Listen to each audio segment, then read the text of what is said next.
Li Kingdom. Suzhou City, the Su Mansion. Su Mianian sat in his room lowering his head to examine his own body. Whoa, I really transmigrated. Who would have thought that after transmigrating I'd actually become a prince? The thought of his princely status filled Su Mianian with excitement. No more 996, no more 007, no more fawning over an idiotic boss. Most importantly, my identity has changed. I went from an ordinary wage earner to the prince's own son in an instant. As the prince's son, there will surely be no lack of wealth and glory, nor beautiful women and fine wine. Awesome. Su Mianian felt wonderful and continued to look through the memories in his mind. Let me see what other key information there is.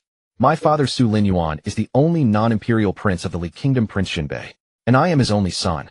Rock solid. I'm set. This manor is so huge that even 100 mu of land couldn't contain it. From now on it will all belong to me, Su Mianian. Su Mianian was so happy he could fly. He walked over to the bronze mirror in the room to look at himself. Whoa, in this life I'm actually a handsome man too. Even more solid. Su Mianian was very satisfied with his identity and appearance, and then he began to look into his cultivation. Cultivation. His eyes suddenly widened. How did my cultivation become completely ruined? If my cultivation is ruined, how can I cultivate and seek immortality? How can I fall in love with a beauty over time and stay with her forever? Su Mianian paced with his chin on his hand, then his eyes suddenly lit up. Wait, every transmigrator has a system and a golden finger. I must have one too. His smile gradually turned sly. System, come out now. Stop teasing me. Half an incense stick later, his call still received no response. No system. Su Mianian pondered.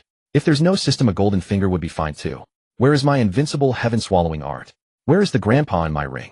Where is the icy beauty in my pagoda? Su Mianian was speechless. If he couldn't cultivate even after transmigrating, then what was the point of this rebirth? Send me back quickly, though I'll go back to 007 and become a seafood merchant. After complaining, Su Mianian turned his attention to how his cultivation had been crippled. At 10, I was at the peak of body tempering. At 12, I entered the Vajra stage. At 15, I stepped into chi manipulation. With such monstrous cultivation speed, how could my meridians have been damaged overnight and all my cultivation lost? A huge question mark hung in Su Mianian's mind. Could it be that heaven was jealous of a genius like him and had taken away his cultivation? No, that wasn't right. This world was too vast and geniuses far more powerful than him were everywhere. There was no reason for heaven to take only his cultivation. If his cultivation was not taken by heaven, then it must have been the work of men. Su Mianian's whole body trembled, and a sense of crisis rose in his heart. His father was the only non-imperial prince in the Li Kingdom, commanding 300,000 loyal iron cavalry. He himself was a cultivation genius and the only son. These conditions taken together made every one of them a thorn in the side of the Li royal family. Su Mianian's eyes narrowed as he recalled what the Li royal family had done after his cultivation was crippled. 2 years ago, my cultivation was crippled. Under the pretext of treating me, the royal family probed whether I was truly ruined, and after confirming it, they began making endless trouble for the Su family in the court. At the start of the year, at my capping ceremony, the royal family also sent 2 spiritual medicines, the golden jade marrow washing liquid and the 1,000-year dragon saliva incense. Humph. These 2 medicines can only be used by cultivators, yet they were sent specially to me. This is definitely a test before they make their move. Su Mianian's gaze turned icy. Since the Li royal family is going to make a move against me and my Su family, then if my cultivation can be restored, I will destroy you all. With that, his tone drooped. If it can't be restored, I'll just be an obedient prince writing poetry to stir hearts and teasing girls. Young prince, the prince sent me to call you to the Great Hall. He has something important to tell you. Su Mianian was still deep in thought when a fresh young maidservant ran into his field of vision. Su Mianian looked at the maidservant and his expression softened. Xiao Qing, it's only been a few days, but you've become even prettier. Hearing such praise, Xiao Qing's cheeks flushed. She lowered her head and said, Xiao Qing. Xiao Qing thanks the young prince for his compliment. Young prince, the prince. The prince really does have important business. Please go over now. Before Su Mianian entered cultivation, Xiao Qing had been his personal maidservant and knew his flirtatious, free-spirited nature. Even so, Xiao Qing did not forget the urgent matter. Su Mianian nodded. I know. Su Mianian nodded, then slowly withdrew his gaze from Xiao Qing, savoring the moment. Xiao Qing, just now seeing you reminded me of a poem. Do you know what poem it is? A poem. Xiao Qing thought for a moment, then shook her head. The young prince is so learned that I cannot guess which poem. Please tell me, young prince. Su Mianian smiled slightly, and without answering turned and walked out of the room. Seeing him leave, Xiao Qing murmured softly, the young prince always gets my hopes up, and then won't say what it is. So annoying. Before her voice faded, Su Mianian's voice came from outside. That poem is. A little lotus has just shown its pointed tip. Since you couldn't guess, you were punished to copy it 100 times. A little lotus has just shown its pointed tip. Xiao Qing frowned, not understanding what it meant. But soon remembering the look Su Mianian had just given her, she cried out in embarrassment, covered her hot cheeks with her hands, and stamped her foot. The young prince is teasing me again. The Great Hall. Wearing a purple-patterned python robe, Su Linyuan sat in the seat of honor. His face could not hide anxiety and exhaustion, and his eyes were bloodshot.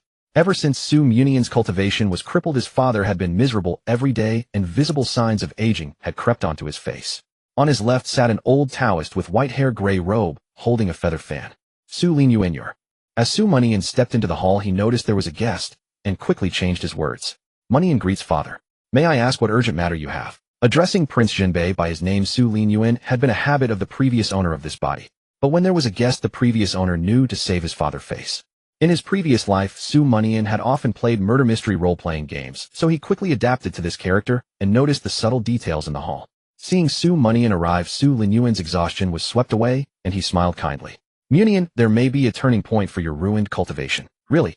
Su Mianian's eyes lit up with unconcealed excitement. Of course it's true. When has your father ever lied to you? Su Linyuan smiled and introduced the old Taoist beside him to Su Mianian. Mianian, this is Master Yunlei from Longhu Mountain. He has come down the mountain, this time specifically for the sake of your cultivation. Longhu Mountain. Su Mianian's mind turned, recalling its origin. Longhu Mountain was famous throughout the Li Kingdom for alchemy and Taoist cultivation. Its elixirs were known for curing every ailment and turning rotten things into miracles. But Longhu Mountain had kept its gates closed all year and never interfered in mortal affairs, let alone give out its elixirs. Even the Li Emperor had gone to Longhu Mountain 4 times for medicine, and each time, he returned disappointed. Understanding the weight of this, Su Mianian bowed to Master Yunlei. Young disciple Su Mianian greets Master Yunlei. Master Yunlei studied Su Mianian for a few moments, stroked his beard, and smiled. I long heard that the young prince had an outstanding appearance and refined bearing. Now I see he is indeed as fair as jade, a young master unrivaled in this world. Master Yunlei flatters me. My son is only a little more handsome than others. Su Mianian smiled politely and said nothing, while Su Linyuan made no effort to hide his delight. Whenever someone praised his son, he was elated. Where was the dignified reserve befitting a prince? Master Yunlei stood up with a smile, waved his feather fan, paced a few steps in the hall, and got straight to the point. I have come down the mountain, this time precisely for the young prince's cultivation. Our Longhu Mountain has a method that may allow the young prince to reforge his meridians and regain his cultivation. Master, please speak. Su Linyuan shot to his feet and cupped his fists toward Master Yunlei. If my son can return to the path of cultivation, whatever you want, I, Su Linyuan, will give it to you. Hearing that there was a chance to regain his cultivation, Su Mianian was deeply stirred and again cupped his fists to Master Yunlei. Master Yunlei waved his hand. Prince Su, you need not be so polite. My Longhu Mountain has no wish to interfere in the world's affairs. My coming down the mountain today is to repay a debt of gratitude owed to the Su family. He drew an ancient token engraved with thunder patterns from his sleeve. 20 years ago, when Longhu Mountain was besieged by an evil cult, it was Miss Yi who stood alone before the mountain and protected our gate. Before my senior sect brother passed away, he instructed me to give this token to the young prince. Before my senior sect brother passed away, he instructed me to present this token to the young prince. Miss Yi. Hearing these 3 words, Su Mianian and Su Linyuan both had expressions of deep emotion. This Miss Yi was none other than Su Mianian's deceased mother. Su Mianian took the token and clasped his fists, saying, Mianian, thanks Mount Longhu, and thanks Master Yunlei. Master Yunlei shook his head and said, Your Highness, it is too early to speak of thanks. This token is the sacred treasure of Longhu Mountain. Only those with great fortune can be reborn from nirvana through it. What does Master mean by this? Master Yunlei looked at the sky outside the window, his gaze profound. This token is both an opportunity and a crisis. Legend says it can summon heavenly thunder to temper the body. It is an object born alongside the heavenly tribulation. Under the heavenly thunder, there are only 2 outcomes: rebirth through nirvana or annihilation of body and Tao. Hearing this, both Su Mianian and Su Linyuan's expressions turned grave. This was a choice between life and death. Su Mianian pondered for a moment, then looked up and smiled. Father, I want to try. Su Linyuan was silent for a while, then smiled with relief. Good. At dusk, the young man in white rode a white horse, leaving the Su mansion and heading toward the Northern Dipper Great Forest. The Northern Dipper Great Forest, located in the south of the Li Kingdom, was the largest primeval forest in the northern 9 prefectures and the entire Li Kingdom. Master Yunlei had told him that in the Northern Dipper Great Forest, there was an abandoned sword tomb. That sword tomb had been struck by heavenly thunder for years, making it a natural lightning attractor. If he could not activate the token, waiting for the heavenly thunder to strike naturally was the backup plan Master Yunlei had prepared for him. At the gate of the Su mansion, Su Linyuan watched Su Mianian's departing figure and remained silent for a long time. Beside him a burly man with a dull expressionless face clasped his fists and said, "Godfather, His Highness the young prince told me 20 times just now not to follow and protect him secretly. Do you think I should follow His Highness? I worry he might be in danger." The speaker was named Li Chungang. Su Linyuan had many loyal followers, among which the 3 righteous sons, 9 guests, and 18 ministers were the most renowned. Li Chungang was one of Su Linyuan's 3 adopted sons, known throughout the Jianghu for his immense strength and fearless head-on confrontations. He worried that the royal family's minions might make a move against Su Mianian. Su Linyuan was somewhat surprised. "Mianian really told you 20 times?" "Yes, Godfather." Hearing this, Su Linyuan smiled and waved his hand. "Hurry and catch up. Right now he can't handle low-rank spirit beasts or those petty villains. If you don't go, he might just turn around and come back. Remember, don't intervene or show yourself unless he faces life and death crisis." "Yes." Li Chungang acknowledged, then shot out like an arrow and quickly disappeared into the distance. Late at night, the sound of hurried hoofbeats broke the tranquility of the northern Dipper Great Forest, startling flocks of birds and beasts. Su Mianian rode to the edge of the forest, and seeing the road ahead blocked by branches and leaves, jumped off the horse, gripped a steel knife, and continued walking deeper into the forest. By the cold moonlight, Su Mianian swung his blade to cut through the obstructing branches, advancing all the way. From the pitch-black surroundings, eerie sounds kept coming. Those were spirit beasts roaring. Behind the thickets, pairs of eyes glowing green silently followed the uninvited intruder with caution. To say Su Mianian was not afraid at all would be a lie. But with Li Chungang following, he surely wouldn't die.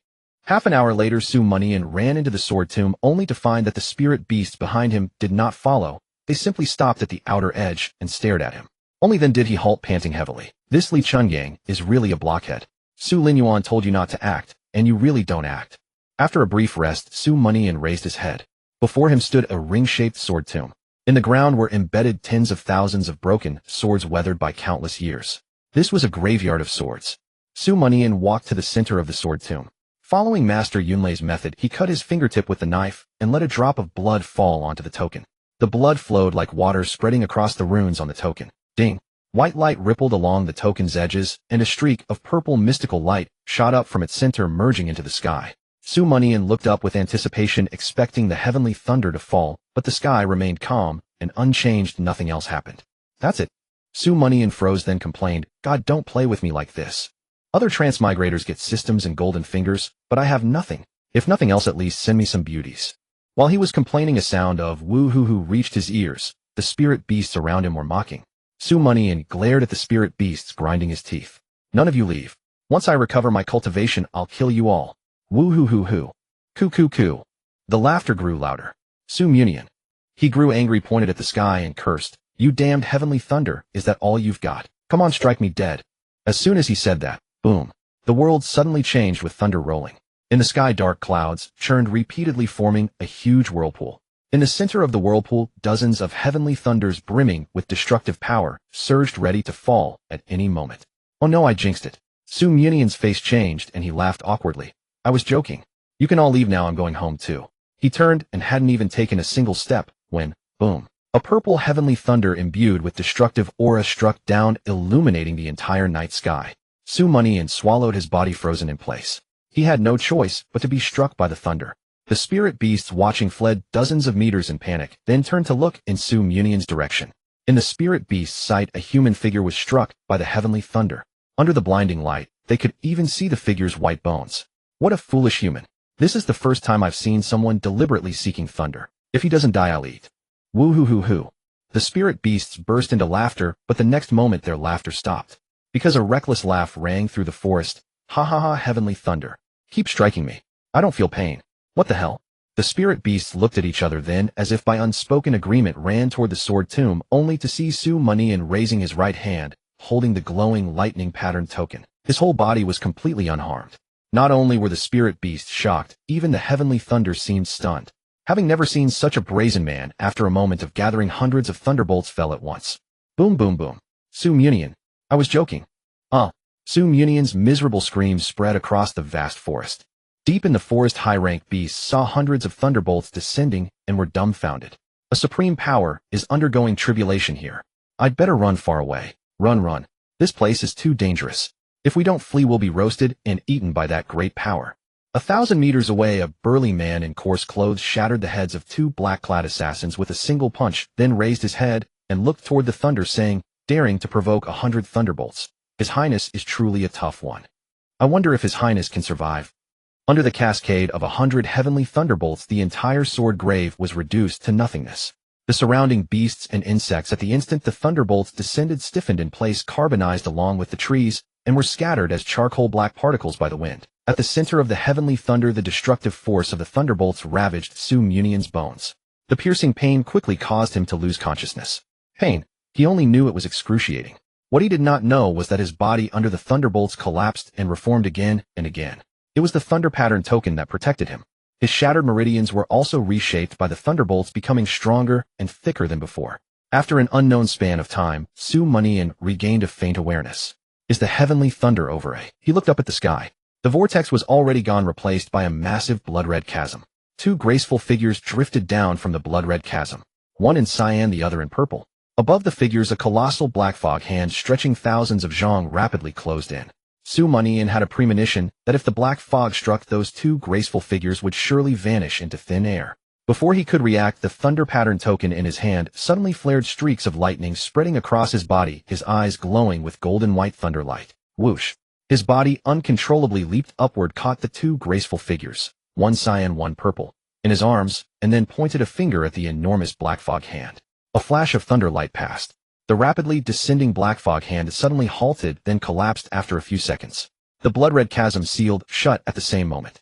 This is the Thunder Emperor token.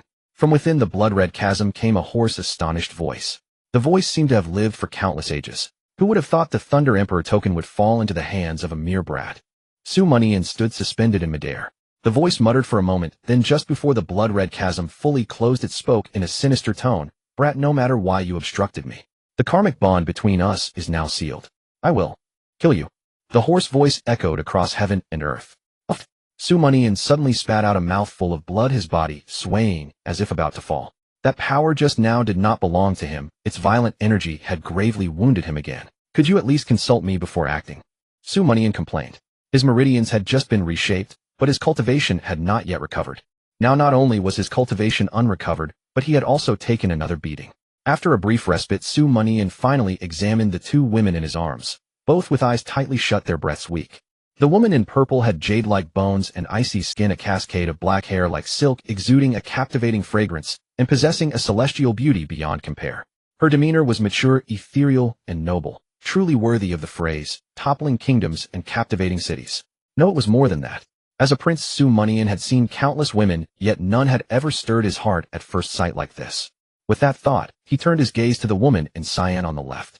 Her eyes were closed, her breath weak, and she appeared to be gravely injured. She bore a strong resemblance to the woman in purple, exquisitely beautiful, but with a more youthful temperament. Suddenly holding two great beauties. Was this a huge gain or a huge loss for me? Su Mianian sighed inwardly.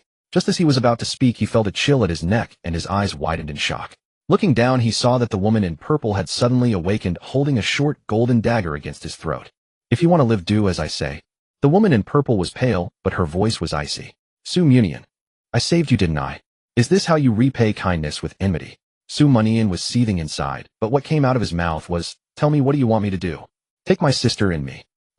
Before she could finish, her proud chest suddenly heaved violently, and a ball of baleful fire shot out from her rosy lips, flying straight towards Su Mianian. The baleful fire was too fast. Su Mianian had no time to react before it entered his mouth. Su Mianian, miss, what have you done to me? He spoke instinctively, but saw the woman in purple biting her lips, her brows tightly furrowed, her beautiful face twisted in pain. Her body also rapidly heated up, becoming flushed. Is she drugged? No, that baleful fire is poisonous. Su Mianian's expression changed as he sensed something was wrong. After the heavenly thunder had tempered his body, his clothes had been completely destroyed, leaving only a small undergarment to cover him. Now between him and the woman in purple, there was only a thin layer of fabric. Her body heat radiated continuously, making him unbearably hot. Don't touch me. The woman in purple glanced at Su Mianian's solid muscular chest and let out a soft moan. Her eyes were already glazed, her half-parted red lips exuding an alluring fragrance. Su Mianian gave a bitter smile. Is it something I can just choose not to do? I'm poisoned too, and it's all your fault. A painful roar escaped Su Mianian's throat. His eyes turned bloodshot, his whole body burned, his blood surged, and his breathing became heavy. The baleful fire had taken hold. Don't touch me. If you dare, I will kill you. The woman in purple used the last of her strength to threaten him. But Su Mianian could no longer hear her. He had already lost consciousness, leaving only his body's primal instincts. At that moment, the Thunder Emperor token flashed again, forming a brilliant light sphere that enveloped Su Mianian and the two women, then tore through the sky. Inside a cave, the campfire flickered, casting shadows on the stone walls. Not far from the firelight were two figures. "Let me go, or I'll kill you." "Fine." Su Mianian, half-conscious, stood up. "You wouldn't want anything to happen to her, would you?" Don't go near her. She's my sister." The woman in purple furrowed her delicate brows and pulled Su Mianian back. Soon tears welled in her eyes, her brows relaxed, then tightened again as she shyly turned her head away. On the stone wall, the firelight danced softly. The two once again lost consciousness. Gradually, the baleful fire within Su Mianian was suppressed. His injuries healed completely, and his cultivation even showed signs of recovery during the process. 1 hour. Peak of the body refining realm. 2 hours. Peak of the Vajra realm. 5 hours. His cultivation broke through to the early stage of the sky soaring realm. The Thunder Emperor token transformed into two beams of lightning. One entered his brow, the other flew toward his right hand, forming a ring with purple thunder patterns engraved on it. A cultivation art appeared in his mind, named the Skyward Thunder God Art. 1 day and 1 night. The purple-robed woman slowly opened her eyes, and upon seeing a fresh set of clothing placed beside her, abruptly lifted her head. In her field of vision stood Su Mianian in pure white robes, his back turned to her. His posture was upright, his bearing elegant and carefree. At his left waist hung a blade, and a sword radiating the chivalric spirit of youth. Not far from her, her younger sister sat with eyes tightly closed, having somehow shifted into a cross-legged position as if tending to her injuries. "Put on your clothes first, then we shall speak." Su Mianian spoke. The purple-robed woman's expression flickered with complexity. After a long silence, she finally uttered, "I will kill you." Su Mianian recalled that trace of crimson, sighing softly. "Kill, then kill if you wish. Your blade, I have placed it beneath your clothing." The purple-robed woman picked up her garments, confirmed the golden blade was intact, swiftly dressed, then thrust the weapon towards Su Mianian. Her gaze was glacial, as if facing a mortal foe. Su Mianian turned around, offering no evasion. "SSHHH." His robes tore asunder, fragments fluttering through the air. "Why did you not dodge?" The purple-robed woman withdrew her blade, jaw clenched tight. She had held back.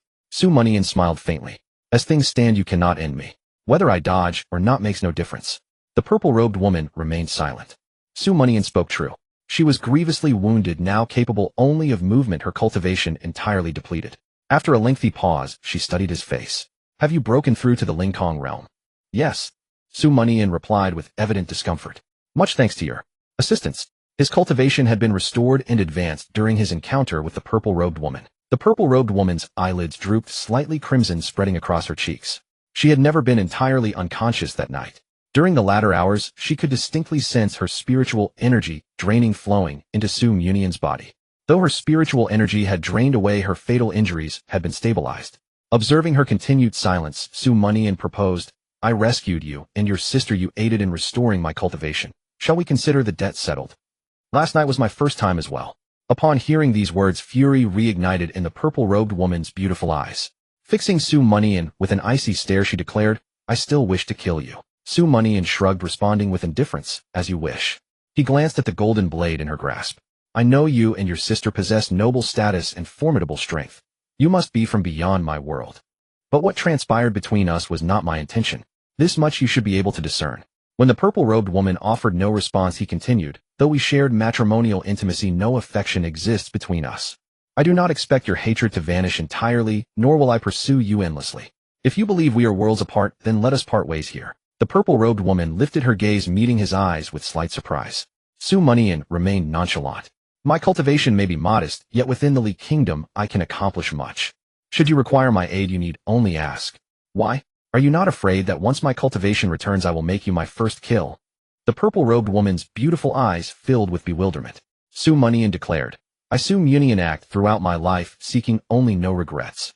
Kill me if you wish." The purple-robed woman remained silent for a long moment before speaking. "I want 30 spirit stones. I only have lower-grade ones." Su Mianian retrieved 30 spirit stones from his spatial ring and tossed them forward. The purple-robed woman accepted the stones. "I want 100 more." She added immediately, "For my sister, her injuries are worse than mine." Su Mianian glanced at the green-robed maiden seated in meditation, then produced another 100 lower-grade spirit stones.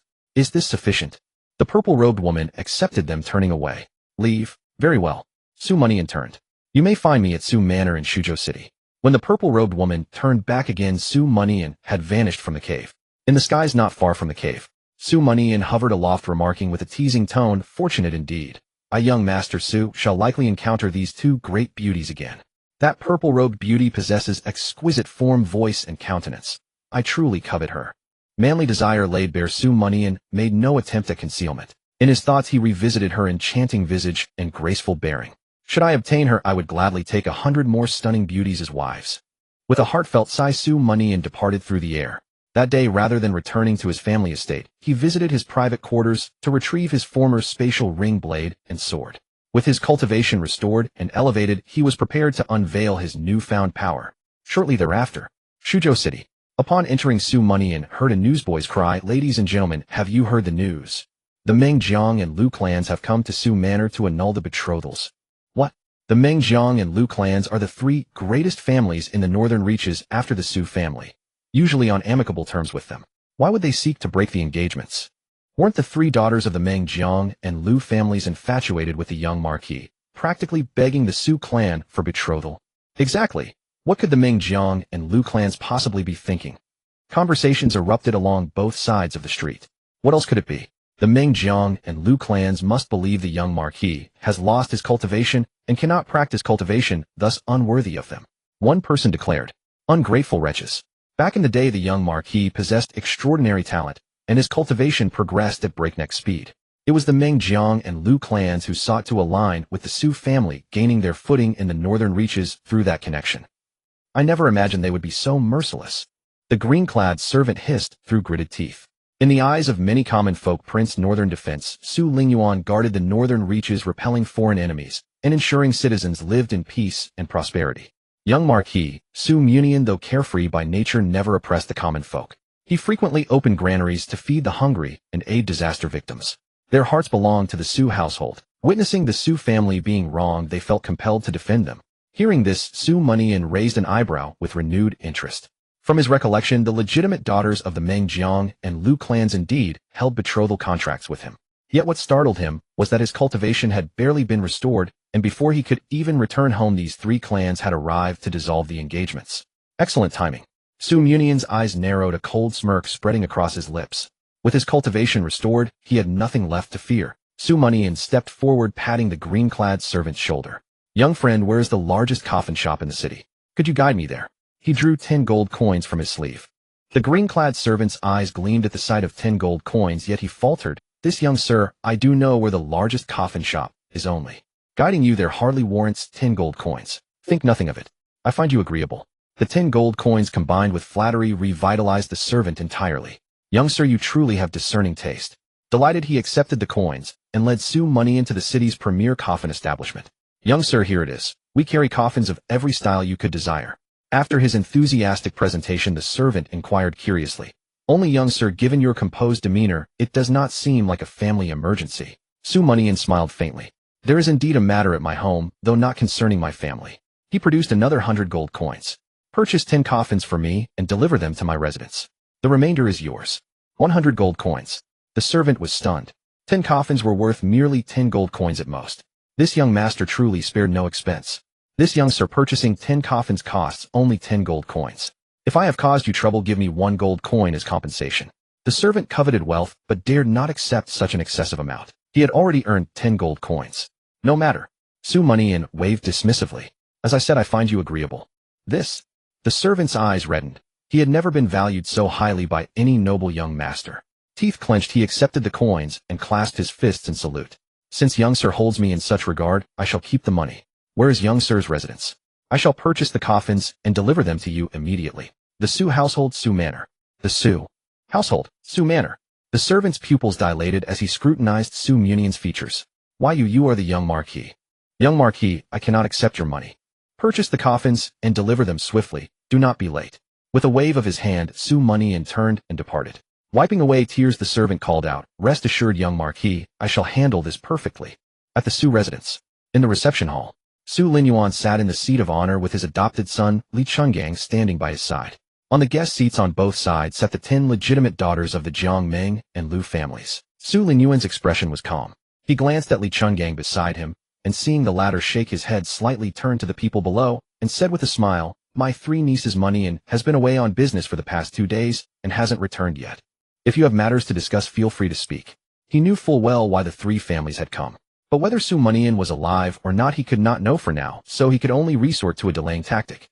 I pray that Mianian is still alive, Su Linyuan sighed inwardly. 100 heavenly thunderbolts. It sounded too terrifying. Meng Qiu, Jiang Mingxue, and Lu Ri and Rose exchanged glances, then cupped their fists to Su Linyuan and said in unison, Uncle Su, we three have come to discuss a matter with the Su family. But we don't know how to broach the subject. They didn't believe that Su Mianian, that useless man, was absent. He must be hiding out of shame. Oh, what matter? Su Linyuan's tone was surprised, yet his smile remained. Speak your minds freely. The three women exchanged another glance before saying, Uncle Su, we have come to break off our engagements with the Su family. Break off the engagement with the Su family. Those 6 words echoed throughout the hall. Su Linyuan's face instantly turned cold and his voice sharpened. Why? No matter how prepared one was, being jilted was an unacceptable humiliation. Meng Qiu gritted her teeth, glanced at the 7 elders behind her, then stepped forward and said, Uncle Su, 5 years ago, it was I who admired His Highness the Prince, so I begged my father to arrange the betrothal with His Highness. Now that His Highness has lost his cultivation and become a cripple, I and he are no longer on the same path. Jiang Mingxue and Lu Ruyan also stepped forward and said, Uncle Su, we share the same sentiment. If the engagements are dissolved, we will offer compensation to the Su family and His Highness. Compensation? Ha ha ha ha. Su Linyuan laughed in fury. Do you think I, Su Linyuan, care about compensation from your 3 families? My son Su Mianian is merely temporarily unable to cultivate. On what grounds do you deny him for life? He narrowed his eyes, the wrinkles at their corners trembling, and said, You are only at the initial stage of Qi control realm. Your talent is tens of thousands of leagues behind Mianian's, yet you dare mock him. At this moment, Su Linyuan's domineering aura pressed down on Meng Jiang and Lu, overwhelming them. Meng Qiu took a deep breath and said, Uncle Su. Don't call me uncle. Su Linyuan cut her off. Meng Qiu was silent for a moment before saying, His Highness is now a mortal with at most 100 years to live. If we marry him, what will become of us after a century? The greatest difference between cultivators and mortals was lifespan. A cultivator who reached the diamond realm could live at least 150 years, while those at Qi control realm could live up to 200. Meng Qiu and the other 2 women were only 20 years old, and reaching the soaring sky realm was only a matter of time, which would double their lifespans. Su Linyuan laughed again, mocking the 3 women for their mercenary nature. It was you who begged to be betrothed to my son Mianian, and now you go back on your word. How ridiculous. However, if you want to break off an engagement with the Su family, the 3 of you alone are not enough. Su Linyuan, are we 7 not people? An elder behind the 3 women shouted angrily. Su Linyuan sneered, his gaze passing over the women to the 7 elders behind them, all at soaring sky realm. The 7 elders wore different robes, but Su Linyuan knew their identities. These 7 came from 3 sects within the Li country: the Madblade sect, the Plum Blossom Temple, and the 4 Seasons Forget Immortal sect. If your sect masters were here, I might show them some respect. But the 7 of you, what are you? Upon hearing this, the elder furious pointed at Su Linyuan and cursed, Su Linyuan, you have some nerve. As powerful as you, the northern pacifying king, may be, do you dare to offend our 3 sects? You know full well your situation in Li country. If you ask me, there's no need for you to be stubborn. The engagement is broken, that's that. What's the point of forcing it? If the 3 young ladies' cultivation advances by leaps and bounds in the future, how will your worthless son feel? Bang! Su Linyuan stood up and smashed his seat with a palm strike. My son Su Linyuan's son is not for you to gossip about. The elder was forced back several steps by Su Linyuan's aura, veins bulging on his face. Su Linyuan, why not call Su Mianian out to fight any one of these young ladies? If he wins, the engagement stays. How about that? Clap, clap, clap. All right, fine, I'll do as you say. I'll fight them. A young man's voice came from outside the door. Everyone turned to look. A youth in white robes, hands behind his back, strode leisurely into the hall, his robes and hair flowing. Su Mianian, Meng Qiu, and the other 2 women were stunned. They thought Su Mianian wouldn't dare show his face. Su Mianian swept his gaze over the group, a smirk curling at the corner of his mouth. Fighting is fine, but I have one condition. A condition? A cripple like you dares to make conditions. The elder who had spoken earlier sneered. Su Mianian's expression was calm. Although we are engaged, since you have no regard for past ties, let's settle it by life and death. Do you dare? Settle it by life and death. Meng Qiu and the other 2 women's faces changed, and they frowned. On what grounds did Su Mianian say such a thing? They were all experts at the Qi control realm. What scared? Su Mianian let out a scornful laugh, his tone turning exceptionally sharp.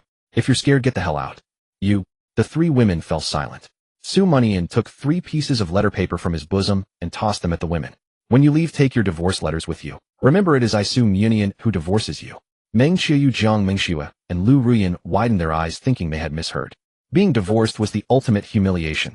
Meng Qiuyu clenched her teeth in fury. Su Mianian, say that again. You divorced us. Do you really think we dare not kill you? Su Mianian's gaze was icy, and he enunciated each word. Listen carefully, I am divorcing you. As for killing me, you don't have the ability. Su Mianian walked up to Meng Qiuyu and said mockingly, do you think I was hiding out of fear just now? No, I want to buy coffins for you. With that, he slowly stepped back, pointing at the coffins being carried in from outside. 10 coffins, one for each of you. 10 coffins. Meng Qiuyu and the others were stunned, instinctively looking outside to see 10 brand new coffins placed in the outer courtyard. Their faces instantly darkened. Several of them burned with rage, their teeth grinding audibly. Meng Qiuyu turned to Su Mianian, her eyes as cold as frost. Su Mianian, you are now but a cripple. Have you thought it through? Of course. With Su Mianian's affirmative answer, she turned to Su Linyuan, awaiting his stance. Su Linyuan's attitude was crucial. He laughed heartily, his eyes bright. Since Mianian proposed settling this with life and death, I as his father have no objections. If you beat him to death, I, Su Linyuan, will let you leave in peace. But if he kills you, you shall have no complaints. In Su Linyuan's eyes, Su Mianian's safe return meant he had already resumed his cultivation path. Though he didn't know why his son hid his cultivation, the fact that he dared to stake life and death proved his power had only grown. So what did Su Linyuan have to fear? At worst, he would intervene if things went wrong. Saying was one thing, doing another. Su Mianian was his only son. Oomph. The gray-robed elder snorted coldly, flicking his sleeve. Su Linyuan, those are your words. Just don't try to stop us, or we won't stand idly by. As for killing our sect elders, consider it your son's youthful arrogance. Su Linyuan said calmly, so be it.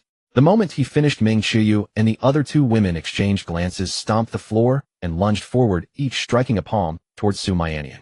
They were all Qi control realm experts, and with the protection of their sect elders, they feared no serious consequences from killing Su Mianian. Today's broken engagement was not just their wish. Su Mianian's desire for death actually suited them. Su Mianian neither dodged nor avoided throwing a punch at the foremost Meng Qiuyu. Spiritual energy surged in his fist. A dull thud rang out as Meng Qiuyu flew backward, her body arched, blood gushing from her mouth as her qi churned. Her face filled with shock, she cried out, "You, has your cultivation recovered?" In her sight, Su Mianian ignored her, instead reaching forward. His left fist sent Jiang Mingxue flying while his right hand clamped down, seizing Lu Ruyan by the neck. His movements were as fluid as a swimming dragon. Everyone present was stunned. You have recovered your cultivation. The 7 sect elders' faces stiffened, their lips twitching. They had been played. The word ugly could no longer describe their expressions. At that moment, Lu Ruyan, choked by Su Mianian, pleaded with desperate eyes, struggling to speak. Mianian, don't kill me. I still like. Su Mianian tightened his grip, making her struggle like a suffocating rabbit, and sneered. If you liked me, you wouldn't be here to break the engagement today. A crack rang out. Su Mianian snapped Lu Ruyan's neck and tossed her to the ground. The entire reception hall fell into a deathly silence. Meng Qiuyu and Jiang Mingxue's faces showed undisguised terror. They regretted it. But regret was now useless. Su Mianian moved, taking 2 steps to stand before Jiang Mingxue, who was kneeling on the ground. Her heart racing, she scrambled backward and screamed, "Elders, save me. Su Mianian, you cannot kill her. Spare where you can. Do you want to make enemies of our Plum Blossom Monastery?" An elder of the monastery roared. Having just failed to react in time when Lu Ruyan was killed, the elder from the 4 Seasons Forget Immortal sect now seized the chance to speak in opposition. Su Mianian laughed coldly. "Spare where you can indeed. When you broke the engagement, did you consider my feelings? My father's feelings?" He pointed a finger at the Plum Blossom Monastery elder. "This is the Su manor. You have no right to speak. Remember your promise." "You..." The Plum Blossom Monastery elder, choked with rage, turned crimson. He glanced at Su Linyuan, whose eyes were like knives, then sharply flicked his sleeve and fell silent. Su Mianian approached Jiang Mingxue and placed a finger to his lips. "Show. Don't speak. I'll spare your corpse." With that, he pressed a finger to Jiang Mingxue's brow, snuffing out her life. Seeing this, Meng Qiuyu turned and fled toward the door. She didn't want to die. But as she reached the outer courtyard, Su Mianian's voice echoed behind her. "Meng Qiuyu, you cannot escape." "Mianian, I concede. Please spare me." Meng Qiuyu cried without looking back. "If you don't kill me, I'll be your slave. I have a voluptuous figure and have recently learned many bedchamber arts from ancient texts." "Really? Of course it's true." Her tone was sincere, but her eyes turned vicious. She sought only a moment of his distraction. She drew a blade, spun around her red skirt, billowing, blocking Su Mianian's view, and slashed down. Did it work? Her expression first flashed with excitement, then quickly turned grim. Her sword broke. A dark gold long blade pressed against her neck, severing a few strands of her hair. "Don't kill me. The broken engagement was not my will. It was the second. Meng Qiuyu suddenly clutched her neck and collapsed. A thin wound on her jade-like neck oozed blood. Su Mianian sheathed his blade and walked back toward the reception hall. The elders of the Mad Blade sect, Plum Blossom Monastery, and Four Seasons Forget Immortal sect were ashen-faced. They had never imagined Su Mianian would dispatch their disciples as easily as chopping vegetables. The Plum Blossom Monastery elder roared, "Su Linyin, your Su family has quite the nerve killing core disciples of 3 sects. Then prepare to bear the wrath of all 3 sects." Su Linyuan smiled wordlessly, his gaze fixed on Su Mianian returning from outside. Su Linyuan feared no threats. He only wanted to see his son's stance. After all, there were still 7 empty coffins outside. Seeing Su Linyuan's silent smile, the Plum Blossom Monastery elder's forehead veins bulged. He turned to Su Mianian and cursed, "And you? Don't think that just because you've recovered you can do as you please. Your Su family has many enemies in the Li Kingdom, and the royal family regards you as a thorn in their side. You'll soon be weeping." Su Mianian sneered without a word, then slammed the door shut. The Plum Blossom Monastery elder was alarmed. "What are you doing? We 7 are all sect elders." "What am I doing?" Su Mianian sneered. "I am closing the door to beat the dogs." "How dare you? Do you know what it means to kill us? Are you going to declare war on our 3 sects?" Another elder spoke, unable to tolerate Su Mianian's arrogant demeanor any longer. Su Mianian did not respond. With a clang, he brandished his black gold long blade and charged at the 7 elders, no matter their background or status. At this moment there was only one word: fight. The 7 elders' expressions changed drastically. They hastily drew their weapons and engaged Su Mianian in battle. What they feared was not Su Mianian, but the northern pacifying king, Su Linyuan. As long as they killed Su Mianian, they could escape into the sky. In their eyes, no matter how strong Su Mianian was, he could never be their match. His cultivation was at most the peak of the chi control realm. They couldn't believe there existed an 18-year-old in the sky-soaring realm. Die! The cold gleam of blades and swords reflected on Su Mianian's face, causing him to lower his eyelids slightly. But the next moment a cold smile curled at the corner of his lips. He stepped back half a pace with his right foot and swept his blade upward, meeting the weapons of the 7 head-on. His entire body surged with spiritual energy. Boom! The air exploded instantly. Su Mianian retreated dozens of meters, only steadying himself when his right foot landed on the doorstep. The 7 elders also retreated a considerable distance before coming to a halt. "How is this possible?" the elder from Plum Blossom Temple exclaimed in shock. An 18-year-old youth single-handedly holding off 7 sky-soaring realm cultivators. Was he even human? Could you be in the Kaiyuan realm? How is that possible? How can there be an 18-year-old in the Kaiyuan realm? An elder spoke only to quickly dismiss his own thought. An 18-year-old in the Kaiyuan realm. Impossible, absolutely impossible. He was at most at the peak of the chi control realm, merely using special techniques and cultivation methods. As the group's faces darkened, Li Chuangong behind them stomped the floor, shattering it, and sending a few stones flying, then shot out at incredible speed. Bang! The elder who had spoken was pierced through the chest by Li Chuangong's fist and died instantly. Peak of the sky-soaring realm. The remaining 6 elders' pupils contracted sharply at the sight. The fear of death crept into their hearts like a black widow. The Su family had never intended to let them leave alive. At that moment, an experienced elder said, "Don't engage in a prolonged battle. Let's scatter and each flee for our lives. We've already burned bridges with the Su family. We can declare war later." The other elders nodded in agreement. "Good, let's do that." They exchanged glances and then fled in all directions. As long as Su Linyuan didn't intervene, they were sure they could escape, because they were in the sky-soaring realm. A faint smile tugged at Su Mianian's lips. He said to Li Chuangong, "Li Chuangong, you chase 3, I'll chase 3. Any problem?" "No problem." Li Chuangong nodded, then leaped up from the spot and gave chase to the 3 elders on the left. The 3 elders on the left turned pale when they saw Li Chuangong pursuing them. Li Chuangong possessed immense strength. Dealing with the 3 of them was no challenge at all. On the other side, the 3 elders breathed a sigh of relief. How could Su Mianian alone stop them? Besides, could he even fly? "Aren't you celebrating too early?" Su Mianian's voice suddenly rang out, startling the 3 elders. They looked up to see Su Mianian suspended in midair, somehow appearing before them. The black gold long blade in his hand gleamed with cold light. You're actually in the sky-soaring realm. Your cultivation was wasted for 2 years. How can you be in the sky-soaring realm?" The 3 elders staggered back in shock, their faces filled with disbelief. This white-robed youth had first instant killed 3 chi control realm cultivators, then single-handedly withstood the attacks of 7 sky-soaring realm cultivators, and now he could even fly. 18 years old, sky-soaring realm. This was ridiculously absurd. Su Mianian grinned. "Hard to believe, isn't it? But it doesn't matter. Now I'm going to send you to meet the king of hell." As his words fell, Su Mianian's figure flashed forward, and the black gold long blade trailed after images. In midair, the fierce clash of metal resounded as weapons crossed. After a few breaths, Su Mianian landed and sheathed his blade. The three elders hung motionless in the air, their bodies gradually shattering as they perished. On the other side, Li Chuangong, his hands covered in blood, had also dispatched the three elders. Good, very good. Su Linyuan, standing at the head seat, laughed heartily, deeply satisfied with this scene. Mianian, not only have you recovered your cultivation, but you've also made great progress. Your father is very pleased. Whatever you want from the Su family's treasury, your father will give it to you. Chuangong, you've done well too. In just over 30 years, you've reached the peak of the sky-soaring realm. Whatever you desire, just ask your adoptive father. Su Mianian's mouth twitched slightly, and he shook his head. Su Linyuan always loved to boast and speak such empty words, as if he couldn't enter the Su family treasury without his father's permission. Li Chuangong, on the other hand, was different. He cupped his fists and said with a simple smile, Chungang thanks you for your praise, father. In his heart, as long as he could follow Su Linyuan, nothing else mattered. Su Linyuan looked at the two and said with a smile, Mianian's cultivation has recovered, and we've thoroughly slapped the faces of the Meng Jiang and Lu families, as well as the Mad Blade sect, Plum Blossom Temple, and the Four Seasons Forgetful Immortal sect. This is a momentous joy. Our Su family must celebrate grandly. He called out to the door. Pass down the order. The Su family will host a 3-day banquet inviting all the heroes of the northern frontier to share in our joy. After giving the order, he looked at Su Mianian and the other. Tonight you two will join me for a drink.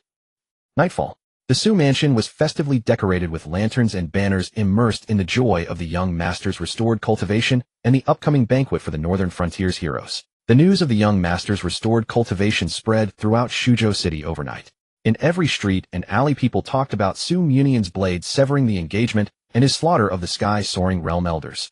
At the largest tavern in the north of the city, Wanghua Tower, a stunningly beautiful woman entered wearing a black cloth robe with a purple lining and a pink veil covering her face. Even though she had deliberately concealed her features and figure, she could not hide an iota of her ethereal beauty. Her appearance immediately drew the gazes of countless men in the tavern, causing them to pause their discussion about the young master Su Mianian, as if missing this moment meant losing the only chance in the world to behold such a beauty. Even the tavern's female innkeeper was captivated by her beauty, momentarily lost in thought. The stunning beauty lowered her eyelids, ignoring the stares, and said to the innkeeper, I'd like to book the best room. The innkeeper was stunned for a long time until a young maid nudged her, snapping her back to reality. She smiled and said, Certainly, ma'am. How many guests? Just one. Very well, I'll arrange it right away. Please follow me. The innkeeper beamed and gestured for her to follow. The stunning beauty followed the innkeeper upstairs. As her figure faded from view, the guests on the first floor reluctantly turned back to their conversations. Before long, the stunning beauty followed the innkeeper to the top floor of Wanghua Tower, the 9th floor. The innkeeper opened the 2 windows in the room and said with a smile, Ma'am, this floor has only this room. The windows offer an excellent view. You can see nearly half of Shuzhou City. As the proprietor of the largest tavern in the northern city, the innkeeper had keen insight. A woman of such breathtaking beauty must have an extraordinary background. She dared not be negligent. Understood. The stunning beauty nodded and walked to the window, asking, Where is the Su mansion? The innkeeper's eyes lit up. This guest was indeed of great importance. She walked to the window, pointed to the brightly lit mansion in the center of the city, and said, Ma'am, that mansion adorned with lanterns is the Su residence. At this she grew curious and probed. Ma'am, are you looking for? The stunning beauty interrupted her. You may leave. Yes. The innkeeper nodded repeatedly and withdrew. The stunning beauty stood by the window, staring at the Su mansion for a long time before returning to sit on the edge of the bed. She removed her black robe and unveiled her face, revealing a fairy-like visage of exquisite beauty. But at this moment her cheeks were flushed, her brows tightly knitted, and beads of fragrant sweat dotted her delicate nose. Damn that cursed fire. A soft moan escaped her throat. She gritted her teeth, rose, and extinguished the lamp. At the Su residence, Su Mianian and Li Chungang had been drinking with Su Linyuan for several hours.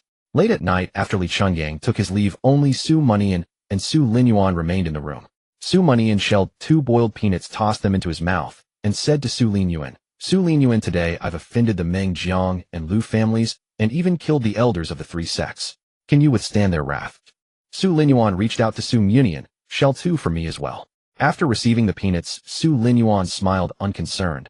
What's there to fear? If I couldn't bear it, you wouldn't have been able to cultivate for these 2 years, and your father would have collapsed long ago. His smile concealed a domineering aura that looked down upon the world.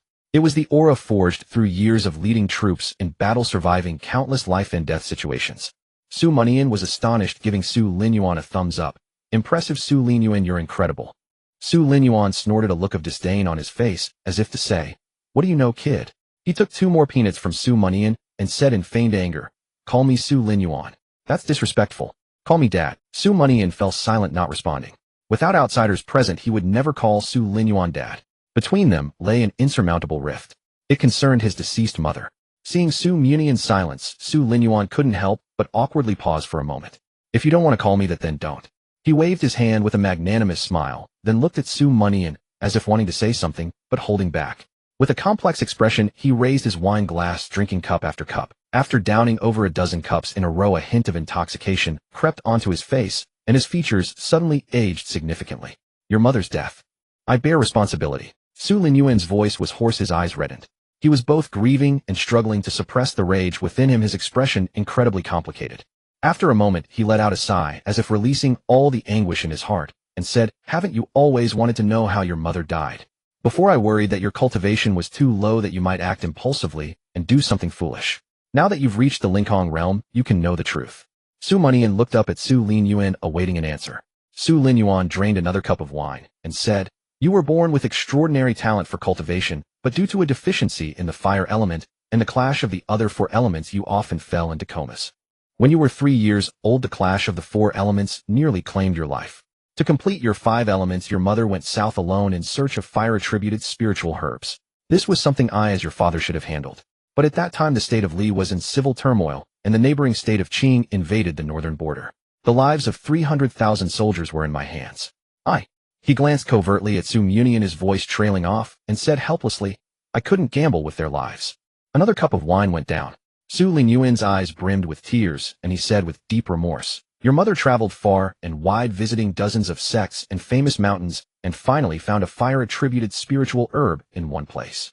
She should have returned to the northern border after obtaining the herb, but instead she went to another place and never came back. Su Linyuan exhaled heavily. It was during her search for the herb that she helped Longhu Mountain repel an evil cult's attack and forge ties with them.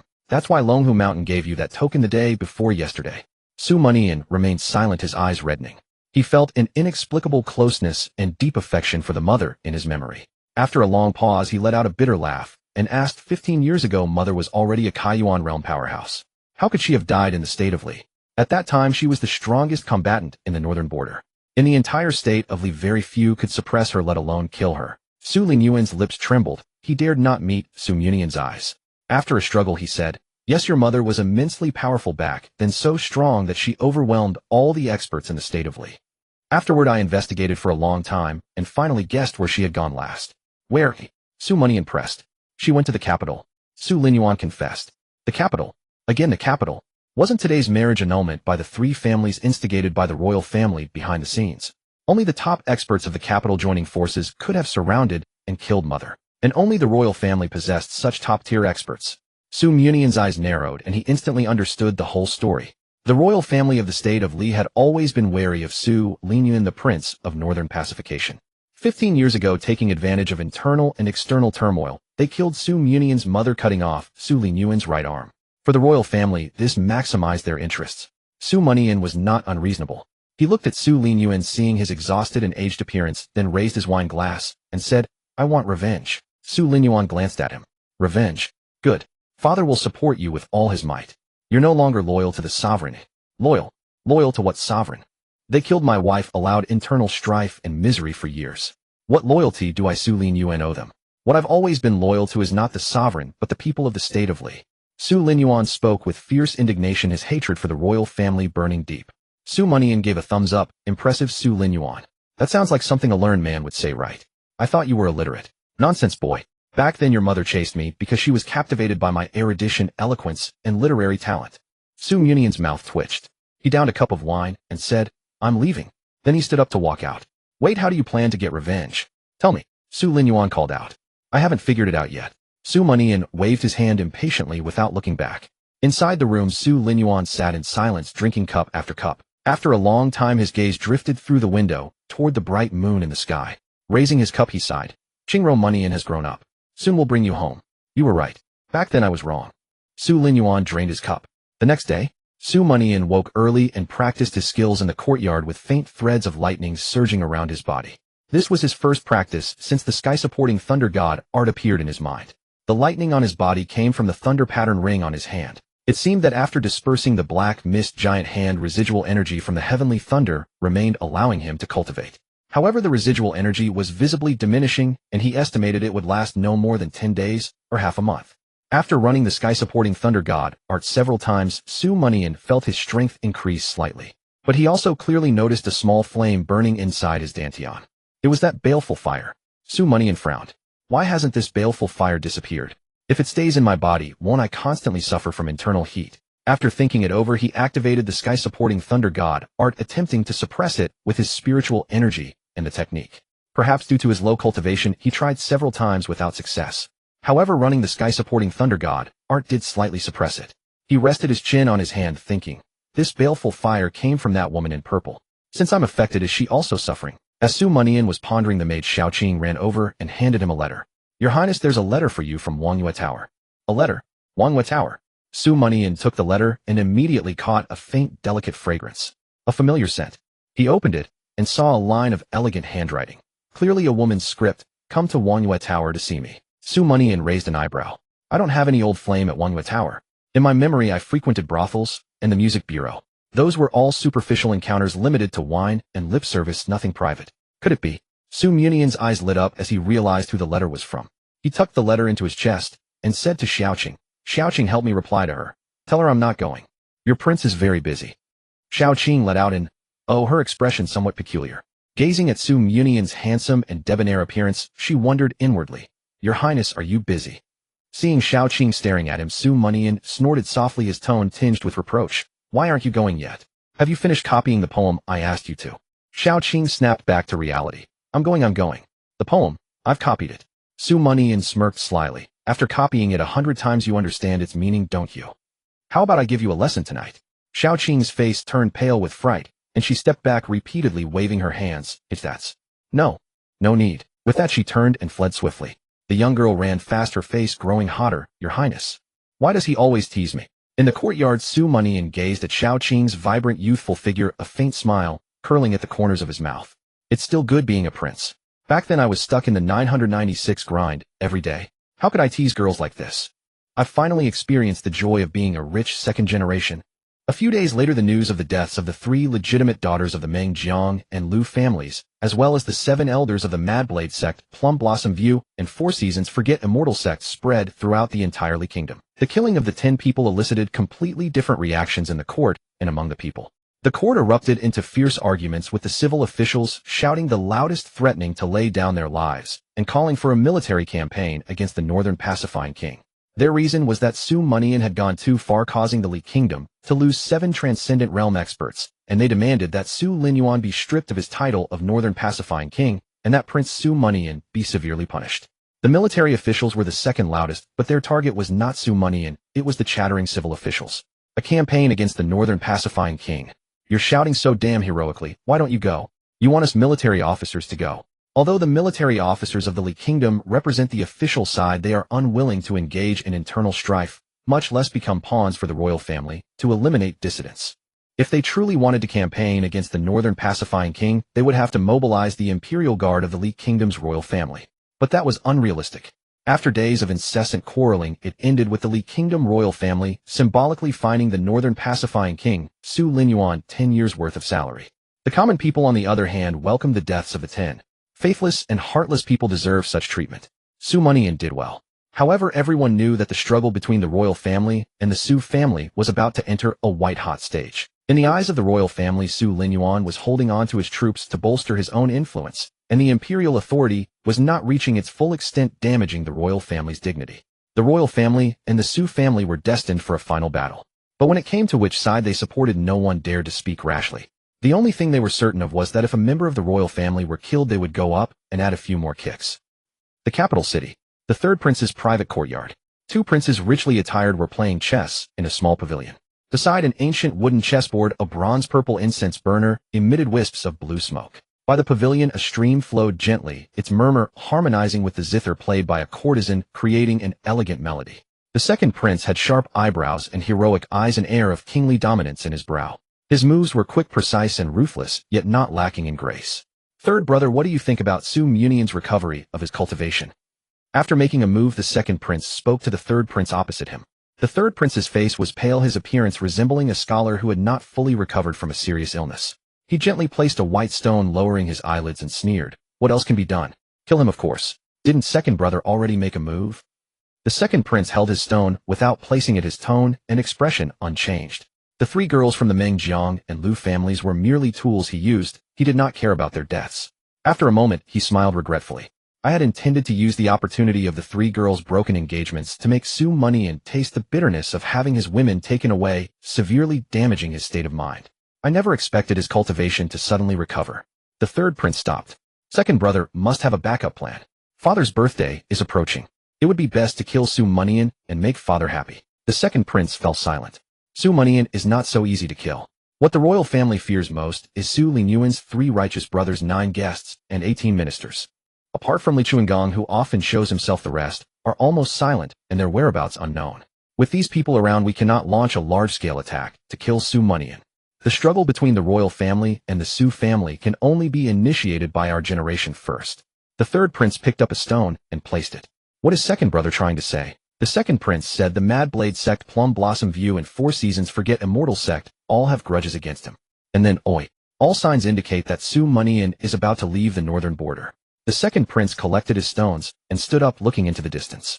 I want to borrow something from you. The third prince nodded repeatedly. Borrow whatever second brother wants. But isn't second brother overthinking? Su Mianian is just a minor prince. What ripples can he stir?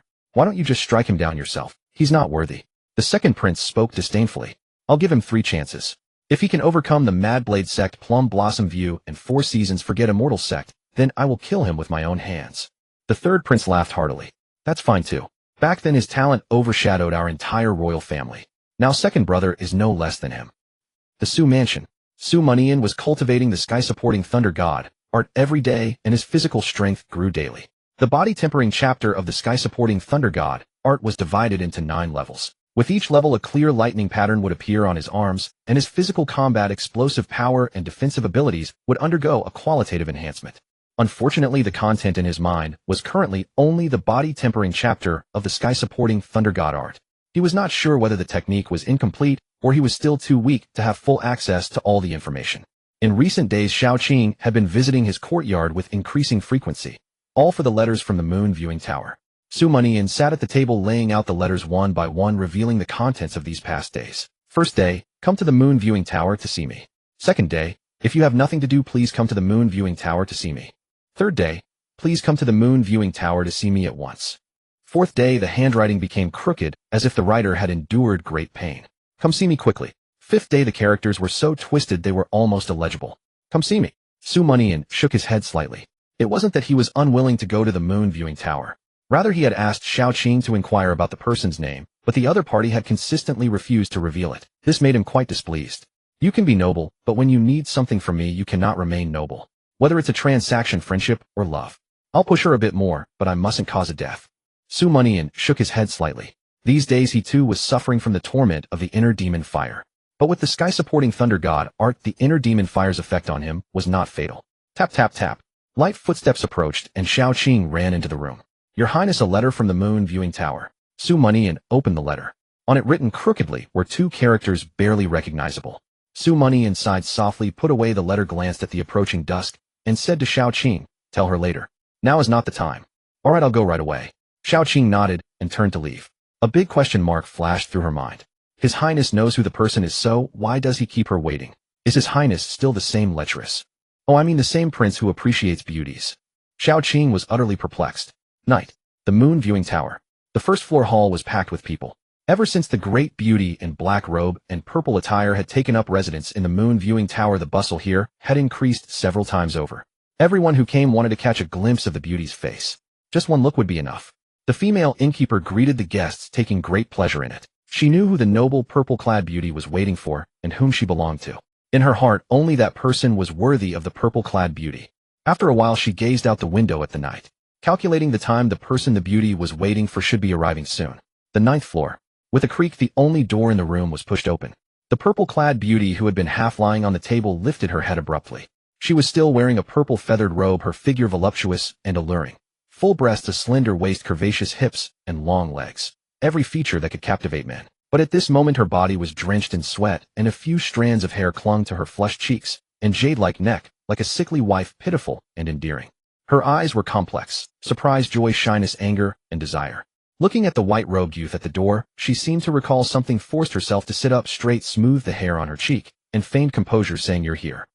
Su Mianian nodded, and sat opposite the purple-clad beauty, smiling. "You seem rather unwelcoming." Seeing the purple-clad beauty feigning coldness and sitting upright with dignity, Su Mianian directed most of his gaze at her chest. He wasn't in a hurry, but he was worried whether the table before him could bear that weight.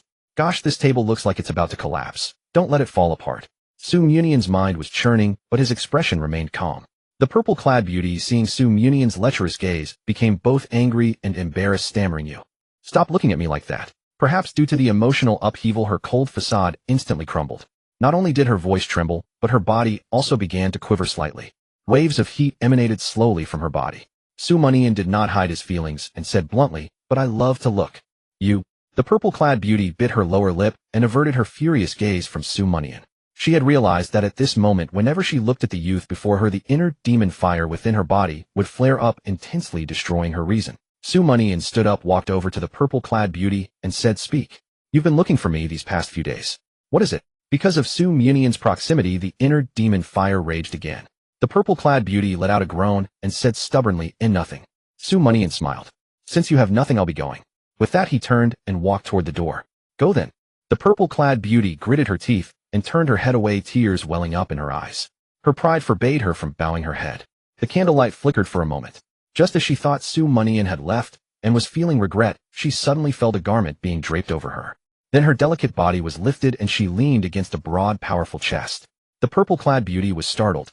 Looking up, she saw the white-robed youth smiling at her with a roguish charm, his face handsome. "Didn't you leave?" The purple-clad beauty lowered her head, her face flushed. "If I had truly left, you would have died." "None of your business." Su Mianian let out a soft laugh. "Still so talkative. I think you'd better save your strength for later." Hearing this, the purple-clad beauty was overcome with shame and anger, pressing herself against Su Mianian's chest. But she soon felt it was improper, lifted her head, thought for a moment, then suddenly pulled open Su Mianian's clothes and bit down on his solid chest. Burning with desire, she could no longer control herself. Su Mianian felt the pain, but laughed heartily, holding the beauty in his arms and soaring into the air. The guests at the moon viewing tower, hearing the laughter coming from midair, all rushed out. Under the bright moonlight, it was the spirited white-robed youth carrying the voluptuous beauty in his arms, disappearing into the distance. White robe and black attire. A brilliant scholar and a beautiful lady. Late at night, in Su Mianian's private compound. Why not at the Wangyue Tower? The tower collapsed, and I still have to pay for the damages. Shameless. Tell me, what is your name? I won't tell you. The room fell silent for a moment. Will you speak or not? My name is Wu Qingwe.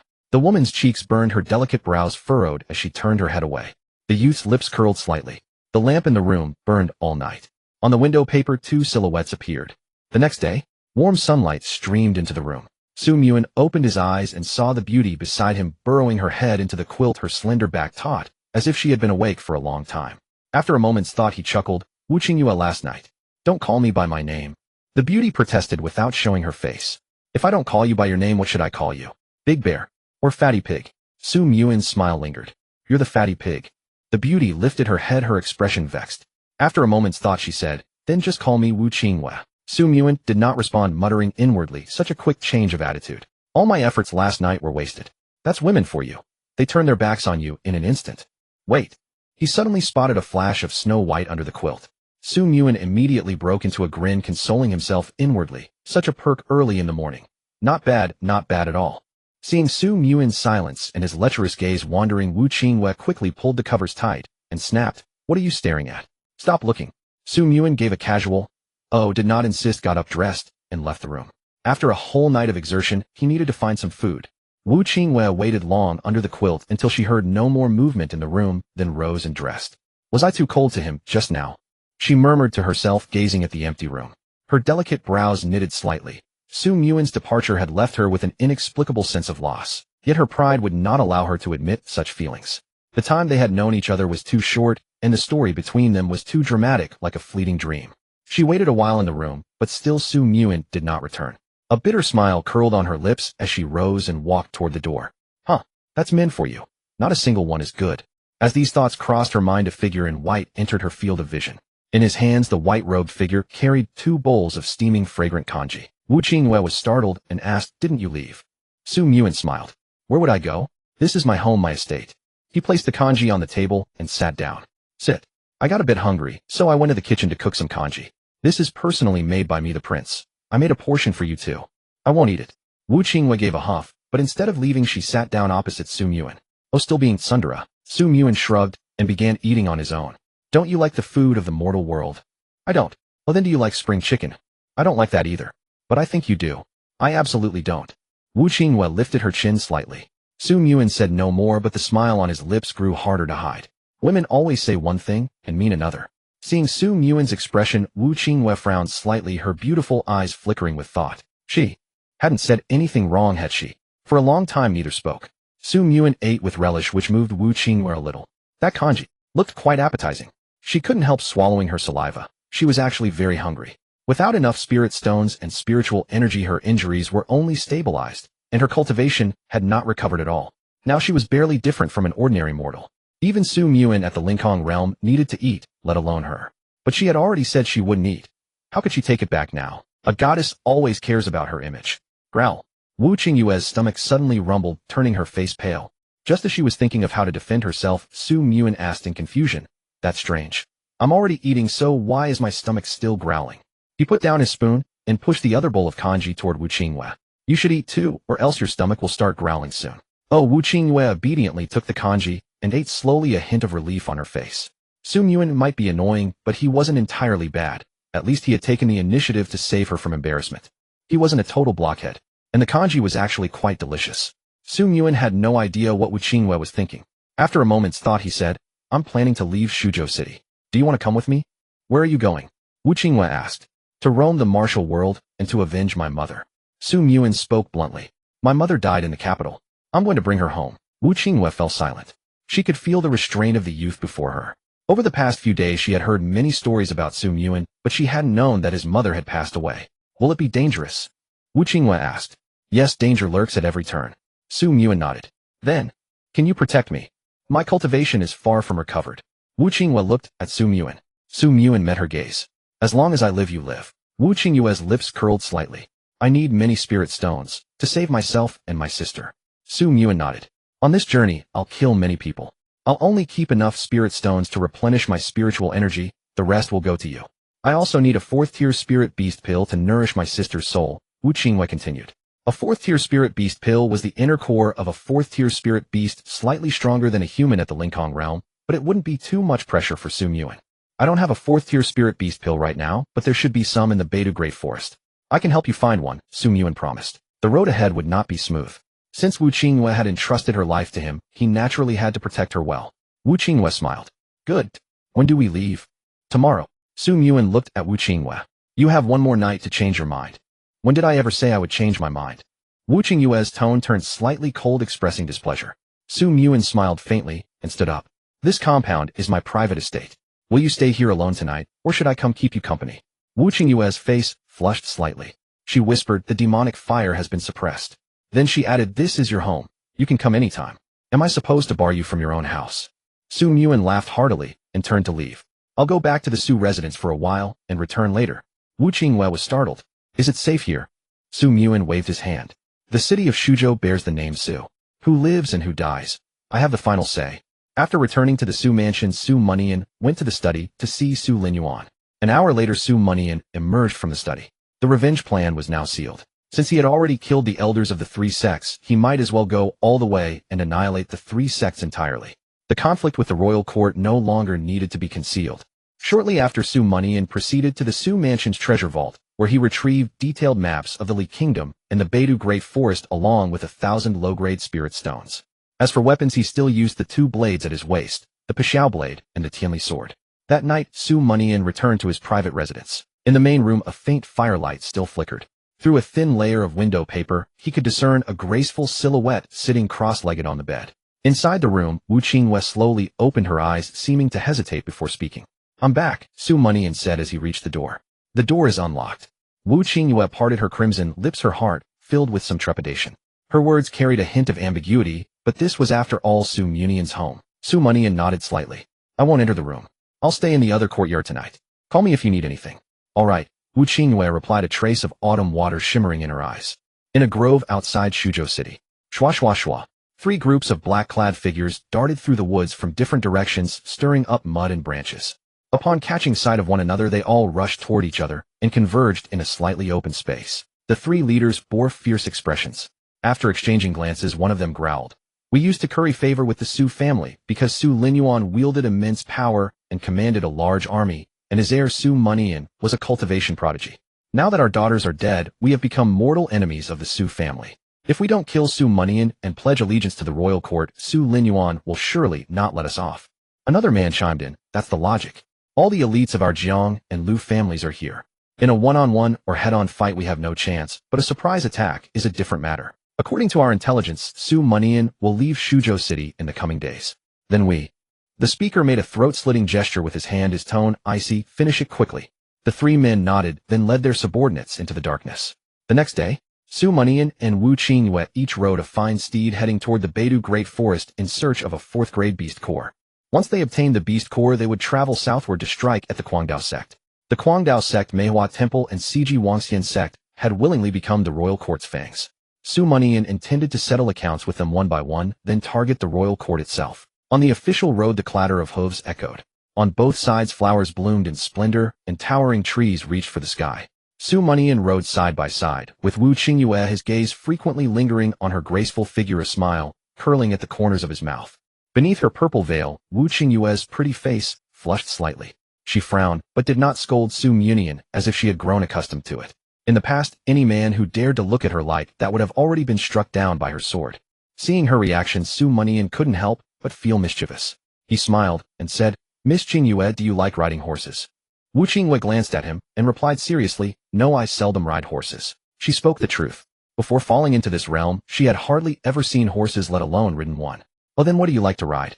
Between me and a horse, who is better? Of course you are. Wu Qingyue answered without thinking, the words spilling out. But she soon regretted it, for she heard Su Mianian laugh heartily and say, then can I be Miss Qingyue's mount? Bah, you shameless scoundrel. Wu Qingyue spat, her cheeks burning. She shot him a fierce glare, then cracked her whip and sped away. Hey, wait for me. Su Mianian shouted, growing anxious. His horse was not fast. No way. Who told you to pick a mare? Wu Qingyue did not look back, a hint of a smile tugging at the corner of her lips.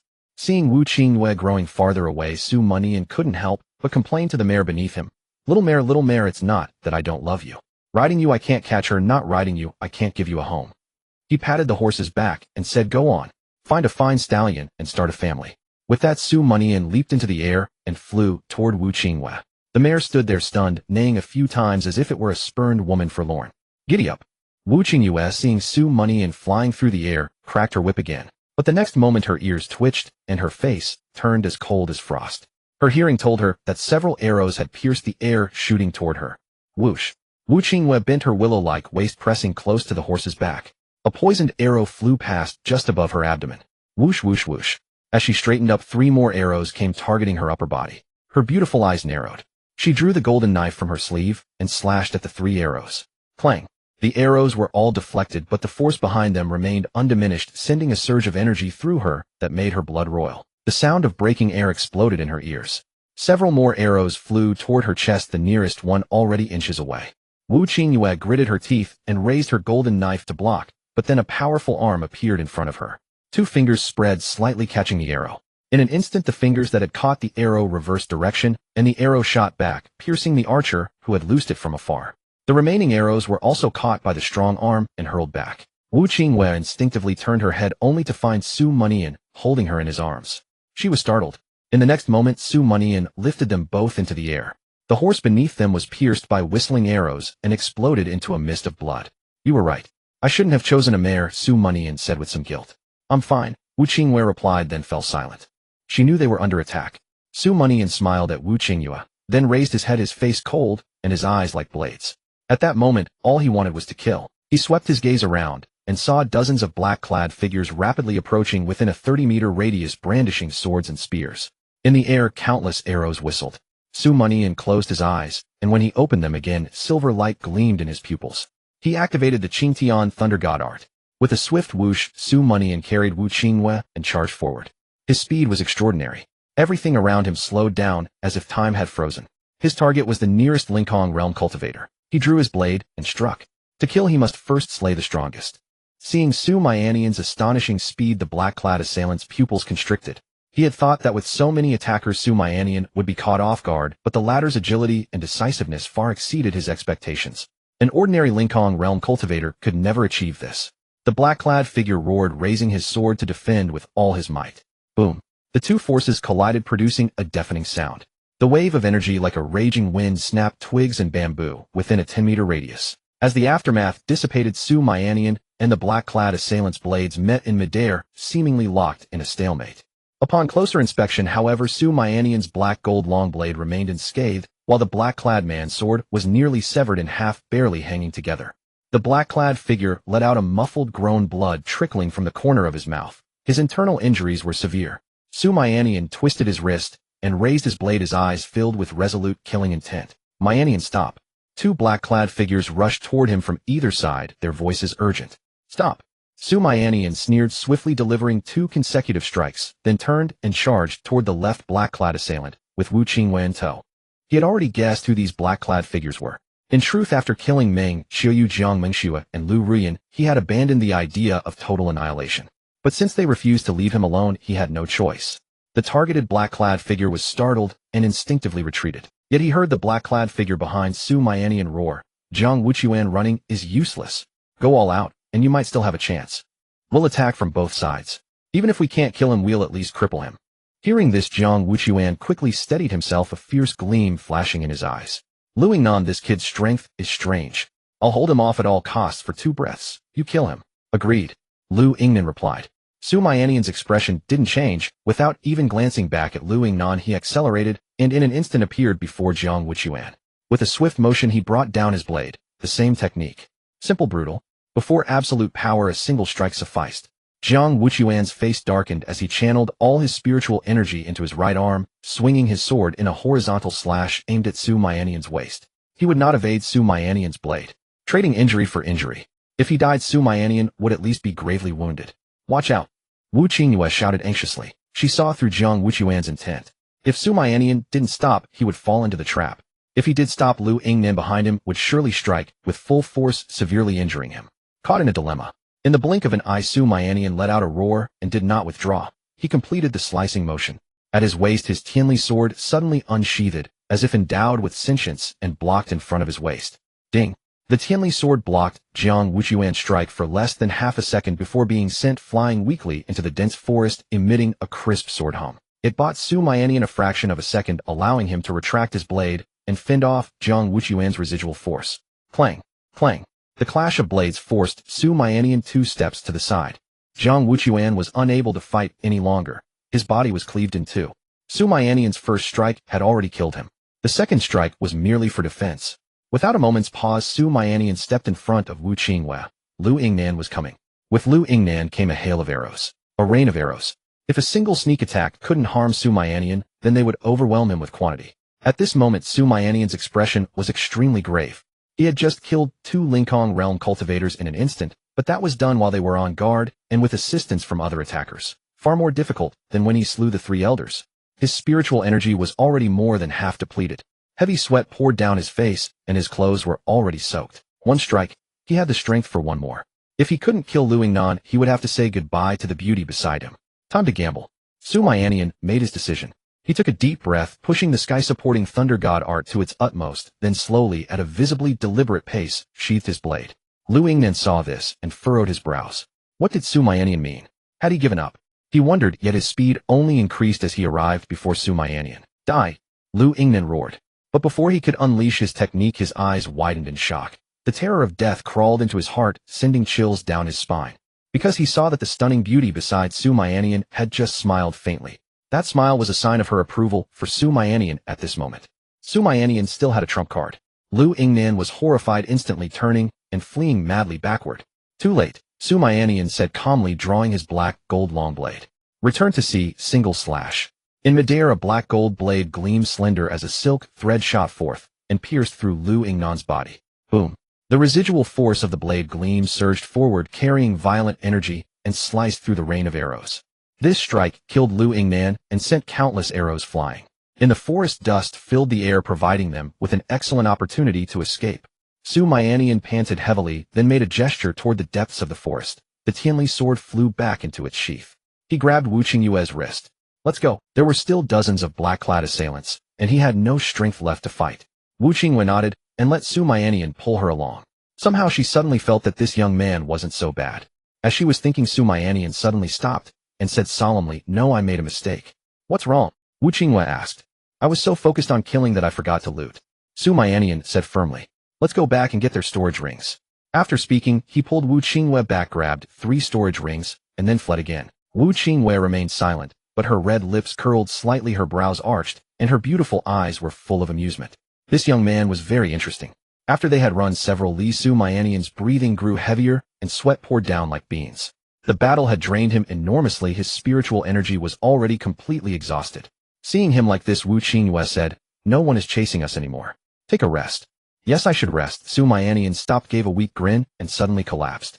Wu Qingyue let out a startled cry and quickly caught him, but unexpectedly he took the opportunity to wrap his arms around her neck. The scent of a man suddenly enveloped her. "You." Wu Qingyue was both embarrassed and annoyed, thinking that Mianian was about to take liberties, but she heard him weakly say, "I'm out of strength. Carry me to find a cave to rest." "Don't worry, I'm pure-minded. My heart is as cold as ice." "You said it yourself. No disrespect." Wu Qingyue hoisted Mianian onto her back and warned him.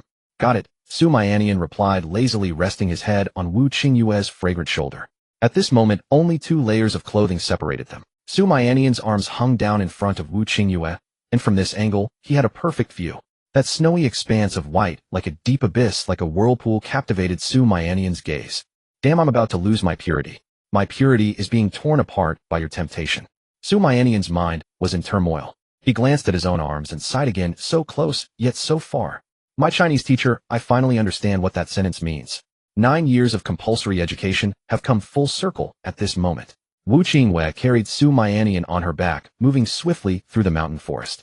As a peak body-tempering realm cultivator, she felt no strain. However, Mianian's warm breath on her cheek made her blush down to her ears. Somehow she suddenly felt a hard object pressing against her slender waist. "You? Adjust your sword or something. It's uncomfortable." Wu Qingyue spoke. Exhausted Mianian was startled, then turned his head to see that his sword and blade were at his own waist, not pressing against her. "Sword? What sword?" Mianian thought for a moment, then his eyes lit up. He said to himself, it seems not all parts of my body are tired." He said, "It's not a sword." "Not a sword, then what is it?" "It's, you know what it is." Wu Qingyue hesitated for a moment, then suddenly let out a yelp as she realized. Under the night sky, a sea of stars blanketed the heavens, their brilliance shimmering. Before the entrance of a cave on a high mountain, Mianian and Wu Qingyue sat side by side. Ahead lay a precipice like an abyss, while behind them a bonfire blazed at the cave mouth. On the fire rack, 2 chickens were roasted until oil dripped down drop by drop and would soon be perfectly done. After half a day of rest and recovery, Mianian was now brimming with energy, exuding the youthful vigor of a young man. He glanced to his side at the purple-robed beauty whose black hair was gently stirred by the breeze and said, "Miss Qingyue, you've always mentioned that you need to cure your sister. Where is she?" He had been curious about Wu Qingyue's origins and background for a long time. Ever since she came to him, he had never seen her sister. Could it be? They are one and the same. Mianian pondered inwardly. Wu Qingyue glanced at him, took out a green storage ring from her bosom, and said, "I've hidden her inside this ring." As she spoke, a faint stream of spiritual energy surged from her palm into the ring, causing it to float slowly upward. On the surface of the ring, the silhouette of a young woman in blue robes, seated in meditation, materialized. The silhouette had its eyes tightly shut, its face pale as strands of spiritual energy rose from below and seeped into its body. "So that's how it is," Mianian murmured, nodding, though his gaze lingered strangely on the rising spiritual energy. Could spiritual energy be used in such a way? Seeing his confusion, Wu Qingyue explained, "Inside the ring is a life-preserving formation I prepared long ago. I never thought I'd actually need it. All the spirit stones you gave me have been used to sustain the formation. During the battle with the owner of that black mist hand, she and her sister had exhausted every means at their disposal. In the end, they had to self-destruct numerous treasures just to hold out, until Mianian came to their rescue. That was why she didn't have a single spirit stone left." Mianian nodded slightly and asked, "At full strength, how powerful were you?" "At full strength, how powerful?" Wu Qingyue paused for a moment, then said, "With a single thought, I could kill you from 1,000 miles away. That's strong." Mianian was utterly shocked. This level of power exceeded his expectations. In her description, he was no more than an ant. A faint smile tugged at the corner of Wu Qingyue's lips. Scared. At my peak my title was Great Emperor. Over the days they had spent together, she had unconsciously shed the aloofness of a powerful cultivator, a fact she herself might not have noticed. Great Emperor. Su Mianian was stunned again. With my cultivation speed, how long would it take me to become a great emperor? 10,000 years. Wu Qingyue shook her head. Then 20,000 years. Wu Qingyue shook her head again. You won't live 10,000 years. Su Mianian was speechless. Wu Qingyue, rare in making him fall silent, smiled, and said, in my world your talent is passable, not outstanding. But in the path of cultivation, lifespan is hardly the obstacle, surviving is what truly matters. Su Mianian's eyes flickered as he acknowledged her words. Surviving, that was the greatest asset. No matter how great one's talent, death rendered everything void. Utterly useless. Wu Qingyue looked at Su Mianian's handsome face and said, you don't have to chase after me. The worlds we inhabit are ultimately different. It wouldn't be fair to you. Hearing this, Su Mianian sighed inwardly. It really isn't fair. To catch up to you I'd have to endure who knows how much hardship and effort. But when you say that, can I take it as you're starting to see me? Su Mianian chuckled. I'd actually like to chase after you. I want to pursue many strong cultivators like you. Oh, then do your best. Wu Qingyue's tone turned cold. Su Mianian quickly backtracked. I meant in terms of cultivation. I know. Wu Qingyue's voice was flat, but her expression softened noticeably. Su Mianian caught the change in her expression and smirked inwardly. Fortunately, he was an experienced player, able to adjust his stance and bend when needed, easily smoothing things over with a little explanation. Though their status, identity, and cultivation levels were vastly different, Su Mianian didn't feel particularly inferior. His past life struggles made him think that being a kept man wasn't so bad. One of life's greatest pleasures was seizing the moment. At just 18, he had already achieved the feat of bombarding a great emperor. How many in the world could claim that? The breeze grew cooler, stirring Wu Qingyue's robes. At that moment she exuded a captivating charm. Su Mianian stared at her mesmerized. Wu Qingyue's cheeks flushed slightly. Let me see your blade and sword. Su Mianian let out an "oh" and drew his weapons, handing them over. I also have a spear. Want to see it? Wu Qingyue knew he was being mischievous again and lowered her gaze. I'll skip the spear. Su Mianian smiled without a word, turned to the bonfire, and looked at the chicken roasted to a golden brown. The chicken is done. Come eat when you're done looking. All right. Wu Qingyue nodded. Her beautiful eyes examined Su Mianian's blade and sword. She swung them a couple of times, then let out a surprised "ah. Your weapons are made of good materials. The blade is a mid-grade magic weapon, and the sword is a low-grade spiritual weapon. Both have room for advancement. Though their grades are not high, they are sufficient for your current realm. The key difference between the two weapons was that a spiritual weapon possessed spirit, while a magic weapon did not. That was why Su Mianian's sword had been able to block Jiang Wuchuan's attack, thanks to its spiritual nature, something the black gold long blade could not match. Su Mianian gazed at the flames before him and smiled. My parents gave these to me, so of course they're good quality. But our kingdom is not large, and this is the best they could give me. Wu Qingyue was slightly surprised. She looked at Su Mianian, who was staring into the bonfire, lost in thought, flames dancing in his deep eyes. Late at night, Su Mianian and Wu Qingyue sat facing each other on the ground. Several times she tried to calm her mind and meditate, but each time his burning gaze disrupted her. With her strong-willed state of mind, she should not have been affected by Su Mianian, but after her severe injury, she found that being with him like this brought an unprecedented sense of relaxation. She seemed in a way to welcome the distraction. Why do you keep staring at me? She asked softly. I'm guarding you. Su Mianian replied without blinking, his tone righteous. Wu Qingyue lowered her eyes slightly. I don't need guarding right now. I know I'm joking. Su Mianian smiled and said seriously, actually I'm pondering something very important. What is it? Wu Qingyue asked, puzzled. Su Mianian spoke gravely. Miss Qingyue, does that thing between us help control your injuries and suppress the evil fire? I feel like every time my cultivation improves a bit. Wu Qingyue, seeing how earnest he was, nodded. That's true, but every time I accumulate a little spiritual energy you drain it all. Su Mianian thought for a moment and raised the thunder pattern storage ring on his hand. Is it because of this, eh? The Thunder Emperor's token. Wu Qingyue shook her head. I'm not sure. Don't tell me everything. It's fine. You've already seen all my secrets. Su Mianian's tone was light and unconcerned. Even my deepest secret, that I wear extra-large underwear. You already know. What do I have to worry about? If Wu Qingyue wanted the Thunder Emperor's token, she wouldn't have spoken to him like this. Wu Qingyue parted her red lips and let out a small sigh. Is there anything else? Yes. I have an idea. Su Mianian's expression grew serious. What idea? What if this works between us, then what about me and your sister? Hey, I'm saying this from a purely helpful perspective. If you don't need help, fine, but why throw stones? Su Mianian dashed out of the cave, a shower of pebbles flying after him. Was being helpful wrong? The next day, Su Mianian and his companion continued their journey toward the Beidou Great Forest. Shortly after they departed, a clump of green weeds suddenly darted out from the thicket, rushing toward the embers of the campfire. In the next instant, the weeds snatched something beside the ashes and swiftly retreated into the bushes. Soon the sound of eating arose from within the thicket, cheerful and lively. Had Wu Qingwei been present, she would have realized that the half-chicken left uneaten the previous night had been taken by those weeds. Before long, the munching ceased. The clump of weeds peered around cautiously for a long while, then dashed out of the bushes, following the scent of Su Mianian and his companion. With a whoosh, it vanished from the spot. In the Beidou Great Forest, Su Mianian clutched a map, standing on a tree trunk dozens of meters above the ground, surveying the surroundings. "Is this the place?" the purple-robed beauty asked from the ground. Su Mianian nodded, glanced at the map again, and said, "This is the spot. We're deep in the forest now, where fourth-rank spirit beasts roam. If all goes well, I'll obtain the beast core within 2 days."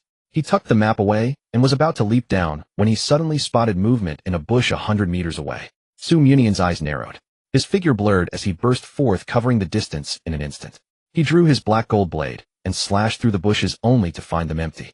He raised his gaze and noticed several massive footprints on the ground ahead, sunken dozens of centimeters into the earth. Did I see wrong? Su Mianian squinted, his ears twitching as he listened to the sounds around him. After a few breaths, he relaxed his vigilance and fixed his eyes on the footprints before him. Wu Qingwei caught up to him and asked, "What did you see?" Su Mianian pointed at the footprints. "I feel like something's been following us. But when I came over, I only found these tracks." Wu Qingwei blinked her beautiful eyes. "These are the footprints of a giant tusked mammoth elephant, a 5th-rank spirit beast on par with the Kaiyuan realm. Its beast core would surely be more potent than a 4th-rank one." Su Mianian nodded. "Do you want a 5th-rank beast core?" "Of course," she replied without hesitation. "Then think carefully. I can't beat a 5th-rank one." Su Mianian grinned slyly. Wu Qingwei fell silent, her fists clenching as she longed to punch this brat. Seeing her puffed-up cheeks, Su Mianian chuckled, grabbed her wrist, and soared into the air. "What are you doing?" she struggled, asking. "Taking you to find a 4th-rank spirit beast, of course," he replied, without looking back. "Where a 5th-rank spirit beast dwells, no 4th-rank will be found." "I thought you were going to. You thought I'd force you to cultivate with me to quickly boost my power, right?" Su Mianian cut her off, meeting her gaze. "Miss Qingyue, I think you have a grave misunderstanding of me. I am not that kind of person, really." Wu Qingyue's expression was skeptical. That night, after searching until dark without finding any 4th-rank spirit beasts, the pair took shelter in a cave. Wu Qingwei sat by the campfire, watching the chicken begin to roast. "It seems the presence of a 5th-rank beast has scared off the lower-ranked ones." Su Mianian nodded. 5th-rank spirit beasts are far more formidable than 4th-rank. Now finding a 4th-rank one is purely a matter of luck. Wu Qingwei turned to him. "With the spirit stones, my sister can hold on a while longer. If you're in a hurry to seek revenge, I can go with you." Then she added, "But you still owe me a 4th-rank beast core." Su Mianian was taken aback. Why had this empress suddenly become so understanding? Was she charmed by his manly allure? He shook his head. "Revenge can wait a few days." Wu Qingwei was surprised. "Aren't you worried that delays might bring complications?" "No," Su Mianian answered. "The 3 sects won't make a move until I come knocking." "Oh, why?" Wu Qingwei was curious, unfamiliar with the affairs of the Li Kingdom. "I'm settling scores with the 3 sects, but the royal family is also waiting for me." Seeing her interest, Su Mianian then recounted the struggle between the Su family and the Li royal house. After half an hour, he said, "The conflict between the Su family and the royal court is now irreconcilable. But both sides are evenly matched. Clashes exist, yet a direct fight is unlikely. The entire realm is watching to see how we Su family and the Li royal court will come to blows. I killed the elders and core disciples of the 3 sects to bring the conflict into the open." Wu Qingwei nodded, and Su Mianian continued, "Bringing the conflict to light isn't enough. We still need a direct trigger. The only way is to instruct the 3 sects to stand still and see if I Su Mianian have the guts and the ability to directly challenge the royal court. If I destroy the 3 sects, the Su family's conflict with the royal court will escalate, giving both sides a reason to continue fighting. If I dare not strike, it will tell the world that Su Mianian and the Su family are cowards unworthy of opposing the royal court." Wu Qingwei asked, "What if you lose?" "If I lose?" Su Mianian was silent for a moment. "I never thought about that. I won't lose." Then he flashed a mischievous grin.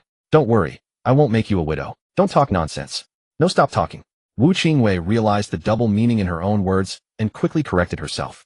Annoyed, she picked up pebbles from the ground and hurled them one by one at Su Mianian. Had anyone else teased her like this, she would have been furious. Yet for some reason, while this young man's words irritated her, they didn't provoke much resentment.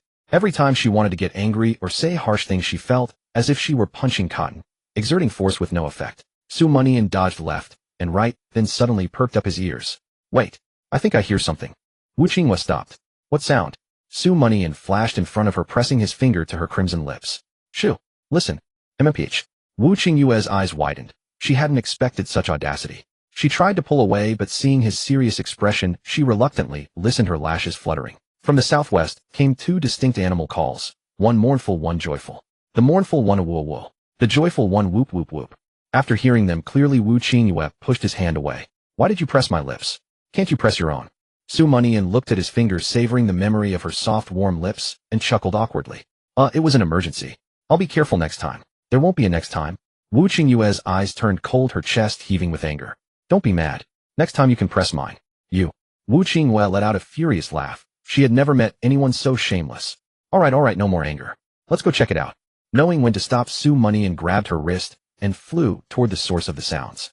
After several miles, they soon arrived behind a large tree. 100 meters ahead, a forest wolf several meters in length pinned down a spirit beast half its size with short forelegs and a wolf-like appearance. A third-rank and a fourth-rank beast. Su Mianian let out a curious sound. He recognized the forest wolf, but not the one beneath it. Miss Qingyue, you're well-traveled. What's that thing below? Wu Qingyue's cheeks flushed slightly as she averted her gaze. A swamp jackal. Looks like a wolf, third-rank spirit beast. A forest wolf and a swamp jackal. They seem to be doing something unspeakable. Su Mianian's expression turned odd. Then from afar came a boisterous laugh. This Kuang Sandao's luck is simply amazing, stumbling upon a fourth-rank spirit beast just like that. A burly man in coarse white robes with thick bare arms strode into Su Mianian and Wu Qingyue's field of vision, carrying a giant blade several meters long and half a meter wide. Hanging from the man's waist was a token inscribed with the character Kuang. Disciple of the Kuang Blade Sect, Kuang Sandao. Sky Soaring Realm. Kuang Sandao set down his great blade and continued with a smile. What a rare opportunity this is. As long as I swallow a fourth-grade beast core, I can break through to the peak of the Sky Soaring Realm. Then when that bastard Su Mianian comes, I'll step up and kill him and win Junior Sister's heart. Ha ha ha. The forest wolf and the swamp wolf, upon hearing the man's laughter, wanted to separate, but could not, and let out a series of strange sounds. Kuang Sandao roared, since you're locked in a bitter struggle, don't blame me for taking advantage.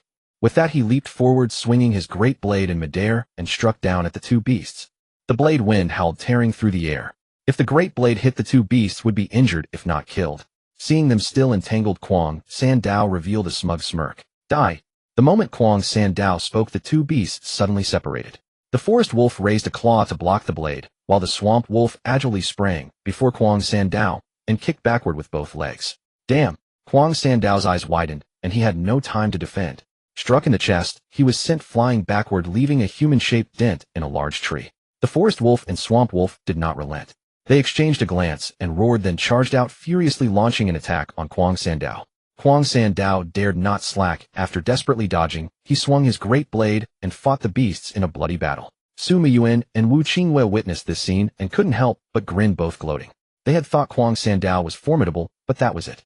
Su Mianian had planned to wait for Kuang Sandao to succeed and then swoop in to snatch the prize. Now he could only hope that Kuang Sandao would hold out for a while, wearing down the forest wolf and swamp wolf, preferably until both sides were exhausted, so he could reap the benefits. But judging by the beasts' desperate cooperation, they seemed to be venting their anger on Kuang Sandao for interrupting their affair. Kuang Sect Thousand Blade Slash. Kuang Sandao was steadily losing ground. After a dodge, he unleashed the ultimate technique of the Kuang Blade Sect. The great blade, raised high in the air, suddenly brimmed with abundant spiritual energy, its razor-sharp edge seeming capable of cutting through anything. Kuang Sandao swung his great blade, creating thousands of afterimages, and slashed down at the forest wolf and swamp wolf. This strike used all his strength. It was life or death. The forest wolf and swamp wolf dared not take it lightly. They also mobilized their full spiritual energy, raising their claws to counter the great blade. Boom. Kuang Sandao, the forest wolf, and the swamp wolf were all sent flying backward, simultaneously collapsing to the ground. The collision of the two forces erupted with a violent sound, startling a vast expanse of the forest. In an instant, countless flying beasts blotted out half the sky. Su Mianian said to Wu Qingyue beside him, "Wait here. I'll be back soon." He could sense that the man and the two beasts were all done for. All right. Wu Qingyue nodded, watching Su Mianian leave. Her gaze followed him, hoping he would return quickly, but the next moment she regretted it. Because she saw Su Mianian draw his black gold long blade and laugh. "I'm just lucky. I can easily reap the benefits without lifting a finger. Now the third-grade beast core and the fourth-grade beast core are all mine." Wu Qingyue pressed her forehead, truly unable to stand this young man. The forest wolf and swamp wolf. This human is so asking for a beating. The fallen Kuang Sandao spat out a mouthful of blood and gasped in shock. "What? You are Su Mianian?" He had been thinking of killing Su Miyuan himself, never expecting to be played first. Su Miyuan nodded seriously. That's right, I am the son of the town North King, the top young master of the northern border, the genius, who reached the peak of body tempering at 10 Diamond Realm, at 12, and chi control, at 15, the one who walks through a myriad of flowers, but only wets his hands, Su Miyuan. Huang Sandao was furious. Why say so much? Can't you just say you're Su Miyuan? Of course not. Why not? Because it's not cool enough. Huang Sandao was so angry he spat another mouthful of blood. Damn. He felt Su Miyuan was messing with him. A smirk curling at the corner of his mouth, Su Miyuan swiftly finished off the forest wolf and swamp wolf with his black gold long blade and retrieved the beast cores. Damn it. Seeing Su Miyuan take the cores with ease, Huang Sandao pounded the ground in regret, lamenting that he had paved the way for Su Miyuan. Su Miyuan pocketed the beast cores and approached Huang Sandao. Wanna live? No. Huang Sandao chose to die rather than surrender. Su Miyuan let out a scornful laugh, ignoring Huang Sandao's refusal, and raised 3 fingers, 3 conditions. If you meet them, I'll let you live. What conditions? Huang Sandao quickly changed his mind. Not wanting to live was a lie. First, hand over your ring. Second, tell me how to break the sect protection formation of the Kuang Blade sect. Third, tell me your junior sister's name. That's simple. Huang Sandao was skeptical. That's simple. Su Miyuan nodded. After a moment's thought, Huang Sandao handed over his ring and said, the ring contains the token of the Kuang Blade sect. With it, the sect protection formation won't attack you. Su Miyuan took the ring. One more condition. Why do you ask about my junior sister's name? Huang Sandao grew wary. Obviously, I'm not going to kill her. You'd rather I kill her, Su Miyuan said. Huang Sandao was overjoyed. My junior sister's name is Ning Xiaoya. Good. Su Miyuan turned and walked away, waving his hand. I won't kill her. I'll just take care of her for you. You. Huang Sandao flew into a rage, realizing he had been tricked. Your junior sister must be quite a pretty thing, right? Su Miyuan delivered the final blow mockingly. Would she call me Brother Su in bed and tell me how disgusting it is that you always pester her? Huang Sandao gnashed his teeth in fury, his lungs ready to burst. Impossible. She won't. Su Miyuan, you can't touch her. She's mine. If you touch her, you'll die a horrible. Huang Sandao suddenly coughed up blood, his pupils dilating, and he collapsed. He was already severely wounded, and now rage had consumed his heart, cutting off his life force. In a few flickering movements, Su Miyuan returned to Wu Qingyue's side and handed her the ring. Done. Wu Qingyue did not take it. She asked, do you really intend to take care of that junior sister? Is the Empress sister jealous? No way. Su Miyuan thought for a moment and laughed. Of course not. I was just too lazy to kill him outright, so I deliberately provoked him. Huang Sandao's meridians were already shattered. He was going to die anyway. In Su Miyuan's philosophy, if you're going to finish someone off, either don't do it, or do it cleanly. Wu Qingyue gave a soft hum, the corners of her lips barely perceptibly curling upward as she took the ring. Soon after, the two returned to above the cave.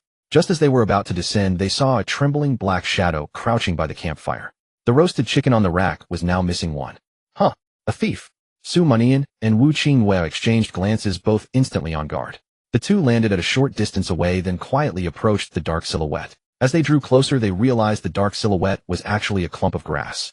The sound of someone chewing chicken continued unceasingly. The two were astonished. They crept to the opposite side of the grass before seeing that beneath the clump was a little girl eating chicken. Their shadows fell over the child, who never lifted her head, intently devouring large bites. So delicious. Really delicious. Too delicious. How could there be a little girl in the Beidou Great Forest? Su Mianian felt somewhat startled. Could this be some ancient monster in disguise? He drew his black gold long blade, spiritual energy swirling around its tip. If the little girl made any sudden moves, he would strike her down in an instant. Wu Qingyue signaled for him to hold back. She gracefully squatted down and gently asked, "Little sister, why are you here all alone?" The little girl seemed not to hear, continuing to eat with complete focus. Wu Qingyue extended her fair arm, patting the little girl's shoulder, and once more gently asked, "Little sister, where are your family members?" This time the little girl heard and abruptly looked up. Upon seeing Wu Qingyue and her companion, she immediately turned pale with fright. She hastily swallowed a large bite of chicken and exclaimed in panic, "Brother and sister, I'm so sorry.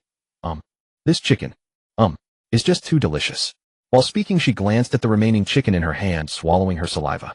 Unconsciously, she tried to hide the chicken behind her back, but feeling it wasn't appropriate, she reluctantly brought it out and offered it to Su Mianian and Wu Qingyue. "Brother and sister, I'm so sorry. I already ate half of it." Su Mianian furrowed his brow in puzzlement. The little girl appeared no more than 7 or 8 years old. Why did she show not the slightest timidity encountering strangers? Moreover, this was the Beidou Great Forest. Within 100 li in all directions, there wasn't a single dwelling. How had this little girl survived? He carefully examined her, noting she wore coarse gray cloth, her whole body dirty and disheveled. Her chubby, adorable face was smeared with grime. Above her slightly pale, delicate nose were two large dark eyes, clear and full of childlike innocence. Seeing Su Mianian examining her, the little girl offered him an innocent smile, then turned her gaze back to the unfinished chicken. A trail of glistening drool dripped from the corner of her mouth. Su Mianian let out a curious sound. This little girl was quite the glutton and didn't seem particularly bright either. This little girl must be the one who had been following them. Su Mianian had reached his conclusion. Wu Qingyue also carefully studied the little girl and asked him, "What do you plan to do?" Su Mianian shrugged his shoulders. "What else can we do? We simply wait until she's finished eating, of course." He turned to the little girl and said, "Are you still not full?" "Mm. The little girl nodded repeatedly, her drool soaking her clothes. Su Mianian said, "Then hurry up and eat. I have something to ask you when you're done." The little girl was overjoyed. "Really? Of course it's true." Su Mianian nodded. Before he could finish speaking, the little girl opened her small mouth and bit into the chicken, taking huge bites. Su Mianian. Seeing this, Wu Qingyue smiled graciously and sat down beside the campfire. She glanced at the remaining roast chicken, its juices glistening with grease, and couldn't help but pucker her lips slightly. She was getting hungry too, but there was only one chicken left. Su Mianian picked up the roast chicken and handed it to her. "Go ahead and eat. I'll catch another one when I get hungry later." Those at the Lingkong realm needed to eat, but didn't require 3 meals a day. Wu Qingyue shook her head. "I don't eat much. I'll just have one chicken leg." "Very well." Su Mianian nodded, tearing off a chicken leg with a rip and handing it to Wu Qingyue. Wu Qingyue smiled and accepted the leg, beginning to eat. In no time, the little girl finished eating the chicken. She even gnawed through the bones once more before reluctantly setting them down. She walked up to Su Mianian, and his companion bowed deeply and said, "Thank you, brother and sister, for treating me to chicken. It was truly so delicious." As she spoke, she licked her lips, and glistening drool once again appeared at the corner of her mouth. Su Mianian asked, "What's your name?" "Brother and sister, my name is Nan Xiaoji." "The Nan from Southern Sky, Xiao from Little Girl Ji." Nan Xiaoji raised both hands and tapped her head. "Gee, what? I've forgotten." Su Mianian forced a wry smile and continued asking, "Nan Xiaoji, how long have you been in the Beidou Great Forest?" "How long?" Nan Xiaoji tilted her head, her eyes filled with confusion as she shook her head. "I don't know how long either. Ever since mother brought me here, I've been playing here every day. But none of those people dare to play with me. They're all so scared of me." Su Mianian and Wu Qingyue exchanged glances, understanding who the people Nan Xiaoji referred to were. The people were spirit beasts. Wu Qingyue asked, "Where did your mother go?" "Mother?" Nan Xiaoji's eyes flashed with remembrance. "Mother brought me here, then left by herself. She said she was going somewhere very, very far away, and that she would come back to pick me up once I grew up. But I've been here for so long, and mother still hasn't come for me." Nan Xiaoji furrowed her brows, a sad expression crossing her face, then quickly smiled again. "But mother said she would come, so she definitely will." Su Mianian and Wu Qingyue fell silent. They both knew what somewhere far away meant. Wu Qingyue walked to Su Mianian's side and whispered something. Then Su Mianian looked at the little girl before them and smiled. "Brother would like to touch your forehead." "May I?" "Of course. It's been so long since anyone touched my forehead like this." Nan Xiaoji was overjoyed and closed her eyes. Wu Qingyue placed a hand on Su Mianian's shoulder and softly said, "Begin." Su Mianian nodded, placing his hand on Nan Xiaoji's forehead, and began circulating the Qing Tian Lei Shenju. The Thunder God technique could see through disguises. He wanted to see what Nan Xiaoji's true form was. Thunderbolts danced across his body, and his eyes were veiled in a layer of white light. In Nan Xiaoji's brow, he saw a firebird shaped like a phoenix flapping its wings. An odd barrier attempted to surge forth and block him, but the Qing Tian Lei Shenju dissolved it completely, like a stone sinking into the sea, leaving no effect. After a moment, Su Mianian withdrew the Qing Tian Lei Shenju. Wu Qingyue opened her eyes and said, "Her true form is a holy celestial spirit bird. She is a young divine beast who, after taking human form, had her aura sealed by a great divine technique, so ordinary people cannot detect it." A divine beast. Su Mianian was slightly astonished. How was it that he kept encountering the female emperor and now divine beasts? Su Mianian withdrew his hand from Nan Xiaoji's forehead and calmly said, "Xiaoji, the pretty sister beside me, and I will be leaving here tomorrow." "Where will you go from here?" Tomorrow they were heading to the Crazy Blade sect. Sensing Su Mianian's hand withdraw, Nan Xiaoji slowly opened her eyes and shook her head. "I don't know either. Since brother and sister are leaving tomorrow, I won't trouble you anymore. Goodbye." Nan Xiaoji smiled wistfully, waved to the two of them, removed the grass from her body, and trudged off toward the dark forest on her short legs. Her tiny, lonely silhouette was extraordinarily desolate. When she reached the forest's edge, she suddenly turned back, biting her little hand, her eyes brimming with tears. Su Mianian and his companion were taken aback and asked him, "Brother and sister, could you take me with you?" Su Mianian hesitated for a moment, for he had never considered bringing the little girl along. The child was indeed adorable, yet the thought of her divine beast identity filled him with vexation. As things stood, merely protecting Wu Qingyue within the Li Kingdom had already stretched his limits. Adding a young divine beast to the equation would only compound the pressure immeasurably. If the little girl's divine beast identity were to be exposed, he would be utterly overwhelmed. At this moment, Wu Qingyue standing nearby spoke. She is a divine beast, and moreover she is protected by a seal. Ordinary people cannot harm her. We share a natural affinity. Very well. Understanding Wu Qingyue's intentions, Su Mianian turned to Nan Xiaoji and said, Xiaoji, this beautiful sister has agreed to bring you along. Why don't you thank her? Nan Xiaoji's eyes widened with delight, her worried brow instantly smoothing as she dashed to Wu Qingyue's side, crying out joyfully, Thank you, sister. Sister, what's your name? Wu Qingyue smiled gently. My name is Wu Qingyue. Wu Qingyue. Sister Qingyue, you are so beautiful. Nan Xiaoji exclaimed from the bottom of her heart. Thank you, Xiaoji. Wu Qingyue gently patted Nan Xiaoji's head. Seeing this, Su Mianian cleared his throat nearby and said, Xiaoji, sister Qingyue has agreed to bring you along, but I haven't agreed yet. Upon hearing this, Nan Xiaoji's expression immediately wilted, and she lowered her head in dejection. Wu Qingyue found this puzzling and glanced at Su Mianian. Su Mianian met her gaze, offered a mysterious smile, then turned to Nan Xiaoji and said, Xiaoji, I have 3 questions to test you. If you can satisfy me, I'll bring you along. How about that? Nan Xiaoji's heart leaped with joy, and she quickly lifted her head, blinking her large eyes. Okay. The first question, my name is Su Mianian. What should you call me? Su Mianian. Nan Xiaoji pondered for a moment, then blurted out what was in her heart. Of course I should call you Brother Su. Brother Su, you're so handsome. You're the most super invincible handsome big brother I've ever seen. Su Mianian let out a chuckle, amused. You little rascal, I haven't even asked the second question yet. Why did you answer ahead of time? Unable to contain herself, Wu Qingyue beside them burst into laughter. After all that, had Su Mianian set up 3 questions just to hear that compliment? Nan Xiaoji let out in awe of realization. Brother Su, I'm sorry. I shouldn't have answered ahead of time. Can you change the question? Su Mianian waved his hand with a smile. It's all right, you answered beautifully. The third question, this one has a bit of difficulty. What is 1 plus 1? Is this arithmetic? Nan Xiaoji raised both hands to cup her head, pondering for a long while before saying, 1 plus 1. 1 plus 1 equals 11. Su Mianian and Wu Qingyue. Could she really get this wrong? Seeing the two of them fall silent, Nan Xiaoji couldn't help but lower her head, saying disconsolately, Brother Su, sister Qingyue, did I answer incorrectly? I'm sorry. I won't bother you anymore. With that, she turned around dejectedly and walked back toward the forest.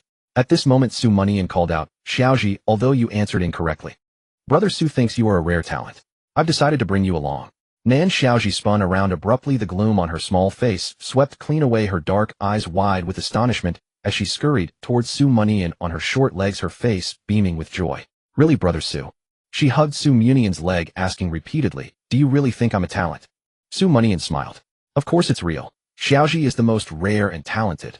Nan Xiaoji beamed with happiness, tilting her head as she thought for a long moment before organizing her words. Brother Su, you really have excellent eyesight. Su Mianian and Wu Qingyue could only give a helpless laugh. Hopefully bringing along this genius wouldn't turn out to be a bad thing. The 3 sat down by the bonfire and chatted about everyday matters. From what Nan Xiaoji shared, they learned that she had been living in the great forest of the Northern Dipper for 2 to 3 years. However, Nan Xiaoji's memories were still hazy, and there was much she couldn't clearly recall. After chatting for a while longer, they let Nan Xiaoji play by herself nearby. At this point, Su Mianian asked, Sister Qingyue, I read in ancient texts that spiritual beasts are divided into 9 ranks, and after reaching the 9th rank, they undergo tribulation to become demons and can take human form. How is Xiaoji so young, yet already able to take human form? Wu Qingyue explained, divine beasts are born with the ability to transform into human form, but the birth rate of divine beasts is extremely low. Out of 1,000 pregnant divine beasts, not even 1 divine beast baby may be born. Moreover, the number of divine beasts has always been exceedingly scarce. Had it not been for encountering one today, I would have thought divine beasts had long been extinct. So that's how it is. What cultivation level is Xiaoji at now? Wu Qingyue glanced at Nan Xiaoji. She should also be at the Linkong realm. With the seal upon her, she naturally cannot be very powerful. I see. Su Mianian nodded. He needed to work hard. One beside him was an empress, the other a divine beast. Though both's current combat strength was lacking, their growth potential certainly far exceeded that of a novice like himself. If he protected these two, well, he would have powerful backers to rely on in the future. The next day, Su Mianian and the other 2 stood before the cave entrance, preparing to head to the Mad Saber sect. He took out 3 low-grade spirit stones, crushed them, and absorbed the spiritual energy within. At his Lingkong realm cultivation, it would take 10 days of flying to reach the Mad Saber sect. Spiritual energy, better to be over-prepared than under. Su Mianian glanced at the 2 women beside him, one tall and one small, and muttered, "If only we had a flying beast mount. Then I could fly less." He had cultivated the heaven-subverting thunder god art throughout the night, and his cultivation was now very close to the peak of Lingkong realm. However, after a night of cultivation, his mind was somewhat weary. Nan Xiaoji broke into a smile, walking up to Su Mianian and hugging his leg. Brother Su, I can fly. Let me carry you and Sister Qinghua." Su Mianian glanced at Nan Xiaoji, whose height barely reached his knees, and gently patted her head. "Xiaoji, it's kind of you, but both Sister Qinghua and I are adults. How could you possibly carry us?" Nan Xiaoji grinned and said, "Brother Su, I really can carry you. Look." With that, she spread open her small hand, and immediately a tiny bird radiating divine light flew up, fluttering its wings above her palm. "As long as I wish it, this bird can grow big and fly," Nan Xiaoji said. Su Mianian was astonished. Was this truly a divine beast? Had he really stumbled upon a treasure? Wu Qinghua beside him explained, "Generally, divine beasts all possess companion divine abilities. For avian divine beasts, most of their companion abilities can summon various types of birds for use." "I see." Su Mianian nodded. This was outside his area of expertise. Wu Qinghua bent down and gently stroked Nan Xiaoji's head, saying warmly, "Xiaoji, is this your true form?" "Promise, sister. You won't use your true form, okay? Change it into a different bird." "Okay." Nan Xiaoji nodded, transforming the bird into a hummingbird as small as a bee. This is a bit too small. Make it a bit bigger," Wu Qinghua said. After some thought, Nan Xiaoji then transformed it into an eagle, large-bodied with powerfully developed wing muscles, though its gaze appeared somewhat vacant. It didn't look particularly clever. "How about this one?" "This one will do." Wu Qinghua smiled faintly. It was truly challenging to meet Xiaoji's preferences. "Okay." Nan Xiaoji raised her palm, and the great eagle soared into the sky, spreading its wings. It was half the size of a mountaintop. She happily flew onto the eagle's back and waved to Su Mianian and Wu Qinghua. "Brother Su, Sister Qinghua, come up quickly." "Okay."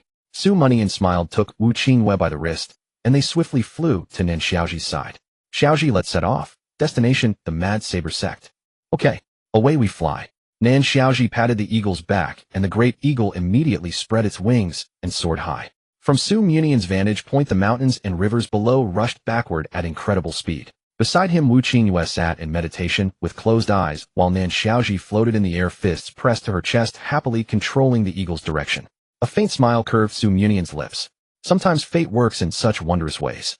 Just yesterday, he could never have imagined having a divine beast companion and a flying mount. 2 days later, Su Mianian and his 2 companions arrived at Qingshan City, nestled at the foot of the Mad Blade sect. He had expected it would take them at least 5 days to reach the sect, yet they arrived 3 days ahead of schedule. He decided to rest in Qingshan City for a day, with the 2 women adjusting their state to perfection before proceeding to the Mad Blade sect. Upon entering the city, Su Mianian first purchased a grand mansion, then arranged for servants to heat water for Nan Xiaoji's bath. The little girl was covered in dirt. It was high time she was properly groomed. Inside the mansion, Wu Qinghua sat beside Su Mianian and said, "We could have just stayed at an inn or tavern. Why be so lavish?" Su Mianian replied, "I'm a wealthy heir after all. If I don't buy a mansion, I'd have no place to spend my money. From now on, this mansion's mistress will be you." Wu Qinghua turned her face away. "What mistress? I'm not that." Su Mianian's lips curled slightly, a secret thrill coursing through him. So this was what it felt like to woo a woman as a rich man. Before long, Nan Xiaoji, fresh from her bath, dashed joyfully toward the hall. She had never seen such a vast mansion. Ever since she could remember, she had been wandering from place to place with her mother. Even having a small wooden cabin to live in would have filled her with excitement, let alone a grand mansion. "Big brother Su, Sister Qinghua, I'm here." Nan Xiaoji, clad in a little purple dress with her hair tied into 2 buns, ran into the hall and leaped into Wu Qinghua's arms. After her bath, her face was fair and clean, utterly adorable. Over the past few days, Su Mianian and Wu Qinghua had grown increasingly fond of the little girl. Su Mianian stood up. "Since you've bathed, let's go out for a meal. To the finest restaurant in Qingshan City." Great, great, great." In Wu Qinghua's arms, Nan Xiaoji clapped her hands incessantly. At the mention of food, she was overjoyed. The Qingshan restaurant. As Su Mianian led the 2 women through the door, a waiter promptly approached. "Honored guests, what would you like to order?" Su Mianian produced a gold ingot, booked the finest private room, and served the best dishes. Holy crap! The waiter was startled at the sight of gold. A gold ingot for a single meal. Even the city lord wasn't that wealthy. The waiter reluctantly tore his gaze from the gold, flattering, "Please wait a moment, sir. Your business is too grand for me to handle." He then hurried to the shopkeeper pointed towards Su Munian's group and exchanged a few words. The shopkeeper immediately approached them. My sincerest apologies, honored guests, but all our private rooms are fully booked. The shopkeeper bowed apologetically. Oh, Su Munian smiled, glanced upstairs and said, I see the upper floor isn't full. Is the shopkeeper deliberately dampening my spirits? No. The shopkeeper waved his hands and his face full of regret. I truly have my difficulties. I beg your understanding, young master. What difficulties? The shopkeeper took 2 steps forward, leaned close to Su Munian and whispered, You are generous enough to grace our humble establishment. It is our honor. The upper floor isn't full, but those upstairs are people my establishment dare not offend. I see you are new to Qingshan City, sir. Let me give you a warning, you must not provoke them either. Seeing the shopkeeper's grave expression, Su Munian raised an eyebrow. Fine, I'll give you face. I'll sit downstairs today. Serve me the finest dishes. Right away, sir. I'll bring you the best wine and food. The shopkeeper beamed, seated the 3, and then dashed into the kitchen. Soon, a table laden with steaming aromatic dishes was set before them. Let's eat, Su Munian invited. All right. Both women nodded with smiles. As they ate, Su Munian sensed the neighboring tables whispering about them. Those who cultivated had keen hearing. At his void-soaring realm, he could easily catch their words with a mere thought. Have you heard? A few days ago, the Mad Blade sect's leader Quang Ba Dao sent disciples down the mountain again, seeking beautiful cauldrons for his cultivation. Of course I've heard. Damn it, this Qingshan City is becoming more and more unbearable. Beautiful cauldrons are one thing. Using the flesh and blood of commoners to refine pills is truly beastly. The number of missing commoners around Qingshan City must have reached 1,000. Alas! I once heard that the young master Su Munian holds a grudge against the Mad Blade sect. I wonder when he'll storm the sect and slay its leader. That would be a service to the people. Don't mention it. As powerful as he is, he's only at the void-soaring realm. How could he match Quang Ba Dao, who has recently broken through to the half-step primal opening realm? I think we should make plans and leave this place as soon as possible. At that moment, Nin Xiaoji, whose face was nearly buried in her bowl, suddenly looked up a grain of rice clinging to her lip and said, Big brother Su, they seem to be talking about you. Su Munian smiled. Xiaoji, you must have misheard. Beside him, Wu Qingyue picked up a large chicken leg and placed it in Nan Xiaoji's bowl. Xiaoji, don't ask about grown-up matters. Eat your meal properly. Nan Xiaoji wanted to argue, but the sight of the chicken leg quickly diverted her attention. She hurriedly said, okay. Seeing how easily Nan Xiaoji was placated, Wu Qingyue smiled faintly and asked Su Munian, when do you plan to go up the mountain? Su Munian pondered for a moment. In a few days. I'm nearing the peak of the void-soaring realm. Wu Qingyue nodded and said no more. Soon Su Munian and Wu Qingyue were both full, but Nan Xiaoji was still devouring her meal with gusto, as if she never got enough. Delicious, delicious, so good. Nan Xiaoji kept kicking her little legs, her mouth never stopping. Just then the sound of a door opening from the private rooms on the 2nd floor echoed. Several young men in luxurious attire descended the stairs. The patrons on the 1st floor, upon seeing them, turned pale, shut their mouths fearfully, and lowered their heads to eat. As the young men reached the bottom, their eyes were instantly drawn to Wu Qingyue beside Su Munian. They had never seen such breathtaking beauty. The leader among them spoke. Oh, when did such a beauty appear in Qingshan City? He turned to Su Munian with a sinister grin. Brother, how about lending me your beauty for a few days? Su Munian sneered, looking at the speaker. Are you talking to me? What do I need to repeat myself? I'm talking to you. The leader's tone was fierce. In Qingshan City, he feared no one.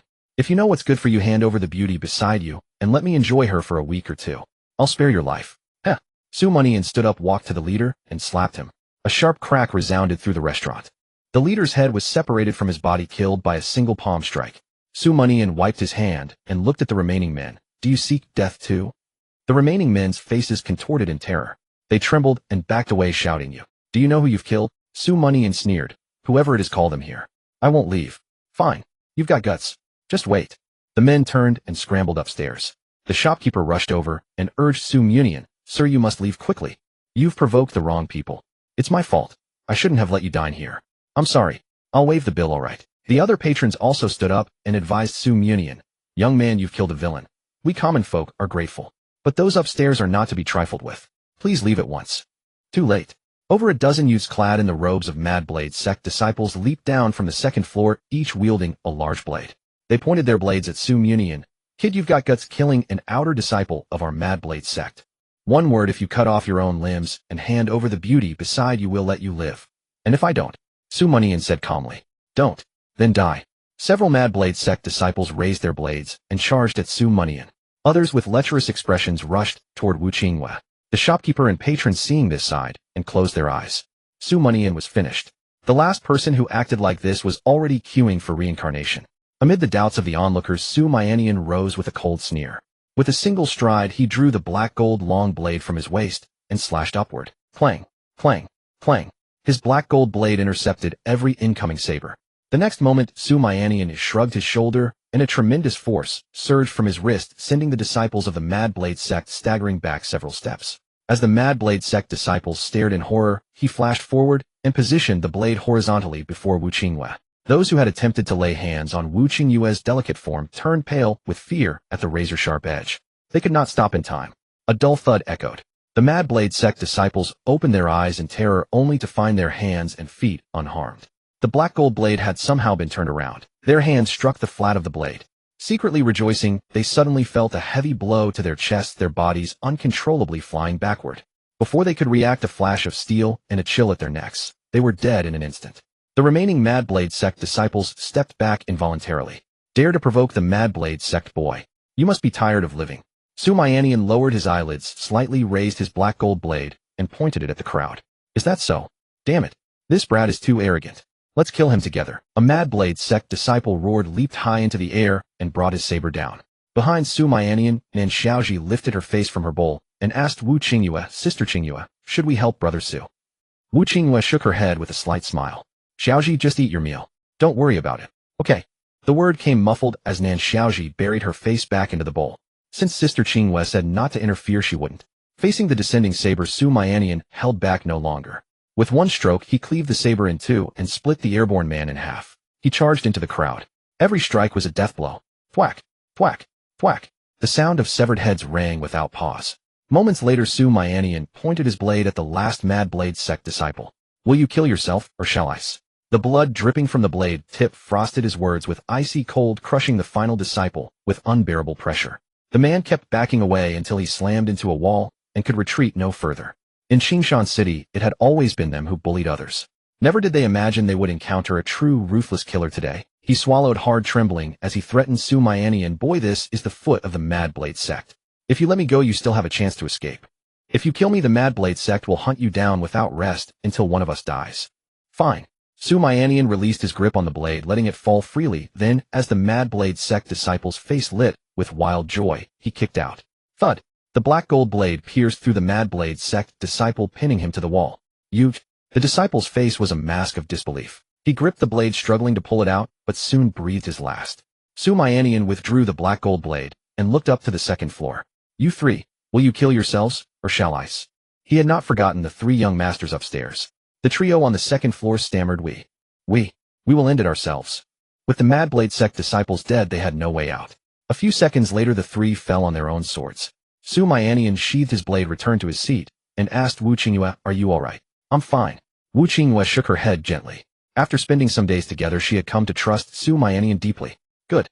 Su Mianian nodded. In the tavern, the customers and the innkeeper had already opened their eyes.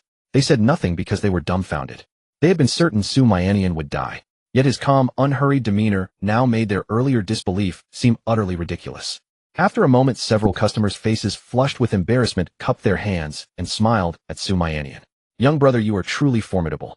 We misjudged you earlier. We apologize. Su Mianian returned the gesture with a smile. You meant well. How could it be a misjudgment? Hearing how gracious Su Mianian was, the customers' expressions brightened considerably. They laughed and said, since you don't hold it against us, allow us to say a few more words. I reckon you and the Northern Domain heir Su Mianian are about the same age. Perhaps you two might become friends. But those you just killed were not core disciples of the Mad Blade sect. You must still be careful. Haha. Su Mianian cupped his hands solemnly. I appreciate your kindness. I have long heard that the Northern Domain heir Su Mianian is as graceful as a jade tree in the wind, more handsome than Pan, and a rare young hero of our time. If I ever have the chance, I would certainly like to meet him. Hearing this, Wu Qingyue broke into a radiant smile. This boy before her never missed a chance to indulge in self-flattery. Nan Xiaoji, who happened to look up, was stunned. Her little brows knitted tightly. Wasn't Brother Su himself, Su Mianian?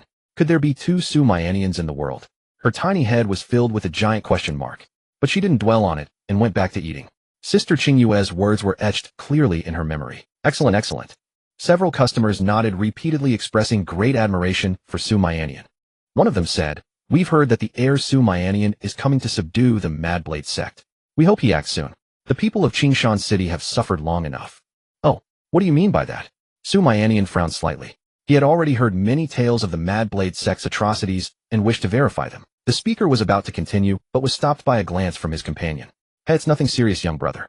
You need not concern yourself. In their eyes, no matter how strong Su Mianian was, he was still a hot-blooded youth. If he learned of the Mad Blade sect's crimes and charged alone to his death, that would not be their intention.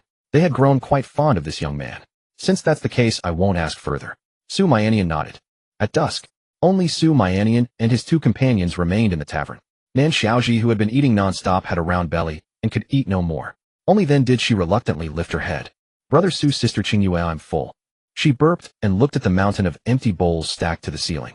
Startled, she exclaimed, Brother Su, sister Qingyue, how can you eat so much? She gestured with her hands. You ate so much. I only had a tiny bit. Su Mianian and Wu Qingyue pressed their foreheads. What kind of prodigy had they picked up? Su Mianian smiled. That's right, sister Qingyue, and I ate it all. But we have no money left, so you'll have to stay and wash dishes to pay. Oh. Nan Xiaoji's little face went pale with fright. She poked her two little fingers together pitifully. I don't know how to wash dishes. If you can't wash dishes, then I'll have to sell you to pay off the debt.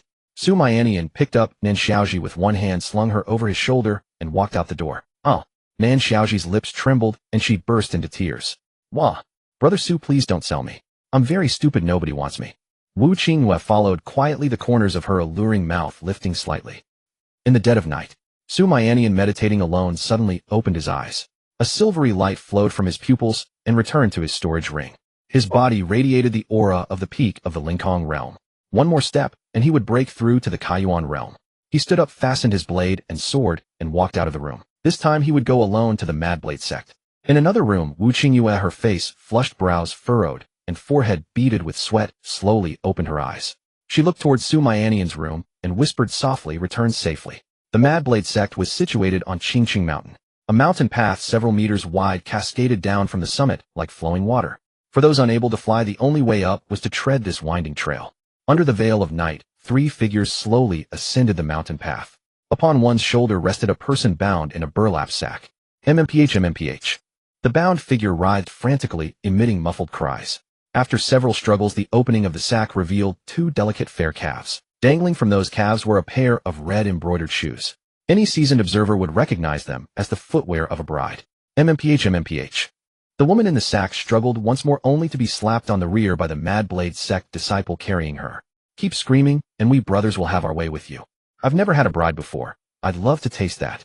Today is your wedding day. You haven't consummated with your dead husband, have you? Ha ha ha ha. Upon hearing this, the woman's body suddenly stiffened, her resistance crumbling. Her husband had been slain, and what could she possibly do to defy? Grief beyond despair is the death of the heart. She sobbed softly, her tears soaking through the burlap, falling drop by drop. The man carrying her saw this, his smirk deepening. He chuckled. Senior brother Mo Yun, this little bride is crying. How amusing. Ha ha ha ha ha ha. If the sect leader hadn't taken a fancy to her, I'd truly love to sample her charms. Mo Yun, the fifth senior brother of the Mad Blade sect, turned back with a mocking tone.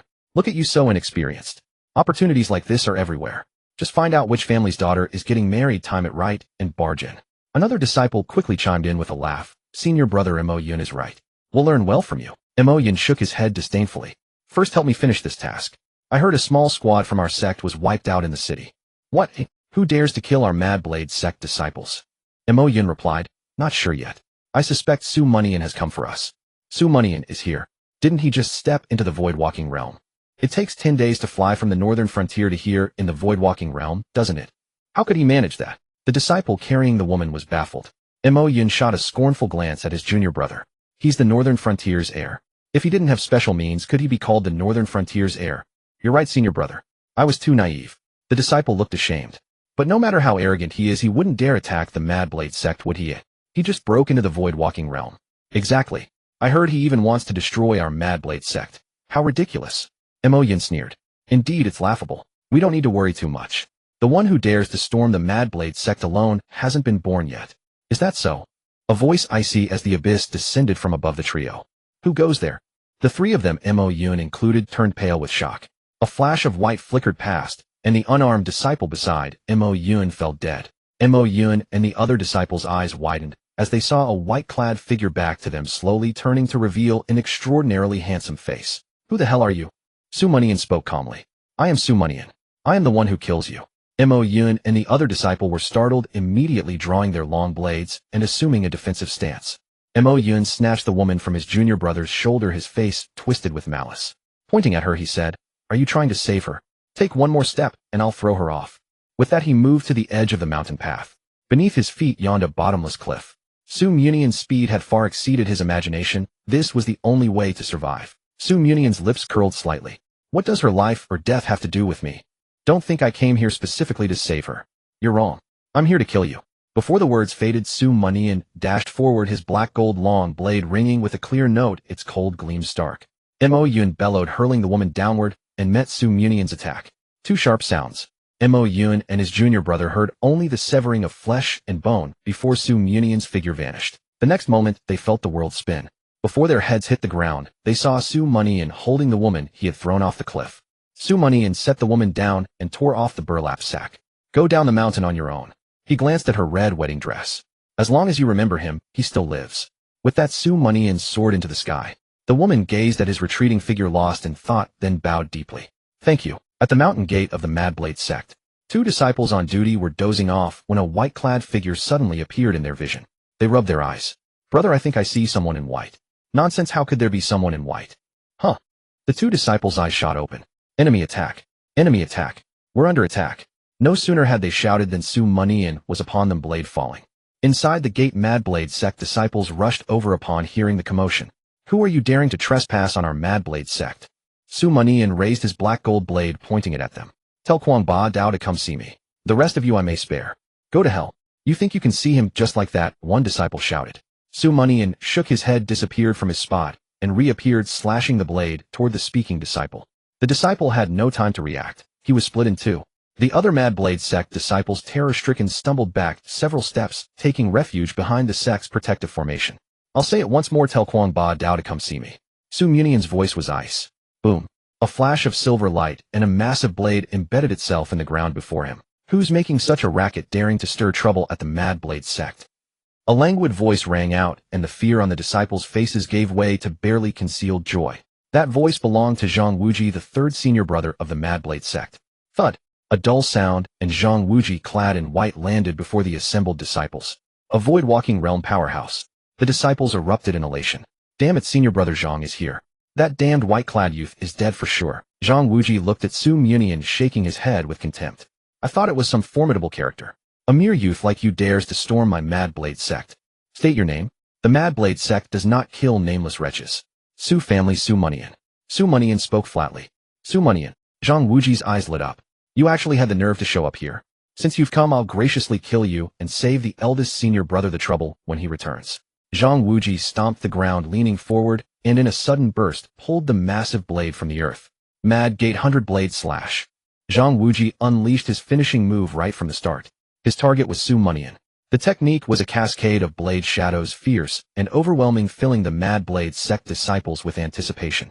After that strike, Su Mianian would surely be crippled at best, dead at worst. Clang.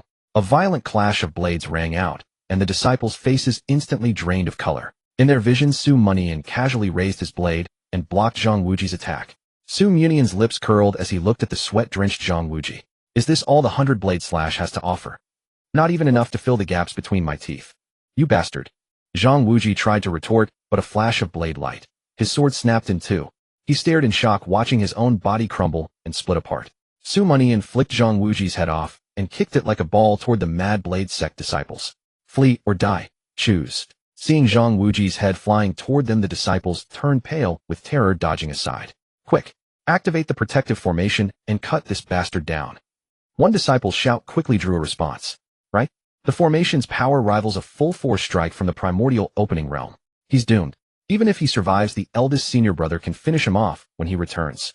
The Mad Blade sect disciples acted in unison, channeling their spiritual energy into the protective formation. Soon a crimson blade, dozens of meters long, formed from condensed spiritual energy, materialized in the air and slashed down towards Su Mianian. Die! Dozens of Mad Blade sect disciples jeered with contempt. Boom!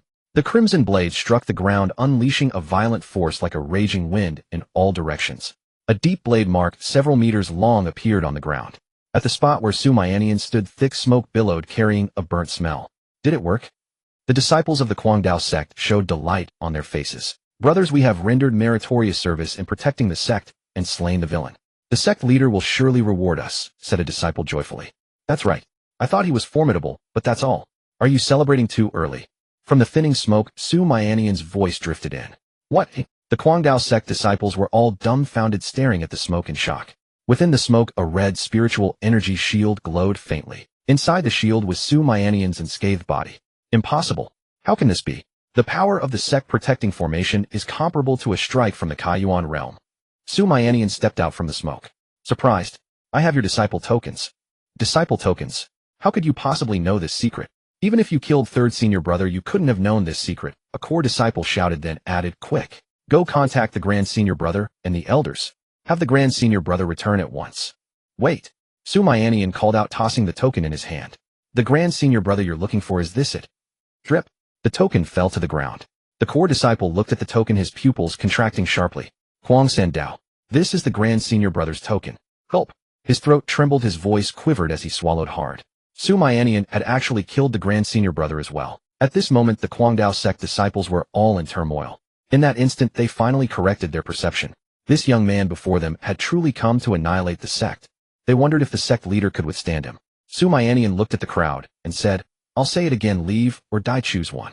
However, leaving now won't be that simple. You must sever one hand and one arm.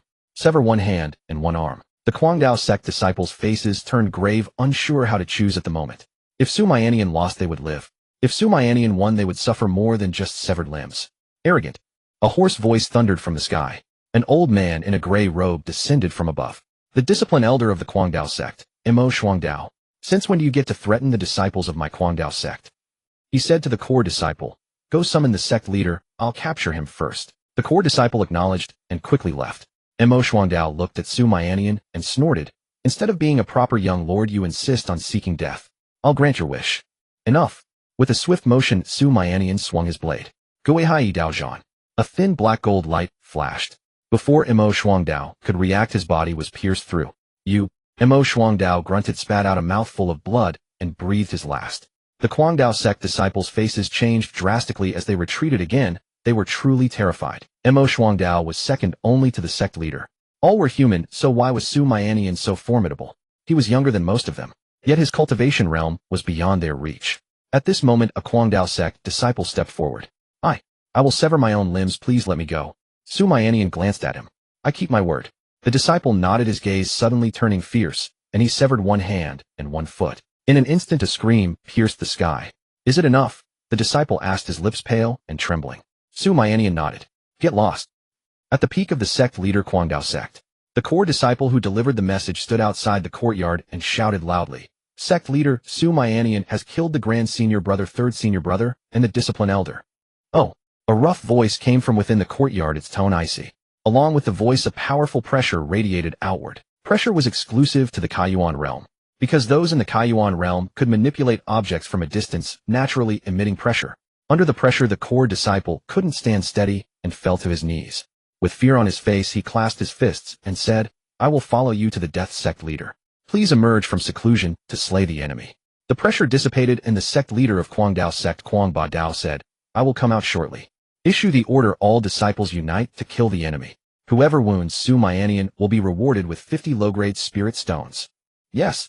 The core disciple rose and left, his eyes growing exceptionally fervent. Inside the courtyard, Kwang Ba Dao, towering like a giant, bare-chested, and with a full beard, slowly narrowed his eyes and spoke into the communication stone in his hand. Second Prince Su Mianian has come to kill.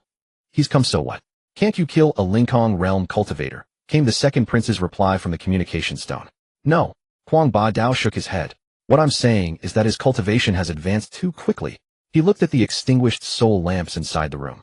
The discipline elder, the grand senior brother, the third senior brother, and the fifth senior brother of my sect. All killed by him. The discipline elder was already close to the peak of the Lingkong realm. Oh. The second prince's voice was amused. That is somewhat interesting. Kill him, and I'll give you the final technique of the blood demon He Jimin blade art. Kwang Ba Dao's eyes lit up, his breathing became heavy. Fine. After a moment, he took out another communication stone.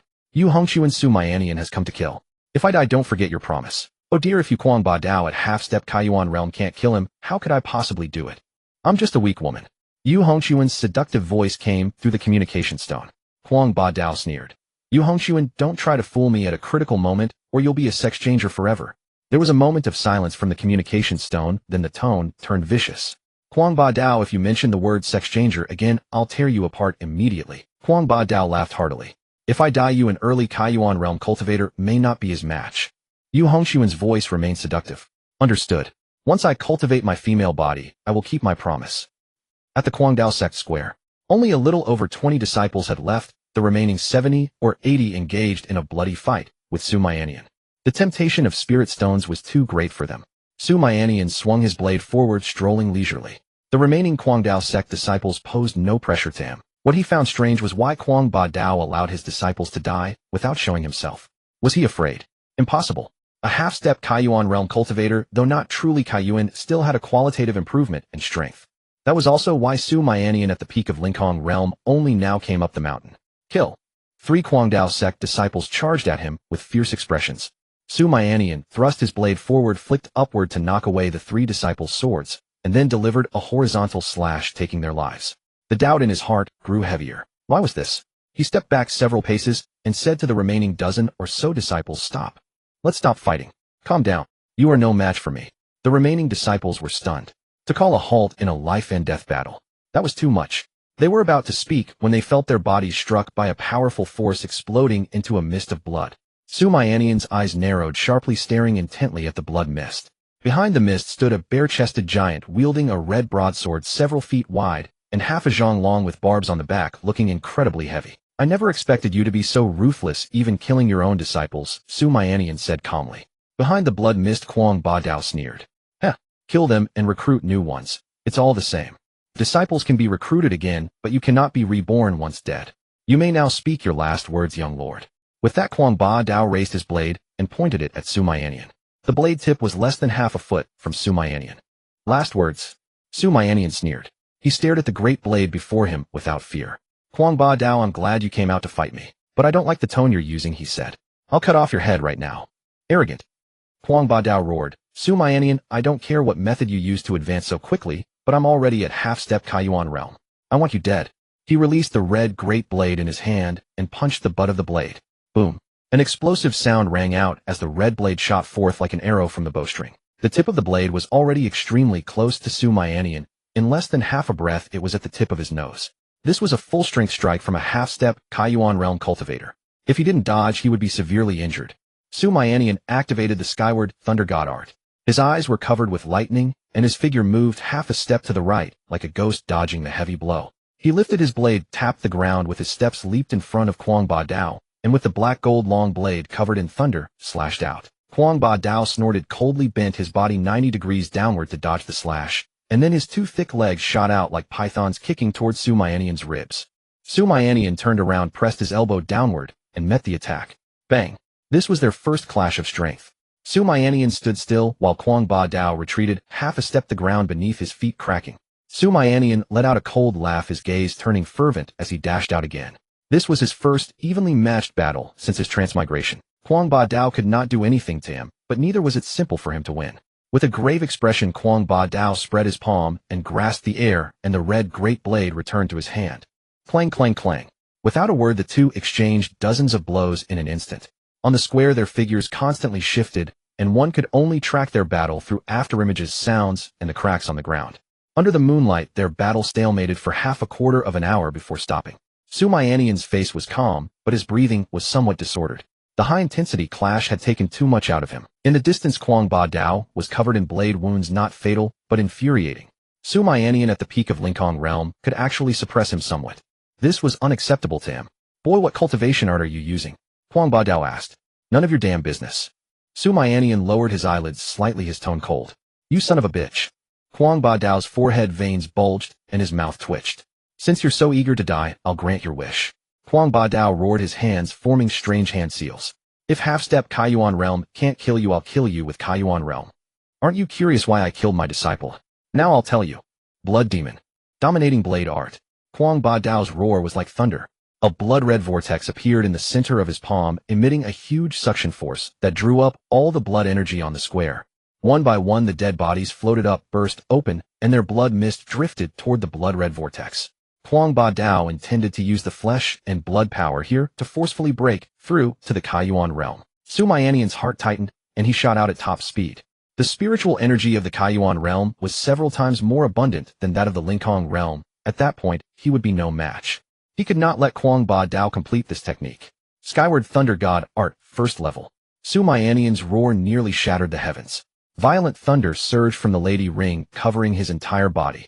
Beneath his white robe, cracks appeared on his body, and blood quickly soaked the white fabric. This was the price of forcibly using the first level of the Skyward Thunder God Art. But he could not care about that anymore. At this moment, only death or injury could be chosen. In an instant, a clear thunder pattern appeared on his arm. At this moment, his speed, strength, and physical toughness increased several times over. On the square, Su Mianian's figure could no longer be seen, only a bolt of lightning shooting out. Too late. Quang Ba Dao roared, and the blood-red vortex in his hand quickly condensed into a blood pill, which he swallowed in one gulp. Boom. Quang Ba Dao's aura surged, his eyes turned blood-red, his face twisted in ferocity, and he raised the red great blade. Blood Demon Slash. Returning Ocean One Blade Slash. Su Mianian sheathed his blade and drew it again. Rumble. The black gold fine light mixed with thunder collided with the blood-red blade light, emitting an extremely dazzling radiance that shot straight into the sky. All buildings and trees around the light were blasted into fragments, completely exploding. Within the light, Su Mianian, holding the black gold long blade, and Quang Ba Dao exchanged blows unceasingly, both severely wounded. After a few breaths, the light dissipated, and the two retreated from each other. You lose. They both spoke at the same time. Heh. They both sneered, but Su Mianian said, take a closer look. Quang Ba Dao's expression stiffened, and he immediately looked down. He saw a huge hole in his stomach. How is that possible? How did you do it? Quang Ba Dao was drenched in cold sweat and fell to his knees. Su Mianian leaned on his blade and pointed into the distance. Clang. In the direction Su Mianian pointed, a sword fell to the ground. It was the Tianli sword, a low-grade spirit tool. Quang Ba Dao's face changed drastically. He already knew why. During the exchange, his attention had been entirely on Su Mianian's blade, and he hadn't noticed this spirit tool at all. The biggest difference between a spirit tool and a magic tool is that the spirit tool can move with the mind. Su Mianian staggered forward, raised his blade, and slashed down. Quang Ba Dao's head fell to the ground. Su Mianian leaned on his blade and laughed uproariously. What about Kaiyuan realm? I kill those in Kaiyuan realm. The next morning, in front of the gates of Qingshan City, it became exceptionally lively. The commoners coming and going stood under the city gate, looking up at the city wall. On the city wall hung a person's head. The head was as large as a tiger's, with a fierce look like a vicious tiger, and even with eyes closed it could make one's heart palpitate. The beard covering half the face made it easy to recognize whose head it was. At that moment, a person in the crowd snapped out of shock and exclaimed in surprise, Quang Ba Dao. It's Quang Ba Dao's head. The leader of the Quang Dao sect, Quang Ba Dao. Quang Ba Dao. Countless commoners murmured in a daze, then exclaimed in shock, he's dead. Quang Ba Dao is dead. Heaven has eyes. I wonder which hero killed him. If I knew, I would definitely kneel down and thank the hero. The commoners breathed heavily, too excited to contain their joy. Quick look, there are words on the wall. A person pointed at the city wall and shouted. The commoners shifted their gaze and looked closely. There were blade-carved words on the wall. I have heard that the Quang Dao sect is addicted to killing and oppresses the commoners. The people of Qingshan City have suffered long enough. Now I have slain him under my blade, hung his head on the city wall as a warning to all to relieve the people's suffering. Signed, Su Mianian. Su. Mian. Nian. In the crowd someone murmured Su Mianian's name, their eyes suddenly brightening, their lips trembling. Su Mianian, he is the Northern Frontier Prince, Su Mianian. Ha ha ha ha. I've long heard that His Highness the Prince has the world in his heart. He truly remembers us. The crowd erupted and commoners wept with excitement. Beside him, an elderly couple led a woman in red bridal attire through the crowd, knelt before the words on the wall, and said, Thank you, Your Highness, for slaying the evil villain with your blade and upholding justice for the common people. In the crowd, an old man with the appearance of a scholar said to the children behind him, Children, remember this gentleman's name. No matter how others slander him in the future, never forget what he did today. Did you remember? We remember. The children nodded in unison, their voices like the rising sun. The old man nodded, stepped out of the crowd, lifted his robe, knelt before the words on the wall, and kowtowed 3 times. After the kowtows, the old man turned and saw the children behind him step out of the crowd one by one, kneel, and kowtow 3 times. On the horizon, a ray of morning sun climbed over the mountain peak, and just then a beam of light fell upon these children. The news of Su Mianian severing the Quang Ba blade spread like a fierce wind, sweeping through the entire Qingshan City within an hour. In Qingshan City, there was no one who didn't know no one who hadn't heard. Inside the mansion, Wu Qingyue, who hadn't slept all night, and whose face was flushed red, pushed open Nan Xiaoji's door. She had already heard of Su Mianian's deeds from the servants. Su Mianian hadn't returned all night, and she was a little worried. She walked to Nan Xiaoji's window and saw Nan Xiaoji lying on the bed fast asleep, with crystal-clear drool at the corner of her mouth, half her body hanging out of the blanket dangling over the edge of the bed. Xiaoji, wake up. She gently patted Nan Xiaoji's shoulder. Sister Qingyue, is something the matter? Nan Xiaoji murmured with her eyes still closed. I dreamed I was eating something delicious. Your brother Su hasn't come back all night. I'm worried something happened to him. Huh? Nan Xiaoji's eyes snapped open, and she leaped up from the bed. What's wrong with Brother Su? She furrowed her brows, her little face serious. Sister Qingyue, let's go find Brother Su. She didn't understand much else, but if something was wrong with Brother Su, then it was something wrong with her. Outside the city gates, Wu Qingyue stood still staring at the words on the wall. At this moment, she felt as if she were getting to know Su Mianian all over again. Nan Xiaoji could barely read and couldn't understand the words on the wall, but watching the commoners kneeling before the inscription, she knew they were bowing to Brother Su. Brother Su was an impressive man. After a long while, Wu Qingyue said to Nan Xiaoji, Xiaoji, let's go to the Quangdao Gate and look for your brother Su. Okay. Nan Xiaoji nodded. The two of them walked to a secluded spot, and then Nan Xiaoji summoned a giant eagle and flew toward the Quangdao Gate. The vast square was a mess with only a few stiff corpses remaining. On the abdomen of a large body there was a dark, eerie hollow. Strangely, not a single discarded weapon was scattered across the entire battleground, as if the fight had been purely hand-to-hand. The two women searched the Quangdao Gate for a while, but couldn't find Su Mianian, so they hurried away again. That day they searched every corner of Qingshan City and the nearby mountains, but still found no trace of Su Mianian. At dusk, Wu Qingyue stood at the mansion gate and said to Nan Xiaoji, who was sitting on the doorstep with her little hands cupping her cheeks, Xiaoji, dinner is ready. You go eat first. Hearing about food, Nan Xiaoji's eyes lit up and joy spread across her face, but it quickly faded. She shook her head and said sorrowfully, Brother Su hasn't come back. I want to wait for him. Wu Qingyue was silent. The little girl had been waiting here with her all day. But in that entire day they had gone to every place they could think of, yet still hadn't found Su Mianian. She had no idea how he was doing now. With a hint of helplessness, she said, Eat first. Your brother Su won't be coming back today. Nan Xiaoji was about to shake her head, but her eyes suddenly brightened, and she dashed forward on her little legs. Brother Su, you're finally back, Brother Su. She quickly rushed to Su Mianian's side, wrapped her arms around his thigh, and a smile bloomed on her little face. As long as Brother Su was all right, everything was fine. If something happened to Brother Su, who would take her out for delicious food? No, even eating wouldn't taste good. Su Mianian patted Nan Xiaoji's head. Xiaoji, why are you waiting for me here? At the door, Wu Qingyue's body trembled. She suddenly turned her head, glanced at the young man in white, then quickly turned back again. So fast that even her purple veil couldn't keep up. After 2 breaths, she pretended to turn around casually and looked at Su Mianian. In her field of vision, the young man in white stood in the sunset, giving off a gentle sense of homecoming at dusk. Wu Qingyue stepped forward slowly, hearing Nan Xiaoji talking to Su Mianian. Brother Su, Sister Qingyue, and I searched for you, we waited for you. I didn't wait for you all day. I just happened to step out. Wu Qingyue interrupted. Hearing this, Su Mianian looked up at the beautiful woman in purple before him. On her flushed face lingered a faint trace of worry. What a convenient, just happened to step out. Su Mianian smiled. I'm sorry to have worried you.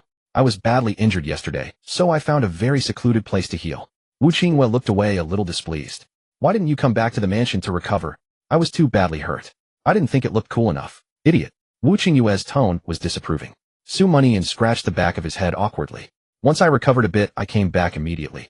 He walked up to Wu Qingyue, raised his hand, and opened his palm. In his hand lay an exquisite and beautiful gold hairpin. What are you doing? Wu Qingyue asked in confusion. I passed by a jewelry shop just now and saw this gold hairpin. It looked very pretty. I'm giving it to you. The gold hairpin, a woman's ornament made of gold, was very popular among ladies. Wu Qingyue glanced at the gold hairpin, a flash of joy in her eyes, but she quickly averted her gaze. Who asked you to give me anything? Though she said this, she didn't leave Su Mianian hanging. She snatched the hairpin from his hand. My hair ornament is a bit old. I'll keep this as a spare. Su Mianian nodded with a smile. Okay. Nan Xiaoji, who barely reached Su Mianian's knee, saw Wu Qingyue receive a gift and grinned, her eyes full of anticipation. Brother Su, do I have a gift, Brother Su? Su Mianian shook his head. There's only one gold hairpin. Ah. Nan Xiaoji drooped her head in disappointment. Seeing this, Su Mianian took out a brown paper bag from his ring and waved it in front of Nan Xiaoji. No gold hairpin, but Brother Su bought you this. Nan Xiaoji's eyes sparkled, and she lifted her head abruptly, her smile brighter than the sun. Brother Su, what is it? Cuttlefish balls, a specialty of Qingshan Cit. Before Su Manian could finish, he felt the paper bag slip from his hand. Looking down, Nan Xiaoji had buried her head in the bag. So delicious. Brother Su is the best. Su Manian gave a faint smile and looked at Wu Qingwei. Let's go home. Wu Qingwei nodded slightly, and together they took Nan Xiaoji's hands and walked into the house under the glow of the setting sun. Night. Su Manian sat cross-legged in his room healing. His injuries would still take a few days to fully recover. Knock, knock, knock. A knocking sound came from outside the door. Are you asleep? Wu Qingwei's voice drifted in. Her tone carried a hint of urgency. Wu Qingwei. Su Manian was a bit puzzled. What was she doing here so late? What's the matter, Miss Qingwei? Su Manian called out. I need to talk to you. Outside the door, Wu Qingwei's breathing was a little rapid. Su Manian got up, opened the door, and saw Wu Qingwei drenched in fragrant sweat. What's the matter, Miss Qingwei? How did you? Before Su Manian could finish, Wu Qingwei threw herself into his arms, her jade-like arms wrapping around his neck. Their faces were inches apart, their breaths brushing against each other's cheeks. Su Manian was startled. What's wrong, Miss Qingwei? It's just a gold hairpin. No need to offer yourself to me. Wu Qingwei shot him a resentful glare, then stood on her tiptoes and pressed her lips to his. Help me suppress the evil fire. Early morning. Su Manian awoke early. Beside him, Wu Qingwei lay with her back to him, her bare shoulder exposed, her disheveled hair covering half her face. She was still fast asleep, her breathing soft and gentle, a faint sheen of sweat on her delicate nose. Su Manian leaned down, his face only a finger's width from hers. After a moment's thought, he gently shook his head, dressed, and left. Matters of the heart could not be rushed. After he left, Wu Qingwei's eyelashes fluttered, and she slowly opened her eyes. So you only helped me suppress the evil fire, is that it, Su Manian? She murmured. In the sky, Nan Xiaoji guided the giant eagle toward Plum Blossom Temple. The little girl held a bundle of beans in her arms, occasionally grabbing a handful and stuffing it into her mouth, eating with great delight. The snacks Brother Su bought were simply delicious. Behind her, Su Manian sat cross-legged, cultivating the sky-shattering thunder divine art. After last night's cultivation with Wu Qingwei, he had stepped into the half-step Kaiyuan realm. If he encountered an opponent like Mad Overlord Blade again, he could easily crush him. Against an ordinary Kaiyuan realm cultivator, he would not be at a disadvantage. Feeling the thunder surging within him, Su Manian thought to himself, I'm just one step away from the first level. If he could master the first level of the sky-shattering thunder divine art, he would be invincible within the Kaiyuan realm. Since recovering his cultivation, he had experienced several battles, and his progress had been extremely rapid. Aside from, with Wu Qingwei, nothing sharpened his cultivation like fighting and killing. With that thought, Su Manian cycled the sky-shattering thunder divine art through another full circulation, then withdrew his energy and turned to look at Wu Qingwei, who was sitting almost at the eagle's tail. He didn't know why, but ever since waking up today, Wu Qingwei had been especially cold toward him. Could this be the post-romance cooling-off period? Wu Qingwei, who had been meditating, sensed Su Manian's gaze. She shot him an annoyed glare, then turned her face away with a frosty expression. Su Manian let out a puzzled sound and walked over to her side. Miss Qingwei, what's wrong? If I've done something wrong, tell me, and I can change. You haven't done anything wrong. Su Manian looked confused and sat down beside her, only to hear her snap, stay away from me. What's gotten into her? Such a strong smell of gunpowder. Su Manian watched her furrowed brows and icy eyes, thought for a moment, and couldn't help but grin. He knew why. It must have been a mistake this morning. If he couldn't kiss her, he should have at least hugged her. A blunder, a blunder. Seeing Su Manian's grin, Wu Qingwei grew wary, and her displeasure deepened. She stood up and said, if you won't leave, I will. Her cultivation was supreme, but she had never experienced romance. A woman's instinct told her this was the right thing to do now. Since she had lost 99% of her power, cunning and scheming no longer mattered. She had only taken 2 steps when she felt a strong hand grasp hers and pull her back. What are you doing? In Wu Qingwei's surprise, Su Manian met her gaze and said earnestly, Miss Qingwei, when I woke up this morning, I saw you were still asleep, so I didn't want to disturb you. My injuries are fully healed, and my cultivation has improved. Thank you. As he spoke, he gently tickled her palm. A jolt of electricity shot through her body. Wu Qingwei trembled slightly, her expression tense. She averted her eyes and said, I don't know what you're talking about. I was just in a bad mood earlier. I wasn't angry at you, she added. Su Manian gave a soft oh, but inwardly, he was chuckling mischievously. The mature empress could be so girlish. How adorable. Su Manian kept tickling her palm and said sincerely, Miss Qingyu, next time the evil fire erupts, just tell me directly. Helping you suppress the evil fire is my duty. Rest assured I won't despise you or mock you. Please don't overthink it. Wu Qingwei was stunned. She had never expected Su Manian, who was usually so unrestrained, to be so sincere. She gazed at him, and her cold eyes gradually warmed. Su Manian pressed on, since Miss Qingwei isn't angry at me, then I must have been presumptuous. He withdrew his hand and cupped his fists. I'll take my leave.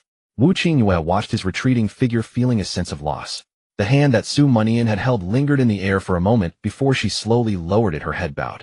Soon after, Su Mianian lay on his back on the eagle, his hands behind his head relaxing. His gaze drifted across the azure sky, but suddenly the sky darkened as two peaks blocked his view. Looking up, he saw Wu Qingyue approaching. The corner of his mouth lifted as he shifted slightly to the side.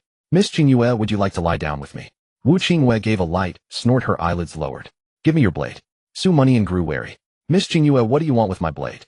He handed over the black gold long blade with a smile. "You're not going to kill me, are you?" Wu Qingyue took the blade and snorted coldly. "I'll kill you sooner or later." She weighed the blade in her hand and extended her other hand towards Su Mianian. "What else does Miss Qingyue want?" he asked, puzzled. "Give me the blades you collected from Mad Blade sect." "How did you know I collected blades?" "Stop the nonsense and just hand them over." "Ahem." Su Mianian coughed dryly and produced a ring. "All the blades from Mad Blade sect are here. Miss Qingyue, are you going to help me forge a blade?" As he spoke, his gaze burned as he looked at her exquisite face. After killing Mad Overlord Blade, he had indeed gathered all the blades from the sect. He had heard Wu Qingyue mention that his blade could be upgraded. He had planned to find someone to upgrade it after returning home. "Who said I'm forging a blade for you?" Wu Qingyue's face was calm. "I've only recovered to the Imperial Qi realm.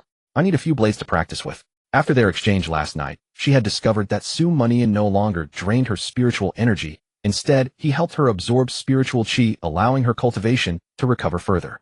At this rate, perhaps after a few more times, she would recover to the soaring void realm. Su Mianian was lecherous, but he hadn't intentionally humiliated her, which greatly increased her goodwill toward him. Forging a blade for him was both a concern and a gesture of gratitude. Su Mianian smiled faintly. "Then I misunderstood you, Miss Qingyue. Take the blades and play with them as long as you like. If you need more blades, come to me for swords and spears." Wu Qingyue took the ring and glared at him, chiding, "Once my cultivation is restored, the first thing I'll do is snap your spear." With that, she turned and walked away. Su Mianian felt a chill in his lower body. He looked down at his crotch and muttered, "Did you hear that? You're facing a life-threatening threat now.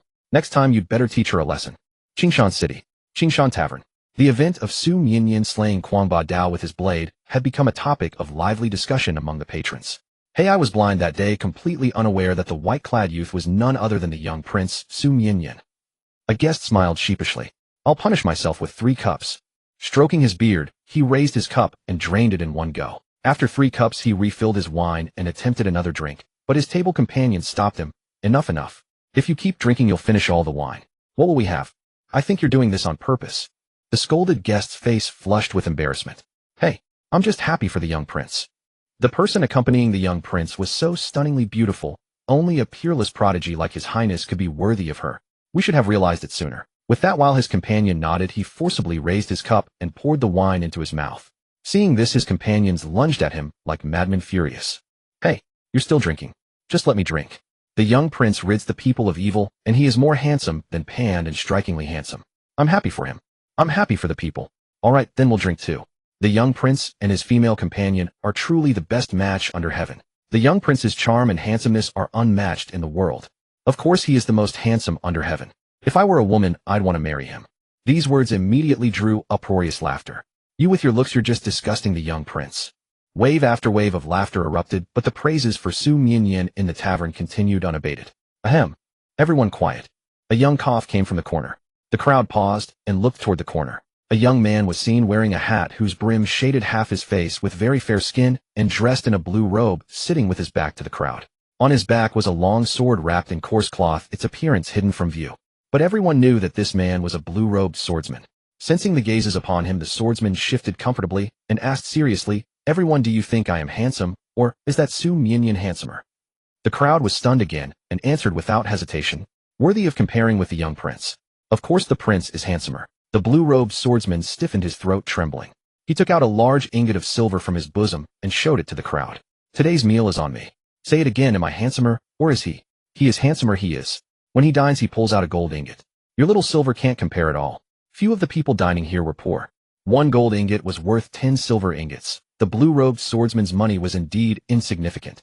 The swordsman stiffened again, lowered his head in shame, and said defiantly, "Tell me, how can I be handsomer than him?" To be handsomer than the young prince? Probably impossible in this lifetime. "I don't believe it," the swordsman said frantically. "Don't believe it? Then go to the city gate and see." As the words fell, a gust of wind swept through, ruffling their hair and beards. In the corner, the blue-robed swordsman had vanished. Outside the city gate, the blue-robed swordsman stared at the words on the wall, his throat dry, his whole body trembling. He actually did such a handsome thing. Why didn't I think of that before? The swordsman shook his head incessantly, filled with regret. Such a deed should have been his to do. After a long moment of regret, the blue-robed swordsman lowered his hat brim to hide his face and stopped the passing maiden. Miss, where else are there mountain bandits and roving rebels? Tell me, and I'll go kill them for you. The stopped maiden shook her head. As far as I know, there are none within 50 li. The young prince's slaughter of Quangba Dao scared away all the bandits and rebels nearby. The blue-robed swordsman froze, feeling his mind suddenly go blank. The maiden's eyes lit up and she delivered a finishing blow. I think you're trying to imitate the young prince, aren't you? Forget it. You're no match for him. Don't lose your life trying. Who says? The swordsman retorted, only to find the maiden had already walked away. The swordsman was speechless for a moment, then curled his lips in a narcissistic smile. Since there are none within 50 li, I'll kill bandits within 100 li, 1,000 li. That will surely be more handsome than Su Mianian. 4 seasons, forget immortal sect. The white-haired sect leader Lei Yun was playing chess with the second prince at the foot of a mountain where birds sang, flowers bloomed, and a stream babbled. After Lei Yun fell behind by one move, he asked, "Second prince, what business has brought you here that requires my service?" The second prince reached out to take a piece. "There is indeed something, but it depends on whether you are willing to do it." Lei Yun frowned slightly and clasped his fists. "Please command me, your highness." As the head of a sect, he had already resolved to align with the imperial family, so naturally, he would follow their orders. The task is not difficult. I want you to dispatch your entire sect and go to Plum Blossom Temple to join Yu Hongchuan in killing Su Mianian. The second prince did not mince words and stated directly. This? Lei Yun found it hard to believe. Stroking his beard, he chuckled. Second prince, isn't this a bit too paranoid? Yu Hongchuan was already at the initial Kaiyuan realm, and I myself am at the mid-Kaiyuan realm.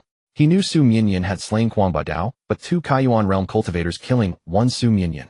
Isn't that ridiculous? The second prince did not waste words. He took out a bronze compass-like artifact from his bosom. Your 4 seasons, forget immortal sect's grand formation. Doesn't it lack a proper spirit artifact as its core? This lightning gathering compass is a mid-grade spirit artifact I borrowed from my third brother. If you kill Su Mianian, the compass is yours. Lei Yun's eyes gleamed. He looked at the lightning gathering compass in the second prince's hand, then back at the prince. Second prince, are you serious?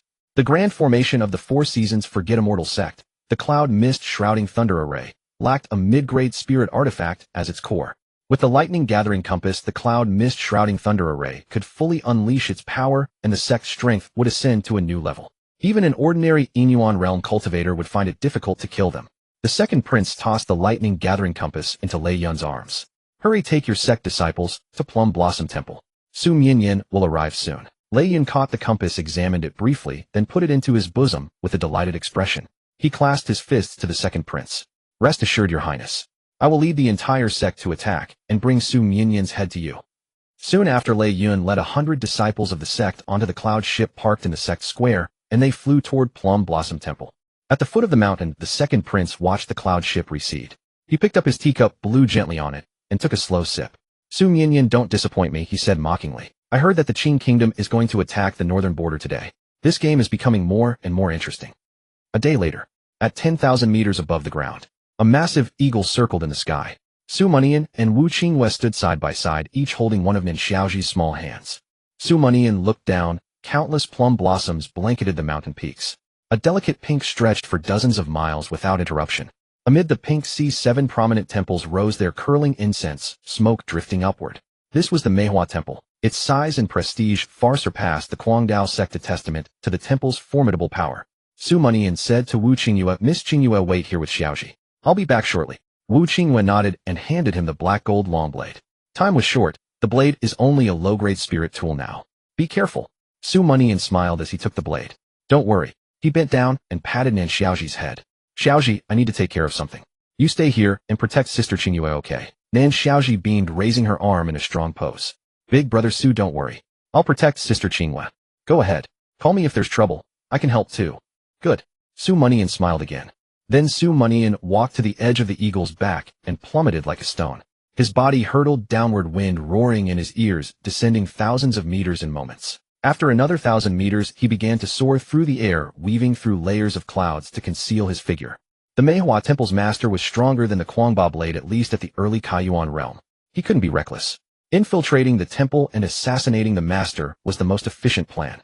After several dives, Su Mianian landed at a rear mountain, stepping into the plum grove. Because the temple relied on the power of incense offerings, it had no protective formation, a unique trait of Mehua Temple. This was why he had descended from the sky to infiltrate. He dashed through the grove, his footsteps utterly silent. Cultivators could walk on water from the Yuchi realm onward as effortlessly as a spider skimming the surface. At the half-step Kaiyuan realm, he could easily evade the temple's disciples if he wished to remain unseen. A breeze swept past, scattering plum blossoms. Su Mianian halted, his ears twitching. 100 meters to the east, a man and a woman were conversing. Senior sister, look at Su Mianian's portrait. Tell me truthfully, who is more handsome, him or me? Senior brother, you can't do this. Su Mianian is really more handsome. How can I lie? Then do it yourself. If Su Mianian dares to come to Mehua Temple, I'll kill him. The master has issued a sect-wide kill order. Whoever kills him gets the first chapter of the Mianian scripture. I must get it surpass the master and have my way with all the female disciples. Oh, senior brother, don't. All right, I'll say it. Su Mianian. He is more. Clang. A metallic ring shattered their conversation. Under the plum tree, the half-clad female disciple turned and trembled. Senior brother, is someone here? The next moment her eyes widened as she felt warm liquid drip onto her chest. She looked down. Drops of crimson blood fell. Her senior brother was dead. Petrified, she was about to scream when a black gold blade pressed against her throat. If you want to live, don't scream. Su Mianian emerged from the grove, standing before her. Who are you? The female disciple suppressed her terror and asked. Su Mianian sneered, pointing to the portrait beside her. Do you think I look like him? She compared his face with the portrait and whispered in shock, You're Su Mianian. Her face filled with disbelief, then she quickly begged, Please don't kill me. Good thing you didn't say your senior brother was better looking, or you'd be dead by now. Su Mianian snorted inwardly, waving his hand. I can spare you, but it depends on whether you cooperate. The female disciple nodded frantically. What do you need? Tell me where your master is, and I won't kill you. She hesitated. Betraying the master's whereabouts is punishable. She was about to speak again when the blade at her throat trembled violently, as if about to slash her. Her face paled, and she hurriedly said, The master is in the 7 Stars Temple. Go south over 2 peaks, and you'll arrive. She pointed the direction. Su Mianian nodded. If you lie to me, I'll strip you naked and throw you into a wolf pack. The female disciple shuddered, waving her hands. No. You're so handsome. I wouldn't deceive you. Su Mianian turned and walked away, but after a few dozen meters, he quickly returned, glancing at her. You and your senior brother. Why were you using my portrait? The female disciple bit her lip, lowered her head, and blushed. I imagine my senior brother as you. What? Su Mianian felt as if struck by lightning, goosebumps rising all over. The female disciple added, Master Su, it's not just me. Many female disciples do the same. After the master issued your portrait, we all thought you were incredibly handsome. You're so good-looking we don't want to kill you. Su Mianian gasped, a chill running down his spine. He grabbed the portrait from the ground and hurried away. The more he thought, the angrier he became. How could you have such a depraved hobby? Truly twisted. As Su Mianian disappeared, the female disciple lying on the ground sneered, Take it if you want. I have more copies. 7 Stars Temple. The temple was eerily quiet. Yu Hongquan had ordered no one to approach. Inside, a few red candles burned low. Yu Hongquan, clad in red robes, his long hair loose and lips dark purple, held a scripture as he walked toward the red coffin at the center. His skin was fair, but his prominent Adam's apple betrayed his gender. Boom. The coffin lid was pushed open, and a muffled whimpering came from within. Inside, a young maiden was bound tightly. The maiden's eyes widened at the sight of Yu Hongquan, and she struggled desperately. Yu Hongquan sneered, leaning down to trace the girl's cheek with his long red nails. His voice was sultry, Don't be sad. It'll be over soon, very soon. The maiden struggled even harder at these words. Her entire body trembled. A light green leaf-shaped mark flickered on her brow, a force almost erupting, yet seemingly sealed by an invisible power, a futile effort. Yu Hongquan opened the scripture and began chanting the incantation rapidly. The incantation echoed through the temple. After a few breaths, the scripture's text glowed red, flew out, and encircled Yu Hongquan and the girl in the coffin. Yu Hongquan laughed wildly. It's starting. Finally, I can become a true woman. The time, place, and people are all aligned. As long as I'm not interrupted, I'll become a woman and advance to the mid-Kaiyuan realm. And what if you are interrupted? Su Mianian's voice entered the temple. If I'm interrupted, I'll never become a woman. No, who are you? Yu Hongquan's ecstasy ceased abruptly. He jerked his head up, staring at the temple gate. Who dared to interrupt him at this moment? In Yu Hongquan's horrified gaze, Su Mianian stood at the doorway, hands clasped behind his back, silhouetted against the light, his white robe billowing. The blade and saber at his waist vibrated faintly, as if ready for battle. So you are Su Mianian. Yu Hongquan's brows furrowed deeply as he barked. I advise you to be wise and scram now. I'll kill you later. Su Mianian curled his lips, slightly tapped his foot on the ground, and shot forward like a sword. Kill me later. Give you that chance. Am I out of my damn mind? I'll fucking end you. In an instant, Su Mianian was before Yu Hongqiu in his right hand spreading open as he slammed down a palm strike. Spiritual energy surged wildly. The blade and saber at his waist also unsheathed, slashing toward the sutra in midair. The key to interrupting Yu Hongqiu's spellcasting was to break that sutra. Courting death. Yu Hongqiu bellowed, his 10 fingers suddenly locking together, the red nails elongating into 10 sharp daggers. The next moment, his early Kaiyuan stage power erupted ferociously, his red dress fluttering, and the crimson sash at his waist swept down to block Su Mianian's blades. That crimson sash was actually a low-grade spirit artifact too. Boom. Amid a violent explosion, Yu Hongqiu raised his left hand to block Su Mianian's palm, while his right hand formed a claw aiming to tear out Su Mianian's throat. Su Mianian reacted swiftly, retreating several steps, feeling a cold breeze brush past his neck as he narrowly dodged Yu Hongqiu's attack. Steadying himself, Su Mianian raised his right hand and clenched it in the air. Blade come. Clang. The black gold long blade, which had been entangled with the crimson sash, let out a metallic ring and flew into Su Mianian's grasp. He pointed the blade at Yu Hongqiu. It seems you can't kill me. Yu Hongqiu fell silent, his face extremely grim. The maiden in the red coffin was the vessel he had searched long for, finding her by chance. The perfect medium for the final layer of the 9 true scripture. He had planned to complete the soul exchange with the maiden within half an incense stick's time to cultivate a female body. But Su Mianian's appearance shattered his plan. He never expected Su Mianian to arrive at such an inopportune moment precisely during that half-incense interval. If he insisted on proceeding, he would not only fail to cultivate a female body, but also risk being killed by Su Mianian. No matter how much he schemed today, he had lost. Yu Hongqiu exhaled deeply as if making a great decision and roared, "Since that's the case, I'll forego the final step of the 9 true scripture and just kill you." Boom. Suddenly a fierce gale swept through the temple, windows and doors shattered, Yu Hongqiu's face twisted completely, and his figure began to move rapidly. Crimson blade rays shot from his fingertips, weaving into a net of blades that cascaded towards Su Mianian like a sky-covering curtain. If Su Mianian failed to withstand it, he would surely be annihilated, body and soul shattered into pieces. Huh. Su Mianian let out a cold laugh, knowing Yu Hongqiu was desperate, and sheathed his blade before drawing it a dozen times in quick succession. Returning C1 slash. A dozen black blade gleams burst forth, shooting toward the crimson net. Back when he was at the Lincoln stage, executing returning C1 slash once consumed half his spiritual energy. Now at the half-step Kaiyuan stage, his spiritual energy had multiplied several times, so he could unleash it without such restraint. Boom. Countless sutra fragments shattered, the entire temple collapsed into debris and dust. Within the rubble and dust, black and red lights clashed repeatedly, but with each exchange the red light uncontrollably recoiled. Impossible. How can a half-step Kaiyuan like you push me, an early Kaiyuan, back step by step? Yu Hongqiu's voice was filled with immense shock. Su Mianian pressed the attack, slashing off several of Yu Hongqiu's red nails, saying, "It's not just step by step. I'll kill you soon." His tone was casual and relaxed, and with another slash he aimed straight for Yu Hongqiu's Adam's apple. Yu Hongqiu, already unsettled by the severed nails, saw the incoming strike and turned pale, retreating desperately. This youth, he couldn't defeat him. After dodging that blow, Yu Hongqiu leaped into the air and fled into the distance. He even abandoned his crimson sash. Su Mianian raised his blade to give chase, but suddenly let out an and looked toward the red coffin in the dust. The maiden struggled to her feet, her gaze filled with pleading. Su Mianian stepped forward and stood before her. "You want me to save you?" The maiden nodded repeatedly, her beautiful eyes lighting up. "All right." Su Mianian scooped up the maiden and stuffed her into his ring. "Hide here for now." The maiden struggled, her face full of question marks. Su Mianian stowed her away, then immediately soared into the air to pursue Yu Hongqiu. Soon he caught up and arrived at the training ground of the Meihua Temple disciples. On the training ground, the Meihua Temple disciples were astonished to see their sect leader arriving. It was the first time they had seen their leader in such a panicked flight. "What are you gawking at? Stop Su Mianian. Whoever holds him back for a single breath gets the 9 true scripture."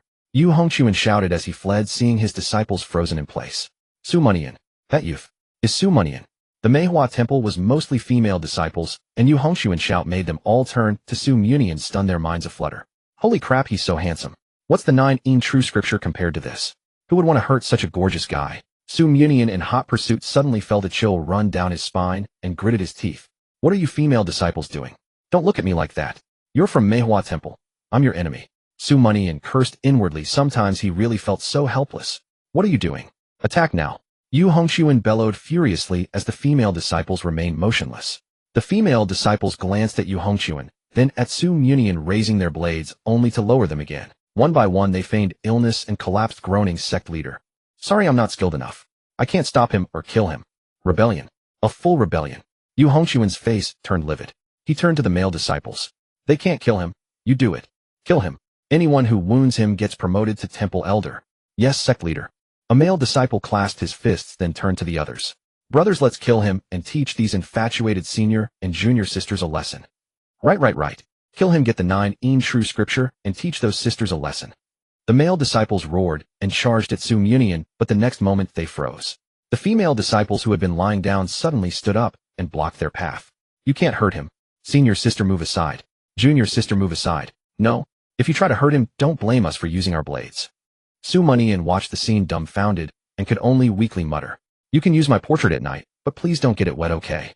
Yu Hongxuan's face turned green with rage, and she roared at Su Mianian. Su Mianian, what kind of evil technique have you cultivated that makes my disciples so infatuated with you? Su Mianian shrugged, looking at Yu Hongxuan. What evil technique? I'm just handsome. If you were as handsome as I am, you wouldn't be thinking about becoming a woman. Su Mianian spat. Pa. Shemale. Hearing the word shemale, Yu Hongxuan was furious. Bastard. I'll tear you apart.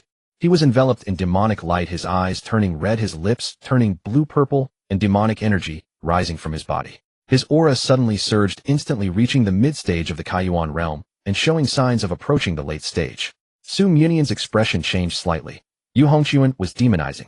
Su Mianian, die.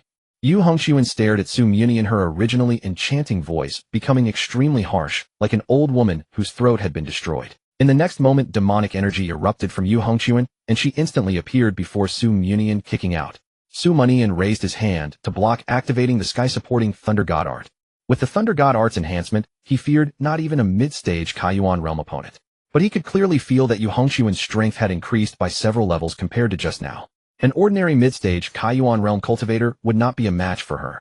Seeing Su Mianian block easily, Yu Hongxuan frowned, let out another furious roar, and attacked again. His body hovered in midair, his legs continuously kicking at Su Mianian's head. Su Mianian's hands moved as fast as the 1,000-armed Guanyin, deflecting Yu Hongxuan's attacks, and taking advantage of his speed, occasionally landing 2 punches, forcing Yu Hongxuan to retreat. At the place where they fought, air exploded continuously and sharp spiritual energy shot in all directions, shattering boulders and frightening the disciples on them. Su Mianian gathered lightning power in his right fist and sent Yu Hongxuan flying with a single punch, forcing her to retreat nearly 100 meters, crushing the ground beneath her feet before she finally stopped. He was about to press his advantage, but then heard a thunderous roar that shook the sky and turned in alarm. It was the roar of a tiger charging out of the mountain. Su Mianian steadied his gaze and saw a massive pitch-black giant saber-toothed tiger nearly 30 meters long leaping down from the mountain and charging at him. The giant saber-toothed tiger bared its claws, its several meter-long fangs dripping with blood, sharp and terrifying. A 5th-rank spirit beast. Its combat power rivals that of the mid-stage Kaiyuan realm. Upon seeing the giant saber-toothed tiger, the disciples of Plum Blossom Temple scattered in all directions. The female disciples' gazes at Su Mianian turned worried. 2 mid-stage Kaiyuan realm opponents. Could Su Mianian defeat them? But in the next moment their doubts began to waver. Su Mianian advanced, instead of retreating, drew his blade and slashed at the descending giant saber-toothed tiger, aiming straight for its head. The air exploded, chaotic spiritual energy scattered, knocking down disciples with low cultivation. At the center of the fight, a grim smile flashed across Su Mianian's face. He then stepped on the king character on the giant saber-toothed tiger's forehead, used the recoil to perform a backflip, and landed 100 meters away. At this moment, he, the giant saber-toothed tiger, and Yu Hongxuan formed a triangular formation, preventing him from being surrounded by both. He shook the black gold long blade in his hand, and the blade emitted a clear hum. He laughed. I never expected a 5th-rank giant saber-toothed tiger to be hiding in this Plum Blossom Temple. He glanced at Yu Hongxuan, then at the giant saber-toothed tiger. What are you two lovers? Well, very likely. Before either could answer, Su Mianian nodded to himself. Given the extent of Yu Hongxuan's psychological abnormality, playing with a tiger was perfectly normal, wasn't it? The man and the beast, as if their sore spot had been poked, became extremely enraged. In a single breath, they were already beside Su Mianian, attacking in unison. Su Mianian laughed loudly, operating the sky-supporting Thunder God art to the extreme, lightning surging over his body. This was the kind of fight that was truly exhilarating. His movements were graceful, and he swiftly slashed at Yu Hongxuan several times, cutting off her attack path. In the next moment, a black flash appeared in midair, a cloud of black energy exploded, and Yu Hongxuan's body arched like a bow as she flew backward. Having forced Yu Hongxuan back, Su Mianian turned swiftly, only to see the giant saber-toothed tiger's fierce claw already descending upon him, its shadow enveloping him. Mianian raised his blade to block, but was sent flying by the impact. A fifth-rank spirit beast possessed immense strength. Although the tremendous force of the claw did not injure him, it shook his blood and caused a slight stagnation in his chi. The giant tiger roared. Having gained the upper hand with one strike, the giant saber-toothed tiger immediately pressed its advantage, not giving Mianian a chance to recover. The tiger's massive frame shook the ground with every step of its limbs, creating an overwhelming sense of pressure. Mianian had barely steadied himself when the giant saber-toothed tiger arrived. It opened its massive maw and lunged at Mianian, while from its throat came a deafening roar that followed. The roar was so powerful that it caused spatial ripples like water waves. The local Cultivation disciples of Plum Blossom Temple around were directly knocked to the ground by the sound waves, blood seeping from their 7 orifices. Fortunately, Mianian had been on guard. The moment the giant saber-toothed tiger opened its mouth, he closed his ears and activated the sky-supporting thunder god art for protection, preventing him from being injured and felled by the roar. The next moment, Mianian drew the Tianli sword, holding the blade in his left hand and the sword in his right, and charged at the giant saber-toothed tiger. The blade and sword struck the tiger's fangs on both sides, lightning surging. In the eyes of everyone watching the battle, the giant saber-toothed tiger's massive maw could not advance another inch. Amid the spatial ripples caused by the tiger's roar, Mianian, 8 feet tall, with his clothes and hair flowing, held the blade and sword in both hands, and slowly moved forward, actually forcing the giant saber-toothed tiger back step by step. Strong, too strong. At that moment, only this thought existed in everyone's mind. But what they did not know was that the giant saber-toothed tiger's strength was immense. Mianian's sinews and bones were taut. Although he was forcing it back, his bones creaked in the process. He was injured. A trace of blood, barely noticeable, seeped from the corner of his mouth. Even so, Mianian's gaze became even more resolute, even somewhat crazed. He suddenly let out a loud roar. His power exploded once more, and he withdrew his blade and sword before striking again. A thunderous crash. The giant saber-toothed tiger's 2 fangs were directly split open, and its massive body was lifted off the ground, then crashed down heavily and rolled away. The giant saber-toothed tiger roared incessantly, rolled for dozens of meters, then flipped over and leaped up, charging swiftly towards Mianian. The king character on its head began to flash rapidly. A destructive blood-colored energy flow gushed from the character and swept towards Mianian. The speed and power of the flow made Mianian's eyes narrow sharply. This was the giant saber-toothed tiger's innate life technique, akin to human spiritual arts. However, innate life techniques nurtured by the spirit beast's body were more powerful than spiritual arts of the same rank. Wounded, he could not dodge. In the distance, Yu Hongxuan watched the scene, her eyes turning mocking. The disciples present had varied reactions. Some snickered, some looked amused, and some felt regret. They understood that Mianian was going to lose, and the price of losing was death. The crimson torrent of blood arrived in an instant. Mianian crossed his blade and saber, slashing forward with all his might. At this moment, there was no choice but to stand firm. Boom. The moment the weapons clashed with the blood-colored current, a thunderous roar erupted, shaking the heavens. Mianian's body was hurled hundreds of meters away, crashing into the mountain itself. Within the mountain, he coughed up blood repeatedly, overwhelming pain seizing every nerve in his body. Fighting 2 opponents alone had drained him immensely. Had it not been for the sky-shattering thunder god art protecting his heart meridian, he would have surely perished. But while he still lived, he had to rise immediately. In his field of vision, the saber-toothed tiger charged toward him, showing no intention of letting him go. Mianian forced himself upright, leaping forward into a somersault and escaping the mountain. The moment he withdrew, the mountain was shattered with a single strike, fragments of stone cascading down. Behind him, the saber-toothed tiger pursued relentlessly, attacking with wild fervor in its eyes. After running several hundred meters, Mianian was forced to turn and counterattack. The saber-toothed tiger, upon seeing this, suddenly reared up on its hind legs, standing like a human, and kicked at Mianian with tremendous speed. Its speed was several times greater than before. On the other side, Yu Hongxuan seized the opportunity to rush forward, gathering spiritual energy in her palm, preparing to ambush Mianian. The fact that Mianian had survived the Crimson Torrent had stunned everyone. This time surely he couldn't escape.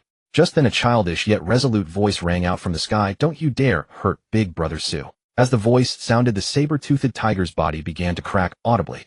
1,000,000 tons of divine beast pressure descended from the heavens, slamming it to the ground instantly. No matter how the saber-toothed tiger struggled or roared, it could not rise again. What the hell? What had just happened?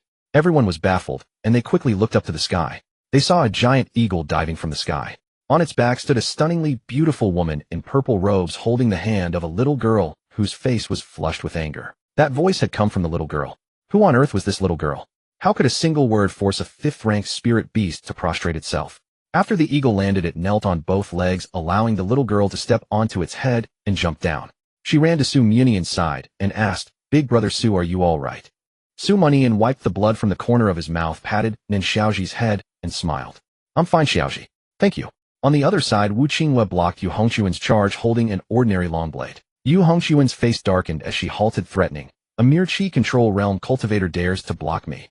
Wu Qinghua stood her ground, glancing at Yu Hongxuan. 3 moves. You have only enough strength for 3 moves. If you can't kill me within 3 moves, your meridians will shatter and you'll die. Yu Hongxuan's pupils constricted. How could this woman know her condition so precisely? She was only at the chi control realm. While Yu Hongxuan hesitated, Su Mianian acted swiftly, beheading both the beast and the woman, sending them on their way. After killing them, Su Mianian took Nen Xiaoji's hand and walked over to Wu Qinghua. He clasped his hands and bowed. "Thank you, Miss Qinghua, for coming to my aid." Though he had not lost his fighting ability, Wu Qinghua's decisive step to stand in front of him despite being only at the chi control realm moved him deeply. What a truly good woman. Wu Qinghua glanced at him and said softly, "I didn't intend to save you. I just need you to gather spirit stones for me, and you can't die yet." "I don't believe you. Keep being stubborn." Su Mianian smiled. "It's all right, Miss Qinghua. Whatever your purpose, you saved me nonetheless." "Thank you." Hearing this, Wu Qinghua gave a faint snort and nodded slightly. This young man knows how to be grateful. Just as Su Mianian was about to lead the 2 women away, a furious wind suddenly swept through the heavens and earth, snapping several large trees in two. The clear sky turned pitch black in an instant, shrouding the entire Plum Blossom Temple in darkness. Within the black clouds, white lightning flashed and thunder rumbled incessantly. Su Mianian exchanged a glance with Wu Qinghua, then looked up at the sky. They knew someone was coming. "Ha ha ha ha ha. Yu Hongxuan, I Lei Yun am here on the orders of the second prince, leading all the disciples of our sect to help you kill Su Mianian." From within the clouds emerged an aged, gleeful voice filled with the joy of one who had achieved success late in life. Soon the black clouds parted like a massive gate, and a 100-meter-long cloud ship sailed out, coming into everyone's view. On the deck of the cloud ship, Lei Yun stood with his hands behind his back, his white hair and beard flowing. He brought the ship down 1,000 meters and looked down upon the people of Plum Blossom Temple with a condescending gaze. "Little Hongxuan, your elder, Lei Yun, has arrived. Won't you come out to greet me?" "My." Lei Yun's eyes swept over the chaotic training grounds, and he let out a surprised grunt. A battle had just taken place here. Could it be that Su Mianian was already dead and his journey had been in vain? Thinking this, his gaze searched the area for Su Mianian's corpse, but his pupils contracted violently when they landed on the decapitated red-robed body. Yu Hongxuan was dead. What? What happened? The shock burst from Lei Yun's lips. A Plum Blossom Temple disciple stepped forward, knelt, and cupped his hands. Master was killed by Su Mianian." "What? Su Mianian killed him? Wasn't Su Mianian only at the peak of the sky realm just a few days ago?" Lei Yun swallowed hard. "No, what about that stinking tiger?" The kneeling disciple pointed tremblingly at the decapitated tiger corpse in the distance. "The tiger is dead too." Lei Yun's face changed. 2 opening origin realm cultivators gone, just like that. He leaped down from the cloud ship, his eyes scanning quickly, and spotted Su Mianian and the 2 women 100 meters away. "Are you Su Mianian? Did you kill Yu Hongxuan and the tiger?" Su Mianian shielded the 2 women behind him. "I did. You must be the sect master of the 4 Seasons Forget Immortal sect. It's good that you've come. Saves me the trouble of finding you." Clang. Su Mianian drew his blade and walked step by step toward Lei Yun. "If you can fight, don't waste words." Lei Yun was taken aback, then burst into laughter. "Ha ha ha ha. No wonder the second prince sent me to help you, Hongxuan. You truly are astounding. But to kill me, you're not qualified. Do you think I came here just to be a bystander?" Lei Yun snorted coldly, waved his sleeve, and flew back to the cloud ship. Standing on the deck, he threw out the thunder-gathering compass, formed hand seals, and bellowed, "All disciples of the sect, heed my command. Join me in forming the cloud mist thunder-covering array and slay Su Mianian." "Yes." The disciples of the 4 Seasons Forget Immortal sect shouted in unison, then sat cross-legged and began forming hand seals. Streams of spiritual energy flew from their bodies toward the thunder-gathering compass. In the sky, the thunder-gathering compass spun rapidly, emitting a low hum before unleashing a beam of golden light that shot straight into the clouds. A thunderous roar echoed as lightning gathered around the compass at an incredible speed. The heavens flickered between light and dark as a formation brimming with thunderbolts quickly took shape. Occasionally, stray bolts of lightning escaped, striking the ground and leaving behind charred craters. The immense power of the thunder exuded a terrifying pressure, causing the disciples of the Plum Blossom Temple to pale and retreat in haste. Even the stray bolts were beyond their ability to withstand. Nan Xiaoji's face turned slightly pale. She tugged at Wu Qinghua's skirt and said worriedly, "Qinghua, let's call Brother Su to run. I feel that formation is quite formidable." Wu Qinghua shook her head gently and said, Xiaoji, don't worry. This formation is actually a great opportunity for your brother Su. Huh, really? Then Xiaoji was half convinced. Of course it's true. Just watch closely. Okay. Nan Xiaoji nodded, blinking her big eyes as she gazed at Su Mianian. In the distance, Su Mianian, who had been carrying his blade, stopped and looked up at the massive formation in the sky. A faint smile crossed his lips as he murmured, going to strike me with lightning. How? I've been waiting for this. Su Mianian then made a move that stunned everyone. He sheathed his blade, sat down cross-legged, and remained motionless. On the cloud ship, a disciple noticed Su Mianian's behavior and shouted, Master, look. Su Mianian isn't moving. Lei Yun let out a puzzled grunt. He glanced down at Su Mianian and snorted coldly. What a show-off. He doesn't even plan to dodge. Tell him this formation is equivalent to a full-force strike from an Yin Yuan realm expert and see if he runs. Even though running is useless, teasing him before he dies is still amusing. The disciple complied and shouted at Su Mianian, Kid, my master says this formation is as powerful as a full-force strike from an Yin Yuan realm expert. You'd better run or you're dead. Su Mianian chuckled indifferently and said, You'd better run or you'll be the ones dead. Damn. Lei Yun and all the disciples exploded with fury.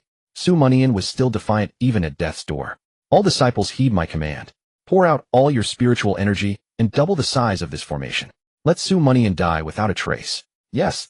The entire Four Seasons Forget Immortal sect was now united in a single thought to blast Su Mianian to pieces. Hearing Lei Yun's order, they fought like they had been injected with stimulants. The formation, etched with intricate runes, doubled in size in an instant, and the thunderous power within it became even more terrifying. Seeing the formation complete, Lei Yun immediately formed a hand seal and pointed at Su Mianian, roaring, Mist Cloud Thunder Array, strike him down. The heavens and earth resounded with a cataclysmic boom. The pitch-black sky seemed to split open as 99 bolts of wild thunder cascaded down like a torrential downpour, illuminating the world. In less than a blink, Su Mianian was engulfed, and the ground within 100 meters turned to dust, swirling like smoke. The disciples of the Plum Blossom Temple had retreated hundreds of meters to avoid the onslaught. Wu Qinghua and Nan Xiaoji were among them. The disciples looked toward the center of the thunderstorm, their emotions a mix of joy and sorrow. Su Mianian is finally dead. Our senior and junior sisters will come back to us. Su Mianian is dead. I'll never love again. Hearing the murmurs, Nan Xiaoji stepped forward, hands on her hips, and retorted, You're wrong. Brother Su is not dead. Brother Su won't die. Her childish voice immediately drew the attention of many Plum Blossom Temple disciples. They glanced at her, shook their heads, and laughed mockingly. Hell, what does a child know? This is a full-force strike from an Yin Yuan realm expert. How could Su Mianian possibly survive? In their eyes, Su Mianian had already done something incredible by killing the sect leader and the giant-toothed tiger single-handedly. But even the most incredible has its limits, right? Defeating a Kai Yuan realm opponent was plausible, but a Yin Yuan realm, that was absurd. They sneered for a moment, but didn't bother to argue with Nan Xiaoji. After stealing a few more glances at the stunningly beautiful Wu Qinghua beside her, they turned their attention back to the center of the formation. On the cloud ship, Lei Yun saw the formation's immense power and couldn't help but stroke his beard and laugh heartily. Su Mianian is dead. From now on, the Four Seasons Forget Immortal sect will soar to new heights. Ha ha ha ha ha. Before Lei Yun could finish, the cloud ship suddenly shook violently. Dozens of seated disciples were thrown off balance, colliding with each other and spitting out blood. What's happening? Lei Yun froze, his expression turning grim.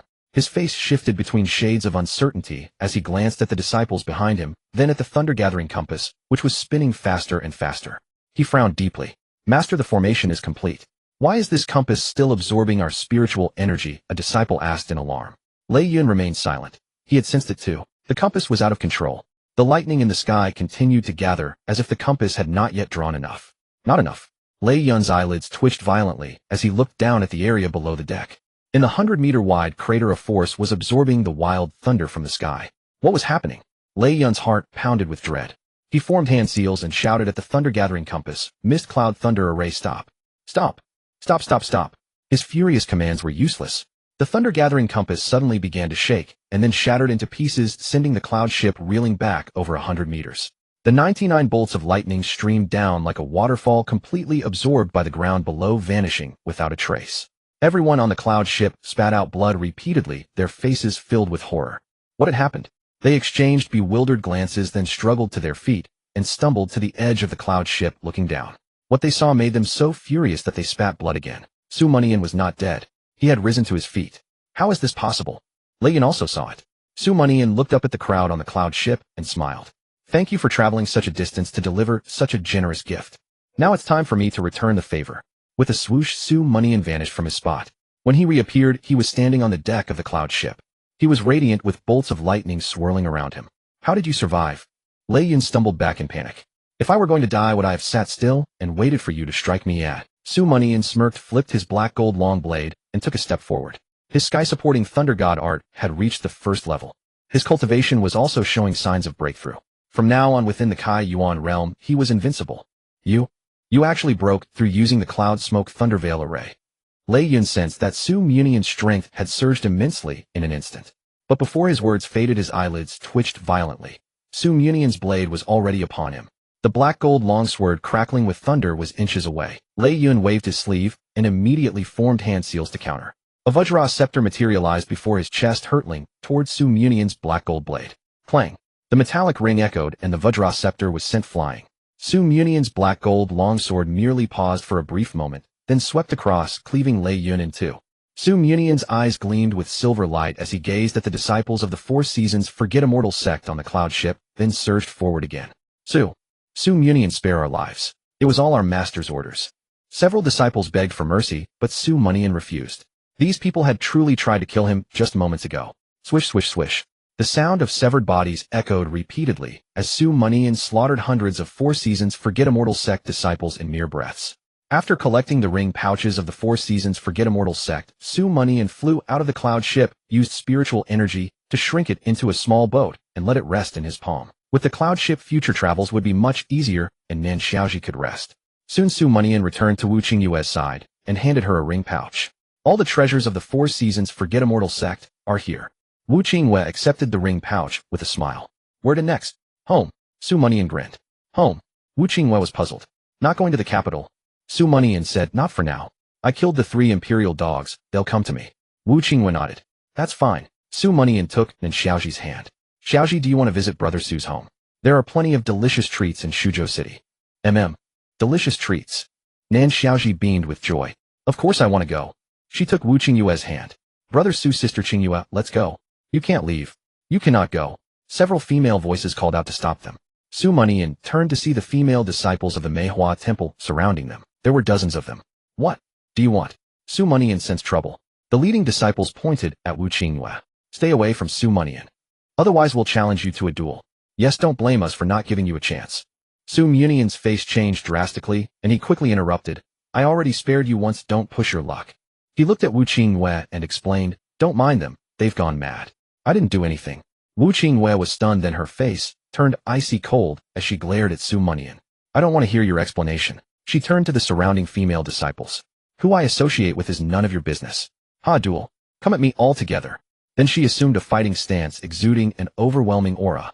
The female disciples wasted no time forming hand seals and leaping forward. Su Munian gasped, feeling his entire body tremble. How had the situation spiraled out of control? He gritted his teeth, tucked Nan Xiaoji under his left arm, flashed to Wu Qingyue's side, pulled her into his embrace, and soared into the air. Let me go. I'll kill them. Wu Qingyue struggled fiercely, her cheeks flushed with anger. No, Miss Qingyue, they've gone in a chi deviation, don't bother with them. Su Munian spoke as he accelerated his flight. The way to quell a battlefield of jealousy was to flee from it. Wu Qingyue was furious, grabbed Su Munian's arm, and bit down hard. Ouch! Midair, Su Munian dropped several meters in pain before quickly adjusting his posture to continue flying.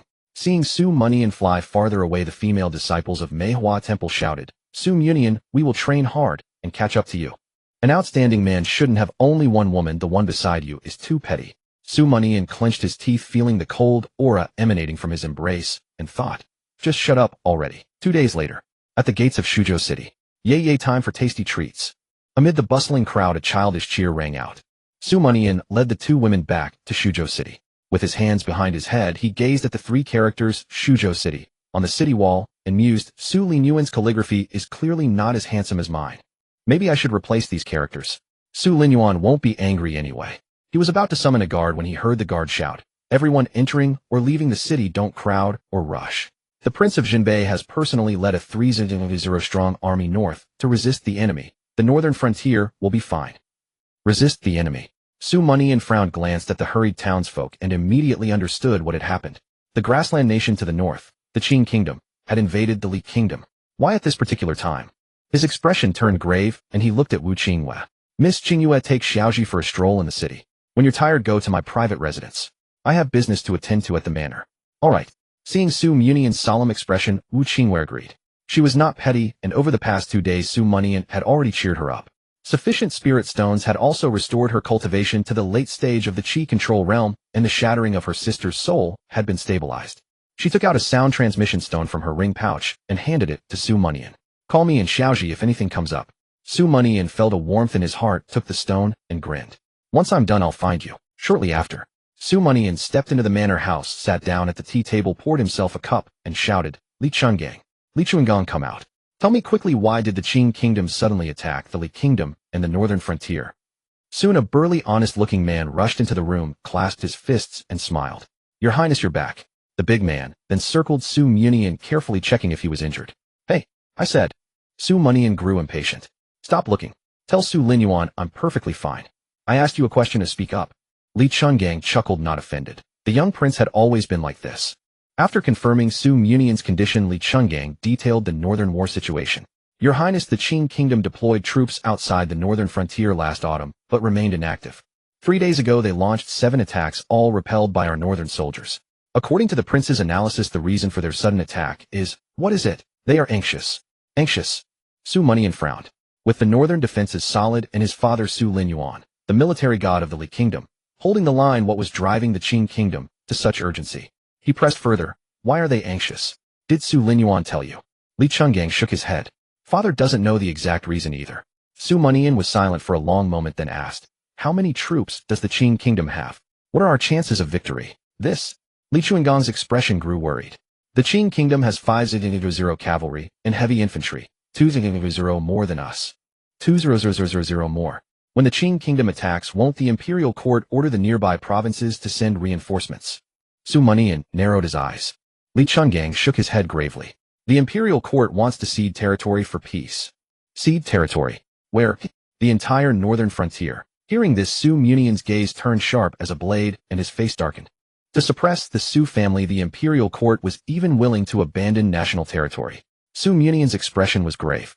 He had intended to wait for the imperial family's move, but he hadn't expected it to come so swiftly. After a moment of contemplation, Su Mianian asked, did the imperial family have any involvement in Qing kingdom's sudden declaration of war? What concerned him now was whether this war had been instigated by the imperial family.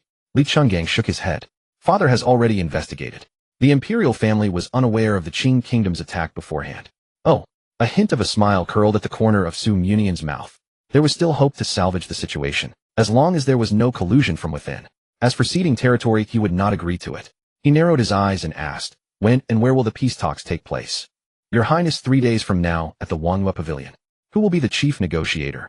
It will be you, Your Highness the Prince. The imperial court has designated you to negotiate, and they want you to surrender the entire northern territory. This has already been proclaimed to the world. The second prince of the imperial family will oversee the negotiations.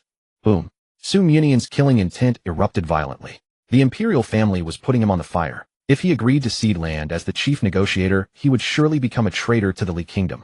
If he refused, he would have to rely on the northern territory's forces to resist the Qing kingdom. One province against an entire nation, the odds were overwhelmingly against him. Neither option was one Su Mianian wished to choose. Now how could he turn the situation around? Su Mianian's mind raced, but for a moment he found no solution. In terms of talent, he was the pride of the younger generation in both kingdoms. But in terms of cultivation, though invincible at the Kaiyuan realm, he could not change the entire course of the war, unless he could make the Qing kingdom withdraw its troops without ceding any land. After thinking for a while longer, he looked up and said to Li Chuangang, you may leave now. I need to consider how to proceed. Yes, Your Highness. Li Chungang hurried out, but soon returned, whispering a few words into Su Mianian's ear that made the latter's eyes light up before he departed again. Su Mianian closed the doors and windows, then released the young maiden he had placed inside his ring. On the ground, the maiden was bound tightly with deep red marks on her wrists and ankles from the coarse ropes. Her eyes were closed, her delicate little nose rising and falling gently on her rosy face. She was clearly sound asleep. The pale green leaf-shaped mark on her forehead had vanished without a trace. Su Mianian wasn't in a hurry to wake her. Rescuing this maiden had only been a matter of convenience. He planned to ask her a few questions once she awoke, and then let her go. Before long, a cool breeze swept by, and the maiden's eyelashes suddenly fluttered. She slowly opened her eyes. Her gaze was hazy. After glancing around the room, she abruptly struggled to sit up. Her eyes were filled with panic and her body trembled. Awake! Su Manian raised an eyebrow and knelt on one knee before the maiden. Mm. The coarse cloth in the maiden's mouth prevented her from speaking. You want to talk? Su Manian asked. The maiden's eyes brightened a plea in her gaze. But I don't think you do. Su Manian shook his head and turned to leave. The maiden's eyes widened. She lunged forward, bumping into Su Manian's leg, and kept crying out, mm. Su Manian gave a cold smile. He bent down, lifted the maiden's chin with one finger, and said, I'll let you speak, and I'll let you go. But I have some questions for you. If you satisfy me, I'll release you. How about that? Hearing this, the maiden frowned slightly, her eyes darting away, but she quickly nodded. Su Manian pulled the coarse cloth from her mouth, drawing out a strand of glistening saliva that fell onto her slightly swelling chest. With the obstruction gone, the maiden sighed in relief, let out a soft moan, and began to breathe heavily. Thank you for saving me. It was just a passing act. I think anyone capable would have done the same. Su Manian waved his hand dismissively. The maiden smiled. What do you want to ask? Go ahead. Su Manian nodded, turned to pour a cup of tea, and brought it to her lips. You must be thirsty after being locked up for so long. A look of delight crossed the maiden's face. She tried to take the cup, but found her hands and feet still bound. Untie me. I can't drink like this. Su Manian gave an, oh, and placed the cup back on the table. Can't drink. Then we'll wait. He showed no intention of being gentle. You. The maiden grew angry, gritting her teeth and glaring at Su Manian. She didn't understand why he was deliberately toying with her. Su Manian pulled up a stool and sat before the maiden, his expression leisurely. I'm doing this to tell you not to play any tricks with me. I'll ask nicely and you'll answer nicely. If you answer well, I'll let you go. If not, what happens if I don't? If you don't, I've been a bit irritable lately, and you're quite lovely. I might find it hard to control myself. You. The maiden shot him an angry glance, then looked down in frustration. But she hadn't expected that lowering her head would bring her gaze directly in front of Su Manian's crotch. Her face flushed crimson, and she pressed her head against her chest, closing her eyes. Go ahead and ask. Su Manian began. Little girl, what's your name? How old are you? Where are you from? And are your parents still alive? My name is Lan Xiaoka. I'm 13, and I'm from Li Province. My parents have passed away, Lan Xiaoka answered. 15, and already at the Qi control realm. I've never heard of such a genius in the Li Kingdom. Su Manian raised an eyebrow, his gaze sharpening. A 15-year-old at the Qi control realm. Aside from himself and a few imperial princes, he had never heard of anyone else. Lan Xiaoka felt as if a blade had pierced through her, trembling all over. My parents were former court officials of the old dynasty. After the change of power, they took me and hid in the mountains of Li Province. 3 years ago, both of them died from old injuries that flared up. At that time, I was only at the peak of the Diamond Realm. I only entered the Qi control realm last year. Former court officials? Su Manian gave a mocking smile. So that means you and I are sworn enemies. Su Linyuan played a crucial role in overthrowing the old dynasty. Your parents might have been injured by him. Oh. Lan Xiaoka looked bewildered. She shook her head. Probably not. My parents never told me about the old dynasty's affairs. I have no idea where their injuries came from. You're a good person. Don't worry, I won't overthink it, and I certainly won't blame you. Lan Xiaoka looked up and gave Su Manian a kind smile. Su Manian shook his head. You're overthinking. What you think has no effect on me. At the Qi control realm, I could kill you with a single slap. Lan Xiaoka's expression stiffened, her smile fading. She looked down and said, oh. Su Manian stood up, walked behind her, and untied the coarse ropes. You're letting me go, oh. A look of joy spread across Lan Xiaoka's face. You. Her joy quickly vanished because Su Manian bound her hands and feet again, showing no intention of releasing her. He lifted her onto a chair, ignoring her anger, and said, now you can drink water. If you're hungry, I can let you eat. Lan Xiaoka frowned. So you're not satisfied with my answers? Everything I said is true. Su Manian curled his lips, a teasing look in his eyes. True or false aside, I just find you adorable and want to keep you around for a few more days. How can you be like this? Lan Xiaoka gritted her teeth in anger, her immature chest heaving violently. Su Manian tapped the table with his fingers. Do you want to eat? If not, I'll just put you back in the ring. Lan Xiaoka glared at him, both angry and anxious, pouting her lips in her aggrieved tone. I'll eat. Soon after, wisps of curling steam rose from the teapot on the table as Su Manian had ordered Xiao Qing to arrange for the kitchen to prepare a meal. After laying out the dishes, Xiao Qing stood to the side, gazing curiously at Lan Xiaoka, whose hands and feet were bound. Seeing Lan Xiaoka in such a state, a trace of compassion appeared on her face, and she sighed in her heart. The young lord is truly too wicked. This girl appears to be only about my age. First binding her, then threatening her. She quickly imagined the scene of Su Manian toying with Lan Xiaoka on the bed. Her body couldn't help but shiver, and with a face full of fear, she said, this is truly terrifying. What on earth is so terrifying? Su Manian glanced at Xiao Qing. Xiao Qing, have you never tried eating like this? Huh. Xiao Qing snapped back from her fantasy, quickly waving her hands. No, no. Then do you want to try? Try what? She asked instinctively but quickly remembered what Su Mianian had said, her face turning ashen. My lord, I'll pass. I have matters to attend to. I'll take my leave now. Saying this, Xiao Qing fled swiftly with quick strides. After running through several courtyards, she patted her chest and panted. That was close. I almost fell victim to the young lord's schemes. Inside the room, Lan Xiaoke swallowed a bite of food and said seriously, Su Mianian isn't having one girl not enough for you. Can you let me go? Oh. Su Mianian became curious. How do you know I already have a girl? Lan Xiaoke's face flushed slightly. I'm in the storage ring so I can hear sounds from outside. Su Mianian was startled in his heart. Doesn't a storage ring isolate whatever's inside from the outside world? So whatever he usually did, wouldn't Lan Xiaoke know about it all? The occasional times he relieved himself, wasn't that also overheard? That wasn't quite appropriate, was it? Su Mianian's expression remained unchanged, but after some internal grumbling he asked, besides my female companion, what else did you hear? I also heard a gluttonous little girl. As for anything else, Lan Xiaoke's face grew redder and redder. Nothing else. She couldn't exactly say that whenever she was awake she often heard Su Mianian referring to himself as magnificent, could she? Su Mianian, seeing Lan Xiaoke's face flushed scarlet, nodded with satisfaction. Good, nothing else then. I'm afraid that sometimes when I sleep I might accidentally reveal our military deployments in the northern frontier. Our northern frontier army numbers 1 million strong. Cough cough. Su Mianian's expression changed. I almost let something slip. Lan Xiaoke was stunned upon hearing this, but quickly lowered her eyes and continued eating. So what if you let something slip? Isn't it good that our Li kingdom has such a massive army? That way we don't have to worry about the Qing kingdom invading. Fair enough. Since I've already let a little slip, let me tell you another good piece of news. What good news? Lan Xiaoke looked at Su Mianian, her chin slightly raised, her expression expectant. Yesterday Su Lingyuan defeated the Qing kingdom's right army of 100,000 soldiers using only 50,000 elite troops. Bada Lu, the right prince of Qing kingdom, was severely wounded. That's impossible. Lan Xiaoke frowned, exclaiming in disbelief. Su Mianian raised an eyebrow. What's so impossible about it? You seem displeased by this good news, eh? Lan Xiaoke's expression froze for a moment before shaking her head. Not at all. I just think this defies common sense. The Northern Defense Prince is indeed the military god of Li Kingdom, but the odds of 50,000 defeating 100,000 are slim. The soldiers of Qing Kingdom are all exceptionally fierce and skilled in battle, and they're also physically larger than our Li Kingdom soldiers. Moreover, that Bada Lu is the right prince among the Qing Kingdom's dual prince system, having fought countless battles with profound cultivation that cannot be fathomed. He wouldn't make mistakes easily. You're quite intelligent. Su Mianian acknowledged her point, then added, but your analysis only considers typical circumstances. What if the right prince was impatient and eager to gain military merit? What if Su Lingyuan possesses something of great importance to the Qing Kingdom?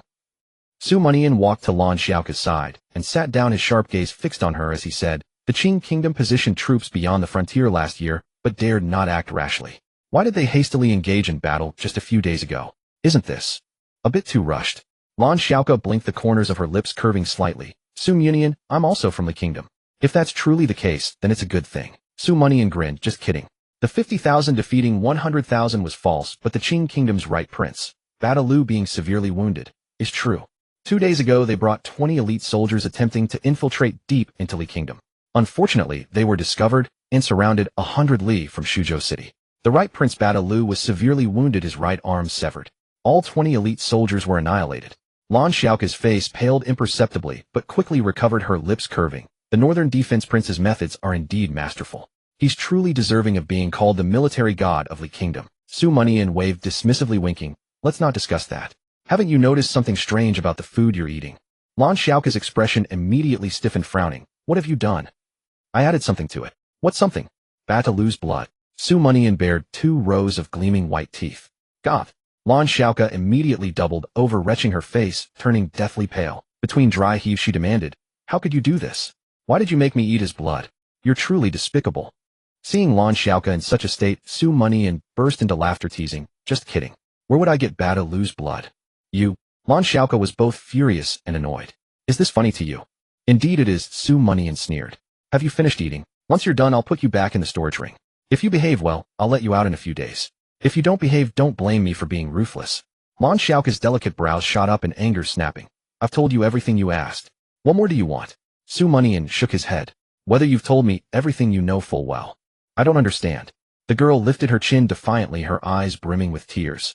Su Mianian gripped Lan Xiaoke's chin with his right hand, ignoring her struggles, and traced her delicate pink lips with his thumb before meeting her gaze. When I've finished killing the people of Qing Kingdom, you'll understand. Lan Xiaoka's eyes widened, frozen in shock for a few seconds before averting Su Munian's gaze. Understand what? I don't understand. Let me go. Do you truly not understand? Su Munian shook his head. If you don't understand, then so be it. I wonder if the 1 hour I'm giving you will be enough. Lan Xiaoka's eyes darted about as she whispered, I don't know what you're talking about. Su Munian shrugged, saying nothing more, simply lifting Lan Xiaoka and placing her into the storage ring. Sooner or later you'll understand. After sealing Lan Xiaoka into the storage ring, Su Munian's brow furrowed deeply. In the words he had spoken to Lan Xiaoka, there had been both truth and falsehood. He had not wished to doubt Lan Xiaoka's identity, but before Li Chun departed, he had told Su Munian. 2 days ago, when the two armies were locked in fierce battle, the right prince of Qing Kingdom, Bada Lu, had brought 20 elite soldiers, crossed the treacherous northern pass of Helan Mountain, infiltrated the territory of Li Kingdom, and surged at maximum speed toward the heartland, the central region. Fortunately, the deputy general in the army discovered it in time and led 2 assassination teams to intercept them. Had they not, the consequences would have been unimaginable. Sneaking across the border was one thing, but killing people behind the backs of the northern army, that was the most unforgivable offense. This would have dealt a crushing blow to the morale of the northern border soldiers. Of course, this was merely considering the matter from a military standpoint. In Su Munian's view, why would an assassination mission require the right prince of Qing Kingdom to take personal action? The right prince of Qing Kingdom possessed at least Yin Yuan realm strength. Why would he not command the army from his tent and instead engage in assassination work? Such a small team would also find it difficult to unleash a massacre of any scale. The only explanation was that they had come to Li Kingdom to search for something. Were they searching for objects or for people? Certainly for people. Su Munian's eyes gleamed sharply. The time when Bada Lu had infiltrated Li Kingdom was precisely 2 days ago. At that time, he had just returned from Plum Blossom Temple, and Plum Blossom Temple was located precisely in the central region of Li Kingdom. It was also on that very day that he had rescued Lan Xiaoka. Lan Xiaoka with the pale cyan mark upon her forehead. Too coincidental. Su Munian's brow furrowed. This Lan Xiaoka absolutely could not be released so easily. He had already begun to faintly discern the truth. Hum. In his embrace, the sound-transmitting stone given to him by Wu Qingwei suddenly vibrated twice. He retrieved it and listened. It was Nan Xiaoji speaking with food in her mouth. MMPH. Brother Su, are you finished with your business? Xiaoji and Sister Qingwei are eating something delicious on South Street. Do you want to join us? Su Munian gave a slight smile and asked, Xiaoji, is it you who wants Brother Su to come, or did Sister Qingwei ask you to call me? It's... Nan Xiaoji hesitated for a moment. Of course it's Xiaoji who wants to call. Only Xiaoji wants to call. All right, Brother Su will come right over. South Street. Because of the war occurring beyond the frontier, there were fewer citizens on the streets than usual. However, the citizens who had evacuated Suzhou remained a minority. After all, with the military god Su Linyuan present, they felt there was no real danger.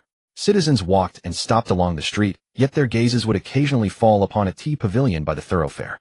The purple-robed woman seated within the tea pavilion was simply too breathtakingly beautiful. Beneath her violet-faced veil, those regal contours seemed divinely chiseled. Her half-concealed, otherworldly beauty put every woman under heaven to shame. Beside the beauty, a little girl was hunched over, munching on pastries she had purchased, exceedingly well-behaved and endearing. Yeah. From the corner at the streets, and a sudden plume of thick smoke arose. A grand carriage burst forth from within the haze, charging directly toward the crowd along the street. The carriage was broad and spacious, occupying a full 8/10 of the street.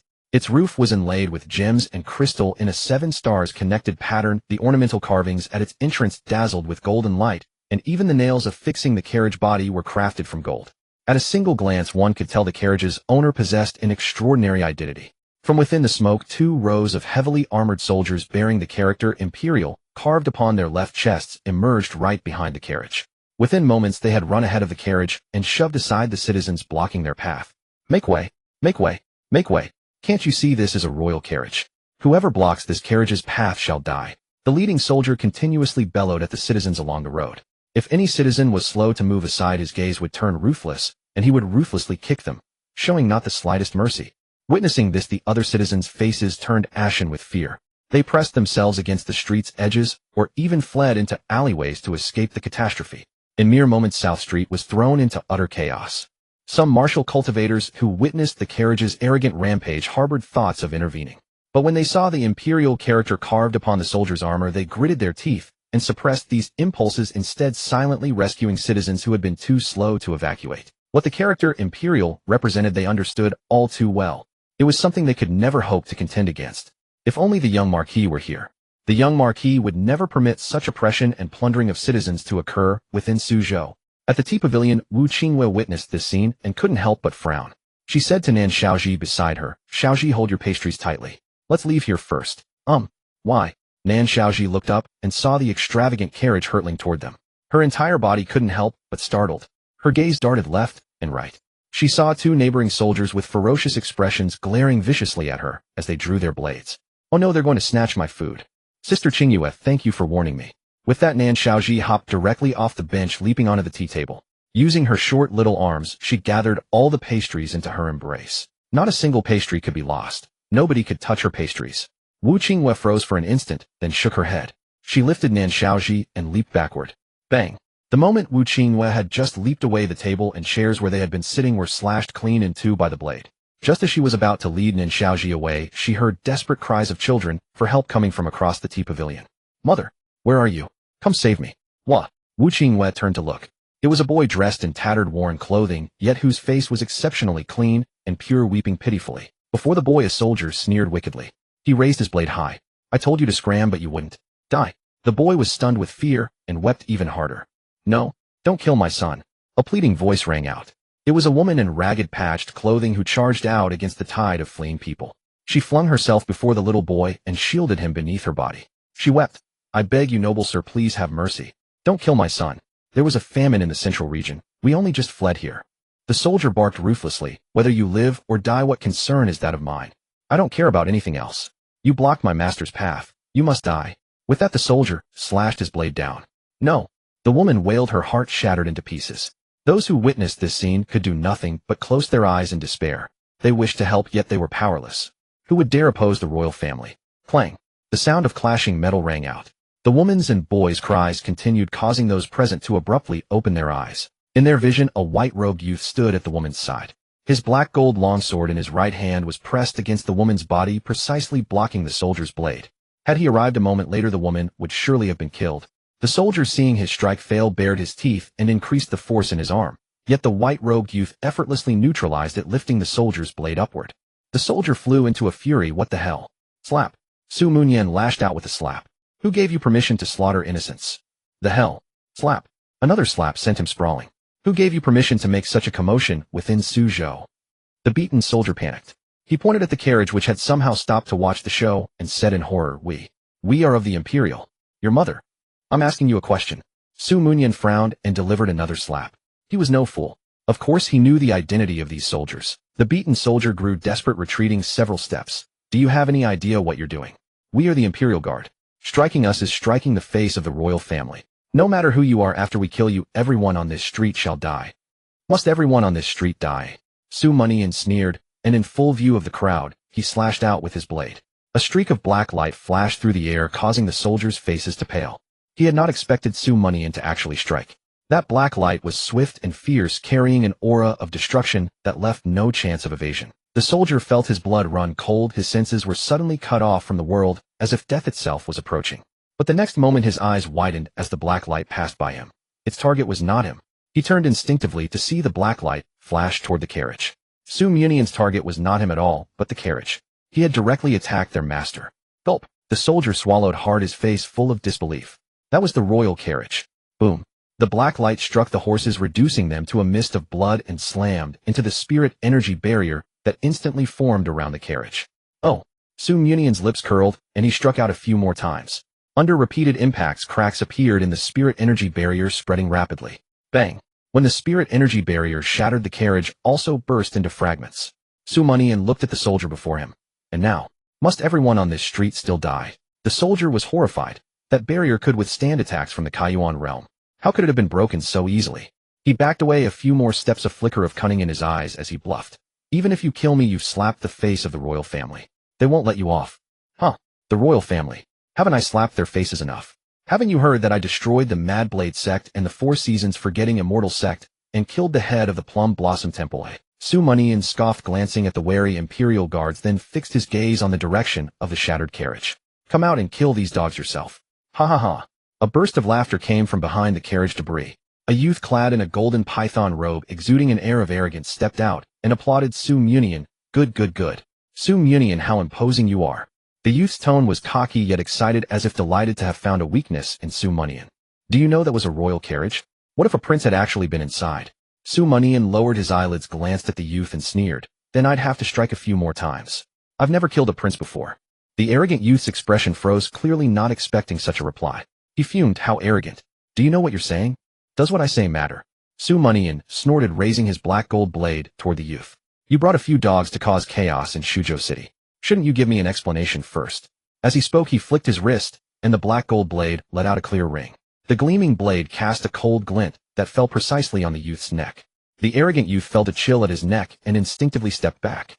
His expression shifted uncertainly, but after a few seconds he burst into laughter. Su Mianian, I just arrived in Suzhou City yesterday and only wanted to go out for a meal today.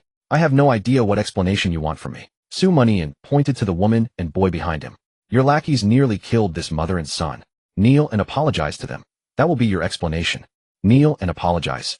Ha ha ha. The arrogant youth laughed in fury. Su Mianian, have you lost your mind? I may not be a prince, but I am the son of a prince, noble by birth. You want me to apologize to commoners? These plebeians die, and that's that. Does it matter? Besides, this mother and son are perfectly fine. Which eye of yours saw them injured, or nearly killed? A cold glint flashed in Su Mianian's eyes, and his figure vanished from the spot. The next moment he appeared before the arrogant youth, and delivered a resounding slap. Smack! The youth had no time to dodge. He was knocked to the ground, his hair tie scattering. Su Mianian glared at him, his voice as cold as ice. Fine, plebeians die, and that's that. If you don't kneel and apologize, I'll kill you. The youth's face twisted in agony as he wailed. Su Mianian, you dare harm me. My father will avenge me. Su Mianian couldn't be bothered to argue. He lifted his foot and stomped on the youth's face again and again. Who does your father think he is? If you don't apologize, I'll kill you. Under his foot, the youth's cheekbones were crushed, blood gushing from his mouth, utterly pathetic. I'll apologize. I'll apologize. After more than a dozen stomps, the youth finally relented, raising his hand in surrender. Su Mianian stopped, grabbed the youth with one hand, and threw him before the woman. Apologize. The youth took a deep breath, his expression struggling for a long time before he finally swallowed his immense humiliation, knelt, and apologized to the woman. I'm sorry. The woman stood there, child in arms, utterly at a loss. A prince's son kneeling to a commoner. Such a thing had never happened in the history of the Li Kingdom. She didn't know what to do. The youth rose after kneeling, ran to a soldier, drew his blade, and slashed down. 1, 2, 3. All 20 imperial guards he had brought were killed by his own hand. He looked at Su Mianian and roared in defiance. Su Mianian, is that enough? Su Mianian waved his hand. Get lost. Go back and tell the second prince in this Suzhou City it would be wise for him to behave. Otherwise, if someone suddenly kills him, I might be blamed. The youth's pupils dilated in shock. He hadn't expected Su Mianian to see through him. He had been sent out today on the second prince's orders. He steadied himself, cupped his fists, and said, I don't know what you're talking about. Then he left. Su Mianian helped the woman and child up. Get up. It's over. Seeing their shabby clothes, he took a silver ingot from his pocket and handed it to the woman. You don't look like you're from Suzhou. Take this money and buy some food for the child. With that, he patted the little boy's head, then walked through the crowd toward Wu Qingyue and Nan Xiaoji, smiling. I'm a bit late. You won't hold it against me, will you? Nightfall. Su Mianian's private residence. Su Mianian lay back in a recliner, mulling over the day's events. Lan Xiaoka's identity was suspicious. Perhaps she was a key to resolving the war. Whether she was useful would be known after the negotiations 3 days later. As for the arrogant youth's disturbance during the day, Su Mianian paid it no mind. The only purpose that fellow served was to tell Su Mianian that the second prince had already arrived. The second prince has come. Su Mianian tapped the armrest of the recliner, pondering. The second prince's talent is mediocre. He only reached the Linkong realm 5 years ago. He's hardly a powerhouse. Has he perhaps had a fortuitous encounter in these years? Su Mianian frowned. That must be it. The Mad Blade sect, Plum Blossom Temple, and Four Seasons Forgetting Immortal sect. All three have the second prince's shadow behind them.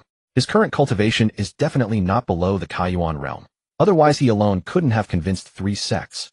This time, coming to the Su family stronghold, he seems to be here to watch the show. At this thought, a smile curled at the corner of Su Mianian's mouth. Li Hongchuan, you must think we're besieged from all sides, and the Su family is doomed, don't you? A moment later, Su Mianian walked out of his room and went to find Wu Qingyue. After sorting things out, he realized that his techniques were too few, going back and forth with the same moves, and he needed to learn some new skills. He was already at the half-step Kaiyuan realm. The spirit techniques and secret manuals of the Su mansion were no longer suitable for him. He needed something more powerful. Where could he find something more powerful? The Empress definitely had them. Apart from learning new skills, he also wanted to have a cough with the Empress. It had been several days since the last time. The Empress must need to suppress her inner fire, right? Knock, knock, knock. Su Mianian knocked on the door. Who is it? Me. What do you want? I came to see you. I have something to discuss. After a moment of silence inside, come in. Su Mianian pushed the door open and entered, seeing Wu Qingyue meditating on a cushion. Only after hearing him come in did she slowly open her eyes. In the dim lamplight, her jade-like bones and icy skin, delicate features, and exquisite silhouette were breathtaking.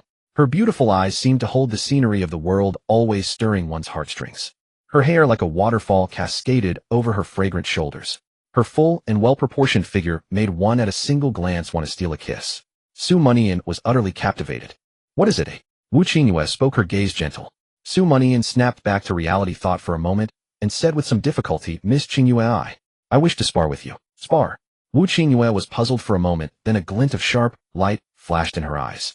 Su Mianian, after all, could no longer hold back. Except for the first time, it was always she who begged Su Mianian to do that with her, which made her seriously doubt her own charm. The corners of Wu Qingyue's mouth lifted slightly, as she never expected a day when Su Mianian would come to her voluntarily. Finally, she could turn the tables. She thought for a moment and said, don't always have that thing in your mind. These past few days the inner fire hasn't been acting up, so let's forget it. What? Empress, you really misunderstood.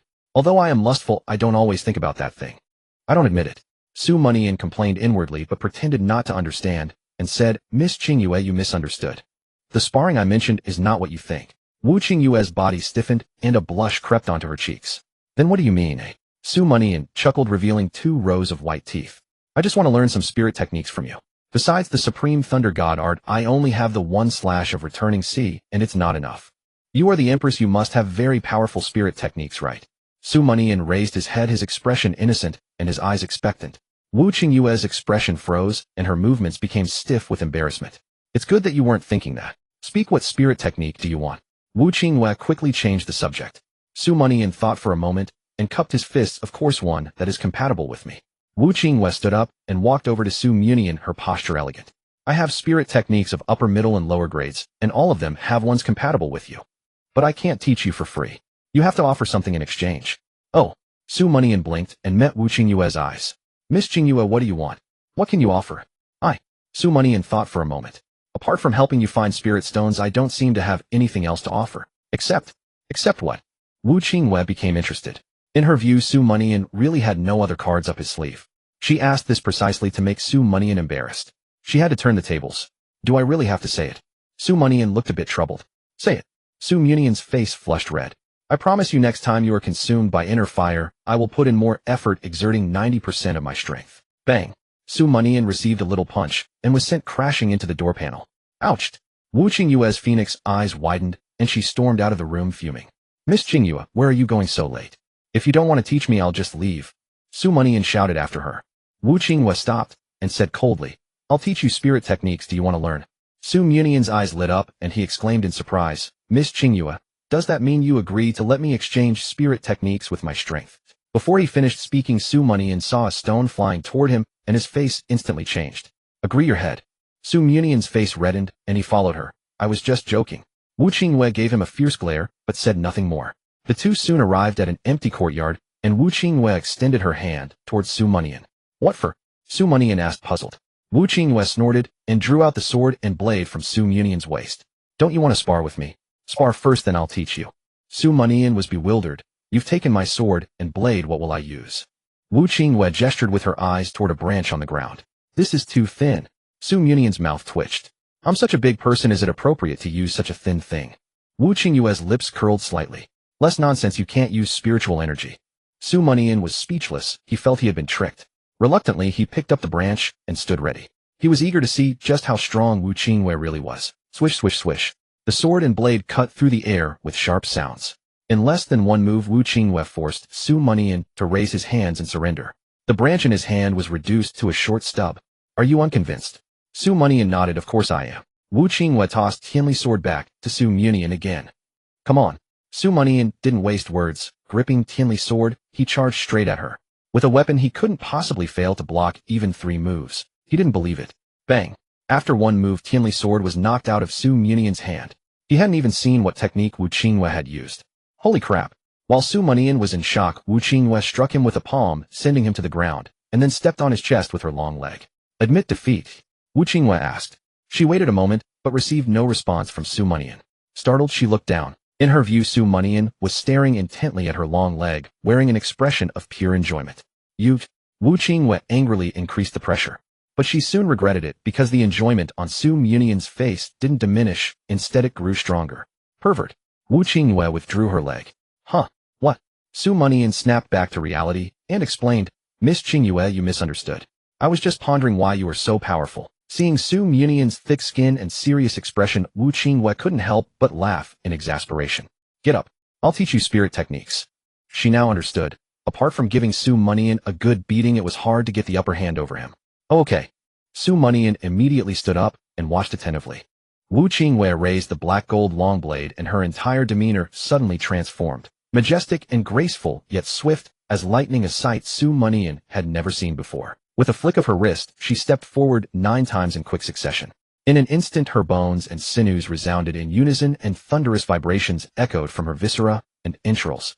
The black gold long blade in her hand also chimed repeatedly like rolling thunder. Hum. The black gold long blade bent and rebounded, shooting forth a blade radiance that split a rockery apart, sending debris scattering in all directions. Of the 2 symmetrical rockeries in the garden, one was instantly gone. Such formidable momentum. Su Mianian exclaimed in sincere admiration. He could tell that this slash had used no spiritual energy at all. If she had employed spiritual energy, the courtyard would surely have been half destroyed. If he could learn it, unleashing it at his half-step Kaiyuan cultivation, he might be able to level this entire mansion outright. This technique was incredibly powerful.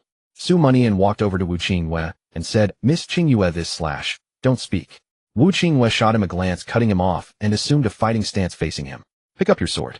Su Mianian wasted no time. He picked up the sword at once. Watching and learning paled in comparison to learning through combat. Concentrating, fully discarding all other thoughts, he charged forward with his sword raised. This time he held nothing back. He also wanted to see, without using spiritual energy, just how capable he truly was in battle. Clang. Blade and sword met in midair. Su Mianian felt his arm tremble, going slightly numb. In his field of vision, Wu Qingwei rotated the blade, deflected his sword, and slashed horizontally. Su Mianian's eyes narrowed. He quickly brought his sword back to block, enduring the strike head-on. Blood surged within him, forcing him to retreat several steps. In terms of raw strength, he should not have been inferior to Wu Qingwei. But during their exchange, he always felt an overwhelming momentum emanating from Wu Qingwei, suppressing him like a whirlwind sweeping away clouds, smashing all obstacles. He seemed to understand something. After catching his breath, he charged again. Wu Qingwei held back, no longer unleashing offense to its fullest. Amid the thunderous vibrations, Su Mianian's attacks and defenses were hindered. His strength and speed lagged half a beat behind Wu Qingwei's, forcing him back repeatedly. In the span of half an incense stick, Su Mianian gained no upper hand. But he carefully observed Wu Qingwei's techniques and power application, memorizing them thoroughly. Clang. Su Mianian's sword was knocked away, and the sharp tip of the blade pressed against his neck. Did you remember? Wu Qingwei breathed softly, slightly panting. Su Mianian, disheveled and gasping for air, replied with a firm gaze, I remember. In a few more days of practice you might master it. Wu Qingwei nodded, sheathed her blade, and said, this technique is a high-grade spirit skill called the Ninefold Thunderblade. Your returning 1 slash and the Ninefold Thunderblade share many similarities. Both require concentrating power and then releasing it in a single burst. However, the true power of the Ninefold Thunderblade lies in its oppressive momentum. Each layer of force is stronger than the last. She glanced at the earnest Su Mianian, gave a slight nod, and continued.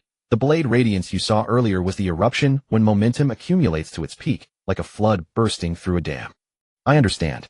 Su Mianian pondered for a few seconds, then asked, Miss Qingyue, how do I cultivate that kind of momentum? Wu Qingwei shook her head. Momentum cannot be cultivated in just 10 days or half a month. Momentum comes from accumulation and condensation from the insights gained after every battle. You must constantly observe the state of mind with which you fight, and then channel the power within that state of mind. That is your momentum. Su Mianian was silent for a moment, then grasped what momentum meant. Rushing forward without hesitation was momentum, merciless slaughter was momentum, and unyielding defense was also momentum. Momentum was not only offense, but also defense. During his contemplation, Wu Qingwei studied him carefully, sensing a subtle change in the aura around him. She thought to herself, his talent may not be top tier, but his comprehension is superb. Not bad. She continued to observe Su Mianian, the corners of her mouth lifting slightly, gradually losing herself in thought. Miss Qingyue, am I the most handsome man you've ever seen? After an unknown length of time, a familiar voice rang in Wu Qingyue's ears, pulling her thoughts back to reality. Su Mianian stood before her close enough to touch a smile playing on his lips. No. Wu Qingwei denied instantly, and threw a tiny fist at him. Su Mianian caught her fist, gave it a gentle squeeze, and asked, if not, why were you so lost in looking at me? Wu Qingyue found her fist trapped and couldn't pull it free. Her brows furrowed slightly. Who was looking at you? I was just lost and thought about something else. Su Mianian grinned, released his grip, and raised his right hand. The Tianli sword on the ground flew into his grasp. What are you doing? Wu Qingyue asked in confusion. Fighting, of course. Miss Qingyue, I've had an epiphany. Su Mianian said seriously. Wu Qingyue shook her head, looking weary. No more fighting. I'm a bit tired. I'm only at the Qi control realm now. Using a high-grade spirit skill takes too much out of me. Su Mianian murmured an oh and rubbed his head. Sorry, I didn't notice. He only then realized that Wu Qingyue's complexion was poor, and a wave of guilt washed over him. He was at half-step Kaiyuan with a recovery speed far surpassing hers. This was his oversight. Wu Qingyue shook her head, her breathing suddenly becoming heavy. I'm fine. Let's go back. With that she turned and walked away, her steps unsteady. She quickened her pace nearly out of the courtyard in a few breaths. Su Mianian was about to express concern when he heard a soft grunt. The graceful silhouette under the moonlight suddenly went limp and fell backward. Startled, Su Mianian lunged forward and caught Wu Qingyue, cradling her in his arms. Under the pale moonlight her cheeks burned hot and beads of fragrant sweat glistened on her forehead. Wu Qingyue opened her eyes, found herself in Su Mianian's arms, and struggled to break free. Su Mianian frowned slightly. Miss Qingyue, don't move. You're having a flare-up of the baleful fire. Wu Qingyue bit her lip and shook her head. If helping me suppress the baleful fire is just a transaction to you, then I won't trouble you. Earlier she had exhausted herself executing the ninefold thunderblade, which inadvertently triggered the baleful fire. Now the flames of desire consumed her, eroding her reason. Su Mianian had never told her he liked her, nor had he ever actively pursued her. She didn't want to remain in this ambiguous state any longer. Su Mianian was taken aback. He hadn't expected such a reaction from her. Feeling the scorching warmth of her body in his arms, Su Mianian suddenly smiled. He gently traced the tip of her nose with his index finger and said, Miss Qingyue, could I take this as you expressing your feelings to me? No. Wu Qingyue turned her face away, averting her gaze. However, she realized she had turned towards Su Mianian's chest and quickly adjusted her position. She was as delicate and lovely as a blooming flower, pitifully adorable. Is that so? But I've liked you for a long time. Su Mianian sighed, his tone tinged with disappointment. Since you don't want this to be a transaction, I'll take you back. I don't want you to think I'm taking advantage of the situation. Do you want to die? Wu Qingyue turned in his arms, both embarrassed and annoyed. She pulled open the fabric of his robe and bit down hard on his chest. Su Mianian winced, sucking in a cold breath, and looked at the beauty in his arms with an innocent expression. Miss Qingyue, why do you always bite me? I'll bite. Wu Qingyue didn't lift her head, leaving several more tooth marks on Su Mianian's chest. Though it hurt, he smiled and stood up, lifting the beauty horizontally in his arms. He didn't head back to the house, but instead went to the rockery nearby. Behind the rockery there happened to be an exposed stone platform. Su Mianian set Wu Qingyue down on it. Don't do it here. Wu Qingyue's voice was as faint as a mosquito's, and she shook her head pleadingly. Shoo. Su Mianian made a gesture. Don't cry out too loud. I can't guarantee we won't be heard. You? Wu Qingyue leaned back against the rockery, her face deeply flushed, with one hand gripping the rock and the other covering her crimson lips. In the early morning, Su Mianian's private residence was filled with birdsong and floral fragrance, with crystal dewdrops adorning the verdant grass and leaves. Nan Xiaoji, still rubbing her sleepy eyes, had risen early to seek Wu Qingyue's company for breakfast. Yet after knocking on Wu Qingyue's door without receiving any response, her face grew worried. In her childish voice, she murmured, Has Qingyue gone missing? Her eyes suddenly widened as she recalled the courtyard she had passed earlier. She hurriedly ran back. In the courtyard, scattered fragments of stone lay about, while the sole remaining rockery had shifted several meters, dragging a long trail across the ground. Nan Xiaoji's brows furrowed as she declared with a serious expression, such a fierce battle. Even the mountain has been pushed so far. Oh no, Qingyue is in danger. I must go tell Su Dage. Sensing something amiss, Nan Xiaoji sprinted on her short legs, toddling hastily towards Su Mianian's room. After dashing through several courtyards, she suddenly halted and sniffed the air. Wow, that smells so good. Turning her head, she spotted the aroma of cooking wafting from the kitchen and couldn't help but swallow. I'll eat breakfast first, then inform Su Dage. If I collapse from hunger, Su Dage will have no help. Nan Xiaoji nodded thoughtfully, her expression solemn, and strode toward the kitchen with an air of righteousness. Inside Su Mianian's room, Su Mianian opened his eyes. Beside him, Wu Qingyue lay with her back to him, her state of wakefulness uncertain. He propped himself up slightly and saw Wu Qingyue's eyes tightly shut, her curved lashes gently quivering with each steady breath.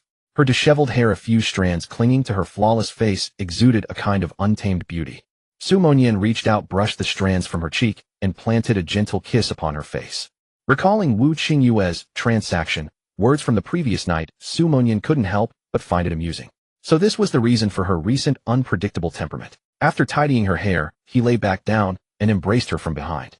Though her eyes were closed, Wu Qingyue's body responded quickly, turning to bury her face in his chest, her warm breath brushing against his skin. They held each other quietly for a while before Su Munyan spoke softly. Awake. Wu Qingyue nodded without lifting her head. Shy. She nodded again. Is that so? Su Munyan smirked. I recall you weren't shy when you were tormenting me last night. Before he could finish, a flurry of small fists rained upon him. The beauty in his arms lifted her head, a hint of grievance in her voice. Liar. It was you who. Me. Su Munyan let her playfully pummel him for a moment before grinning. Qingyue, you are truly beautiful. Wu Qingyue was taken aback. Gazing at his handsome face, she smiled radiantly, pressed her cheek against his chest, and traced the faint teeth marks with her slender fingers, laughing softly. In a brand new courtyard, after dealing with Nan Xiaoji's interruption, accompanied by a burp, Su Munyan practiced the ninefold thunderblade under Wu Qingyue's guidance.